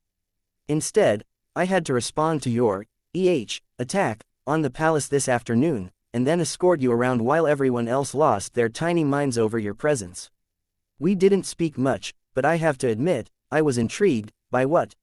Leon growled. She paused a moment, seeming to carefully weigh her words. "Beasts don't usually reach the point of ascension. Humans are far better at gaining in power than they are. But that means that those beasts that do manage to seize enough power to assume human form are the sort that will make waves, so to speak. The sort that are ambitious, driven. I've never seen an ascended beast before, so I was intrigued to see if you fit that mold." "And if I did?" Leon asked. "Then I would have asked to join you," Cowther readily replied, her fearful expression dropping to reveal a smile of greed or ambition. Leon couldn't quite tell. I have no love for the Sultan. I was forced into his service against my will because of my power. I owe him nothing. If I thought I could get away with it, I'd kill him myself. He's weak, concerned not with glory or ascension, but with the pettiest of concerns, his political power, his position, his rights. I have reached the 7th tier, but under him, I will go no further, that much, I can say with certainty. So that leaves me with 2 options, either sign on with someone or something under which I can thrive, or I can strike out on my own. The latter is tempting, but there is power in numbers. Cowther glanced first at Leon, then at Maya, and then behind her at Zaffin, so I thought that signing on with someone else would be the better option. That is why I'm here, Ados. I want to join you. I don't care at all for the Samar kingdom, the Sultan, or any of them. I just want to continue walking the path of magic, and I could be a great servant of yours, if you'd only take me under your wing. She continued to kneel, but she brought her arms together, pressing her sizable breasts together and giving Leon a look of such fiery passion that he figured if he wanted to tear her clothes off and take her right there on the beach, then she'd let him. And there was a part of him that was tempted, a rapidly growing part south of his waist. But there was more than just what she was implicitly offering that he found hard to pass up. She was a 7th tier mage, and if he took her in, it would represent a substantial increase in the power of his retinue. She could be a great asset in whatever struggles might come next. But she was also abandoning her former liege at what was essentially just the tiniest of sign of a greener pasture, and if he were honest, he found her offering herself to him in front of Maya and Valeria to be almost insulting, rapidly killing much of his physical attraction. How long would she remain loyal to me? Leon wondered. Even if I made her a concubine, or a wife, I could never truly trust her. Not if I recruited her under these circumstances. Besides, his gaze momentarily went back to his ship, where Caillou remained lying on the deck, unmoving, responding not all to Valeria's healing spells, Asia and Iset crying and pleading over him not to die. If I took her in now, I think Asia would strongly disagree, and Valeria and Elise would side with her. Focusing on Cowther, Leon growled, I'll pass on the offer. He then laid out the reasons he'd just pondered, but added, but I won't kill you here. You can leave. Just know that we are not friends, but also know that so long as you don't try anything more, so long as you don't follow us, so long as you don't tell anyone what happened here, we won't be enemies. Now go. He dismissed her with a wave of his hand. Chapter 631. Saying goodbye. The mood on Leon's ship as it pulled into the port of Armenium was somber and quiet. Asia and Iset had been rescued, but Caillou had been killed by Manser before their escape could be completed. Throughout the roughly 2-day-long journey, Asia barely said a word. She barely even moved from where Caillou's body had been placed and respectfully covered. Not even Valeria or Iset could get her to speak to anyone. For her part, Iset was a little more put together, but Leon could tell from the tightness around her lips that the smile she showed them was forced. A few times, when she thought no one was looking, Leon even saw her dabbing at her eyes. She was likely putting on a brave face out among relative strangers. As for Asia, he could understand more than most the pain of losing a father in a violent confrontation. What he didn't much understand, though, was how to provide comfort, so he didn't approach Asia at all during the trip back to Armenium. He just let her mourn in peace. At least, that's what he told himself. He couldn't comfort her, so why try? But he also felt tremendous guilt for letting her father die. Sure, the amulet that he'd taken from Manser had been imbued with an invisibility enchantment, but if he'd been paying more attention, then perhaps he might have been able to react in time to the Samarid mage's fireball. Maybe then Caillou would have survived.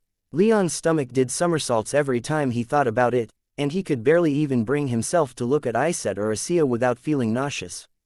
Making matters a little worse, he knew that he wasn't even that set on rescuing them when he left Armenium. He'd only done so to rescue Asia. He'd treated Caillou and Iset like afterthoughts, like they didn't matter. And now Caillou was dead, and Asia and Iset were devastated. It was a relief when Anshu guided the ship back into the port. Maya had jumped off the ship about 2 hours before, since she could move much faster in the water than the ship could, and sure enough, Leon saw her waiting at the docks with Elise, Princess Christina, her entire guard detail, and about 100 other Legion officials escorting the princess. There were enough people waiting for them that they were practically occupying this section of the docks, and there were quite a few civilians around who were staring, wondering just what in the hells was going on. Shit, he thought, catching the serious and decidedly angry expressions that Minerva and Aquilius wore. He never once consulted with them if he ought to go out on his own, and there was always the possibility that the Samar kingdom could escalate this into something bigger if they thought this was a Bull Kingdom operation, assuming, of course, that creating a casus belli hadn't been their intention from the very beginning. Leon didn't think they would go to war, though, not with how the balance of power currently rested, especially with losing at least one 7th tier warrior for all their trouble. And when he glanced back at xianxia and saw her finally rising from where she'd been sitting practically catatonic for more than a day, the slightest expression of joy and hope crossing her face at seeing who was waiting for them, he could say that he didn't regret the attempt at all. It was just the suboptimal result that was sticking in his craw. As soon as they stepped off the ship and onto dry land, the princess rushed forward. Seemingly without any care at all to her station or to the hundreds of people watching, Christina pulled xianxia into a tight hug and buried her face into xianxia's shoulder, shaking with emotion. Leon awkwardly walked past them and met Elise with a deep, longing kiss. She whispered words of thanks into his ear for going to save her friend, but Leon's response was terse and ashamed, which Elise picked up on. Before she could ask about it, though, Aquilius and Minerva stepped forward, obviously seeking an explanation. But Leon held up a hand, silently telling them to stop. He wanted to see to xianxia's father first, and then he would meet with them. Seeing to Caillou first just felt right, but he also wanted to emphasize to them that, as much as he respected them, he wasn't their subordinate. And that's what happened. Leon finished his explanation. He mostly kept to the story, but he omitted his involvement with Zaffin, portraying his infiltration of the palace as an act of opportunity after the demon just showed up, for reasons he couldn't fathom, which also made the implication that the Samar kingdom was conspiring with demons, but he wasn't about to clarify the matter. He and his retinue had been back for about 4 hours, and in that time, he'd arranged for Caillou's body to be taken to a local mortuary where it could be properly seen to. Isette had accompanied it, seeing to most of the paperwork. Leon didn't know what she might get up to later, but he'd left her with an offer to stay with him and the rest of his family if she wanted to. Once that was done, he dismissed his retinue and returned to the Heaven's Eye guest house with his family. Only after another hour or two of rest did he finally meet with the Legion higher-ups in the guest house's large conference room and finally tell them what had happened following his departure from their strategy meeting. "That's quite the story," Minerva said with disapproval. "His Highness went to great lengths to try and stamp out that reckless streak, Leon. I'm sorry to see that they didn't take as well as he'd hoped." Knowing that she was referencing Prince Trajan, Leon stared at her, a thin smile gracing his lips. He didn't much appreciate having Trajan's lessons thrown back in his face like this, no matter how deserved it may have been. Responding to the new consul of the East, Leon said, "I went with overwhelming force, which should be obvious enough by their loss of a paladin-level figure. With the disarray in his house and such a massive loss, I think any threats their king may make regarding this incident will be blustering and toothless. They can't threaten the Bull Kingdom." "Be that as it may," Aquilius replied, "you've still made my job quite a bit harder. We don't want hostile states on the other side of the Gulf." "Just stick with my story," Leon said with a shrug. "I'm not one of your knights, nor am I a part of Heaven's Eye. As far as the Samar kingdom is concerned, I'm just an ascended beast, unaffiliated with anyone they can threaten. Even if they start accusing the Bull Kingdom of this, they have no proof. There can still be massive ramifications for your actions."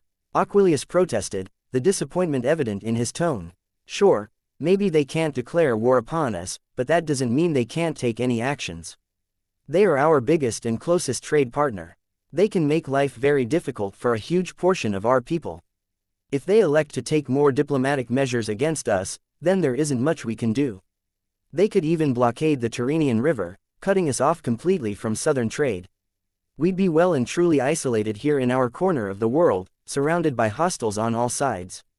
"Is that a real possibility?" Leon wondered aloud, feeling defensive enough to almost dismiss Aquilius' concerns out of hand. He was feeling condescended too, and he was hardly thrilled about it. "They've threatened it before, but they've never done so," Minerva pointed out with an exasperated sigh, sounding almost resigned to their state of affairs. "No matter what, His Majesty is an 8th-tier mage, and our armies are stronger and larger than theirs. They also arrested one of our knights, so some response was warranted. They can't have expected us to lie down and let them execute one of Her Highness' personal guards. They might bitch and moan about this, but in a year or two, they'll stop, and we'll all move on." You're ignoring the enormous diplomatic efforts that goes into making these problems go away so that we can all move on, Aquilius murmured just loudly enough for Minerva and Leon to hear, but not for the rest of the room. It's easy for you two to say that this isn't a big deal, and that it'll all blow over, but it'll be my people who now have to bear this responsibility. It's my people who will have to deal with this until it is no longer an issue, assuming that day ever comes. Leon sighed, and with genuine sorrow, he said, for what it's worth, Sir Aquilius, I wasn't intending to make your life harder with my actions. But you have to understand that I couldn't let my friend just be taken like that. Surely you understand the need to establish a certain level of threat for diplomacy to be at all effective, no? A rather simple view of things, Aquilius muttered. But not inherently wrong, and what's done is done. I should get back to the diplomatic corps. We're going to want to prepare our response for the inevitable Samar bleeding as soon as we can. Without another word, the sixth-tier diplomat rose from his seat and left, his adjutants following close behind, leaving Leon and Minerva in the room with only a few other Legion officials. They sat in awkward silence for almost a minute, an excruciatingly long period of time for neither to speak. Minerva broke it first with a quiet chuckle, her stoic and disappointed expression falling away to one that was a little more mirthful. I have to say, Leon, that while I can't professionally agree with what you've done, I'm personally very amused. Well done on getting Dame Asia back. I'm sorry about her father. Leon grimly nodded. Like I said, I couldn't just leave her behind. Minerva smiled more broadly. You're a reckless kid, Leon, she said, causing a flash of irritation to run through Leon's mind, but you're loyal, and so long as you at least hold true to that principle, I think you'll be fine. Loyalty goes both ways, and so long as you always prove to your people that you'll go that extra mile for them, then they'll go that extra mile for you. Leon relaxed and leaned back in his chair. I wanted to get Asia back, to be sure, he stated, but showing that to my retinue was my personal selfish reason I went out there. Showing my people what I would do for them. How far I'd go for any of them if they were to find themselves in a similar situation. With another chuckle, Minerva rose from her seat. I think you'll be fine, Leon. Maybe you're not quite the man Trajan hoped you'd be, but I know he'd be proud of you, regardless. Leon's face immediately flushed red. He liked the sound of her approval, and her belief that Trajan would have approved of him so far, but there was still a hint of shame within him, too. He didn't think he'd ever be the man that Trajan or his father hoped he'd be, and he was starting to bring himself around to acknowledging that. But it still stung to know that he'd likely never meet those expectations that his father and mentor had for him. Minerva, sensing that their conversation was over, clapped him on the shoulder, and the two then said their goodbyes. They spent quite a bit of time saying them, too, for both knew that there was a strong possibility that this was the last they'd ever see of each other. When Minerva and her people left, Leon went back to the table and sat down to stare at the wall and stew in his melancholy. He was ready to move on from the Bull Kingdom, but that didn't make his goodbyes any easier to bear. Leon Rame, Iset said formally as she sat down with Leon, Valeria, Maya, and Elise in the Heaven's Eye guest house, I need to thank you for your rescue. Her tone was sincere, but it was tinged with incredible remorse. Leon could understand why. She'd just had her husband cremated. No thanks are needed, Leon said as magnanimously as he could without completely disregarding Iset's thanks. I only wish I could have done better. Iset smiled at him, but sorrow and grief were still deeply etched into her pretty bronze features. I wish my husband could be here with us, she whispered, but his passing was no one's fault but ours, the Sultan's, and Mansur's.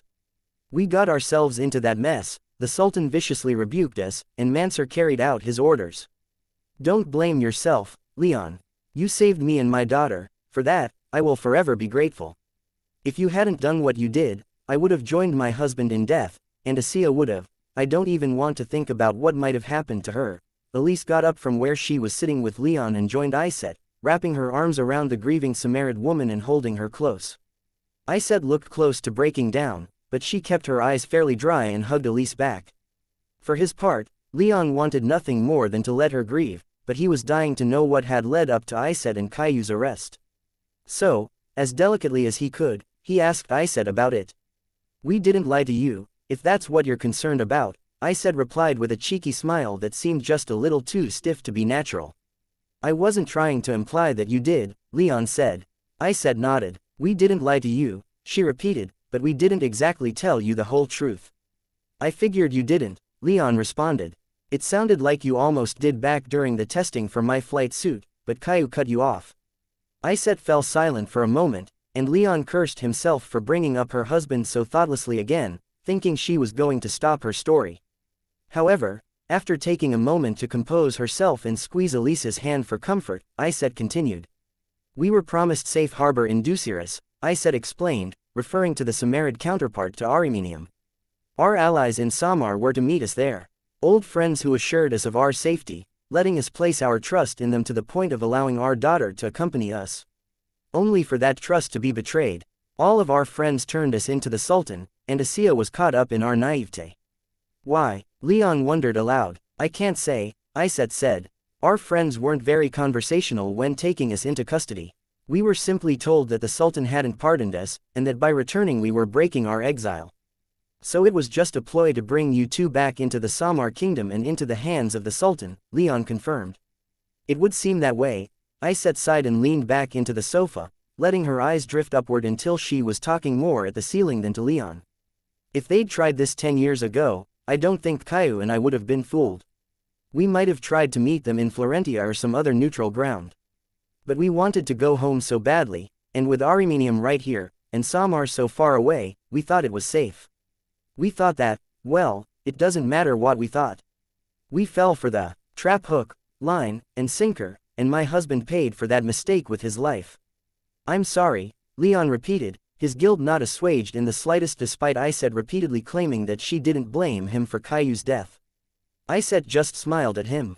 I don't have much of a future here, she whispered. As we said when we met you, Caillou and I didn't make nearly enough headway in the Bull Kingdom to ever consider this place our home. And with Samar now permanently closed to me, I have no home left. Leon felt she was leading into something, and he also felt like he knew what it was. Still, he let her ask first rather than offering it himself. I'd like to accompany you south, Iset declared, her warm brown eyes sparkling with hope and determination for just a moment before her grief returned and dulled them again. I can't imagine letting my daughter go after this, she needs me right now. She adored her father, and this must have devastated her. Iset glanced momentarily at Valeria, who slowly nodded. Asiya's been holed up with Her Highness, Valeria quietly stated. I don't think Christina's left her alone since she got back. It's even gotten to the point that Her Highness has blown off meetings with several prominent members of the local guilds. Big loss there, Leon sarcastically grumbled, remembering the revolt that the guilds had launched in Arimenium only a few years ago. The main culprits had been severely punished, but Leon still had a profoundly negative opinion of the local guilds. Valeria shrugged. Dame Maxima hasn't indicated to me that it's a problem. Seems like Dame Minerva is more amused by it than anything, and while Sir Aquilius is a little more concerned, these matters with Samar have been eating up his attention, letting Princess Christina and Asiya be alone for a while. Those two are good friends, Iset whispered. Asiya is lucky to have Her Highness. And you, Val, and you, Elise and Leon. She squeezed Elise's hand again while giving each of them a smile in turn. Even Maya, despite the river nymph's silence so far. Asiya will always find a home with us, Elise declared. She is like a sister to us. We'll always be here for her. Thank you, Iset replied. After a moment of silence, Leon stated, I'd be happy to have you accompany us south. I don't think you actually want to join me, specifically, but our caravan is already going to be big enough that one more capable person who can take care of herself is hardly a burden. And if it helps Asiya with her grief, thank you, Iset repeated. You're not wrong, I don't want to join your retinue. I just want to take care of my daughter and try to make a new life in the south. I can't stay here, but I can take care of myself, as you said. Caillou and I have our own resources, I suppose they're just mine now. Iset almost burst out into tears as her voice wavered, and Elise pulled her tighter into her embrace. Iset managed to maintain her composure, though, and after a moment, asked, when are you leaving? Leon glanced at Elise. 3 days, Elise stated. My mother's business here is complete, and we're just finishing up with the preparations to head south. Elise and Iset spoke for a little while longer, getting on the same page for when and where Iset should meet them to join their journey southward. Then, Iset left to finish her own preparations and to spend as much of her time with Asiya as she could manage. That left Leon and his family alone to rest and get ready. In 3 days, they would leave the Bull Kingdom, and none of them knew if they'd ever see it again. Chapter 632. Leaving the Bull Kingdom. Leon watched Arimenium slowly recede as the massive Heaven's Eye ship slowly pushed its way up the Tyrrhenian River, bearing him and his followers away from the Bull Kingdom, possibly never to return. Already, the ship had passed by Florentia, officially leaving the borders of the Bull Kingdom. It put Leon in quite the mood, watching this stage of his life fade into the haze of distance as the ship sailed on. It seemed that his mood was fairly obvious, because while the others had gone below deck to get resettled into the ship, several of them came back topside not long after, joining him at the back of the ship. The first of them, surprisingly, was Alex. "Hey there, boss man," she said as she slid into place beside him, leaning on the guardrail and fixing her eyes on the shrinking Arimenium. "How's it going?" "It's going," Leon said noncommittally. Alex nodded and went silent for a moment, seemingly content to simply share this moment with her friend and commander. But once that moment was over, she glanced at him and asked, "Anything on your mind worth sharing?" Leon sighed. He then waved his hand back at the Trajan's former city and said, "Kind of. Can't really put my thoughts into words. I suppose I'm just feeling a little sad that something's ending, and excited that something's starting, and those sides are fighting in my head. Whichever is dominant depends entirely on the moment. Right now, I guess I'm just feeling a little more melancholic." "I get that," Alex whispered. "It's not like we'll never return, though. Even when we go to the Nexus, we'll be able to come back at some point, won't we? This is, see you later, not, goodbye." With a shrug, Leon said, "I'm not so sure I want to come back." "You have family here, don't you?" "I do," Alex confirmed. "I don't," Leon remarked. "Just bones." House Rame was one of the foremost noble families of the realm for thousands of years, and Thunder Kings for thousands of years before that. So many members of my family lie dead in Tira that an entire other city could be built using their bones as foundations. But no one living. Everyone who I might have considered coming back to visit are, well, kind of coming with us right now." "You don't even want to visit Minerva?" Alex asked. "No," Leon definitively stated. "We honestly weren't that close. We're friendly, but not friends."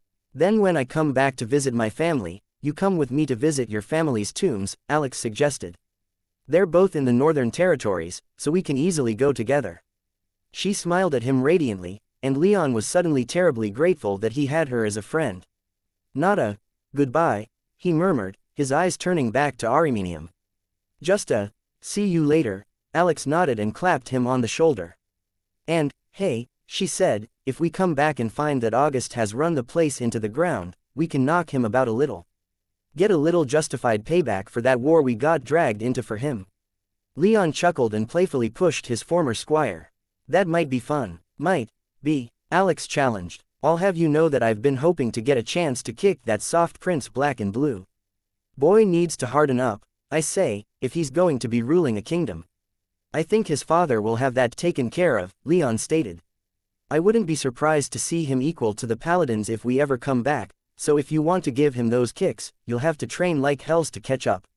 "Oh, I'm going to do it," Alex declared, though with more mischievousness than seriousness.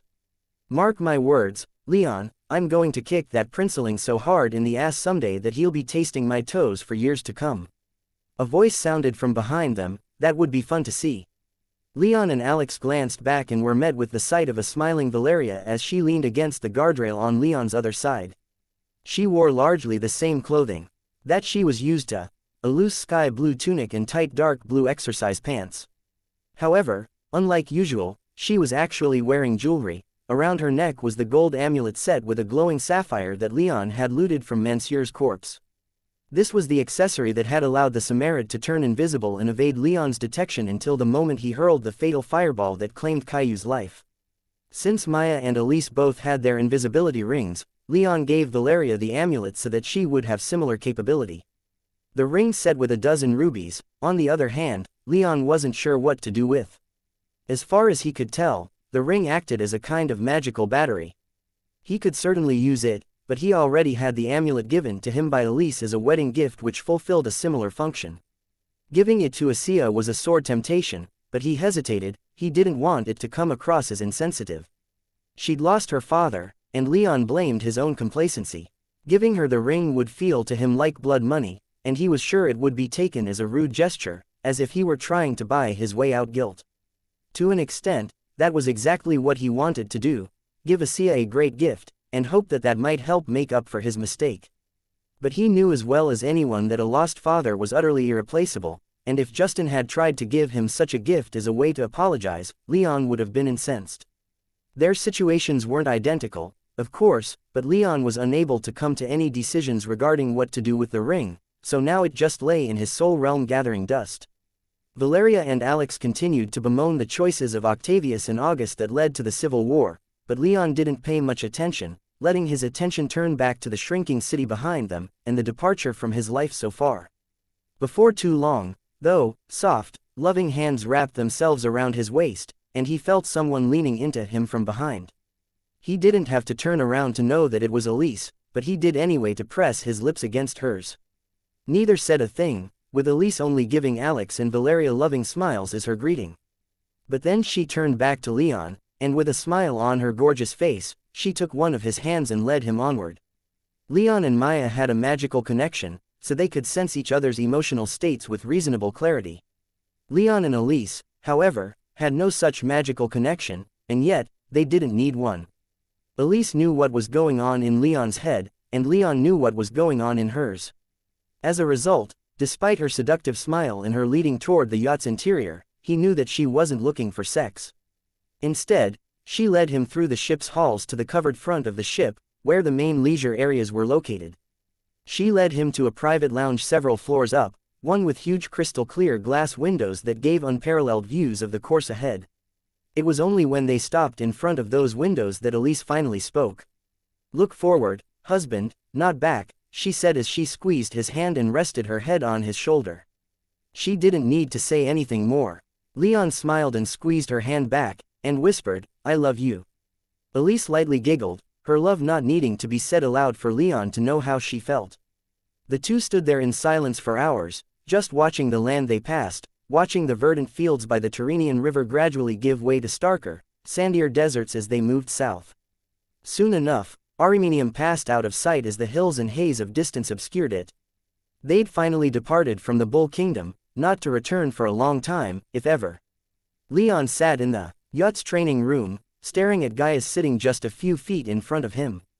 The rest of the retinue was busy training, but Leon wasn't doing too much supervising right now, preferring instead to put in more time practicing Zafin's mental communication technique. Gaius, needing a break from his own physical training, volunteered to have Leon try and communicate to him while he meditated. So, Gaius sat cross-legged in front of Leon, both facing the other, but Gaius' eyes were closed as he practiced altering the flow of magic within his body. Consequently, his aura was quite pronounced, which helped Leon greatly with his efforts to learn the new technique. That, Zafin had told him, was the key to using his technique. It had been explained to Leon that it was almost a kind of forced auditory hallucination, just as he could use his magic senses to hear sound that wasn't close enough for him to hear it with his ears. He could use his magic senses to make someone else hear what he wanted them to. Magic senses worked by projecting one's magic power in a wave, and having it resonate within the magic contained within one's spine, creating sensations that approximated a projection of physical senses. Leon had to learn to use his magic power to mimic the way magic senses resonated with someone. It was only the first step of the technique, though. It would be useless using it on someone who didn't share any common languages with him, since any projected noise he made would be unintelligible. It was also easily countered by someone who didn't want to be communicated with, thus crushing Leon's first thought at being able to make people see and hear whatever he wanted them to, trapping them in a hallucination. They'd know what was going on if they were powerful enough, but no matter what, every mage, no matter how weak, would be able to ignore him if they so wished. But such resonance was only part of the technique. Zafin spoke directly into his mind, and could do even before their contract. The demon hadn't simply made him hear his voice. In order for Leon to truly learn this mental communication technique, he'd have to learn at least a little bit about darkness magic, a prospect that made his skin crawl. He had experience with darkness magic, and none of it was particularly pleasant. The Talfar vampire Bran had used darkness magic and had caused Leon to lose himself in terrible nightmares. More recently, and more obviously, was everything that had happened in the Serpentine Isles. The Krakens used darkness magic to instill fear in their prey, the primal god used darkness magic to screw with Leon's mind, and the Serpent's Temple used darkness magic to raid Leon's thoughts and conjure a hostile image of his father. Suffice it to say, Leon wasn't thrilled that he'd have to learn darkness magic. It was then that the Thunderbird spoke up, pointing out that Leon needed not just a great depth of knowledge, but also great breadth, as well. All great mages, she'd reasoned, had some ability to use all of the magical elements, if only to further their understanding of the universe as a whole. For Leon, if he ever wanted to create a perfect defense against mental intrusion, and Leon very much wanted to create such a thing, then learning about darkness magic was the most important step. He had to know the tool his opponent might use against him if he were to properly counter it, not merely rely upon the Thunderbird's cleansing lightning, which, while able to protect his mind against darkness magic, wasn't perfect by any means. There just weren't enough hours in the day for all the training that Leon had to do, though. He had personal lessons with the Thunderbird, who was still teaching him how to manipulate the weather. He had lessons with Nestor in the arts of enchanting. He had resumed lessons with Zaffin regarding fire magic and now the mental communication technique. He had to monitor the progress of his retinue and ensure that he spent enough time with them that they would continue to see him as their leader and to head off any conflicts that may arise within their ranks, which seemed fairly likely to him if only because Anshu continued to keep himself separate from everyone else. He also had to carve out time in his day for spending some quality time with his wife and lovers, for the last thing he ever wanted to do was to neglect them and find that they were falling out of love as a result. His schedule was packed, in short. Fortunately, as an 8th-tier mage, his need for sleep wasn't what it once was, and though he still enjoyed sleeping and falling asleep cuddled up with Elise and Maya was an unparalleled joy, he made the choice to start sleeping much less, leaving him with more time to devote to his training and studies. 4 less hours of sleep a day could make the difference between life and death, and when viewed from that lens, Leon felt a little better about it. Though that wasn't to say he was happy about it, but he could make that exchange for greater power. He was still barely 21, and an 8th-tier mage. All others of his power level were likely decades, if not centuries older than he was, and their significantly greater experience meant that for all his advantages, he was likely outclassed and out-equipped by all of them, who'd simply had so much more time to train, learn, and acquire various objects to augment their power. He saw that clearly enough with Jorman. Though he and the pirate were technically on par with each other in terms of power, the pirate was just so much older and so much more experienced with using his power that Leon had to acknowledge that he never really stood much of a chance against him. Time would bring experience, though, and time was certainly something that Leon felt he had much more of, and he was intent on using as much of it as he could, shoring up his magical foundation so that he wasn't nearly so outclassed by those he was supposed to be equal to. In that respect, as much as he hated the idea of being leashed and trapped by it, he was minutely grateful that the extreme growth of his soul realm from his first transformation had forced him to stop his gain in magical power for a while. He still didn't know how long it might be before he could continue to grow it without tearing his soul realm apart from the strain, but at least it forced him to stop and grow his skill rather than his power. For the moment, Leon focused only on the first step of learning Zaffin's communication technique, the part where he tried to use his magic power to get Gaius to hallucinate his voice. It was damn difficult, for Leon had to project magic power in a way that was identical to Gaius' aura, and to do that, he had to be absolutely conscious of every aspect of Gaius' aura, every little eddy and current of power that emanated from his body. Even a tiny difference would prevent the technique from working. He made several probing attempts, trying to magically shout, "Hello," into Gaius' ears, hoping that the other man would hear him, but he was unsuccessful every time. He wasn't deterred, though, and kept on practicing for days.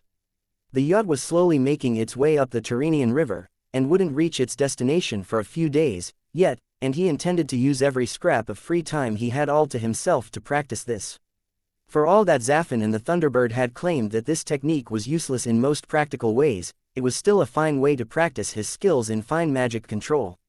So, for days, that's what Leon did, practicing manipulating his projected power, while Gaius sat opposite him, quietly meditating and focusing on trying to learn to wield elemental magic.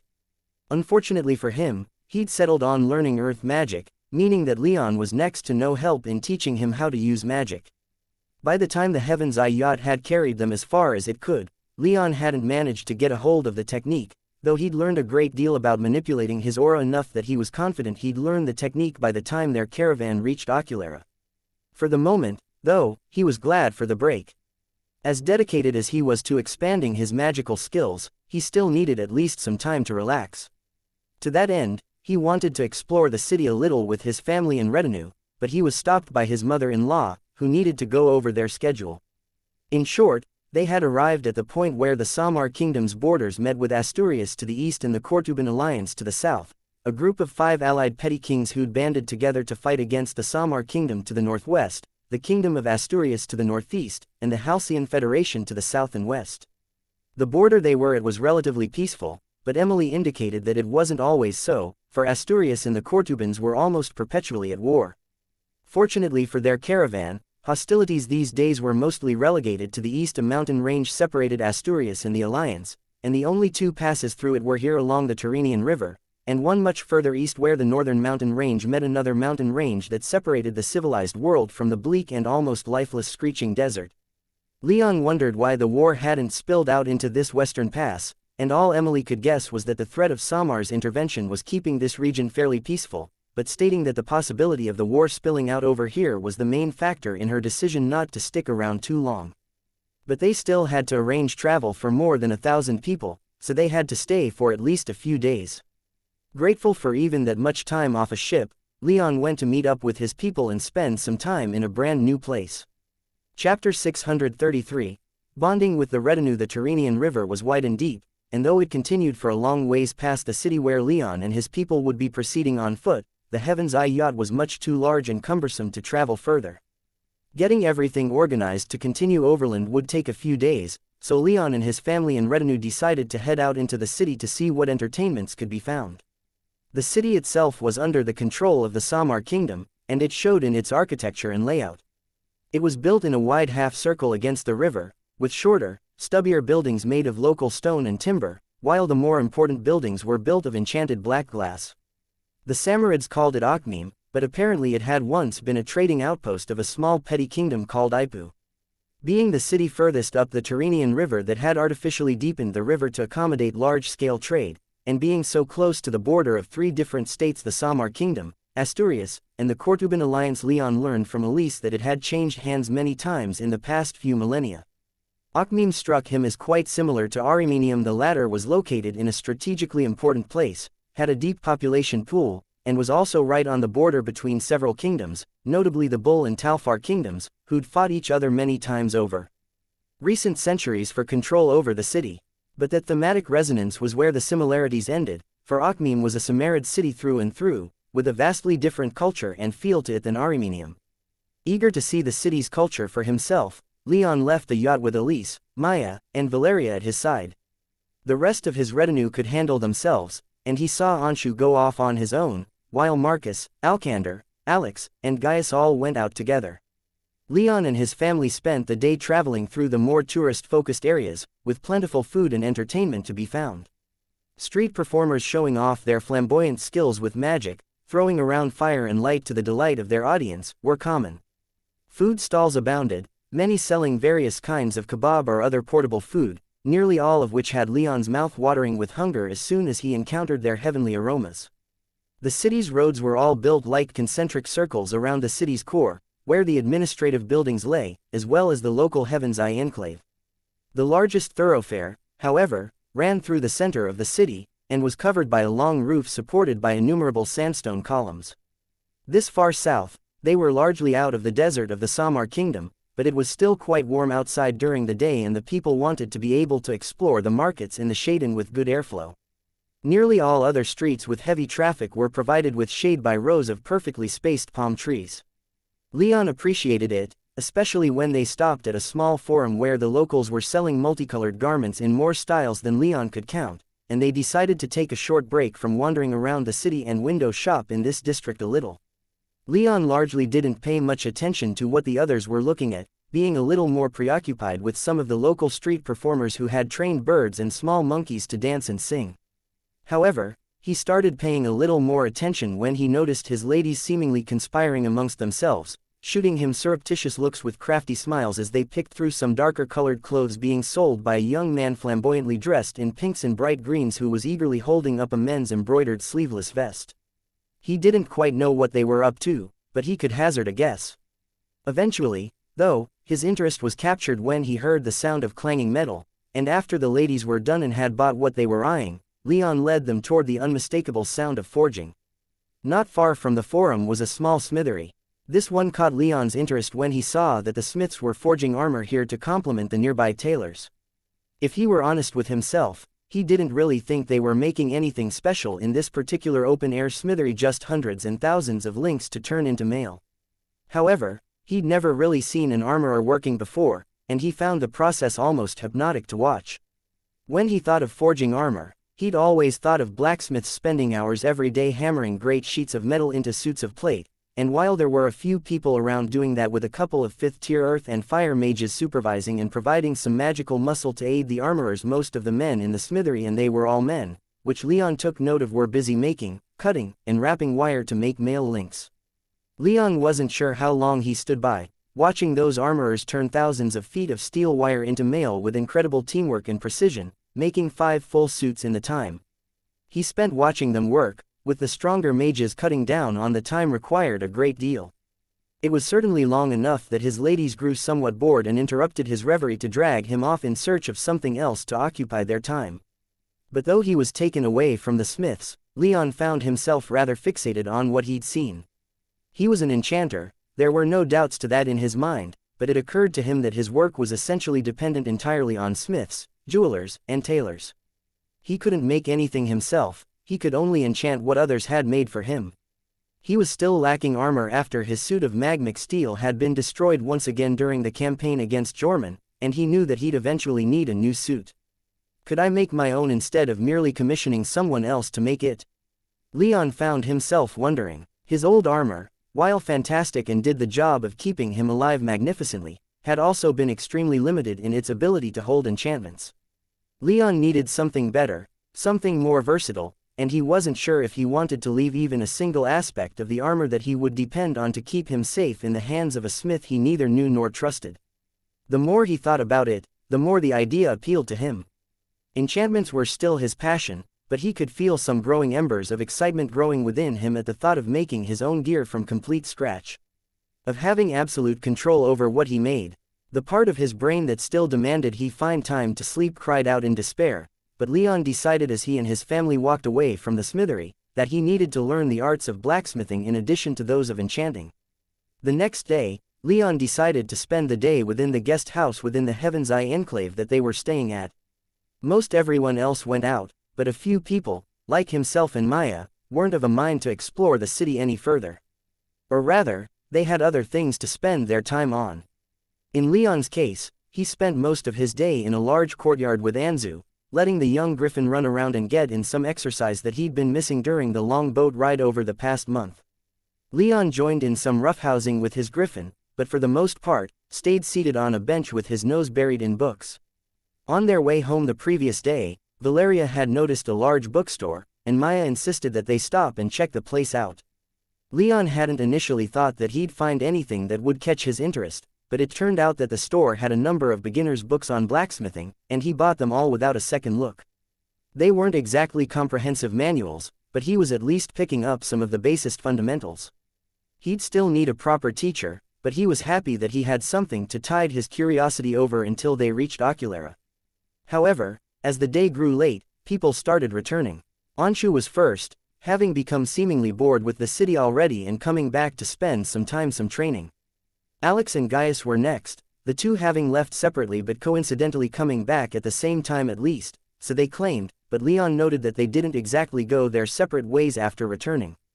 Elise and Valeria were next, greeting Leon warmly as they strolled in, and spent some time chatting with him about what they'd found in the city. They were tired, though, and soon left Leon to his studies while they sought rest. It was Marcus and Alkander's return that truly disturbed Leon's peace, though. Leon. Alkander shouted upon their return. Leon, lost in his book, took a moment to look up, and saw the two running toward him. "We need you," Marcus said with some desperation in his voice as they came to a stop only a few feet away. "Huh," Leon grunted as he sprang to his feet, his killing intent spiking high. "What's wrong?" he growled. "Were you attacked? Are you all right?" The two froze for a moment, their expressions of entreatment freezing on their faces for a moment before changing to something more akin to appeasement.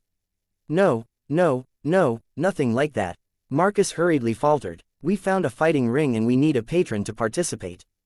Alcander crowed, the excitement dripping from his voice. Leon took a deep breath and calmed himself down, letting his killing intent subside. I see, he whispered as his heart rate slowed. I thought you two were in trouble or something. Thought I was going to make a few brand new corpses out of whomever was trying to screw with my people. Sorry about that, Marcus replied, though a wide, appreciative smile broke out across his face. I guess we were a little too excited. We wanted to get in on a little bit of action in this local arena, but we needed someone with greater clout to back us.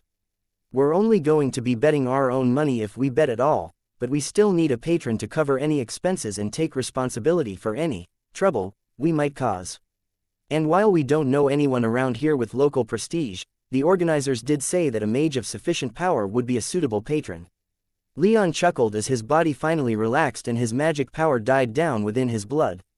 He glanced down at the book in his hand, and then up at the dusky sky.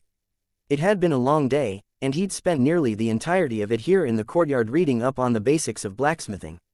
He supposed he could use a short reprieve. With a wave of his hand, all of his books were pulled into his soul realm, and he said to the other two, "Give me a moment, and then we can go." Marcus and Alcander furiously nodded, and Leon took a few minutes to get Anzu back inside and to tell the others where he was going. Gaius, Anshu, and the rest of his family weren't too interested in coming with, but Alex practically bounced over, declaring that she would like to see this little arena, too. Leon smiled and shrugged. As far as he was concerned, he spent too little time with these three, anyway, and sponsoring them for some fights sounded like a fantastic way to all of them to get to know each other a little better, or at least, just to spend some time in each other's company. For that reason, Leon momentarily played with the idea of forcing Anshu to come with. The Indradian was still extremely aloof with the other members of Leon's retinue, and this seemed like a way they could close that gap a little. However, Leon got the idea that it was either Anshu or Alex on this one, so he left Anshu alone, for the time being. Half an hour later, Leon, Marcus, Alcander, and Alex all found themselves in a somewhat out-of-the-way bar down by the river. Despite the narrow, winding streets they had to make their way through to reach it, the bar itself was surprisingly large, with huge doors in the back that led out to a wooden platform built on stilts elevating it over the swampy edge of the Tyrrhenian River. The platform featured a fighting ring more than big enough for mages without elemental powers to duel, was surrounded on two sides with seats for at least 100 or more spectators, and on the far side of the platform was a huge chalkboard filled with numerous markings keeping track of the fights, odds, and current bets.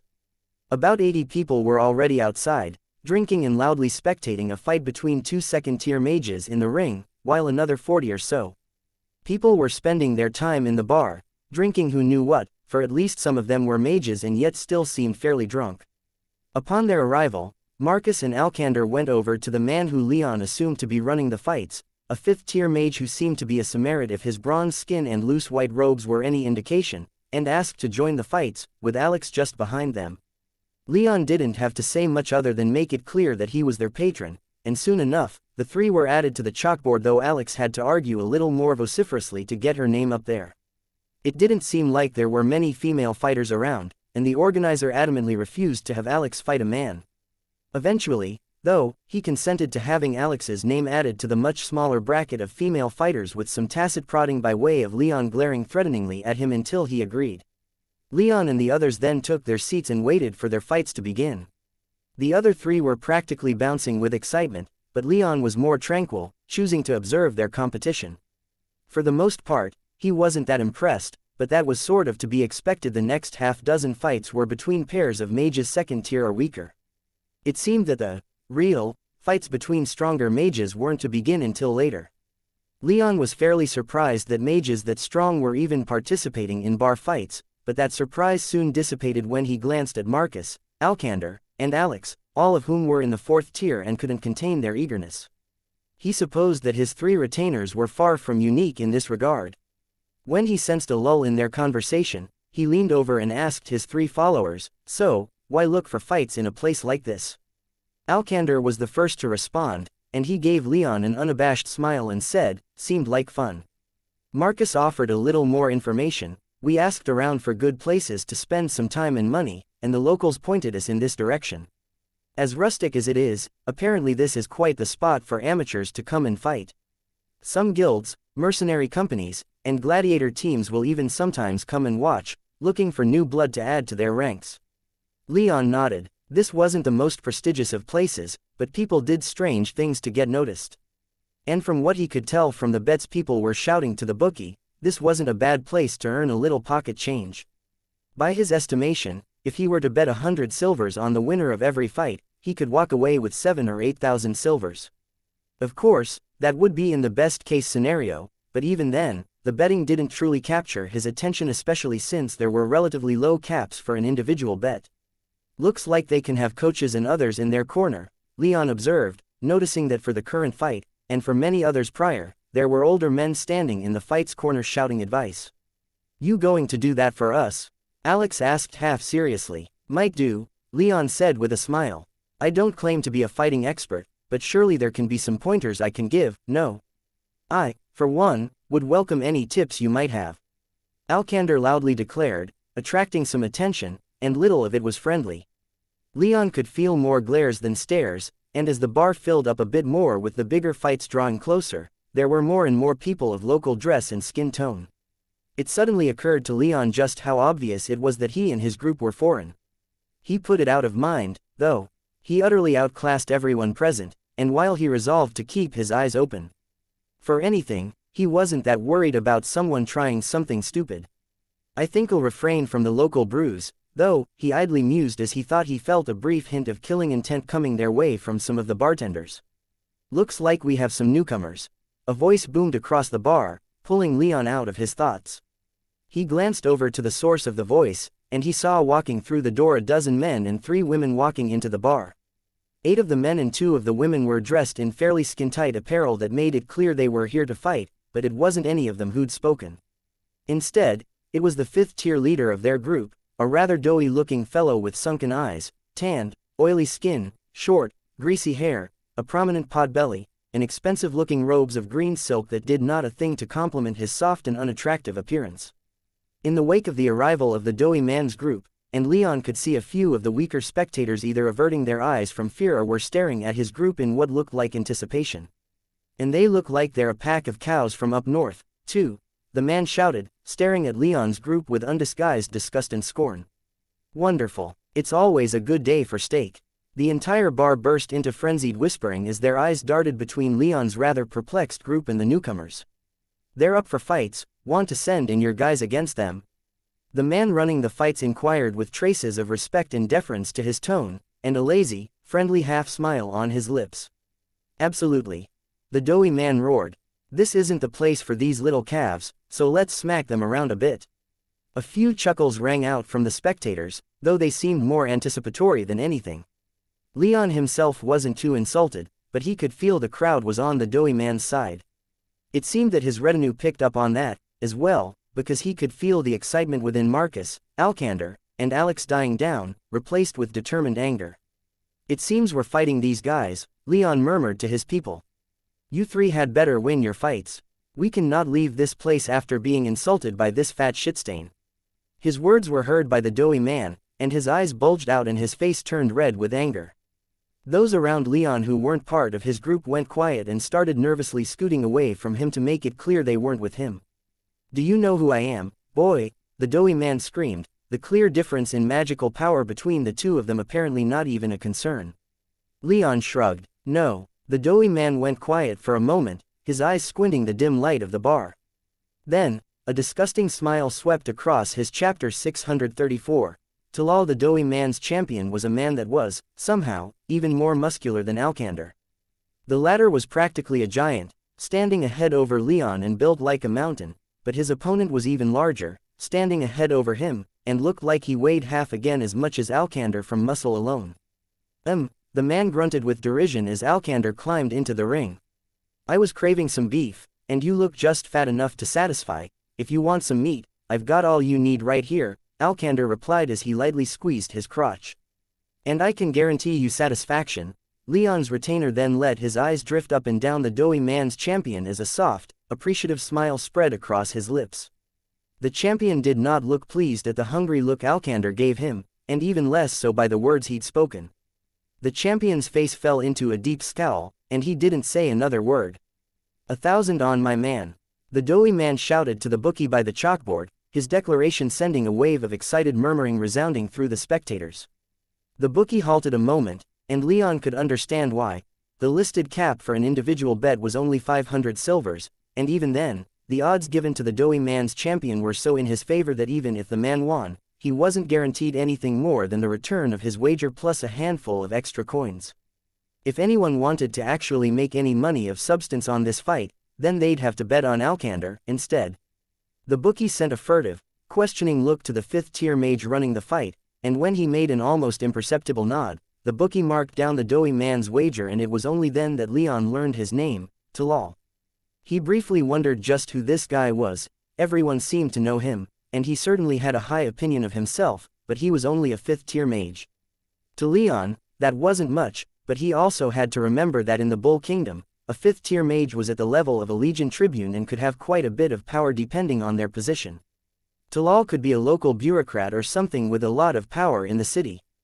But Leon's caution vanished under the proud, provocative glare that Talal sent his way after so loudly declaring his wager. Leon glanced at the board and saw that Alkander had only 1 in 3 odds, so if Leon matched Talal's bet, he'd get 3,000 silver when his retainer won. 1,000 on mine, Leon shouted, unwilling to back down from such provocation, and once more a roar was kicked up from the hundreds of spectators whispering amongst themselves at the battle happening before them, before the fight had even begun. Again, the bookie looked to his boss, who clearly hesitated to accept the bet. Talal jumped on this, shouting for everyone to hear, "The poor little calves have so little credit that they can't even place a bet. Does their beggary know no bounds? Of course, I don't blame anyone, bullish silver is hardly pure." The crowd roared with laughter, but if there was joke in there, Leon didn't catch it. But he did feel the weight of all that laughter, and his killing intent began to rise. Accordingly, even though it was outside and still beneath the setting sun, the temperature around the ring began to plummet. For the first time, Talal went quiet and paled slightly, while Leon's golden eyes bored holes into him, and then the boss of the fighting pit. Slowly, with shaking knees and trembling lips, the 5th-tier mage running the fights, who would otherwise be like a god among the rabble who were in attendance, whimpered, "The bet W will be allowed." Leon smiled, and reined in his killing intent, allowing everyone else to breathe a little easier. However, he was in for one last rude surprise. "We need your bet up front," the bookie shouted at Leon, which Leon noted wasn't required of Talal. Despite what had just happened, the bookie seemed largely unaffected, possibly because he was completely mortal, without even the power of a 1st-tier mage, but Leon say for sure. But, eager to show off a bit, Leon stood up, and in full view of everyone else, sauntered over to the bookie's table and, with a snap of his fingers, caused 1,000 silver coins, neatly stacked, to appear from his soul realm. Then, instead of returning to the stands, Leon waltzed over to Alkander's corner of the fighting ring, and there waited for the fight to begin. Alkander nodded to him, and Leon gave him a confident clap on the shoulder while everyone else stared at the small mountain of glittering silver, practically shining a molten red in the light of the setting sun. The crowd had gone completely silent, and only started talking amongst themselves again when the fight's 4th-tier referee finally stepped into the ring. Leon noted that more bets were cast, and nearly all of them were in favor of Talal's champion rather than Alkander, despite the odds, though a few were cast for Alkander as well. "No killing," the ref shouted to the 2 combatants. "No permanent maiming, either. Both are illegal, and will not be tolerated. Any rule breaking will result in legal ramifications, as well as a lifetime ban here and in all other arenas within the Sultanate." "Am I understood?" Alkander nodded, his eyes locked upon his massive opponent, who likewise nodded and remained quiet. That seemed to be enough for the ref, though, who responded, "Good. Now begin." No other rules, Leon wondered, but those thoughts were scattered when Alkander's opponent surged forward, his speed belied by his massive bulk. Alkander was no stranger to battle, though, and he lunged forward to meet Talal's champion, ducking low under his opponent's opening right hook and hitting him in the abdomen with a solid jab. Leon thought Alkander was aiming for the man's stomach, but his aim was off and landed square in his abs, doing little damage with the champion flexing in defense. The two were now deep in each other's range, and any attempts to back up and gain a little bit of space would only put them permanently on defense. So, neither backed off in the slightest, flinging punches at each other like a pair of well-trained brawlers. Their feet remained firm, and neither tried to dodge, letting their defenses consist entirely of blocking and countering when overwhelming aggression wasn't enough to keep the other at bay. Despite getting in a good opening blow, Leon frowned as he watched the match devolve, with neither man giving any ground nor gaining any, simply exchanging blows with all the subtlety and grace of headless chickens. But their strikes, if they connected, were deadly and damaging, and Leon could see that Alkander wasn't faring too well without a weapon in hand. Still, though, his retainer was doing quite a bit of damage, himself, and soon enough, both men were bloody and bruised. After about 2 minutes, a bell rang, and the ref forced himself between the two, driving them apart with surprising strength. "You have 1 minute to rest," he shouted, his tone brokering no argument with the break. Talal's champion went back to his corner, where one of the men and the only woman who didn't seem to be there to fight began to attend to him, getting him water and rubbing his arms and shoulders. Leon took this to mean that healing spells were against the rules, and so didn't break any out. Instead, as Alkander came back to lean into his corner, Leon inquired quietly enough so that only Alkander could hear, "What do you think of him?" "A good striker," Alkander succinctly summarized just as quietly as Leon had asked, his breathing heavy though still spirited. "I don't think I can win. Might be a hard one. I think you'll define," Leon whispered with confidence, his eyes narrowing as they flitted between his retainer and Talal's champion. "What makes you say that?" "He's clearly right-handed," Leon explained, "but he favors his left leg. Maybe he's just left-footed, but I thought I saw something. I think he may have some kind of old injury that wasn't healed correctly or something. Try giving him a few kicks in the right knee and see where that gets you." "Kicks? Huh," Alkander murmured somewhat reluctantly. "I don't want to bring feet into a fist fight. Don't think of honoring rules that haven't been made," Leon growled in mild annoyance. "Just win. Kick his teeth in if you have to. Kick his fucking balls up into his throat. We will not lose to these arrogant shits." The whole time he and Alkander were speaking, Leon had kept his attention fixed on Talal's champion, who was staring daggers at him and Alkander while Talal himself muttered into his ear and occasionally glared at them. Leon didn't think that Alkander's initial courteous intent was going to be reciprocated in the next round. Alkander, after glancing at his opponent over his shoulder, seemed to pick up on that, and after taking a deep breath, he softly said, "Very well." The bell rang again, and Leon straightened up and stated, "You've got this. No doubt in my mind. You're going to win." "Thanks," Alkander said as he pushed himself back to his feet. "I won't let you down." "You couldn't if you tried," Leon replied. The ref announced the resumption of the fight, and the two fighters went at each other again. As Leon had suspected, Talal's champion opened with a feinting jab, and then pivoted onto his left leg to aim a roundhouse kick at Alkander's midsection. Alkander had approached swiftly, but hadn't abandoned caution, and so had more than enough time to halt and take a quick step back, letting the champion's foot taste nothing but air. But then, once the champion's foot hit the wood of the ring again, Alkander surged forward, slamming his foot into the champion's right knee. With that one strike, Leon knew without a shadow of a doubt that Alkander was going to win. The champion, for just a moment, wore a face of pain and exertion as he threw a few punches at Alkander to get him to back off, and then stood up straight. But Leon could see the tiny limp in his right leg had grown worse, and the champion didn't try to kick again. But Alkander wasn't so accommodating. With Leon and the others behind him, with Alex screaming for their comrade to take the champion's head and Marcus shouting his encouragements, he didn't hesitate to kick at the champion's knee several more times. In the end, the fight went as Leon had predicted. Talal's champion, after 5 kicks to the knee, collapsed in pain, and the ref called the fight. He did give the champion a few more seconds than anyone in the earlier fights had gotten, Leon noticed, but it didn't change the outcome, so he was hardly upset. Talal, however, was furious, and he seemed to make little effort in concealing that fact, his face contorting with rage, his oily cheeks flushing red in anger. All while Leon stood in his corner, not saying a word, but smiling with pride and triumph as Alkander roared in victory and held up his arms for applause that didn't come.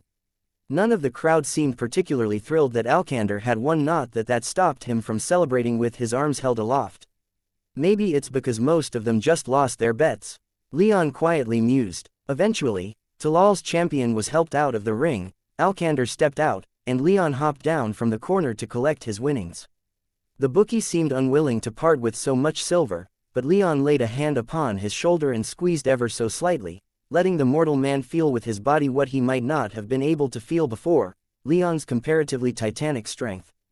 And he made no more arguments, letting Leon take his silver back and hurriedly pulling box after box of loose coins out from under his table to pay Leon the remainder of his winnings.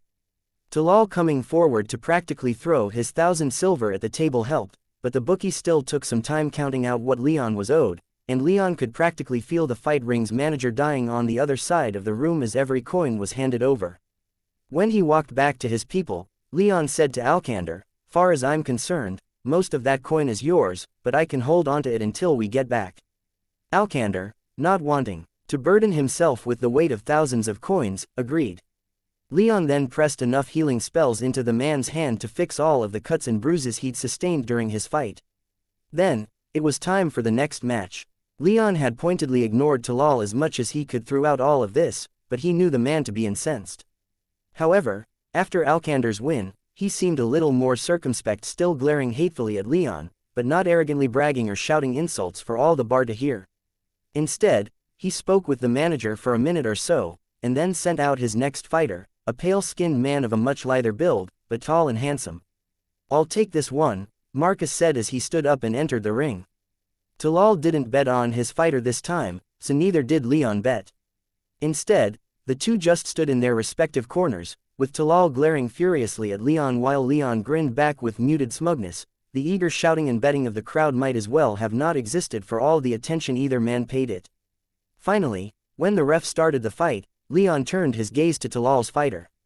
Marcus was a much more tactical fighter than Alcander was, and his opponent matched well against him.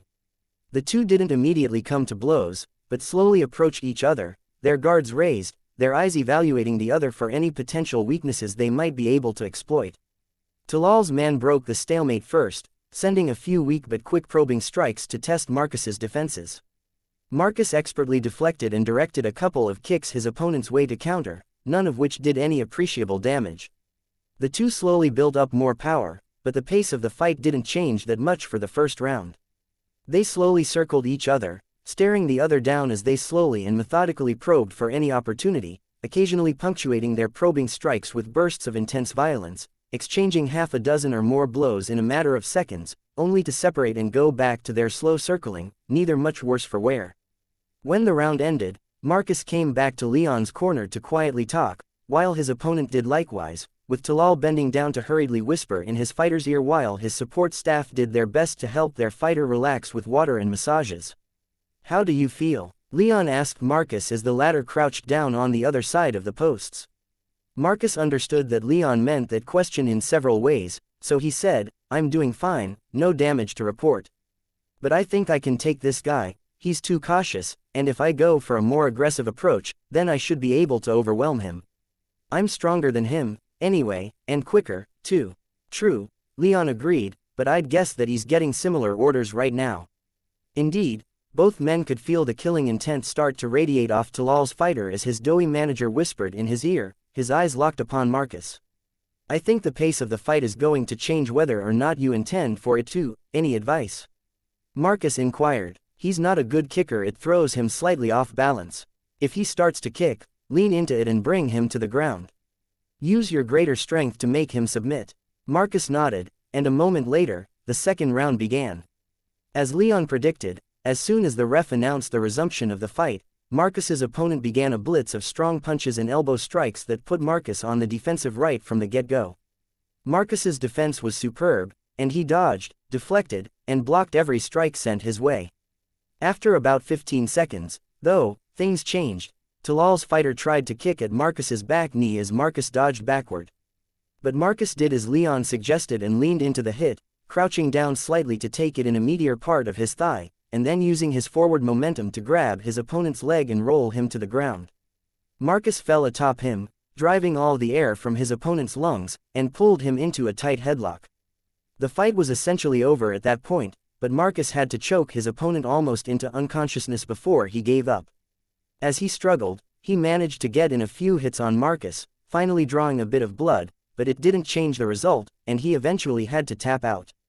Leon almost thought he wasn't going to, but he was glad to be surprised. Only once it was over did Leon start tuning back into the state of the crowd. Marcus shot to his feet once his opponent gave up, and the crowd responded with polite, if decidedly unenthusiastic applause. If anything, Leon thought he heard more grumbling than celebration. He put it out of his mind, though, and he clapped Marcus on the shoulder in congratulations as he stepped out of the ring, and then slapped a healing spell to fix up the superficial damage that his opponent had given him. As he did, he felt Talal's eyes boring into him from behind, and more than a hint of killing intent, as well. Leon started to play with the idea of just calling it quits here. He had a bad feeling that since Talal might only think him a 6th-tier mage, then he might try something more violent and drastic if he were made to lose too much. The man had certainly entered the bar like he believed himself untouchable, and for all Leon knew, he was at least, for most people in the city, his personal 5th-tier power notwithstanding. For a man like that, Leon figured that his pride was worth more to him than any amount of silver. Leon didn't want enemies, even if they were relatively inconsequential. He enjoyed the feeling of kicking someone as arrogant as Talal down a few pegs, but it was a different matter entirely if things escalated from there. He was quite distinctly reminded of the matter with Gaius, and how their rivalry within the Knight Academy only cooled down once Gaius himself had decided not to continue escalating matters. Leon honestly wasn't sure if he were capable of making the same decision in the moment. If Talal were to take his antipathy outside of the ring, then Leon would feel obligated to destroy him entirely. And that would likely only make him even more enemies than he might already have within the Sultanate. For much the same reasons as his decision not to directly assault the Sultan's palace when xianxia had been arrested, and for his personal desire to enjoy his peace for a little while longer, he felt that ending this little show early might be for the best. However, before he could say anything, Talal's only female fighter jumped into the ring and shouted in the common tongue, though heavily accented, "All right, cow whore. You're up." She pointed directly at Alex, and all Leon could do was sigh when Alex leapt to her feet and nimbly climbed into the ring with a deadly smirk on her face. Leon didn't once try to stop her. After such a blatant call-out, his pride refused to allow him to back down or, as it was, to order Alex to back down. When he saw Talal's irate expression, he just hoped that allowing this to continue wasn't a mistake. Chapter 635, Night on the Town. Alex's fight started with a bang. Neither woman seemed willing to take the more defensive posture that Marcus and his opponent had, and so launched themselves at each other with all they had. It made Leon fairly nervous, but it also gave him more than enough time to inspect Alex's opponent's fighting style. When the two had entered the ring, once again, Talal didn't instigate any betting, and Leon didn't want to start anything. As it was, he already felt like, with how hatefully Talal was staring at him, this was starting to go too far, especially since the crowd was not on his side. Even with his people winning against the odds given by the people running the fights, it seemed that they were making more people angry than they were entertaining them. Fortunately, it seemed that this fight was going to be over quickly, without a need for a second round. Alex pulled back a little, letting her opponent hit her with a flurry of blows while she let her aura sag and her killing intent abate.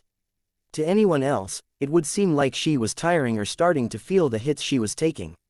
However, Leon had fought alongside Alex for a long time, now, and had even taught her much of what had formed her personal fighting style. He could tell that she was faking, drawing her opponent in and enticing her to commit more and more to offense, to the detriment of her defense. It was a risky strategy, and one that struck a stark contrast between how the fight had started less than a minute ago. But it seemed that her initial intent was paying off, as Alex's opponent smiled viciously and began striking harder and faster, pressing Alex hard, who was busy keeping her hands up and dodging wherever she could. And then, with less than 10 seconds left in the round, Alex seemed to explode with magic power, with her retracted aura erupting from her with an almost physical force, laced with her killing intent. After even just a few seconds with it gone, her opponent was caught completely off guard, and was subsumed completely within Alex's killing intent. She froze with the instinctive terror of someone unexpectedly coming across some terrible monster that they knew without a shadow of a doubt could and very well might end their life. Alex didn't go that far, but she did take advantage of every microsecond that her opponent gave her, and slammed her fist first into her opponent's liver, jabbed at a few key pressure points, and then swept her opponent's leg out from under her, all in barely more than a second. Alex's opponent went down hard, and she didn't get back up. She just lay on the floor of the ring, curling up and moaning in pain. "Ha ha!" Alex shouted in triumph as she raised her arms toward the crowd, and then further toward the sky. Then, she wobbled a bit on her feet, the damage taken during her brief feint just now hitting her. Without another word, but still with her victorious grin plastered across her face, she lowered her arms and staggered back over to Leon in her corner.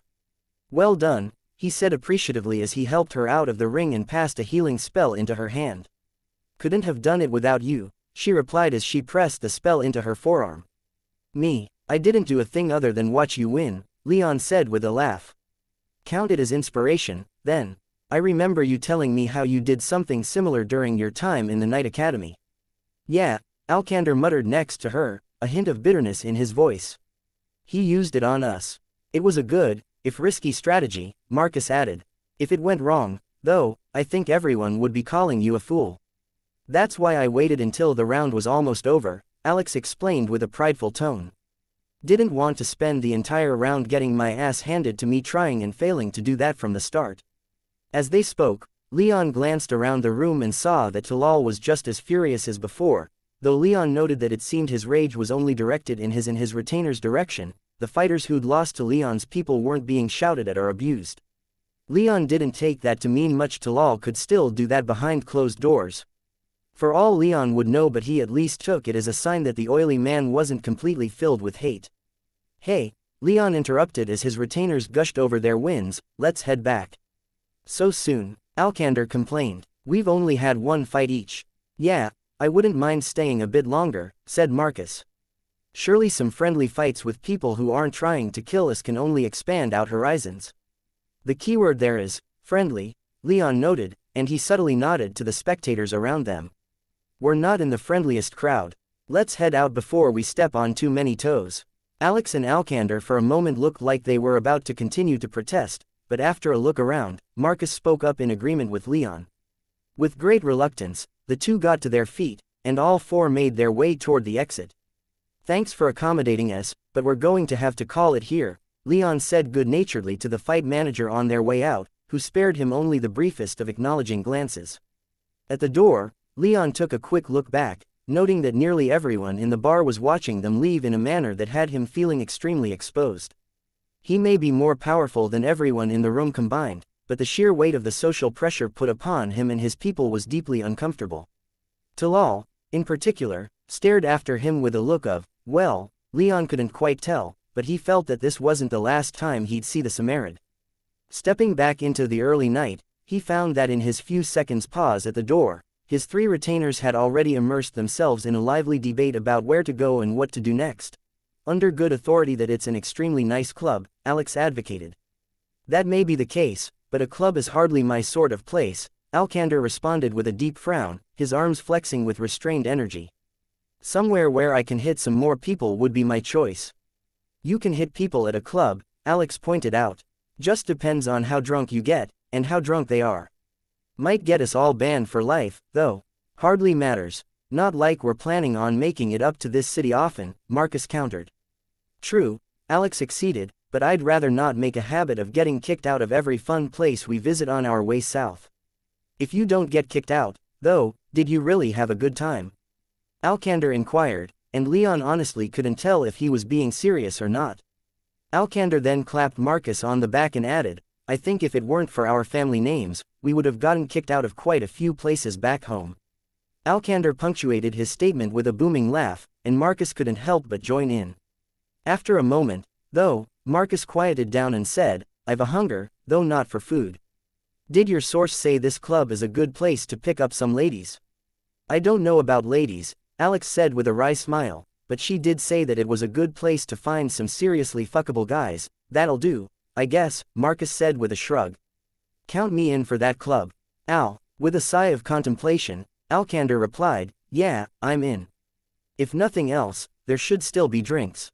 In tandem, all three finally turned to Leon, eyes bright with expectation. "How about you, boss?"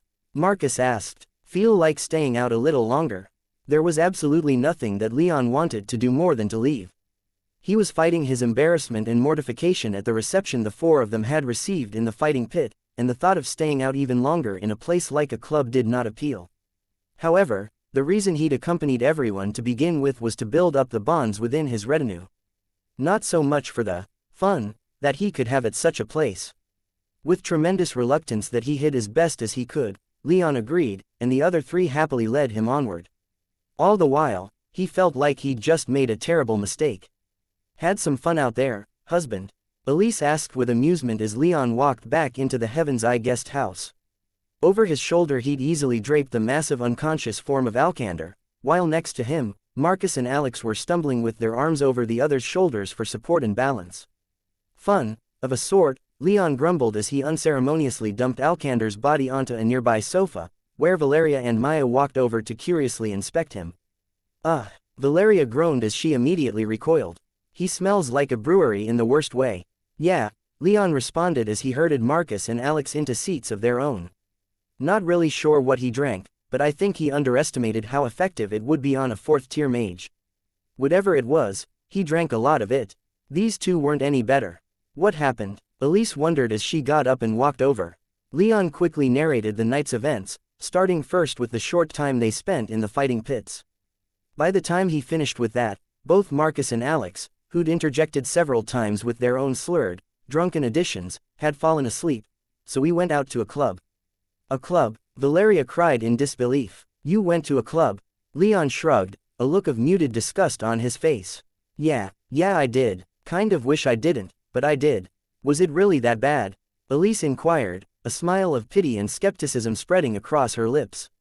Loud, harsh music, hundreds of people in too small a space, all dancing and shaking on one another. Not my scene. It's clearly to others' tastes, but not mine. Never mine. Leon, by this point, had collapsed into a nearby chair, and as he expressed his exasperation, Valeria walked over and hugged his head from behind. I think our little misanthrope protests too much, she whispered as she winked at Elise. Maybe we ought to take him to more clubs, see if we can't get him a taste for the nightlife. Or at least raise his tolerance a bit. A wonderful idea, Elise enthused, which was immediately followed by a loud groan from Leon. He pushed himself free from Valeria's tight embrace and declared, Never. Never again. Hate those places. No more. I think it sounds like a lot of fun, Elise protested with a teasing look in her eye. And if you don't want to come with, I'm sure there are plenty of other guys around who might want to act as our escorts. She was barely able to finish her jest before Leon shot to his feet, crossed over to her in the blink of an eye, picked her up quite handily, and tossed her down on a nearby empty sofa. Then, he crawled over her prone form, a lion about to take his mate. But then, as their eyes drew level, hers glittering, baiting, his jealous and territorial, he paused, and his gaze turned a little more serious. Do you really want to go to places like that?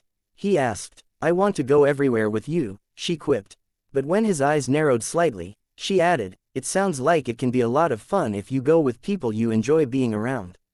I do enjoy being around them, for what that's worth, Leon quietly said, jerking his head back toward his 3 passed-out retainers.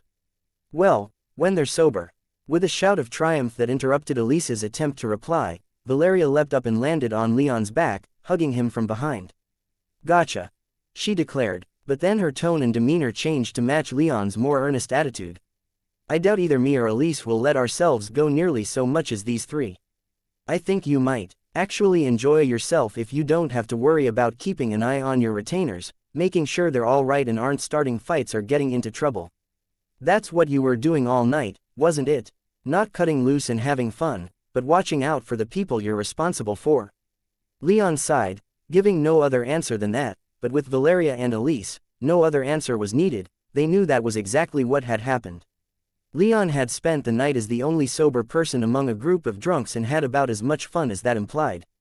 Maybe not a club, Elise then said, but it would be nice to get out and about when we get the chance, especially before we leave the Northeast. To my understanding there aren't many large cities in the wetlands and finding a place to have fun will be nearly impossible until we get to the Ilian Empire. Will you go with us, husband? Again, Leon sighed, and again, that was all the answer either Elise or Valeria needed. While he was of the mind that spending time with his lovers was never a waste, pushing outside of his social comfort zone was not something he was eager to do. But for them, he would, without any real hesitation. Elise reached up and touched Leon's cheeks, taking his head into her hands. She pulled him down to press her lips against his, but then just as quickly, pushed him back and turned her head toward Maya. And you, she asked, fancy seeing what kinds of things good, wholesome people like us get up to at night. If you expect me to dance and shake on someone else, you'll be disappointed, Maya growled into all 3 of their minds. Her expression was one of stony indifference, but then it softened just a bit, and she added, "But I'll go, too." "Wonderful," Elise shouted, and she pulled Leon down for another kiss. This time, she didn't break it all that soon, and at the same time, Valeria wrapped her legs around Leon's waist and pressed her face into his neck. Maya seemed to take that as a challenge, and her expression soon morphed into something predatory. Leon watched her sashaying over from the corner of his eye, and even with Elise seemingly trying to suck his face off, his lips started to widen into a smile of anticipation. It seemed his night wasn't even close to being over, yet. The only question that remained was how they were all going to get to the master bedroom without breaking their embrace. A tricky riddle, but one that Leon was eager to solve. Leon was awoken the next morning by loud, but respectful knocking on his bedroom door. Elise and Maya lay next to him, both stirring, but neither quite awake just yet. With a deep sigh, he disentangled himself from their limbs, dressed himself with clothes from his soul realm, and went to crack the door just enough to see who was outside. It was a Heaven's Eye messenger, who informed him of an invitation Emily had extended to him to meet with the local Heaven's Eye managers. He wasn't that thrilled at the idea, but he figured that if Emily was taking the time to send him the invitation, then it had to be worthwhile. He told the messenger that he'd be there, and then he shut the door. Looking back at the bed, there was nothing he wanted to do more than crawl back beneath the covers and go back to sleep. But Maya and Elise were already stirring, and while some morning sex might be on the table, sleeping in wasn't. He sighed as he walked back over and sat down at the edge of the bed, remembering the previous night, or rather, that morning. He and Valeria had yet to go all the way, but they'd given each other a satisfying amount of physical attention while Elise and Maya went at each other. However, after some time spent focusing on each other, Valeria then left him with the other two, choosing to go to sleep in her guest room rather than stay with the three of them. Given how much longer he, Maya, and Elise continued showering each other with affection for, Leon couldn't entirely blame her for that, but he still wished she would have stayed. She would never share a bed with Elise or Maya in that way, but Leon couldn't help but wish that things were different. It was what it was, though, and for all his wishing, he wasn't going to put any pressure on Valeria to change. As Elise and Maya awoke, the three kissed each other good morning or good afternoon. Leon wasn't entirely sure, and Leon properly got up and readied himself for the day. An hour later, he was walking into the central administration building for Akhmim's Heaven's Eye branch, guided by a Heaven's Eye attendant. It was a far cry from the Heaven's Eye towers he was used to. While an important trade city, Akhmim wasn't anywhere near important enough to warrant a tower. The biggest difference was that it was just an administrative building, rather than the lounge market bureaucratic center that the towers were, and while richly decorated, it wasn't even close to the luxury that Leon had, by now, come to associate with Heaven's Eye. It wasn't long before Leon was taken to the conference room where Emily would introduce the local Heaven's Eye management to him. On his entrance, Leon was struck at how small the room was, with it seeming more akin to a sitting room with only about half a dozen plush armchairs arranged around a low, rectangular table rather than a large business conference room. There were several stacks of paper on the table, and three of the men sitting on the same side of the table were hunched over even more sheets of paper, quietly speaking with each other in tones low enough that Leon didn't bother to listen in. Of the three remaining people, all of whom sat facing away from the door, one was Emily, who was smiling and laughing as Leon walked in, deep in conversation with another woman just to her right who was dressed all in black. The man to her left, however, Leon needed no introduction to, for he'd met him only the night previous. Leon froze just inside the door, his eyes wide with disbelief and recognition, then narrowing slightly in suspicion and antipathy. The others around the table quieted down upon his entrance and turned to face him. Emily's smile grew wider, and she warmly welcomed Leon into the meeting. Talal, on the other hand, quietly rose from his seat and turned to face Leon, his expression morphing from one that reflected Leon's disbelief, to one of deep fear and regret as the reality of Leon's presence sank in. Chapter 636. Trusting a retainer. Leon and Talal stood there, staring at each other, surprise and just a hint of displeasure on the former's face, while shock and rapidly deepening regret and fear graving the latter's. "This is your son-in-law," Talal eventually choked out. Emily, an eyebrow raised in a tacit curiosity, said, "Yes, he is. This is Leon Rame, an 8th tier mage that is interested in joining Heaven's Eye." "8th tier," Talal whispered rhetorically. Leon's smile widened and he nodded in confirmation. "Only recently ascended, Though, he added. Talal nodded, no trace of the arrogance he exhibited during the previous night's fight anywhere to be seen. Excuse me for a moment, the doughy man muttered, and he slid past Leon to poke his head out of the door and wave to someone just outside. Having just passed through the room, Leon knew there to be about a dozen people in the room just outside, whom he now realized were the assistants to everyone in the meeting. Talal began to hurriedly whisper to one of his assistants, and while Leon would have liked nothing more than to listen in, Emily called out, "Leon, please come and join us. I'd like to introduce you to everyone here." Leon smiled and nodded, making his way over to the meeting table. Behind him, he could hear Talal muttering with something that sounded like panic, "Just bring them all back. Drop everything and bring them back now." With that, Talal retreated back into the meeting room, his bronze face looking a few shades paler than they had when Leon had walked in, and shining with more panicked sweat than whatever oil he'd covered himself with. Meanwhile, as he narrowed his eyes and pondered the meaning of Talal's words, Leon sought out a seat. The only empty one was the one that Talal had just vacated, and while the man hadn't made a good first impression upon him, Leon didn't want to steal the man's seat. That just felt like such a petty thing to do. However, Talal seemed to realize the lack of seating, and instead of moving immediately to retake his seat next to Emily, he instead chose to stand at one end of the table, standing there about as awkwardly as Leon was. "Well, aren't you two just the cutest?" Emily cooed. She then patted Talal's old seat and suggested, "Leon, come sit with me." "Talal, this place has no shortage of chairs elsewhere, have one delivered. And next time, arrange a meeting room with seating for all." Talal looked like he wanted to respond, but a brief glance at Leon seemed to freeze his tongue, and he just shuffled back over to the door. Feeling more than a little bad about the situation, and the fact that the other three men who were in the meeting had stopped working to watch, Leon hesitated to take the offered seat, but after some quiet prodding from Emily, he slowly sank down into the armchair. Several minutes then passed, and Leon was introduced to the other four people at the meeting. They were essentially other regional managers for Heaven's Eye in nearby cities who'd made the trip to Akhmim to meet with Emily as she was passing through. Talal, however, was the Heaven's Eye manager for Akhmim itself, and he was all that Leon could really focus on. Eventually, another chair was brought, though it was just a tough armless wooden chair that stood in contrast to the plush armchairs that everyone else sat in. Talal didn't let a single complaint pass his lips, though, and he took a seat and sat ramrod straight as if he were awaiting an inspection from Emily.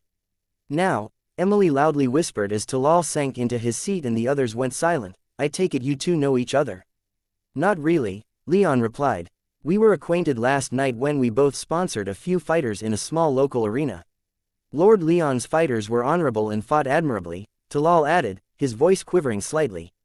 "I'm quite proud of my gladiators, but they were thoroughly trounced." "I'm lucky to have such retainers," Leon stated. "Your gladiators were quite skilled, though. I think they may have been more skilled than my people, but mine are veterans of many battles. And please, Leon. I'm no lord, and even if I was, I'm not the sort to care for titles." "You're too kind," Talal replied mechanically, not once bringing himself to look Leon in the eye.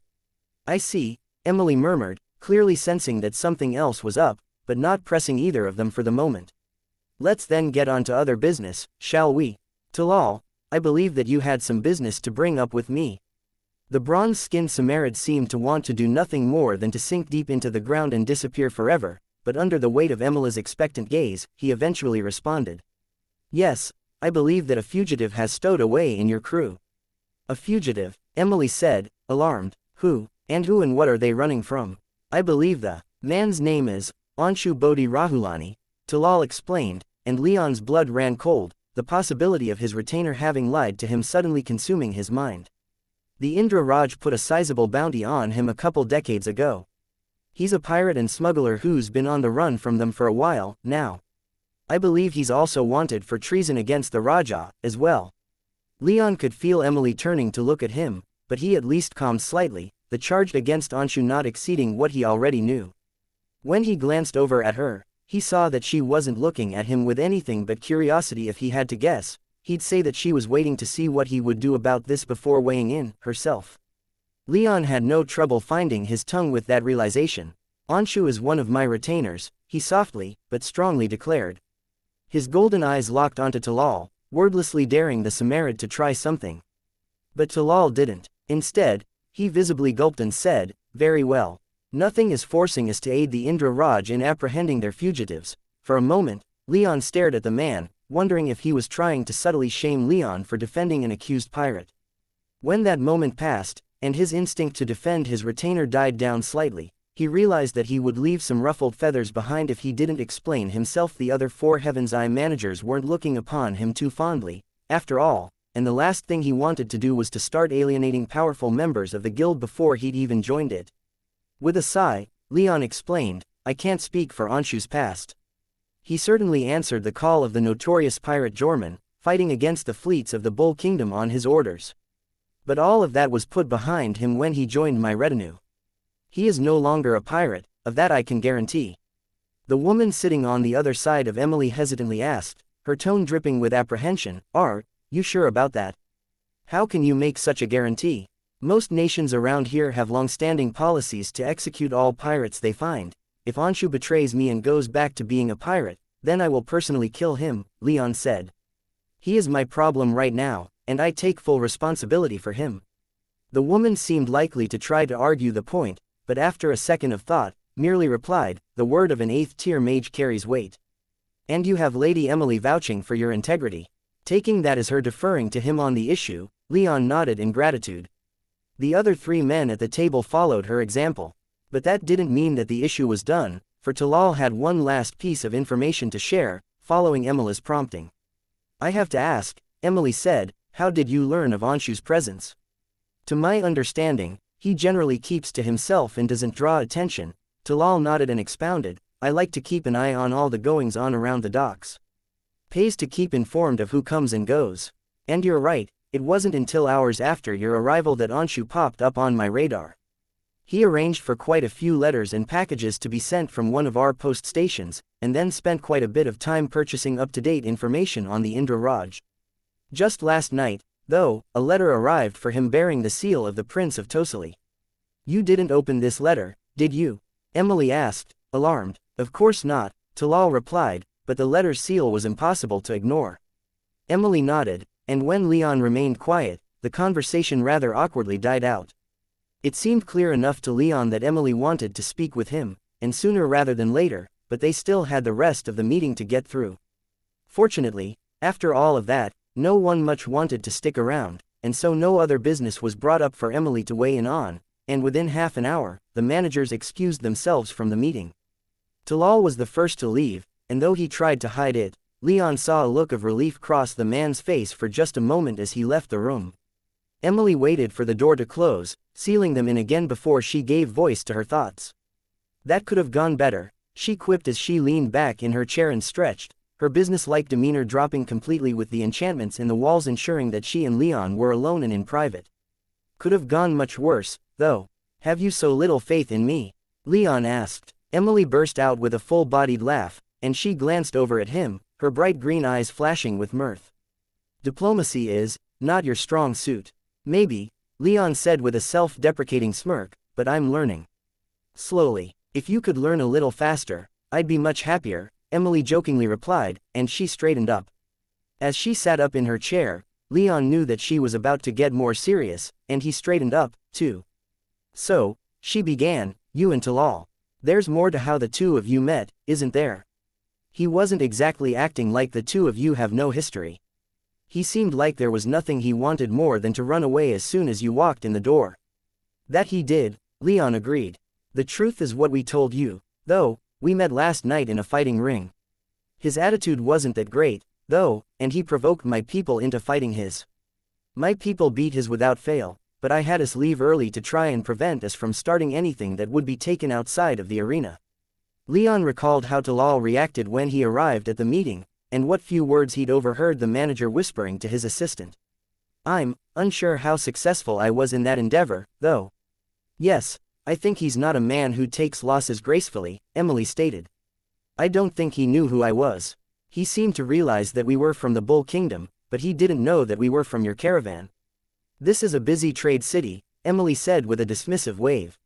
"Many foreigners ply the Tyrrhenian River, and thousands of Bull Kingdom expats live in this city. Hundreds more pass through here every month. Our expedition is large, to be sure, but this place isn't so culturally uniform that someone like you, who deliberately refused to attend any welcoming ceremonies, would stand out that much." Leon winced, hearing the slight recrimination in her tone. "Makes sense why he wouldn't know you by sight," she continued. "Still, he was acting provocatively, you said." Leon nodded. "He wanted his fights, and my people wanted to fight. So some words were exchanged and they fought. Honestly, wasn't that bad now that I'm thinking back on it, but still not appreciated." "Were those exchanged words bad enough that they might need to be punished?" No. Leon shook his head in the negative. "Even if they were, I'd rather not make a big deal out of this." "A big deal might be made of it no matter what you intend." "You mean what he whispered to his assistant or whoever?" Leon asked. Emily nodded. "Sounds more like he was calling something off. Maybe he was going to try escalating this beyond a simple friendly clash, but backed down when he realized who I am. Maybe it was something completely unrelated to me, I can't say. Regardless, it seems like I've nothing to fear from him." Emily sighed. "I still rather want to look into this. If he's been abusing his power here," with the thought of how Talal had acted like he owned that arena, Leon couldn't argue that he wasn't likely abusing his power. He may not want to make an enemy out of Talal, but he wasn't going to try and protect him, either. "So be it," Leon whispered. The two went quiet as their conversation died down. After a few awkward seconds, Leon said, "Thank you for this." Emily responded with some confusion, her mind clearly still on Talal. "Introducing me to people from Heaven's Eye," Leon explained. "I appreciate it. It's always good to know people," Emily said. "It is," Leon agreed. "Even if they're only powerful within their own regions, even if I never come back here again, it's good to know people in powerful positions within the guild. Might come in handy someday. It's good for everyone. They get to meet someone who's on a fast track to becoming one of the guild's most powerful agents, and maybe even more than that." Again, Leon nodded, but he said nothing more. He'd said his piece, and that was that. After a few more somewhat awkward seconds, he and Emily finally rose from their seats and left the meeting room, separating once outside. Leon returned to the guest house while Emily went off, presumably to look into Talal's history as the regional Heaven's Eye manager. They only had a few more days in Akhmim, and then they'd be setting off on the most strenuous part of their journey, the overland trek from the southern marches of the Samar kingdom all the way into the Illumarian wetlands. When Leon returned to the guest house, he sought out Anshu after giving his greetings to his family. What Talal had informed him of during the meeting was something that he wanted to confirm for himself, especially since he'd committed to helping Anshu with some vengeful business down in the Raj. If the man was communicating with a prince, then that was something that Leon wanted to be informed about. He found the Indradian in one of the guest house's meditation chambers, quietly circulating the magic power in his body and whiling away at forging his magic body. Leon didn't immediately interrupt the man, though. Instead, he quietly knelt on one of the luxurious Samarid meditation mats in the meditation room and waited for Anshu to finish. As important as Leon thought his questions were, his retainer's training was of paramount importance in his mind. The stronger they were, the stronger he was as a result. He waited for almost an hour, Anshu too into his training to even realize Leon was present. It became clear when the Indradian realized he was there because he practically jumped out of his own skin and cried out in shock. "Gah, make some noise, Leon," he said in his thick Indradian accent. "How long have you been here?" "About an hour," Leon responded. Anshu rolled his eyes. When he saw that Leon was being honest, though, he reeled slightly and asked, "Really?" Leon nodded. "Oh, I apologize, I didn't realize you'd arrived." "Don't worry about it," Leon said and waved his hand dismissively. "I came here to speak with you, if you have a couple of minutes." Anshu nodded his assent, and Leon quickly informed him of everything that Talal had brought up at the meeting. It didn't take long, they hadn't exactly discussed him at length. When Leon was finished, Anshu looked rather annoyed, but not much more than that. "Ah, all of that," he stated, unimpressed. "I was aware that the Raja wanted my head, as I believe I informed you of when signing on with you." By implication, if not stated outright, Leon replied. "Right. Well, my life following my exile was not the sort that makes many friends among established powers. I freely admit that I partook in some smuggling of valuable spices, which is how I eventually became acquainted with Jorman." Leon's expression momentarily darkened at the mention of that name. I believe you also told me that you weren't a pirate, but here I am finding out that you're wanted for piracy." The Raja's laws don't see much difference between smuggling and piracy, Anshu stated with a shrug.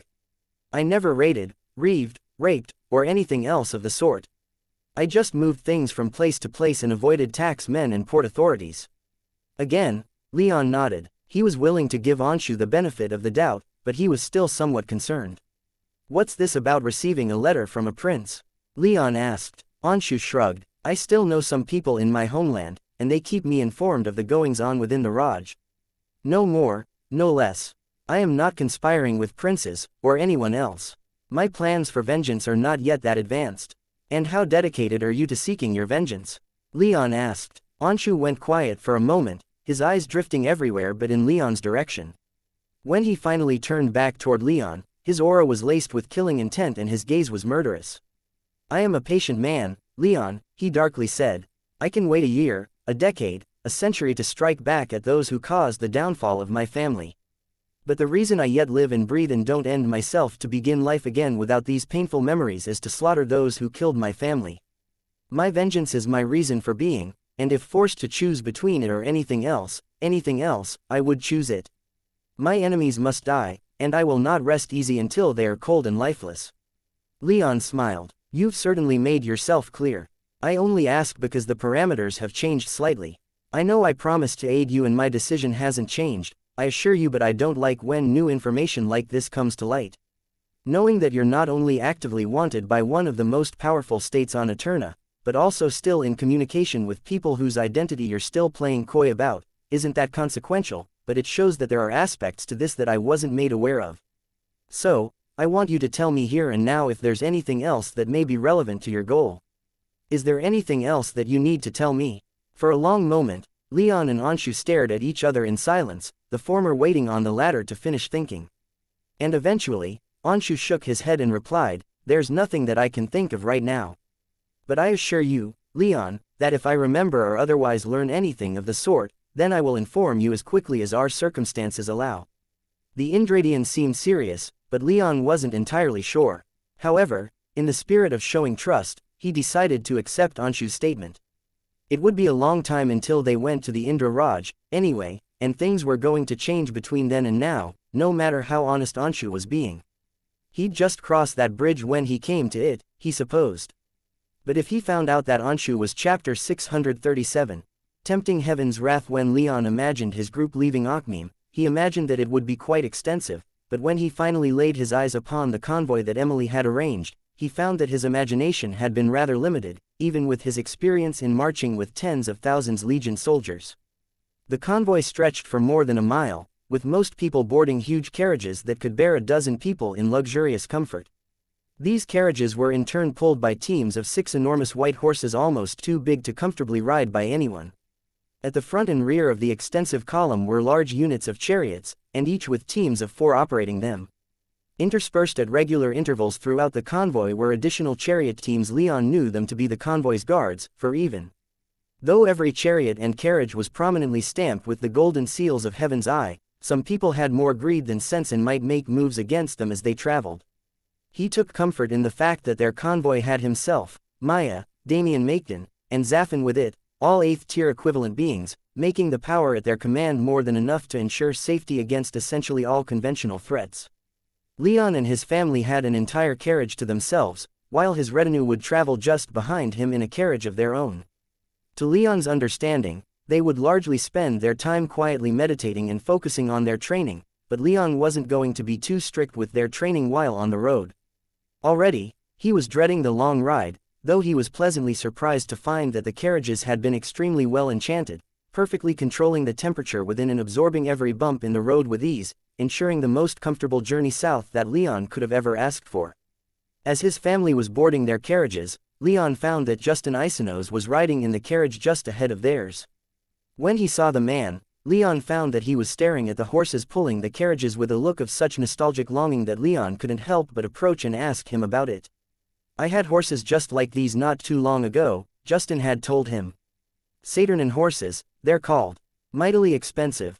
I spent a significant amount of the resources given to me upon my arrival on this plane to purchase some incredibly impressive beasts, and in such numbers, they certainly look impressive, Leon remarked, feeling somewhat awkward about speaking with Justin even though he initiated the conversation. But he agreed with the man, these horses were quite beautiful. Each one seemed to be greater than the second tier, and Leon could even sense a few that were as high as the fifth. The extravagance of this trip boggles the mind, Justin murmured. Of all the carriages, all the wealth that Lady Emily is traveling with, those horses are by the far most ruinously expensive part. Leon slowly nodded, unsure how to respond. So, at the first opportunity he found to bail on the conversation, he took it, leaving Justin as politely as he could. Anzu was being loaded into his family's huge carriage, and the griffin wasn't too thrilled about it. So, Leon walked over and let the griffin stay outside for a while. Even if Anzu would spend most of the trip in a carriage with him, the griffin hadn't gotten much exercise in a while, so Leon arranged for him to travel alongside the carriage instead, attended by at least one of his beastmasters at all times. Leon himself chose to ride the first couple of hours on Anzu to spend some more time with his griffin. It took a while for the convoy to get moving, requiring a great deal of coordination and planning. Making matters more complicated was the fact that they took on new traveling companions for their journey to Oculera, for in the course of Emila's investigation into Talal, she found sufficient cause to have him removed from his post. Leon wasn't too privy to the details, but Emily informed him that Talal regularly abused his position. Not enough to have him expelled from Heaven's Eye entirely, but he was to be recalled to the Heaven's Eye headquarters for judgment.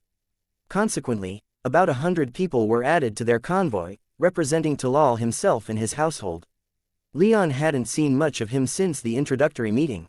He got the distinct impression that the Samarid was avoiding him, an impression that only grew stronger when he noticed Talal staring at him briefly many carriages down the line, and hurriedly stepping into his when he realized Leon had noticed his gaze. Trusting that Emily had Talal in hand, Leon put the former city manager out of his mind and focused instead on greater things. After riding for a couple hours, he stepped into his carriage where Elise, Maya, and Valeria were relaxing. Leon was tempted to join them, but he'd spent the past few days relaxing, and his hands were getting restless.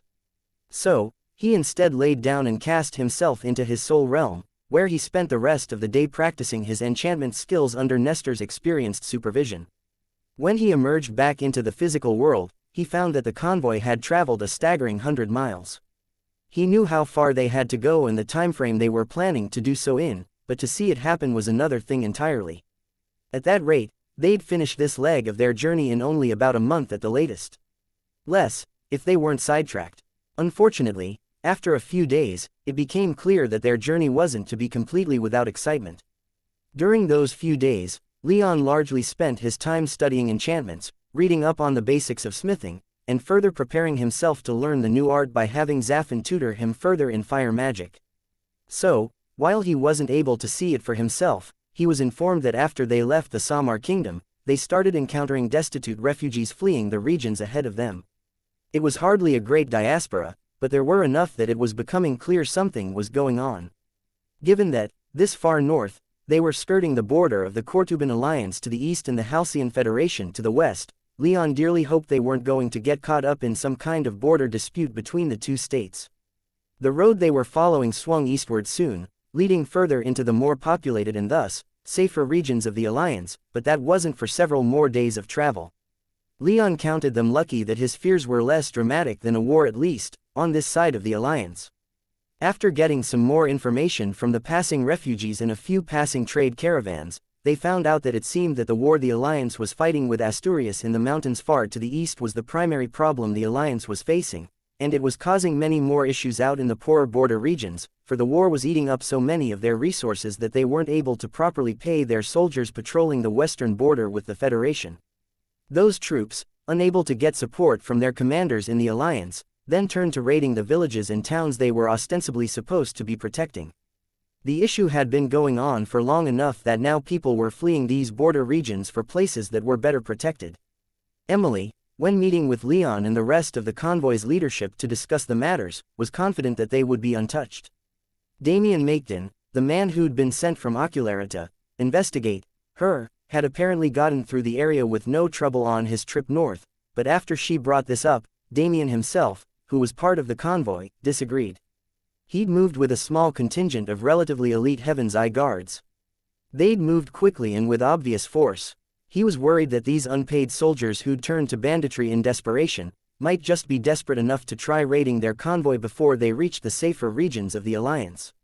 Leon shared those worries, and during the following day, he hopped onto Anzu and took to the skies, scouting out ahead and around their convoy with both physical and magic senses, searching for any sign of imminent attack. He was tempted to shift into his Thunderbird form, but he decided to save the power until something truly warranted its use. He was rather dismayed to see his initiative pay off. He'd hoped Emily was right and that no one would dare try anything against the Heaven's Eye convoy, but he detected no less than 5 small groups of heavily armed, though lightly armored men shadowing their convoy from the hills and sparse forests they were passing through. Though their equipment was largely in tatters and clearly in need of good maintenance, Leon could see that all of these people following them wore hard, determined expressions, like they'd already experienced the worst that the hells had to offer, and were set on surviving their current hardships, no matter what. Flying down to the convoy, he met with Emily and the rest of the convoy's leaders, telling them what he'd seen. The guards were put on alert, and when Leon took back to the skies, it seemed the extra caution Heaven's Eye showed spooked their followers, for they'd disappeared into the hills.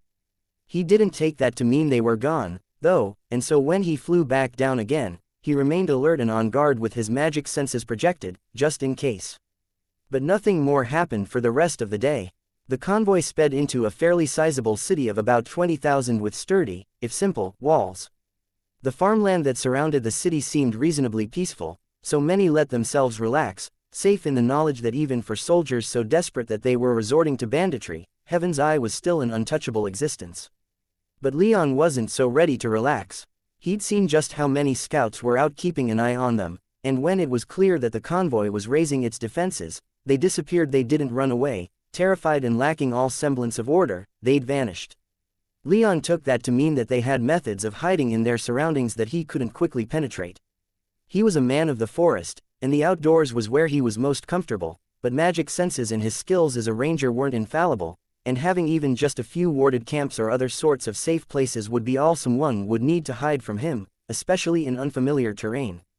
Leon couldn't sleep that night, no matter that Elise, Maya, and Valeria did their best to wear him out, worried as he was about this new, unknown threat.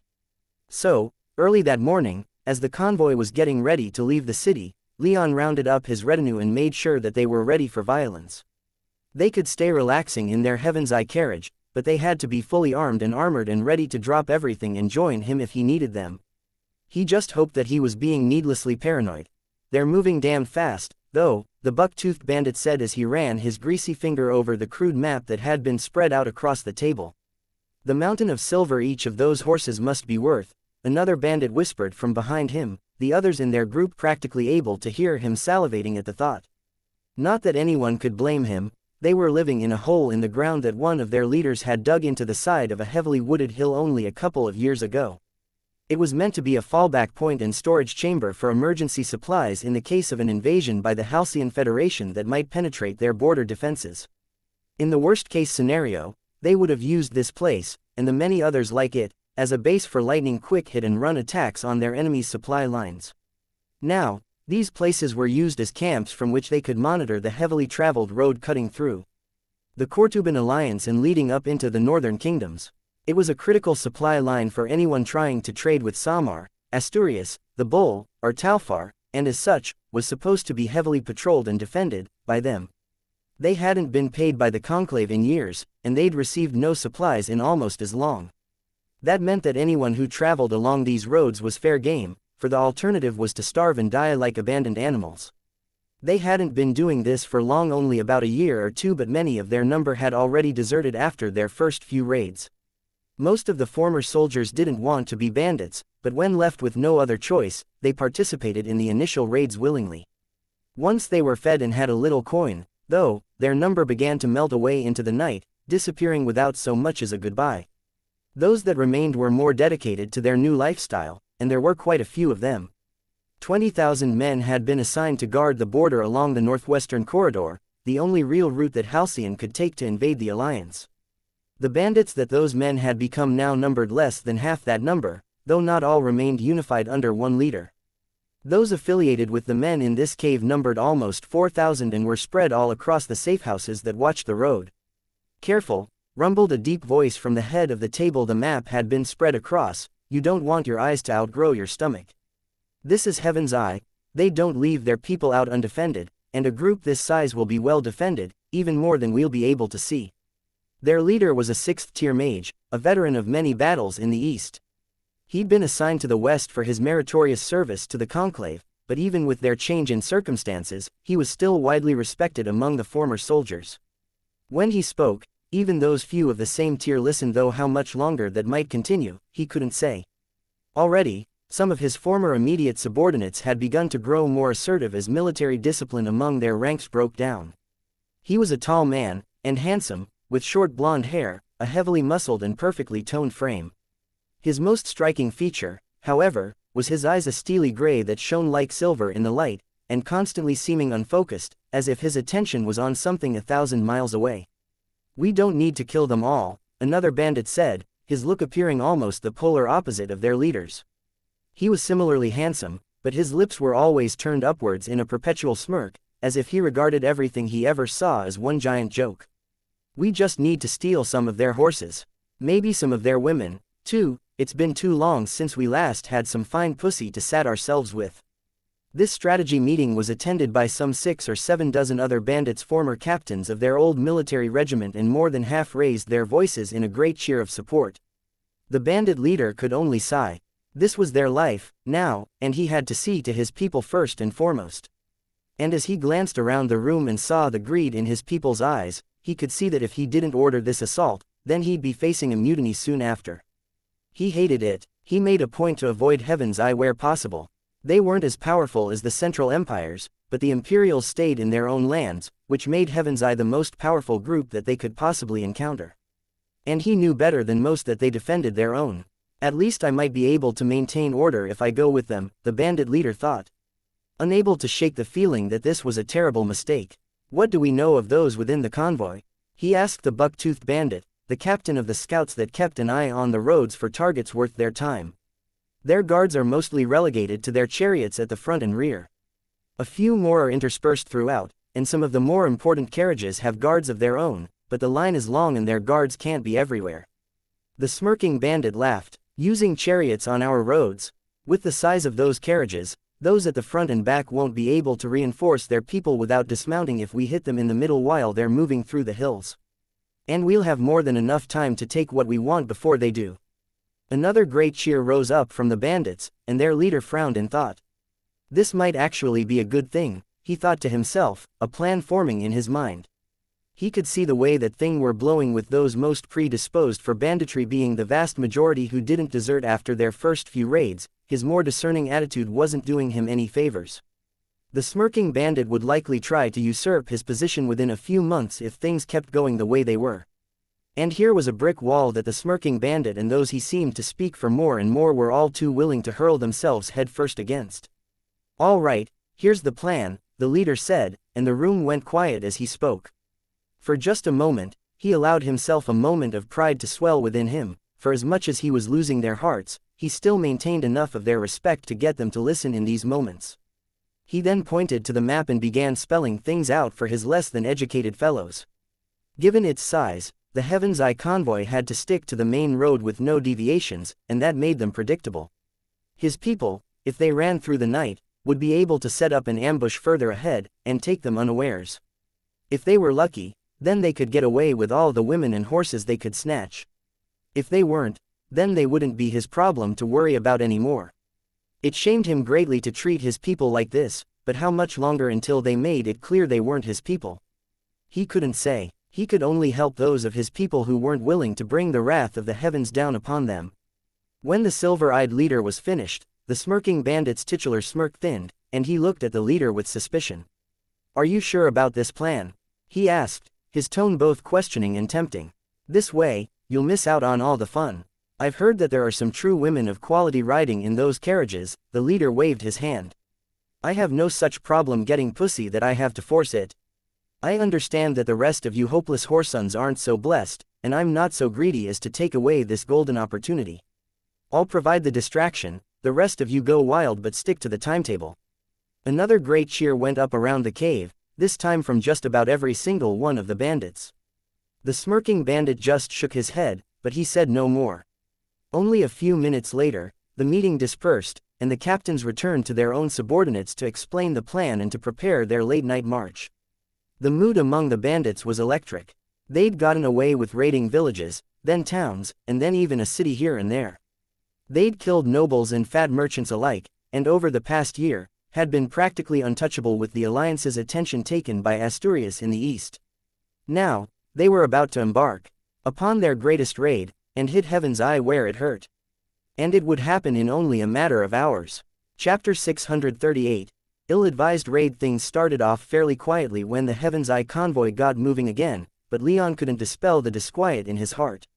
While he fully hoped that no one would be so stupid as to attack a group from Heaven's Eye this large, everything he'd heard of the local bandit problems had him continuously watching for any more groups of men stalking their convoy. Making him even more paranoid were the environs they found themselves in, hilly and reasonably forested. If he were to run through this land, he knew that he could find no shortage of places to hide and avoid detection by all but the most dedicated of mages using their magic senses. As it was, he spent the first half of the day running himself ragged, exhaustively probing the land around the road ahead for anything unexpected.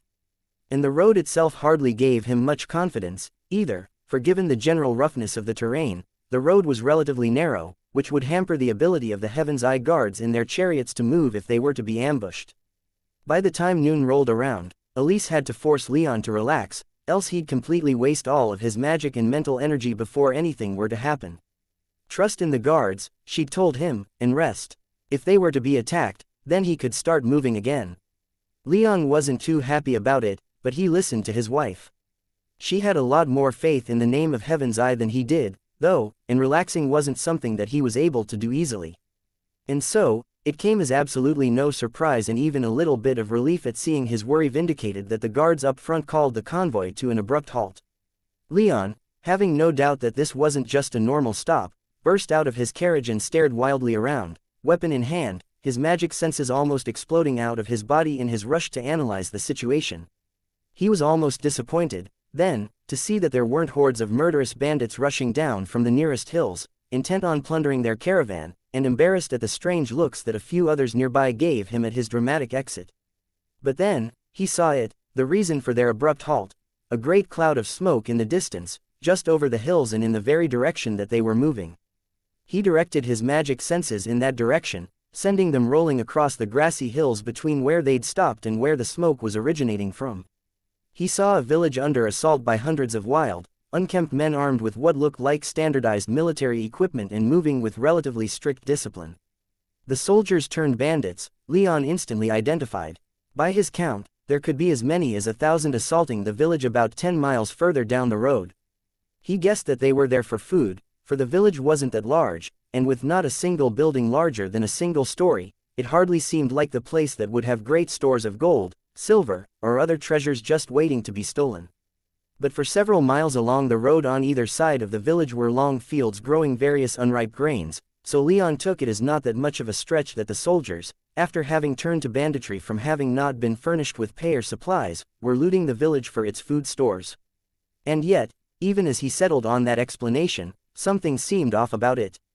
He leapt down from the doorway of the carriage and pondered why it seemed strange as he ran toward the front of the convoy, closely followed by Anzu, who seemed to sense Leon's excitement. By the time he reached the guard detail up front, he finally figured out what was bothering him. The fields weren't even close to ripe for harvest, and if the Cortuban alliance operated at all under similar principles as the Bull Kingdom, Leon knew that this village of less than 1,000 residents would hardly be storing their own harvest for long. In short, apart from whatever stores of food the farmers might save for themselves, there wouldn't be much for the bandits to steal. All the food would have been taken to nearby granaries where it could be distributed or sold, and more importantly, protected. Maybe the bandits didn't care about the farmers, Leon considered, and were taking their stores and leaving them with nothing. But as he watched the bandits, he didn't see a single one of them actually taking anything. It almost seemed like they were just driving off the farmers and setting their homes and fields ablaze. When he realized that last bit, Leon's excitement died down, and all of his worry came rushing back. The Heaven's Eye convoy was huge, and even if those bandits weren't affiliated with those groups that Leon had noticed keeping an eye on them the day before, they still had to know that they were passing through. Nothing about this sat right with him. He acknowledged that maybe the bandits were burning the village just because they could, but he couldn't believe that was the case. There had to be a reason, he just couldn't see it yet. Jordan, Emila's first husband, 6th tier mage, and Elisa's father, was in charge of the guards at the front. Leon called out to him on approach, and Jordan turned to answer. Leon, good to see you up and about. Everything all right up here? Leon asked, walking up to Jordan's chariot. The man smiled and dismounted, so that he could speak with Leon on even terms. Yes, but we don't want to go much further with those fires in front of us. There's a village in that direction, and I wanted to send out some scouts before proceeding. Leon told him not to bother, and quickly informed him of what he could see. A bandit raid, huh? Jordan growled with a look of distaste. I would love nothing more than to drive that parasitic vermin off, but that's not something I can do. Heavens, I must be separate from these issues. Leon asked despite already knowing the answer. Yes, Jordan wearily replied. Unless we're contracted by a kingdom in question, we cannot act as peacekeepers or interfere in their internal politics at all. We can only adapt as well as we can and fight back if provoked. That's unfortunate, Leon stated. I'm not Heaven's Eye, though. Jordan gave him an intrigued look. No, you're not. Leon smiled and glanced around. Bad place for us to stop, though. I can't see any threats, but who knows what could be hiding in these hills.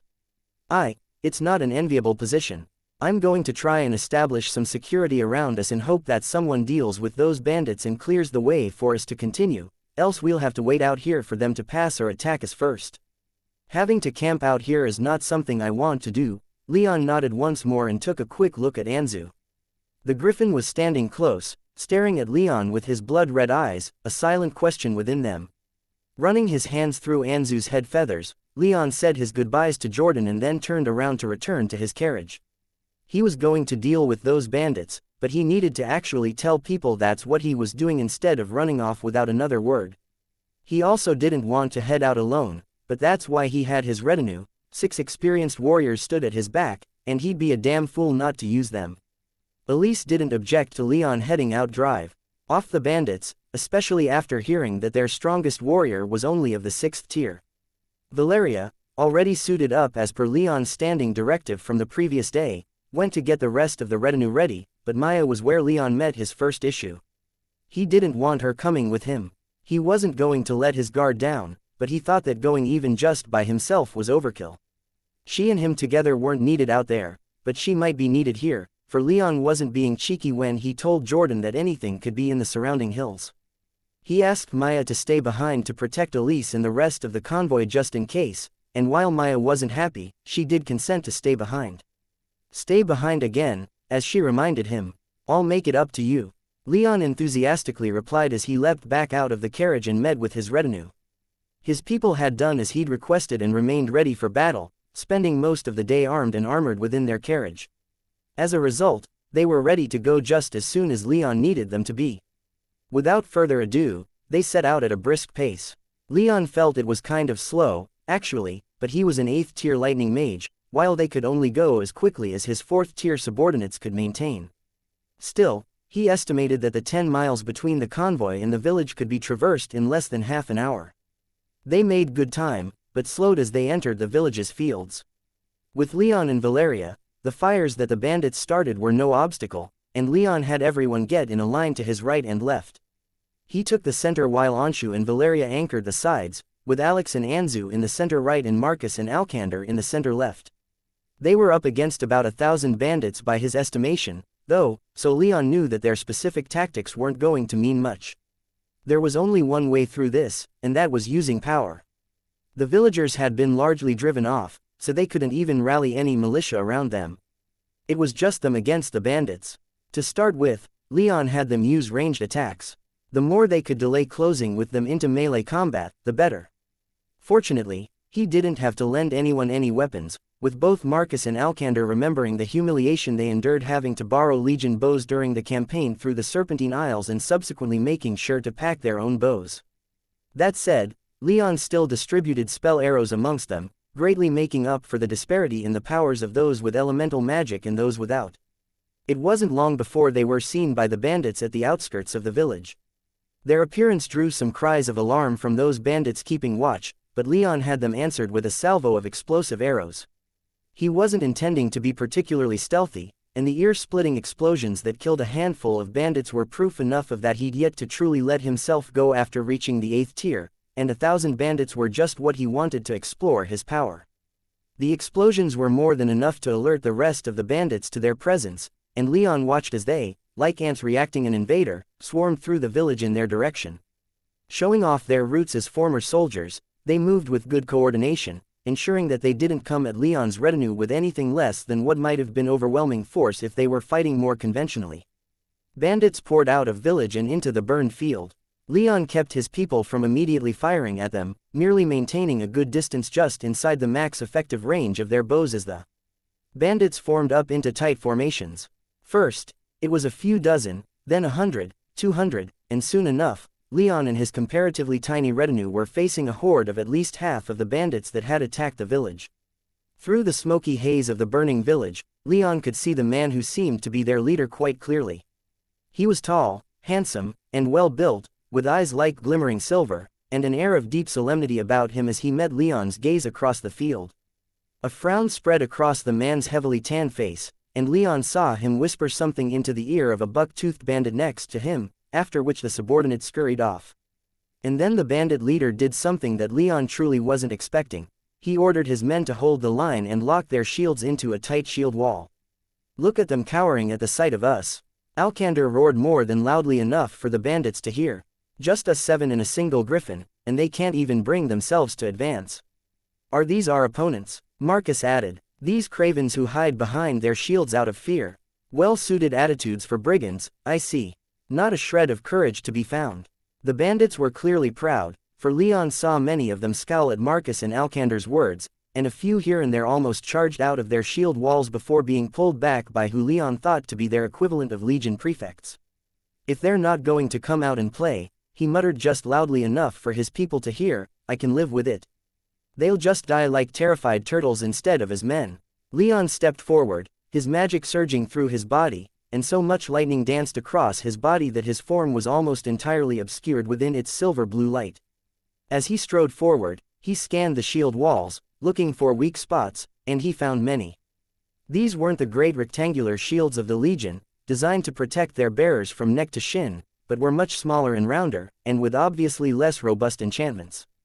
A Legion shield was enchanted with ingenious fractal enchantments that fit together almost like puzzle pieces with the shields of those at an infantryman's right and left, strengthening themselves when the Legion closed ranks.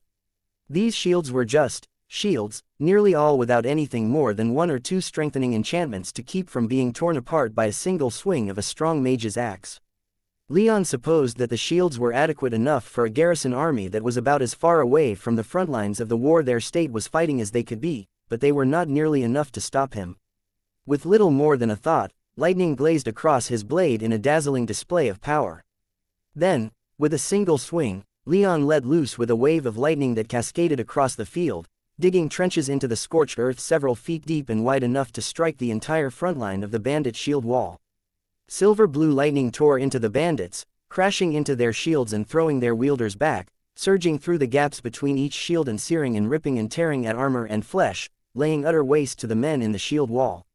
With a single swing of his blade, packed with as much power as Leon built up in the few seconds he'd taken to stride forward, more than 100 bandits perished, hundreds more were injured, and their formations were torn asunder. "Open up!" Leon roared as the formations shattered into men screaming in pain, terror, and disbelief, a terrible cacophony that rose to the heavens that Leon thought might have even been so loud as to be audible to the convoy miles away. A moment later, 4 more explosive arrows were sent sailing through the air from Leon's 4 4th-tier retainers, while Anshu and Valeria sent spikes of ice and rays of light slicing into the bandit lines. Leon then again added his power to the mix, conjuring a lightning bolt in his offhand and hurling it into the great crush of men that the bandits had become. His lightning bolt exploded amongst them, sending dozens flying as many were ripped apart and a couple were burned almost entirely to ash. Fire from the explosive arrows washed over their shattered lines, and Anshu and Valeria picked off the more composed bandits shouting for order, peppering them with their respective magics. But after that second strike, Leon stopped, and so did his retainers, for what they now saw was a horrific sight. With just those 2 moves, Leon and his retinue had completely crushed the bandits. Will to fight, and they were trying to flee as quickly as they could. All order within the few survivors was lost, as was all sense of camaraderie they had with their fellows to their right and left. Men were trampled, others were left behind, too injured to flee with their comrades and left screaming in the dirt.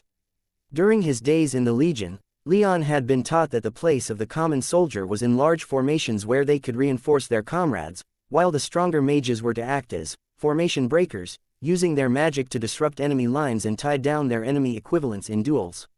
But it wasn't until Leon saw his lightning utterly ravage the bandits that he truly understood it was to use his magic to break a formation. If he'd ever killed so many people with a single strike before, or caused so much damage to the forces of an enemy in one move, he couldn't think of it. "Keep it up," Marcus shouted from not too far behind him. "They're on the run. We have to ensure the rout. Keep them from rallying." Leon was pulled out of his momentary reverie, and he opened up with another blast of lightning as his retinue loosed more arrows and launched more of their own magic into the bandits' lines. Dozens more fell to light, ice, fire, and lightning, until the bandits' retreat was too desperate to stop, and hundreds were left behind as little more than charred corpses. Leon even saw that the silver-eyed bandit leader had chosen to retreat as well, having been far enough behind his formations to avoid any serious injury, though he was still admirably trying to get his people to retreat in an orderly fashion. As he did so, he tossed a glance back over his shoulder, his expression one of fear and regret, and Leon reveled in that look. In barely more than a minute, Leon had won a battle, and put the fear of the gods into his enemy. He was just about to order his retinue to pursue and cut down as many bandits as they could before they vanished into the hills, but then he saw the bandit leader pause his retreat just long enough for his expression to morph into something almost akin to a smile of triumph, though tinged with deep sorrow. That look struck Leon. The man had just lost at least a quarter of his total force in seconds if not more, and yet he smiled as he was driven away from the village. Maybe he got what he came for.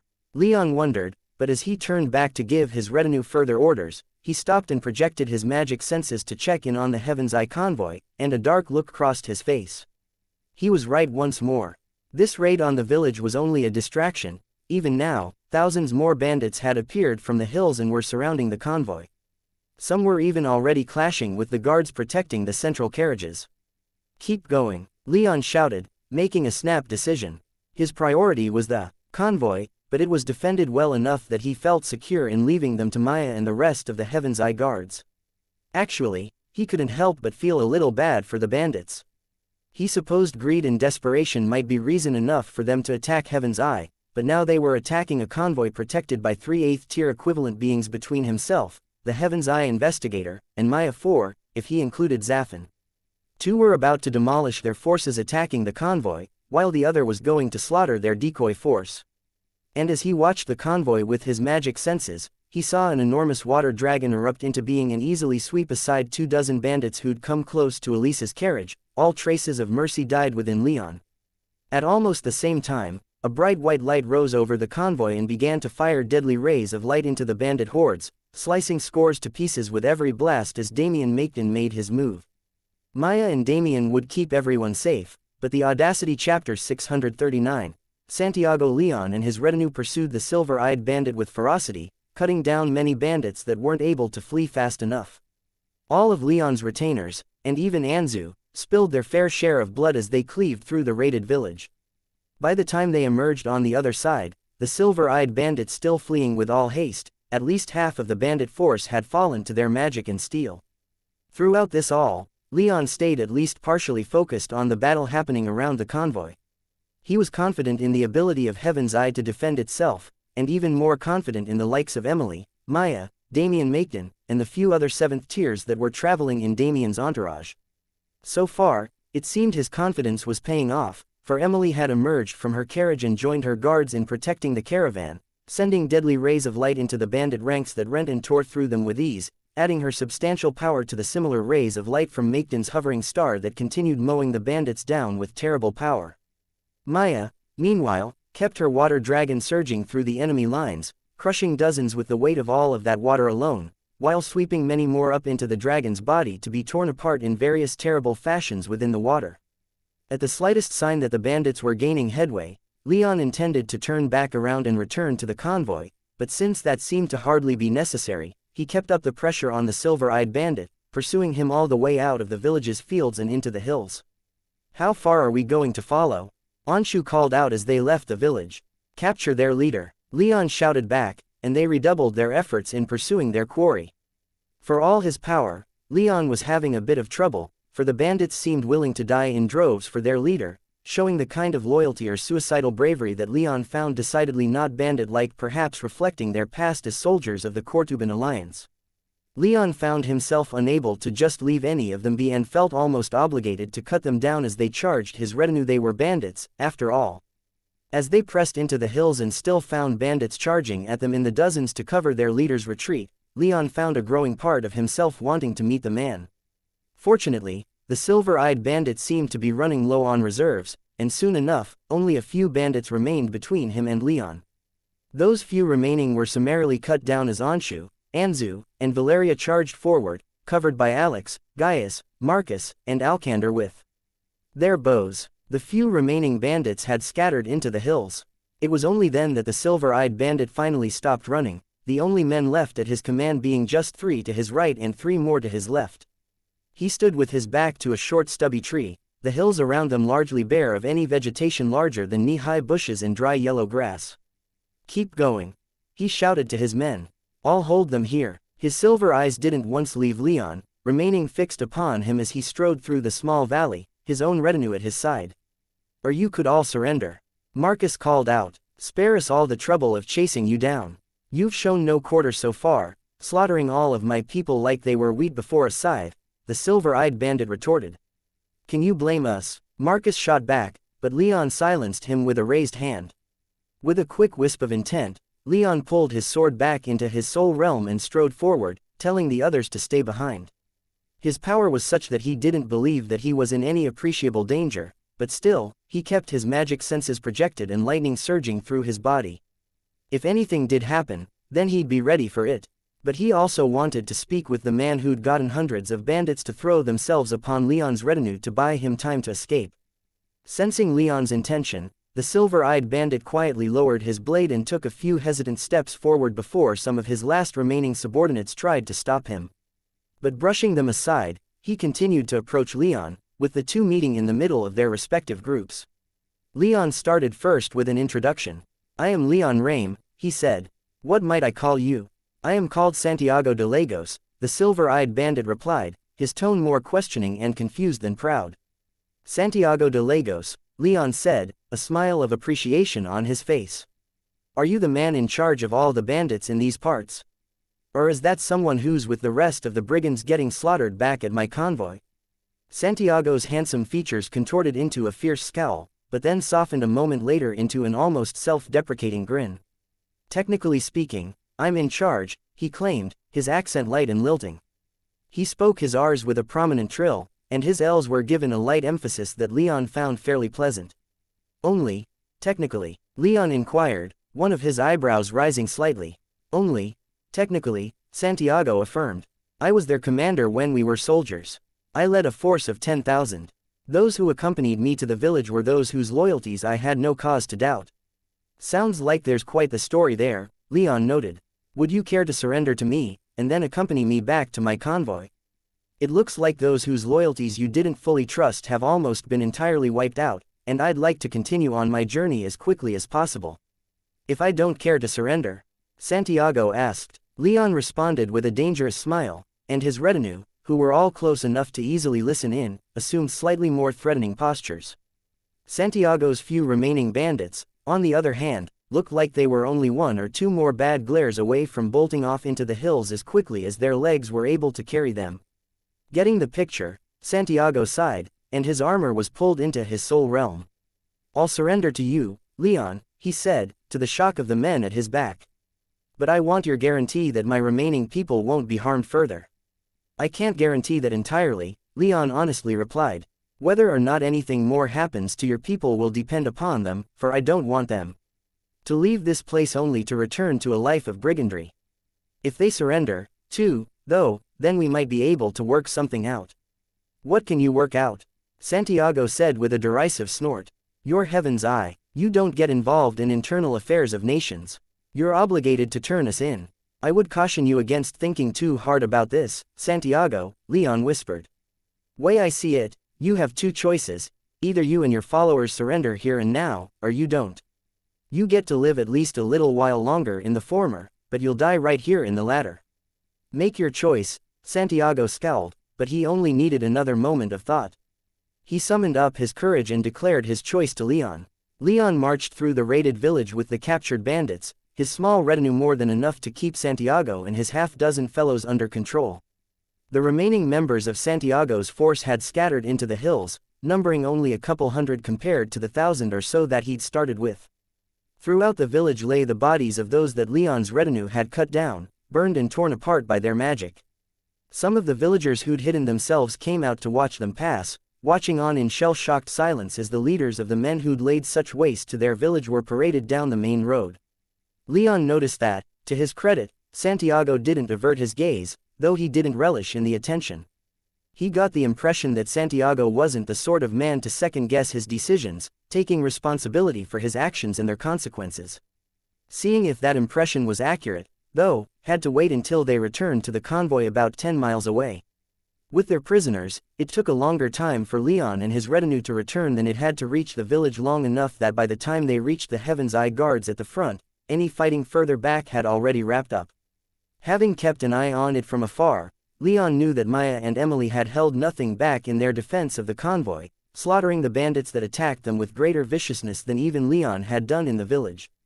Piles of corpses lined the road near the middle of the caravan, where the bandits had focused their assault. As they walked down the road, now accompanied by additional Heaven's Eye guards to keep an eye on Santiago and the other prisoners, Leon couldn't help but turn toward the silver-eyed man and ask, "What were you trying to accomplish here? If it was killing all of your people who weren't loyal to you, then it seemed to have worked out quite well." "That was part of it, yes," Santiago admitted without shame. "My control over my people has been slipping of late. Honestly, I'm just not cut out for banditry, and those who remained with me after our desertion were those who were more inclined towards it than I ever was. There were a few strong commanders, though, who were more brutal than I am, and more my people were listening to them instead of me. I never wanted to attack your caravan, but greed clouded the eyes of my comrades, and my hand was forced. If you didn't want to do this, then why did you raid that village?" Leon inquired. "As a distraction," Santiago explained. "I thought that my people in the village would have been able to draw your mages away from your caravan, giving the main force enough space to make their assault, and then vanishing back to our safe houses before you could do any real damage. Clearly I was wrong. That seems like quite a bit of danger you placed yourself in for a plan you didn't support," Leon observed. "Maybe," Santiago conceded. "I thought that if the raid went well, then great. If it didn't, then I'd at least be rid of dissidents in my ranks." Leon stole a quick glance back, gauging the effect Santiago's words were having on the other 6 that had been captured alongside him. To his surprise, none of them seemed surprised by his words, lending some credence to the idea that they were his most loyal men. Before Leon could continue, he felt Maya's attention hit him like a tsunami, and he turned away from Santiago toward his river nymph lover, who sped down the road within a relatively small water dragon, knocking over a few piles of dead bandits here and there as she went. Following behind her and struggling to keep up was Emily, Elise, and a host of other Heaven's Eye guards. Leon also noted that Dame Maxima was slowly making her way toward them, stoically cleaning blood off of her weapon as she did. Damien wasn't, however, and seemed to be taking charge of the cleanup in Emily's stead. Leon didn't get much of a chance to look around further, for Maya exploded out of her water dragon, letting it dissolve back into nothing, and leapt into Leon's arms. He caught her easily, and they embraced tightly, though briefly. Santiago behind them watched with an expression of shock and fear that Leon hadn't seen on him since he'd first shown up at the village. A moment later, Emily arrived, and less than a minute later, Dame Maxima. Leon refrained from explaining or asking for explanations until they gathered with Santiago in one of the carriages that had been reserved for some of Emily's concubines. The men had been cleared out, though, so that the carriage could be converted into a prisoner transport, and the rest of Santiago's captured bandits were escorted away, to be held in Heaven's Eye's custody until they could decide what to do with them. Leon's retinue, too, went back to their own carriage, though Valeria and Elise both joined Leon, Maya, Emily, and Maxima with Santiago. As they were getting settled, Leon decided to check in on everyone else before dealing with the captured bandit. "Everyone all right?" he asked the carriage. "Any casualties to speak of?" "None on our front," Maxima stated neutrally. These feckless cravens kept far away from Her Highness' carriage, though I think that Dame Asia might find that disagreeable. "She does? Really?" Elise asked in disbelief. "I think when she heard of everything going on outside, she wanted to head out and fight," Maxima explained. "Something about working off some frustrations." Leon nodded his head, understanding Asia's desire. She was still grieving, and part of that process involved quite a bit of anger. He supposed that she hadn't gotten much of an outlet on that front lately. "I'll go and talk to her later," Elise decided, speaking almost to herself. Turning her attention fully back to everyone else, she added, "It seems that everyone else in our caravan is fine. No injuries that haven't been fixed by our healers, thank the ancestors." "No casualties of note?" Leon asked, seeking confirmation. "None," Elise affirmed with a smile of pride. Her eyes then turned toward Santiago, a hint of derision sparkling within. "Seems these bandits weren't that coordinated, despite being former soldiers. Blinded by greed, maybe. Lacks discipline." Santiago shrugged, brushing off her judgment. He seemed remarkably relaxed, given his situation. However, his expression froze on his face as Maya added her piece. "There might have been more casualties," the river nymph said, "had I not acted when I did. I sensed their attack and slaughtered all those who came for us. We had much more space to work with once Lady Naiad began doing the heavy lifting," Emily whispered with a look of gratitude. "Besides, it seemed like killing our people wasn't their goal, they seemed quite fixated on our horses, though they never got close enough to a carriage to steal so much as a bell off their harnesses." Leon nodded, grateful to hear that everyone and everything was all right, then finally turned his attention back to Santiago. "So," he began, "you told me some of your story, but now I want to hear the rest. What was the point of all this? What did so many people die here today for?" "The lady has the right of it," Santiago explained, nodding to Emily. "Some of my people estimated that those horses were worth their weight in gold, at the very least. For men like us, they'd be brilliant prizes." "You'd use them to continue raiding?" Leon asked. "If I'd gotten any of them, I'd planned on selling them to feed my men," Santiago retorted, now sounding slightly more indignant. It was the same kind of affronted pride that Leon noticed within Anshu back when he'd interrogated the Indradian and accused him of being a pirate. "We were honorable soldiers," Santiago continued, his fury starting to rise. "We served with loyalty and distinction. But we were left out to dry so that the armies in the east can grow fat and degenerate off the supplies that should have gone to us. Do you know how many of my people starved to death?" Leon almost thought it a rhetorical question, but Santiago paused, clearly waiting for a response. "So," Leon shrugged and said, "there's no possible way I could know that." Santiago, seeming to accept his word, just leaned back in his chair. "None of them did," he whispered, "because I took action. We were guarding the alliance from threats from the west, and for our service, we were abandoned. Our loyalty was wasted, our efforts unappreciated. My men started to weaken and fall sick, started to turn on each other out of frustration and desperation. A few were injured, a couple were even killed when arguments got out of control. I had to execute some of my own troops to keep order, but that wasn't enough. Soon enough, we were receiving neither pay nor food. Bureaucrats further in country probably stealing it all for themselves, I'm sure, and something had to be done. So you turned to banditry," Leon finished. Santiago glared back at him, his expression furious, but unapologetic. "We inflicted great pain and distress upon our countrymen here," he said, "but we survived. And once we raided one village, raiding another didn't seem quite so monstrous. And then a third, and a fourth. Soon enough, we'd filled our bellies, and taken what we felt was owed us for our service. But we were done serving." Santiago made like he was going to continue, but there, he stopped, cutting himself off before he could say anything else. "An interesting story," Emily spoke up before the silence grew too awkward, "and while I think we'd all like to hear more of it, you don't look like you're in much of a talking mood." "More of a ranting mood, I suppose," Santiago admitted with a smile. "Are we then to decide what to do with me? So, what's it going to be? Beheading, drowning, hanged, drawn, and quartered?" Leon and Emily shared a look, and he understood that she was going to leave this up to him. She hadn't lost anything during the raid, despite its size, so she had no obligations to her people to get vengeance. None of the above, I think, Leon said. I'd like to speak with you more later, but for now, we'll be taking you into custody. At the very least, I think the authorities in the Alliance would be interested in knowing that we caught a rebel after a failed attack on our convoy. Maybe we'll even get a reward for bringing you in alive. Santiago scowled, and he stared at Leon through narrow, suspicious eyes.